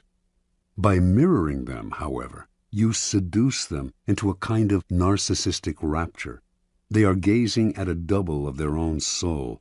This double is actually manufactured in its entirety by you. Once you have used the mirror to seduce them, you have great power over them. It is worth noting, however, the dangers and the promiscuous use of the mirror. In Alcibiades' presence, people felt larger, as if their egos had been doubled, but once he left, they felt empty and diminished, and when they saw him mirroring completely different people as totally as he had mirrored them, they felt not just diminished, but betrayed. Alcibiades' overuse of the mirror effect made whole peoples feel used, so that he constantly had to flee from one place to another. Indeed, Alcibiades so angered the Spartans that they finally had him murdered. He had gone too far. The seducer's mirror must be used with caution and discrimination. Law 45. Preach the need for change, but never reform too much at once. Judgment. Everyone understands the need for change in the abstract, but on the day-to-day level, people are creatures of habit. Too much innovation is traumatic and will lead to revolt. If you are new to a position of power, or an outsider trying to build a power base, make a show of respecting the old ways of doing things. If change is necessary, make it feel like a gentle improvement on the past. Transgression of the law. Sometime in the early 1520s, King Henry VIII of England decided to divorce his wife, Catherine of Aragon, because she had failed to bear him a son, and because he had fallen in love with the young and comely Anne Boleyn. The Pope, Clement VII, opposed the divorce and threatened the king with excommunication. The king's most powerful minister, Cardinal Wolsey, also saw no need for divorce, and his half-hearted support of the king cost him his position and soon his life. One man in Henry's cabinet, Thomas Cromwell, not only supported him in his desire for a divorce, but had an idea for realizing it, a complete break with the past. He convinced the king that by severing ties with Rome and making himself the head of a newly formed English church, he could divorce Catherine and marry Anne. By 1531, Henry saw this as the only solution. To reward Cromwell for his simple but brilliant idea, he elevated this son of a blacksmith to the post of royal counselor. By 1534, Cromwell had been named the king's secretary, and as the power behind the throne, he had become the most powerful man in England. But for him, the break with Rome went beyond the satisfaction of the king's carnal desires. He envisioned a new Protestant order in England, with the power of the Catholic Church smashed, and its vast wealth in the hands of the king and the government. In that same year, he initiated a complete survey of the churches and monasteries of England, and as it turned out, the treasures and monies that the churches had accumulated over the centuries were far more than he had imagined. His spies and agents came back with astonishing figures. To justify his schemes, Cromwell circulated stories about the corruption in the English monasteries, their abuse of power, their exploitation of the people they supposedly served. Having won Parliament's support for breaking up the monasteries, he began to seize their holdings and to put them out of existence, one by one. At the same time, he began to impose Protestantism, introducing reforms in religious ritual and punishing those who stuck to Catholicism, and who now were called heretics. Virtually overnight, England was converted to a new official religion. A terror fell on the country. Some people had suffered under the Catholic Church, which, before the reforms, had been immensely powerful, but most Britons had strong ties to Catholicism and to its comforting rituals. They watched in horror as churches were demolished, images of the Madonna and saints were broken in pieces, stained glass windows were smashed, and the church's treasures were confiscated. With monasteries that had succored the poor suddenly gone, the poor now flooded the streets. The growing ranks of the beggar class were further swelled by former monks. On top of all this, Cromwell levied high taxes to pay for his ecclesiastical reforms. In 1535, powerful revolts in the north of England threatened to topple Henry from his throne. By the following year, he had suppressed the rebellions, but he had also begun to see the costs of Cromwell's reforms. The king himself had never wanted to go this far. He had only wanted a divorce. It was now Cromwell's turn to watch uneasily as the king began slowly to undo his reforms, reinstating Catholic sacraments and other rituals that Cromwell had outlawed. Sensing his fall from grace, in 1540 Cromwell decided to regain Henry's favor with one throw of the dice.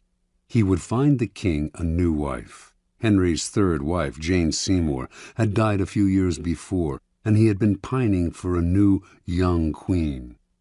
It was Cromwell who found him one, Anne of Cleves, a German princess and, most important to Cromwell, a Protestant. On Cromwell's commission, the painter Holbein produced a flattering portrait of Anne. When Henry saw it, he fell in love and agreed to marry her. Cromwell seemed back in favor. Unfortunately, however, Holbein's painting was highly idealized, and when the king finally met the princess, she did not please him in the least. His anger against Cromwell, first for the ill-conceived reforms, now for saddling him with an unattractive and Protestant wife, could no longer be contained. In June of that year, Cromwell was arrested, charged as a Protestant extremist and a heretic, and sent to the Tower. 6 weeks later, before a large and enthusiastic crowd, the public executioner cut off his head. Interpretation. Thomas Cromwell had a simple idea. He would break up the power and wealth of the Church and lay the foundation for Protestantism in England. And he would do this in a mercilessly short time.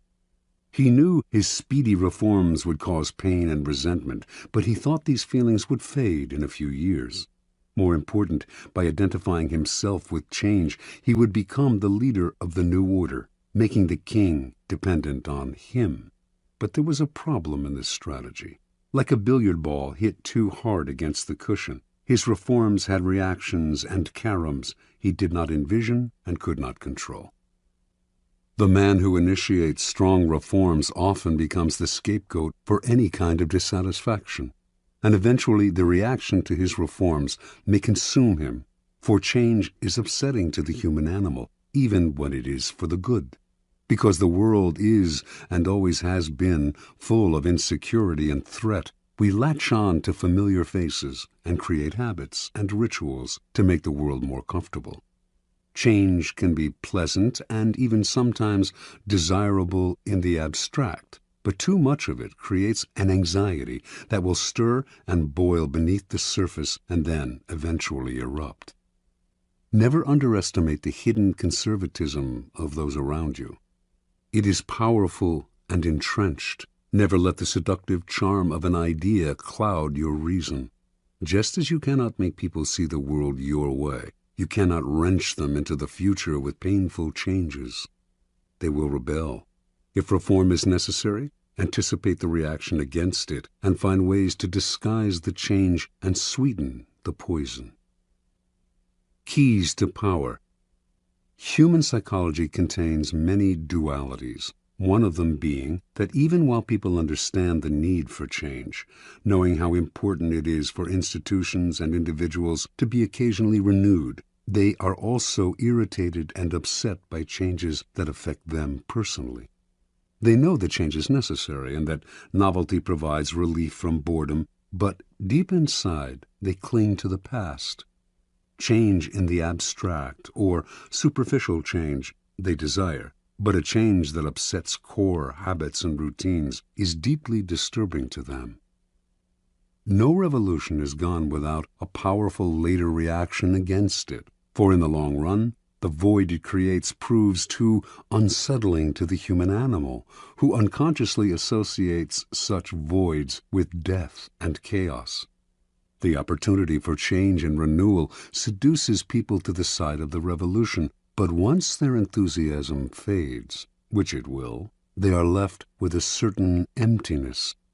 Yearning for the past, they create an opening for it to creep back in. For Machiavelli, the prophet who preaches and brings change can only survive by taking up arms. When the masses inevitably yearn for the past, he must be ready to use force. But the armed prophet cannot last long unless he quickly creates a new set of values and rituals to replace the old ones and to soothe the anxieties of those who dread change. It is far easier and less bloody to play a kind of con game. Preach change as much as you like, and even enact your reforms, but give them the comforting appearance of older events and traditions. A simple gesture, like using an old title or keeping the same number for a group, will tie you to the past and support you with the authority of history. As Machiavelli himself observed, the Romans used this device when they transformed their monarchy into a republic. They may have installed 2 consuls in place of the king, but since the king had been served by 12 lictors, they retained the same number to serve under the consuls. The king had personally performed an annual sacrifice, in a great spectacle that stirred the public.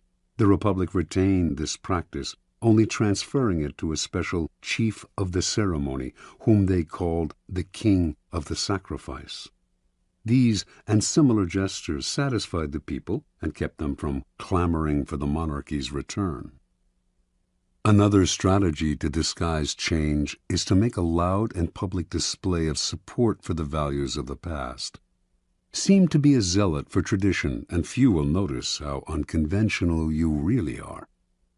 The answer to innate conservatism is to play the courtier's game. Galileo did this at the beginning of his scientific career. He later became more confrontational and paid for it. So pay lip service to tradition. Identify the elements in your revolution that can be made to seem to build on the past. Say the right things. Make a show of conformity, and meanwhile, let your theories do their radical work. Play with appearances and respect past protocol. Finally, powerful people pay attention to the zeitgeist. If their reform is too far ahead of its time, few will understand it, and it will stir up anxiety and be hopelessly misinterpreted. The changes you make must seem less innovative than they are. England did eventually become a Protestant nation, as Cromwell wished, but it took over a century of gradual evolution. Watch the zeitgeist. If you work in a tumultuous time, there is power to be gained by preaching a return to the past, to comfort, tradition, and ritual. During a period of stagnation, on the other hand, play the card of reform and revolution, but beware of what you stir up. Those who finish a revolution are rarely those who start it. You will not succeed at this dangerous game unless you are willing to forestall the inevitable reaction against it by playing with appearances and building on the past. Law 46. Never appear too perfect. Judgment. Appearing better than others is always dangerous, but most dangerous of all is to appear to have no faults or weaknesses. Envy creates silent enemies. It is smart to occasionally display defects and admit to harmless vices in order to deflect envy and appear more human and approachable. Only gods and the dead can seem perfect with impunity. Transgression of the law. Joe Orton met Kenneth Halliwell at the Royal Academy of Dramatic Arts, London, in 1953, where both had enrolled as acting students. They soon became lovers and moved in together. Halliwell, 25 at the time, was 7 years older than Orton and seemed the more confident of the two, but neither had much talent as actors, and after graduating, having settled down together in a dank London apartment, they decided to give up acting and collaborate as writers instead. Halliwell's inheritance was enough to keep them from having to find work for a few years, and in the beginning he was also the driving force behind the stories and novels they wrote. He would dictate to Orton, who would type the manuscripts, occasionally interjecting his own lines and ideas. Their first efforts attracted some interest from literary agents, but it sputtered. The promise they had shown was leading nowhere. Eventually, the inheritance money ran out, and the pair had to look for work. Their collaborations were less enthusiastic and less frequent. The future looked bleak. In 1957, Orton began to write on his own, but it wasn't until 5 years later, when the lovers were jailed for 6 months for defacing dozens of library books, that he began to find his voice, perhaps not by chance. This was the first time he and Halliwell had been separated in 9 years. He came out of prison determined to express his contempt for English society in the form of theatrical farces. He and Halliwell moved back in together, but now the roles were reversed. Orton did the writing, while Halliwell put in comments and ideas. In 1964, Joe Orton completed his first full-length play, Entertaining Mr. Sloane. The play made it to London's West End, where it received brilliant reviews. A great new writer had emerged from nowhere. Now success followed success at a dizzying pace. In 1966, Auden had a hit with his play Loot, and his popularity soared. Soon commissions came in from all sides, including from the Beatles, who paid Auden handsomely to write them a film script. Everything was pointing upwards, everything except Auden's relationship with Kenneth Hallowell. The pair still lived together, but as Auden grew successful, Hallowell began to deteriorate. Watching his lover become the center of attention, he suffered the humiliation of becoming a kind of personal assistant to the playwright, his role in what had once been a collaboration growing smaller and smaller. In the 1950s, he had supported Auden with his inheritance. Now Auden supported him. At a party or among friends, people would naturally gravitate towards Auden. He was charming, and his mood was almost always buoyant. Unlike the handsome Auden, Hallowell was bald and awkward. His defensiveness made people want to avoid him. With Auden's success, the couple's problems only worsened. Hallowell's moods made their life together impossible. Auden claimed to want to leave him and had numerous affairs, but would always end up returning to his old friend and lover. He tried to help Hallowell launch a career as an artist, even arranging for a gallery to show his work, but the show was a flop, and this only heightened Hallowell's sense of inferiority. In May of 1967, the pair went on a brief holiday together in Tangiers, Morocco. During the trip, Auden wrote in his diary, "We sat talking of how happy we felt, and how it couldn't surely last. We'd have to pay for it, or we'd be struck down from afar by disaster because we were, perhaps, too happy. To be young, good-looking, healthy, famous, comparatively rich and happy is surely going against nature." Hallowell outwardly seemed as happy as Auden. Inwardly, though, he was seething. And 2 months later, in the early morning of August 10, 1967, just days after helping Auden put the finishing touches to the wicked farce What the Butlers Saw, undoubtedly his masterpiece, Kenneth Hallowell bludgeoned Joe Auden to death with repeated blows of a hammer to the head. He then took 21 sleeping pills and died himself, leaving behind a note that read, "If you read Auden's diary, all will be explained." Interpretation.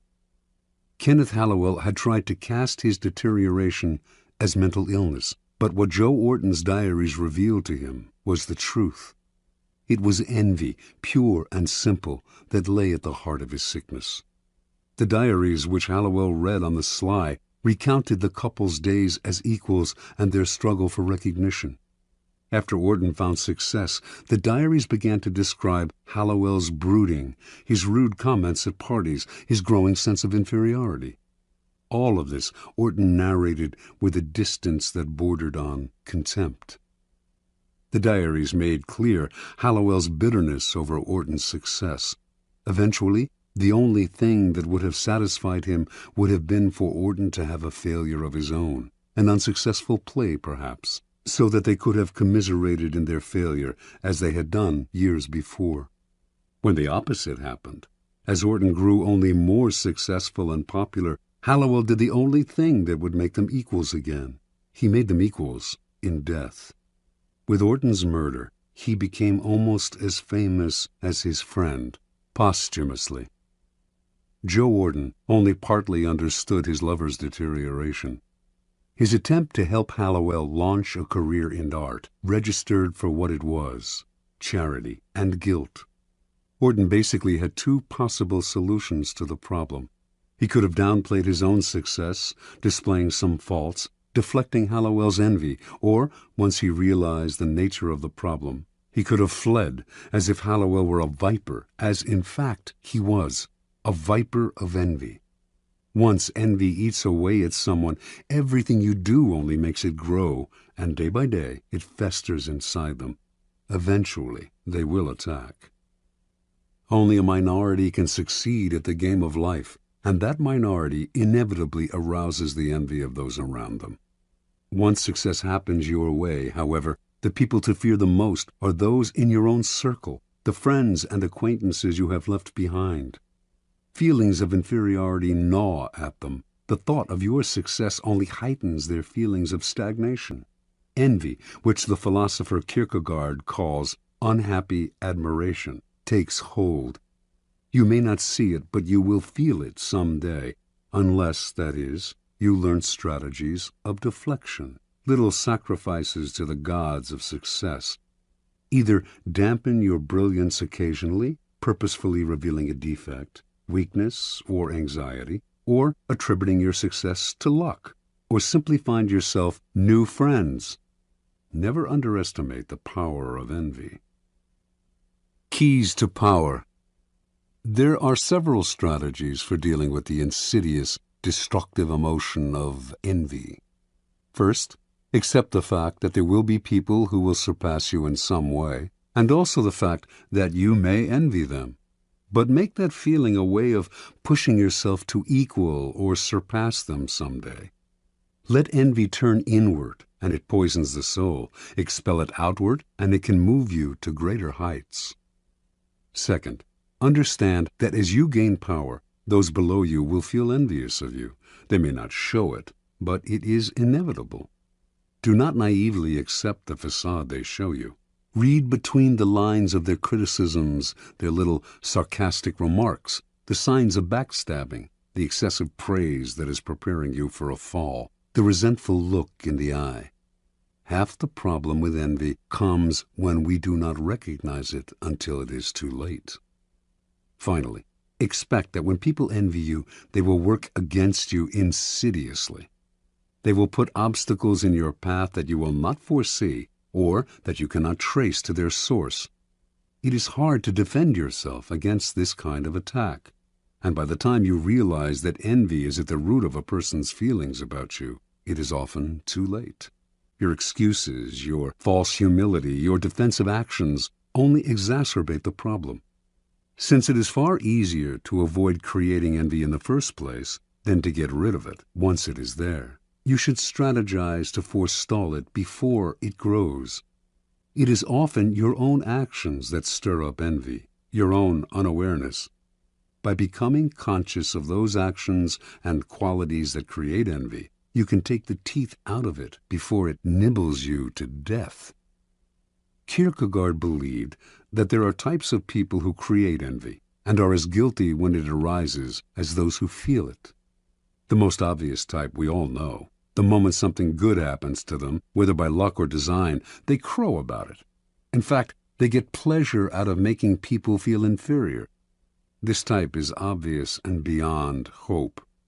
There are others, however, who stir up envy in more subtle and unconscious ways, and are partly to blame for their troubles. Envy is often a problem, for example, for people with great natural talent.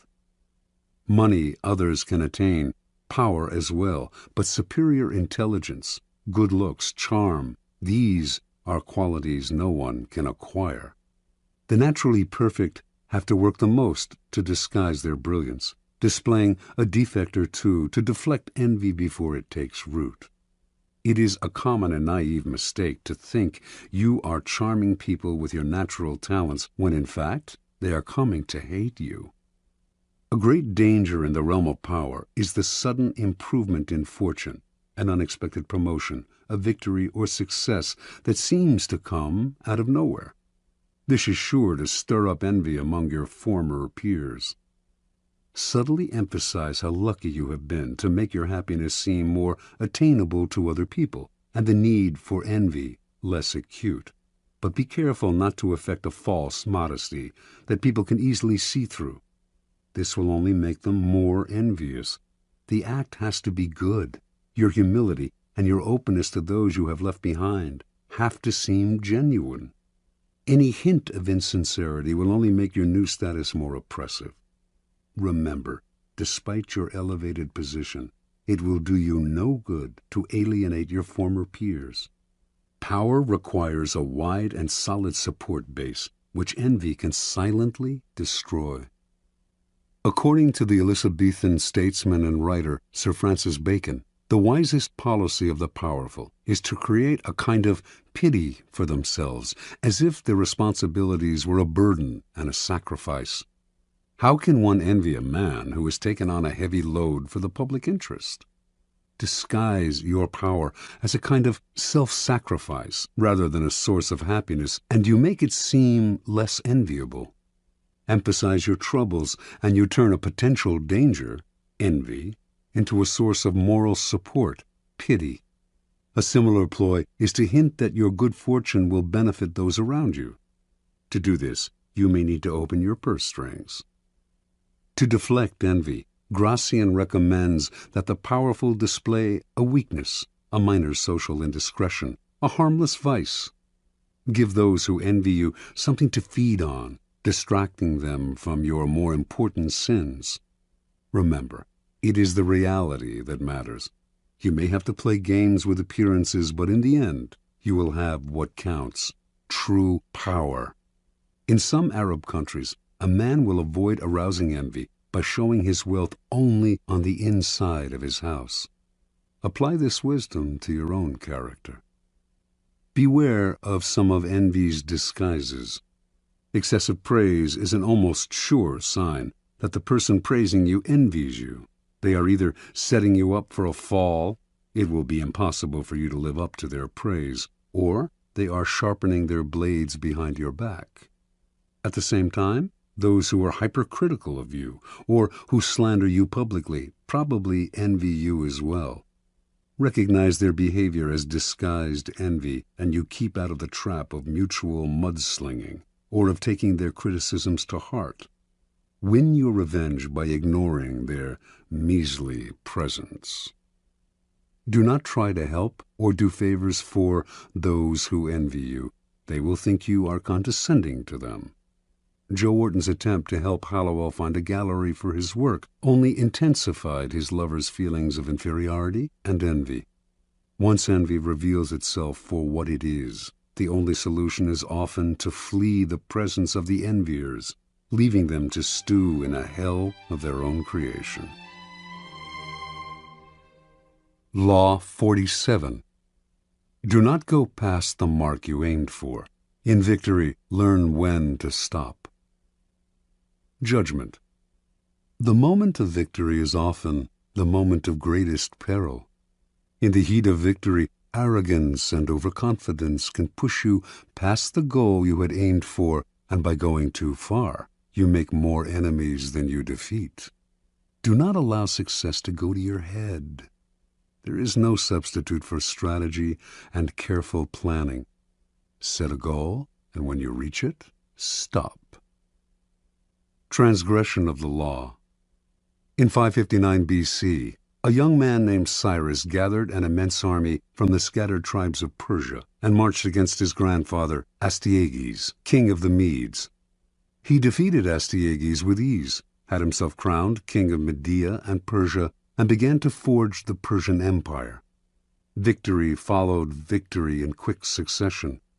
Cyrus defeated Croesus, ruler of Lydia, then conquered the Ionian islands and other smaller kingdoms. He marched on Babylon and crushed it.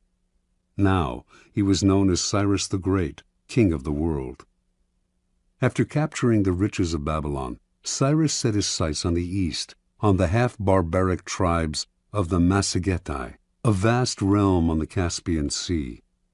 A fierce warrior race led by Queen Tomyris, the Massigetai lacked the riches of Babylon, but Cyrus attacked them anyway, believing himself superhuman and incapable of defeat. The Massigetai would fall easily to his vast armies, making his empire immense.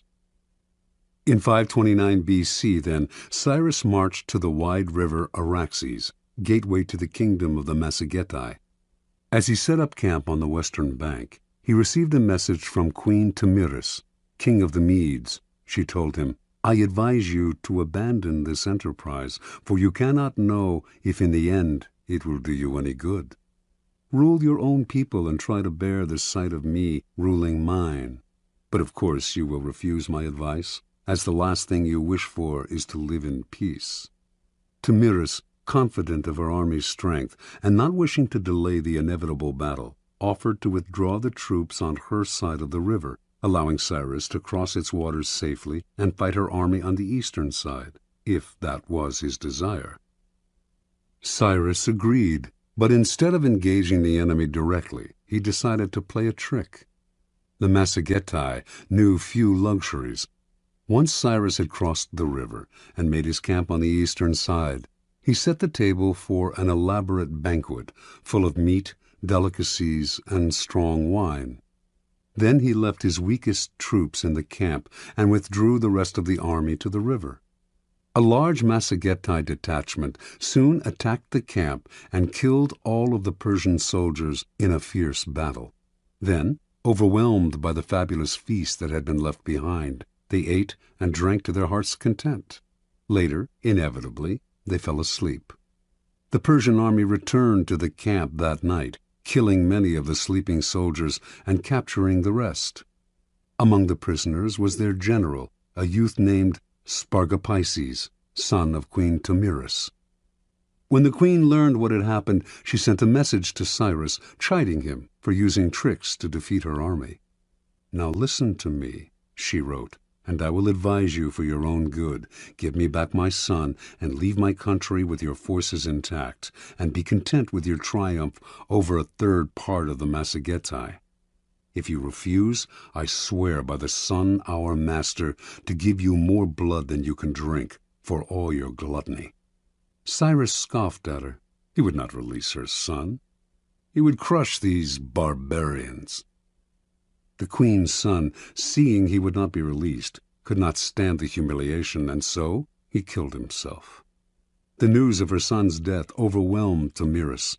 She gathered all the forces that she could muster in her kingdom, and whipping them into a vengeful frenzy, engaged Cyrus's troops in a violent and bloody battle. Finally, the Massagetae prevailed. In their anger, they decimated the Persian army, killing Cyrus himself. After the battle, Tamiris and her soldiers searched the battlefield for Cyrus's corpse. When she found it, she cut off his head and shoved it into a wineskin full of human blood, crying out, "Though I have conquered you and live, yet you have ruined me by treacherously taking my son. See now, I fulfill my threat. You have your fill of blood." After Cyrus's death, the Persian Empire quickly unraveled. One act of arrogance undid all of Cyrus's good work. Interpretation. There is nothing more intoxicating than victory, and nothing more dangerous. Cyrus had built his great empire on the ruins of a previous one. 100 years earlier, the powerful Assyrian Empire had been totally destroyed, its once splendid capital of Nineveh but ruins in the sand. The Assyrians had suffered this fate because they had pushed too far, destroying one city-state after another until they lost sight of the purposes of their victories and also of the costs. They overextended themselves and made many enemies who were finally able to band together and destroy them. Cyrus ignored the lesson of Assyria. He paid no heed to the warnings of oracles and advisers. He did not worry about offending a queen. His many victories had gone to his head, clouding his reason. Instead of consolidating his already vast empire, he pushed forward. Instead of recognizing each situation as different, he thought each new war would bring the same result as the one before, as long as he used the methods he knew: ruthless force and cunning. Understand, in the realm of power, you must be guided by reason. To let a momentary thrill or an emotional victory influence or guide your moves will prove fatal. When you attain success, step back. Be cautious. When you gain victory, understand the part played by the particular circumstances of a situation, and never simply repeat the same actions again and again. History is littered with the ruins of victorious empires and the corpses of leaders who could not learn to stop and consolidate their gains. Keys to power. Power has its own rhythms and patterns. Those who succeed at the game are the ones who control the patterns and vary them at will, keeping people off balance while they set the tempo. The essence of strategy is controlling what comes next, and the elation of victory can upset your ability to control what comes next in two ways. First, you owe your success to a pattern that you are apt to try to repeat. You will try to keep moving in the same direction without stopping to see whether this is still the direction that is best for you. Second, success tends to go to your head and make you emotional.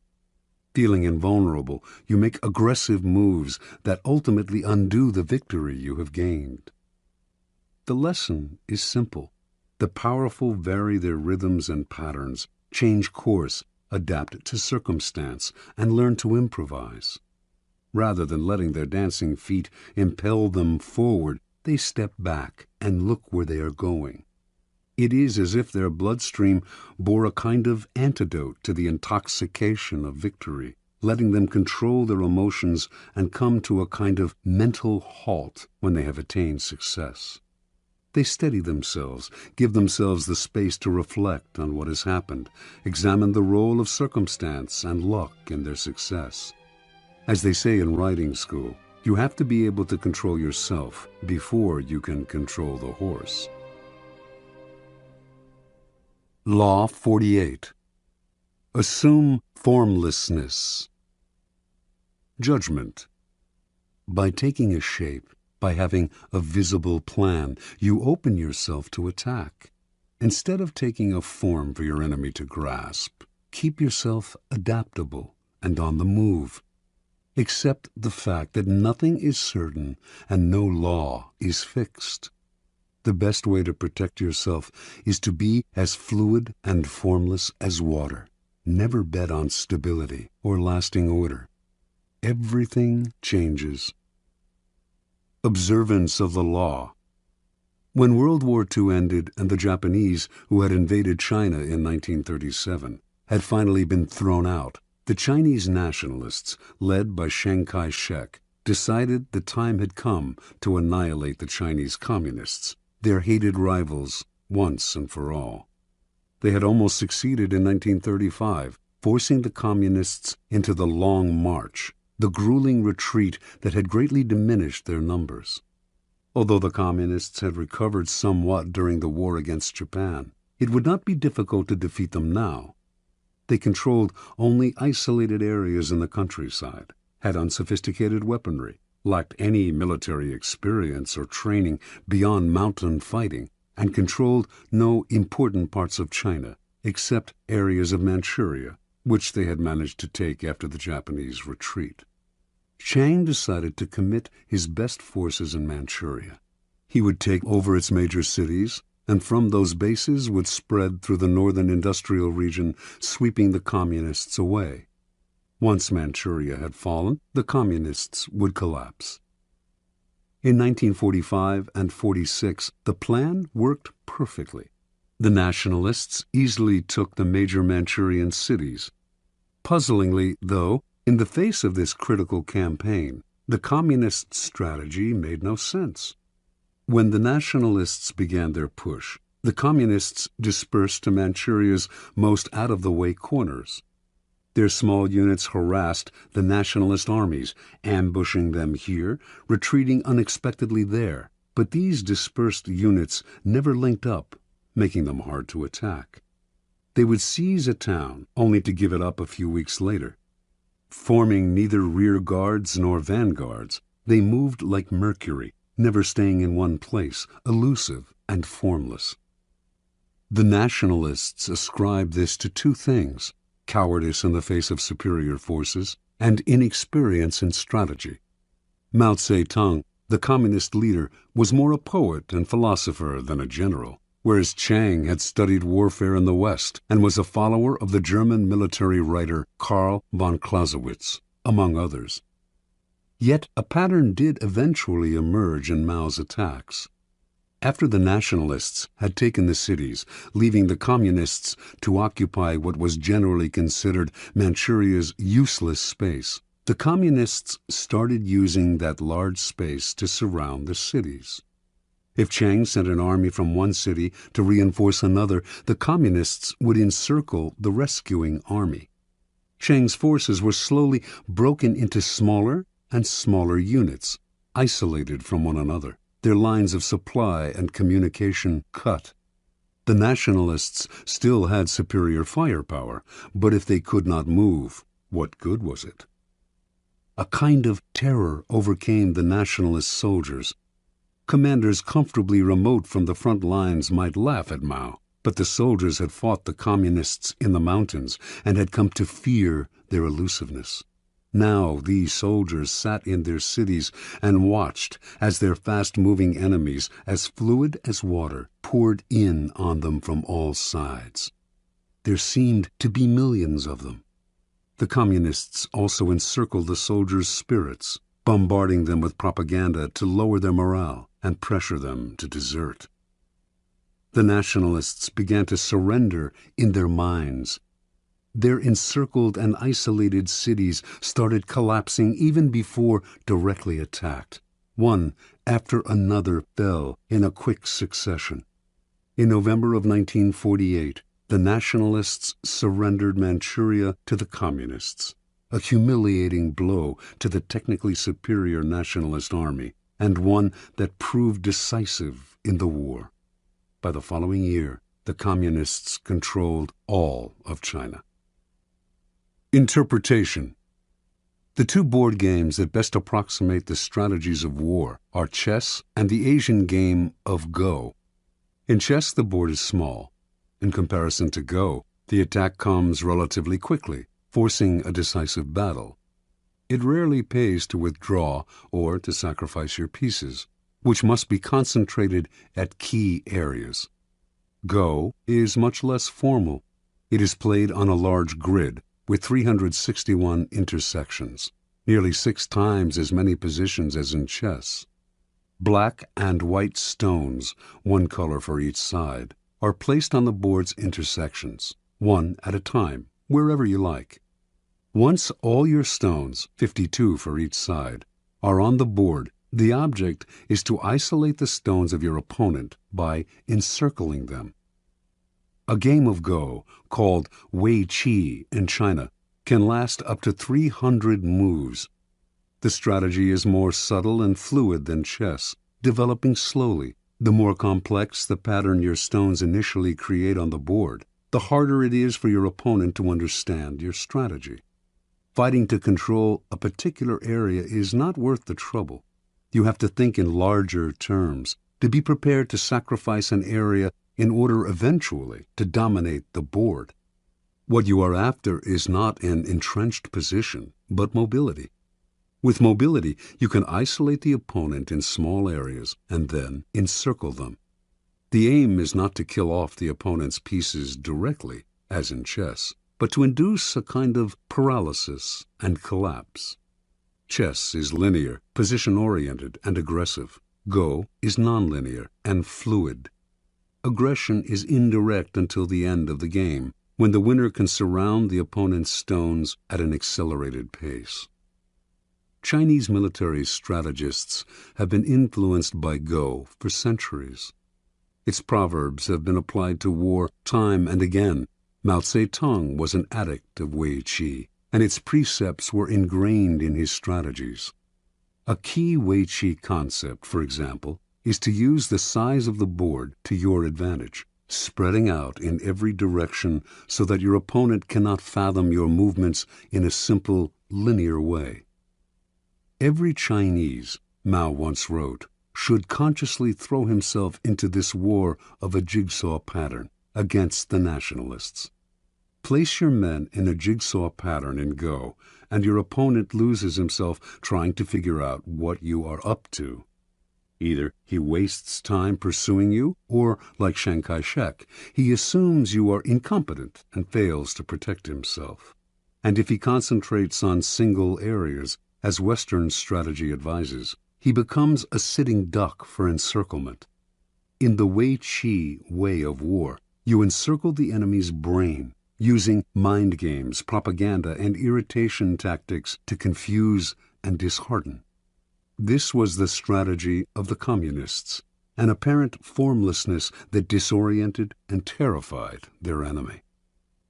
Where chess is linear and direct, the ancient game of Go is closer to the kind of strategy that will prove relevant in a world where battles are fought indirectly, in vast, loosely connected areas. Its strategies are abstract and multidimensional, inhabiting a plane beyond time and space, the strategist's mind. In this fluid form of warfare, you value movement over position. Your speed and mobility make it impossible to predict your moves. Unable to understand you, your enemy can form no strategy to defeat you.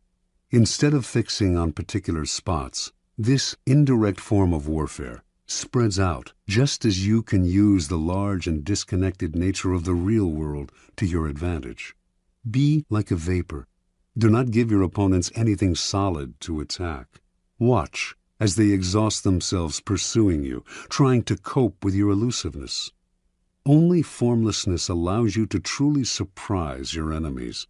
By the time they figure out where you are and what you are up to, it is too late. Keys to power. The human animal is distinguished by its constant creation of forms. Rarely expressing its emotions directly, it gives them form through language or through socially acceptable rituals. We cannot communicate our emotions without a form. The forms that we create, however, change constantly, in fashion, in style, in all those human phenomena representing the mood of the moment. We are constantly altering the forms we have inherited from previous generations, and these changes are signs of life and vitality. Indeed, the things that don't change, the forms that rigidify, come to look to us like death, and we destroy them. The young show this most clearly. Uncomfortable with the forms that society imposes upon them, having no set identity, they play with their own characters, trying on a variety of masks and poses to express themselves. This is the vitality that drives the motor of form, creating constant changes in style. The powerful are often people who, in their youth, have shown immense creativity in expressing something new through a new form. Society grants them power because it hungers for and rewards this sort of newness. The problem comes later, when they often grow conservative and possessive. They no longer dream of creating new forms. Their identities are set, their habits congeal, and their rigidity makes them easy targets. Everyone knows their next move. Instead of demanding respect, they elicit boredom. "Get off the stage," we say. "Let someone else, someone younger, entertain us." When locked in the past, the powerful look comical. They are overripe fruit, waiting to fall from the tree. Power can only thrive if it is flexible in its forms. To be formless is not to be amorphous. Everything has a form. It is impossible to avoid. The formlessness of power is more like that of water or mercury, taking the form of whatever is around it. Changing constantly, it is never predictable. The powerful are constantly creating form, and their power comes from the rapidity with which they can change. Their formlessness is in the eye of the enemy, who cannot see what they are up to, and so has nothing solid to attack. This is the premier pose of power, ungraspable, as elusive and swift as the god Mercury, who could take any form he pleased and used his ability to wreak havoc on Mount Olympus. Human creations evolved toward abstraction, toward being more mental and less material. This evolution is clear in art, which, in this country, made the great discovery of abstraction and conceptualism. It can also be seen in politics, which over time have become less overtly violent, more complicated, indirect, and cerebral. Warfare and strategy, too, have followed this pattern. Strategy began in the manipulation of armies on land, positioning them in ordered formations. On land, strategy is relatively two-dimensional and controlled by topography. But all the great powers have eventually taken to the sea for commerce and colonization. And to protect their trading lanes, they have had to learn how to fight at sea. Maritime warfare requires tremendous creativity and abstract thinking, since the lines are constantly shifting. Naval captains distinguish themselves by their ability to adapt to the literal fluidity of the terrain and to confuse the enemy with an abstract, hard-to-anticipate form. They are operating in a third dimension, the mind. Back on land, guerrilla warfare too demonstrates this evolution toward abstraction. T.E. Lawrence was perhaps the first modern strategist to develop the theory behind this kind of warfare and to put it into practice. His ideas influenced Mao, who found in his writings an uncanny Western equivalent to Wei Qi. Lawrence was working with Arabs, fighting for their territory against the Turks. His idea was to make the Arabs blend into the vast desert, never providing a target, never collecting together in one place. As the Turks scrambled to fight this vaporous army, they spread themselves thin, wasting energy in moving from place to place. They had the superior firepower, but the Arabs kept the initiative by playing cat and mouse, giving the Turks nothing to hold on to, destroying their morale. Most wars were wars of contact. Ours should be a war of detachment, Lawrence wrote. We were to contain the enemy by the silent threat of a vast, unknown desert, not disclosing ourselves till we attacked. This is the ultimate form of strategy. The war of engagement has become far too dangerous and costly. Indirection and elusiveness yield far better results at a much lower cost. The main cost, in fact, is mental, the thinking it takes to align your forces in scattered patterns and to undermine the minds and psychology of your opponents. And nothing will infuriate and disorient them more than formlessness. In a world where wars of detachment are the order of the day, formlessness is crucial. The first psychological requirement of formlessness is to train yourself to take nothing personally. Never show any defensiveness. When you act defensive, you show your emotions, revealing a clear form. Your opponents will realize they have hit a nerve, an Achilles heel, and they will hit it again and again. So train yourself to take nothing personally. Never let anyone get your back up. Be like a slippery ball that cannot be held. Let no one know what gets you or where your weaknesses lie. Make your face a formless mask, and you will infuriate and disorient your scheming colleagues and opponents. One man who used this technique was Baron James Rothschild. A German Jew in Paris, in a culture decidedly unfriendly to foreigners, Rothschild never took any attack on him personally or showed he had been hurt in any way. He furthermore adapted himself to the political climate, whatever it was. The stiffly formal Restoration monarchy of Louis XVIII, the bourgeois reign of Louis Philippe, the Democratic Revolution of 1848, the upstart Louis Napoleon crowned emperor in 1852. Rothschild accepted them one and all and blended in. He could afford to appear hypocritical or opportunistic because he was valued for his money, not his politics. His money was the currency of power. While he adapted and thrived, never showing a form, all the other great families that had begun the century immensely wealthy were ruined in the period's complicated shifts and turns of fortune.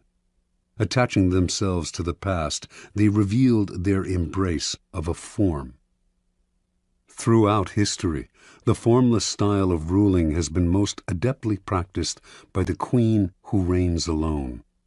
A queen is in a radically different position from a king. Because she is a woman, her subjects and courtiers are likely to doubt her ability to rule, her strength of character. If she favors one side in some ideological struggle, she is said to be acting out of emotional attachment. Yet, if she represses her emotions and plays the authoritarian in the male fashion, she arouses worse criticism still. Either by nature or by experience, then, queens tend to adopt a flexible style of governing that in the end often proves more powerful than the more direct male form. This feminine, formless style of ruling may have emerged as a way of prospering under difficult circumstances, but it has proved immensely seductive to those who have served under it. Being fluid, it is relatively easy for its subjects to obey, for they feel less coerced, less bent to their ruler's ideology. It also opens up options where an adherence to a doctrine closes them off. Without committing to one side, it allows the ruler to play one enemy off another. Rigid rulers may seem strong, but with time their inflexibility wears on the nerves, and their subjects find ways to push them from the stage.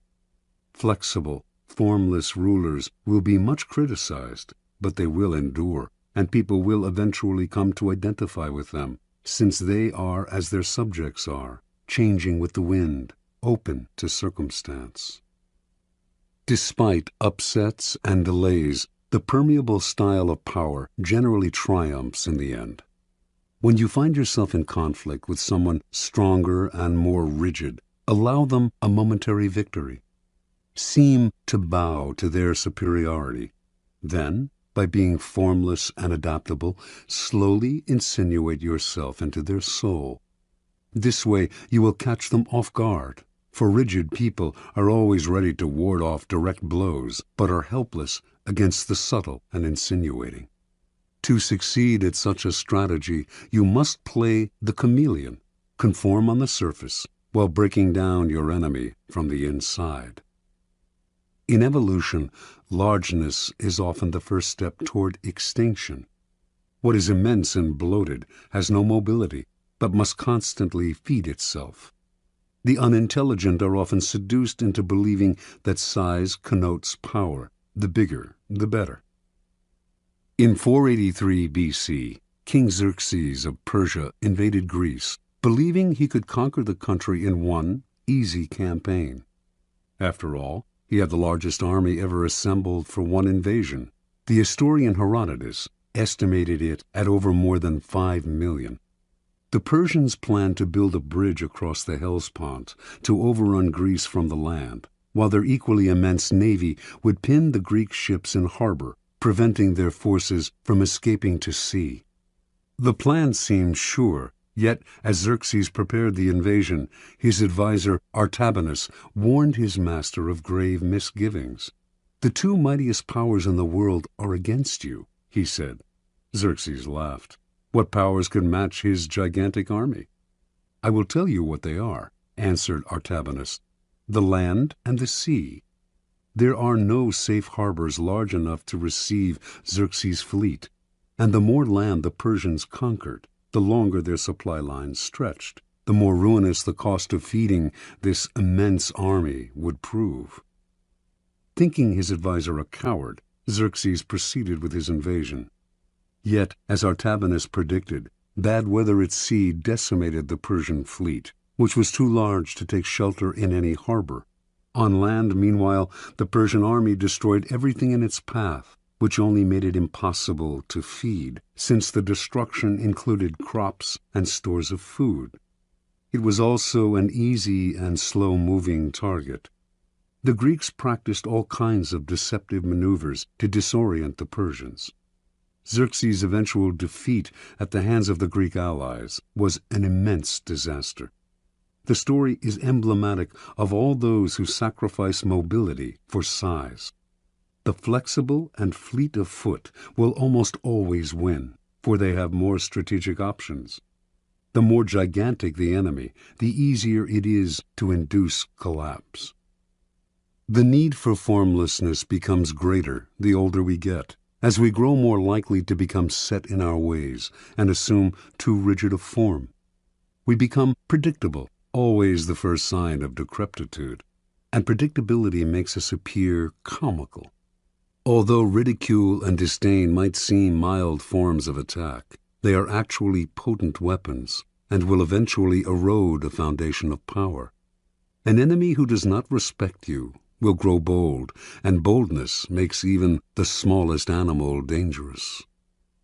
As you get older, you must rely even less on the past. Be vigilant, lest the form your character has taken makes you seem a relic. It is not a matter of mimicking the fashions of youth. That is equally worthy of laughter. Rather, your mind must constantly adapt to each circumstance, even the inevitable change that the time has come to move over and let those of younger age prepare for their ascendancy. Rigidity will only make you look uncannily like a cadaver. Never forget, though, that formlessness is a strategic pose. It gives you room to create tactical surprises. As your enemies struggle to guess your next move, they reveal their own strategy, putting them at a decided disadvantage. It keeps the initiative on your side, putting your enemies in the position of never acting, constantly reacting. It foils their spying and intelligence. Remember, formlessness is a tool. Never confuse it with a go-with-the-flow style or with a religious resignation to the twists of fortune. You use formlessness not because it creates inner harmony and peace, but because it will increase your power.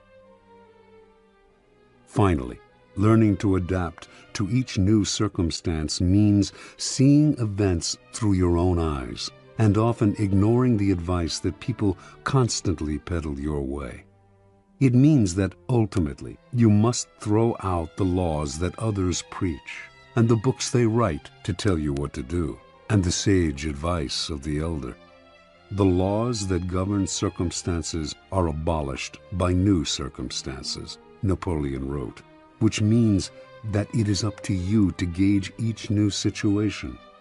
Rely too much on other people's ideas, and you end up taking a form not of your own making. Too much respect for other people's wisdom will make you depreciate your own. Be brutal with the past, especially your own, and have no respect for the philosophies that are foisted on you from outside.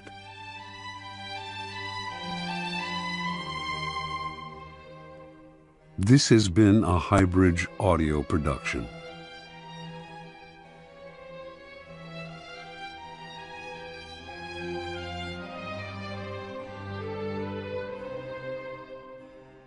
Also available from Robert Greene, The Art of Seduction and 33 Strategies of War. On the web at www.highbridgeaudio.com. Here is an excerpt from Greene's ruthless guide to psychological warfare, The 33 Strategies of War. Do not fight the last war. The guerrilla war of the mind strategy. What most often weighs you down and brings you misery is the past, in the form of unnecessary attachments, repetitions of tired formulas, and the memory of old victories and defeats. You must consciously wage war against the past and force yourself to react to the present moment. Be ruthless on yourself. Do not repeat the same tired methods. Sometimes you must force yourself to strike out in new directions, even if they involve risk. What you may lose in comfort and security, you will gain in surprise, making it harder for your enemies to tell what you will do. Wage guerrilla war on your mind, allowing no static lines of defense, no exposed citadels. Make everything fluid and mobile. The Last War. No one has risen to power faster than Napoleon Bonaparte, 1769-1821. In 1793, he went from captain in the French Revolutionary Army to brigadier general. In 1796, he became the leader of the French forces in Italy, fighting the Austrians, whom he crushed that year and again 3 years later. He became first consul of France in 1801, emperor in 1804. In 1805, he humiliated the Austrian and Russian armies at the Battle of Austerlitz. For many, Napoleon was more than a great general. He was a genius, a god of war. Not everyone was impressed, though. There were Prussian generals who thought he had merely been lucky. If he ever faced the Prussians, he would be revealed as a great fake. Among these Prussian generals was Friedrich Ludwig, Prince of Hohenlohe-Ingelfingen. Hohenlohe came from one of Germany's oldest aristocratic families, one with an illustrious military record. To Hohenlohe, success in war depended on organization, discipline, and the use of superior strategies developed by trained military minds.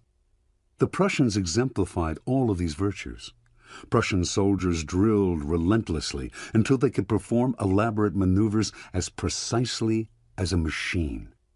Prussian generals intensely studied the victories of Frederick the Great. War for them was a mathematical affair, the application of timeless principles. To the generals, Napoleon was a Corsican hothead, leading an unruly citizens' army. Superior in knowledge and skill, they would out-strategize him. The Napoleonic myth would lie in ruins, and Europe could return to its old ways. In August 1806, Hohenlohe and his fellow generals finally got what they wanted. King Friedrich Wilhelm III of Prussia, tired of Napoleon's broken promises, decided to declare war on him in 6 weeks. In the meantime, he asked his generals to come up with a plan to crush the French. Hohenlohe was ecstatic. The campaign would be the climax of his career. He had been thinking for years about how to beat Napoleon, and he presented his plan to the generals' first strategy session. Precise marches would place the army at the perfect angle from which to attack the French as they advanced through southern Prussia. An attack in oblique formation, Frederick the Great's favorite tactic, would deliver a devastating blow. The other generals, all in their 60s and 70s, presented their own plans, but these too were merely variants on the tactics of Frederick the Great. Discussion turned into argument. Several weeks went by. Finally, the king had to step in and create a compromise strategy that would satisfy all of his generals. A feeling of exuberance swept the country, which would soon relive the glory years of Frederick the Great. On October 5th, a few days before the king was to declare war, disturbing news reached the generals. A reconnaissance mission revealed that divisions of Napoleon's army, which they had believed was dispersed, had marched east, merged, and was massing deep in southern Prussia. The captain who had led the scouting mission reported that the French soldiers were marching with packs on their backs. Where the Prussians used slow-moving wagons to provision their troops, the French carried their own supplies and moved with astonishing speed and mobility. Before the generals had time to adjust their plans, Napoleon's army suddenly wheeled north, heading straight for Berlin, the heart of Prussia. The generals argued and dithered, moving their troops here and there, trying to decide where to attack. A mood of panic set in. Finally, the king ordered a retreat. The troops would reassemble to the north and attack Napoleon's flank as he advanced toward Berlin. Hohenlohe was in charge of the rear guard, protecting the Prussians' retreat. On October 14th, near the town of Jena, Napoleon caught up with Hohenlohe, who finally faced the battle he had wanted so desperately.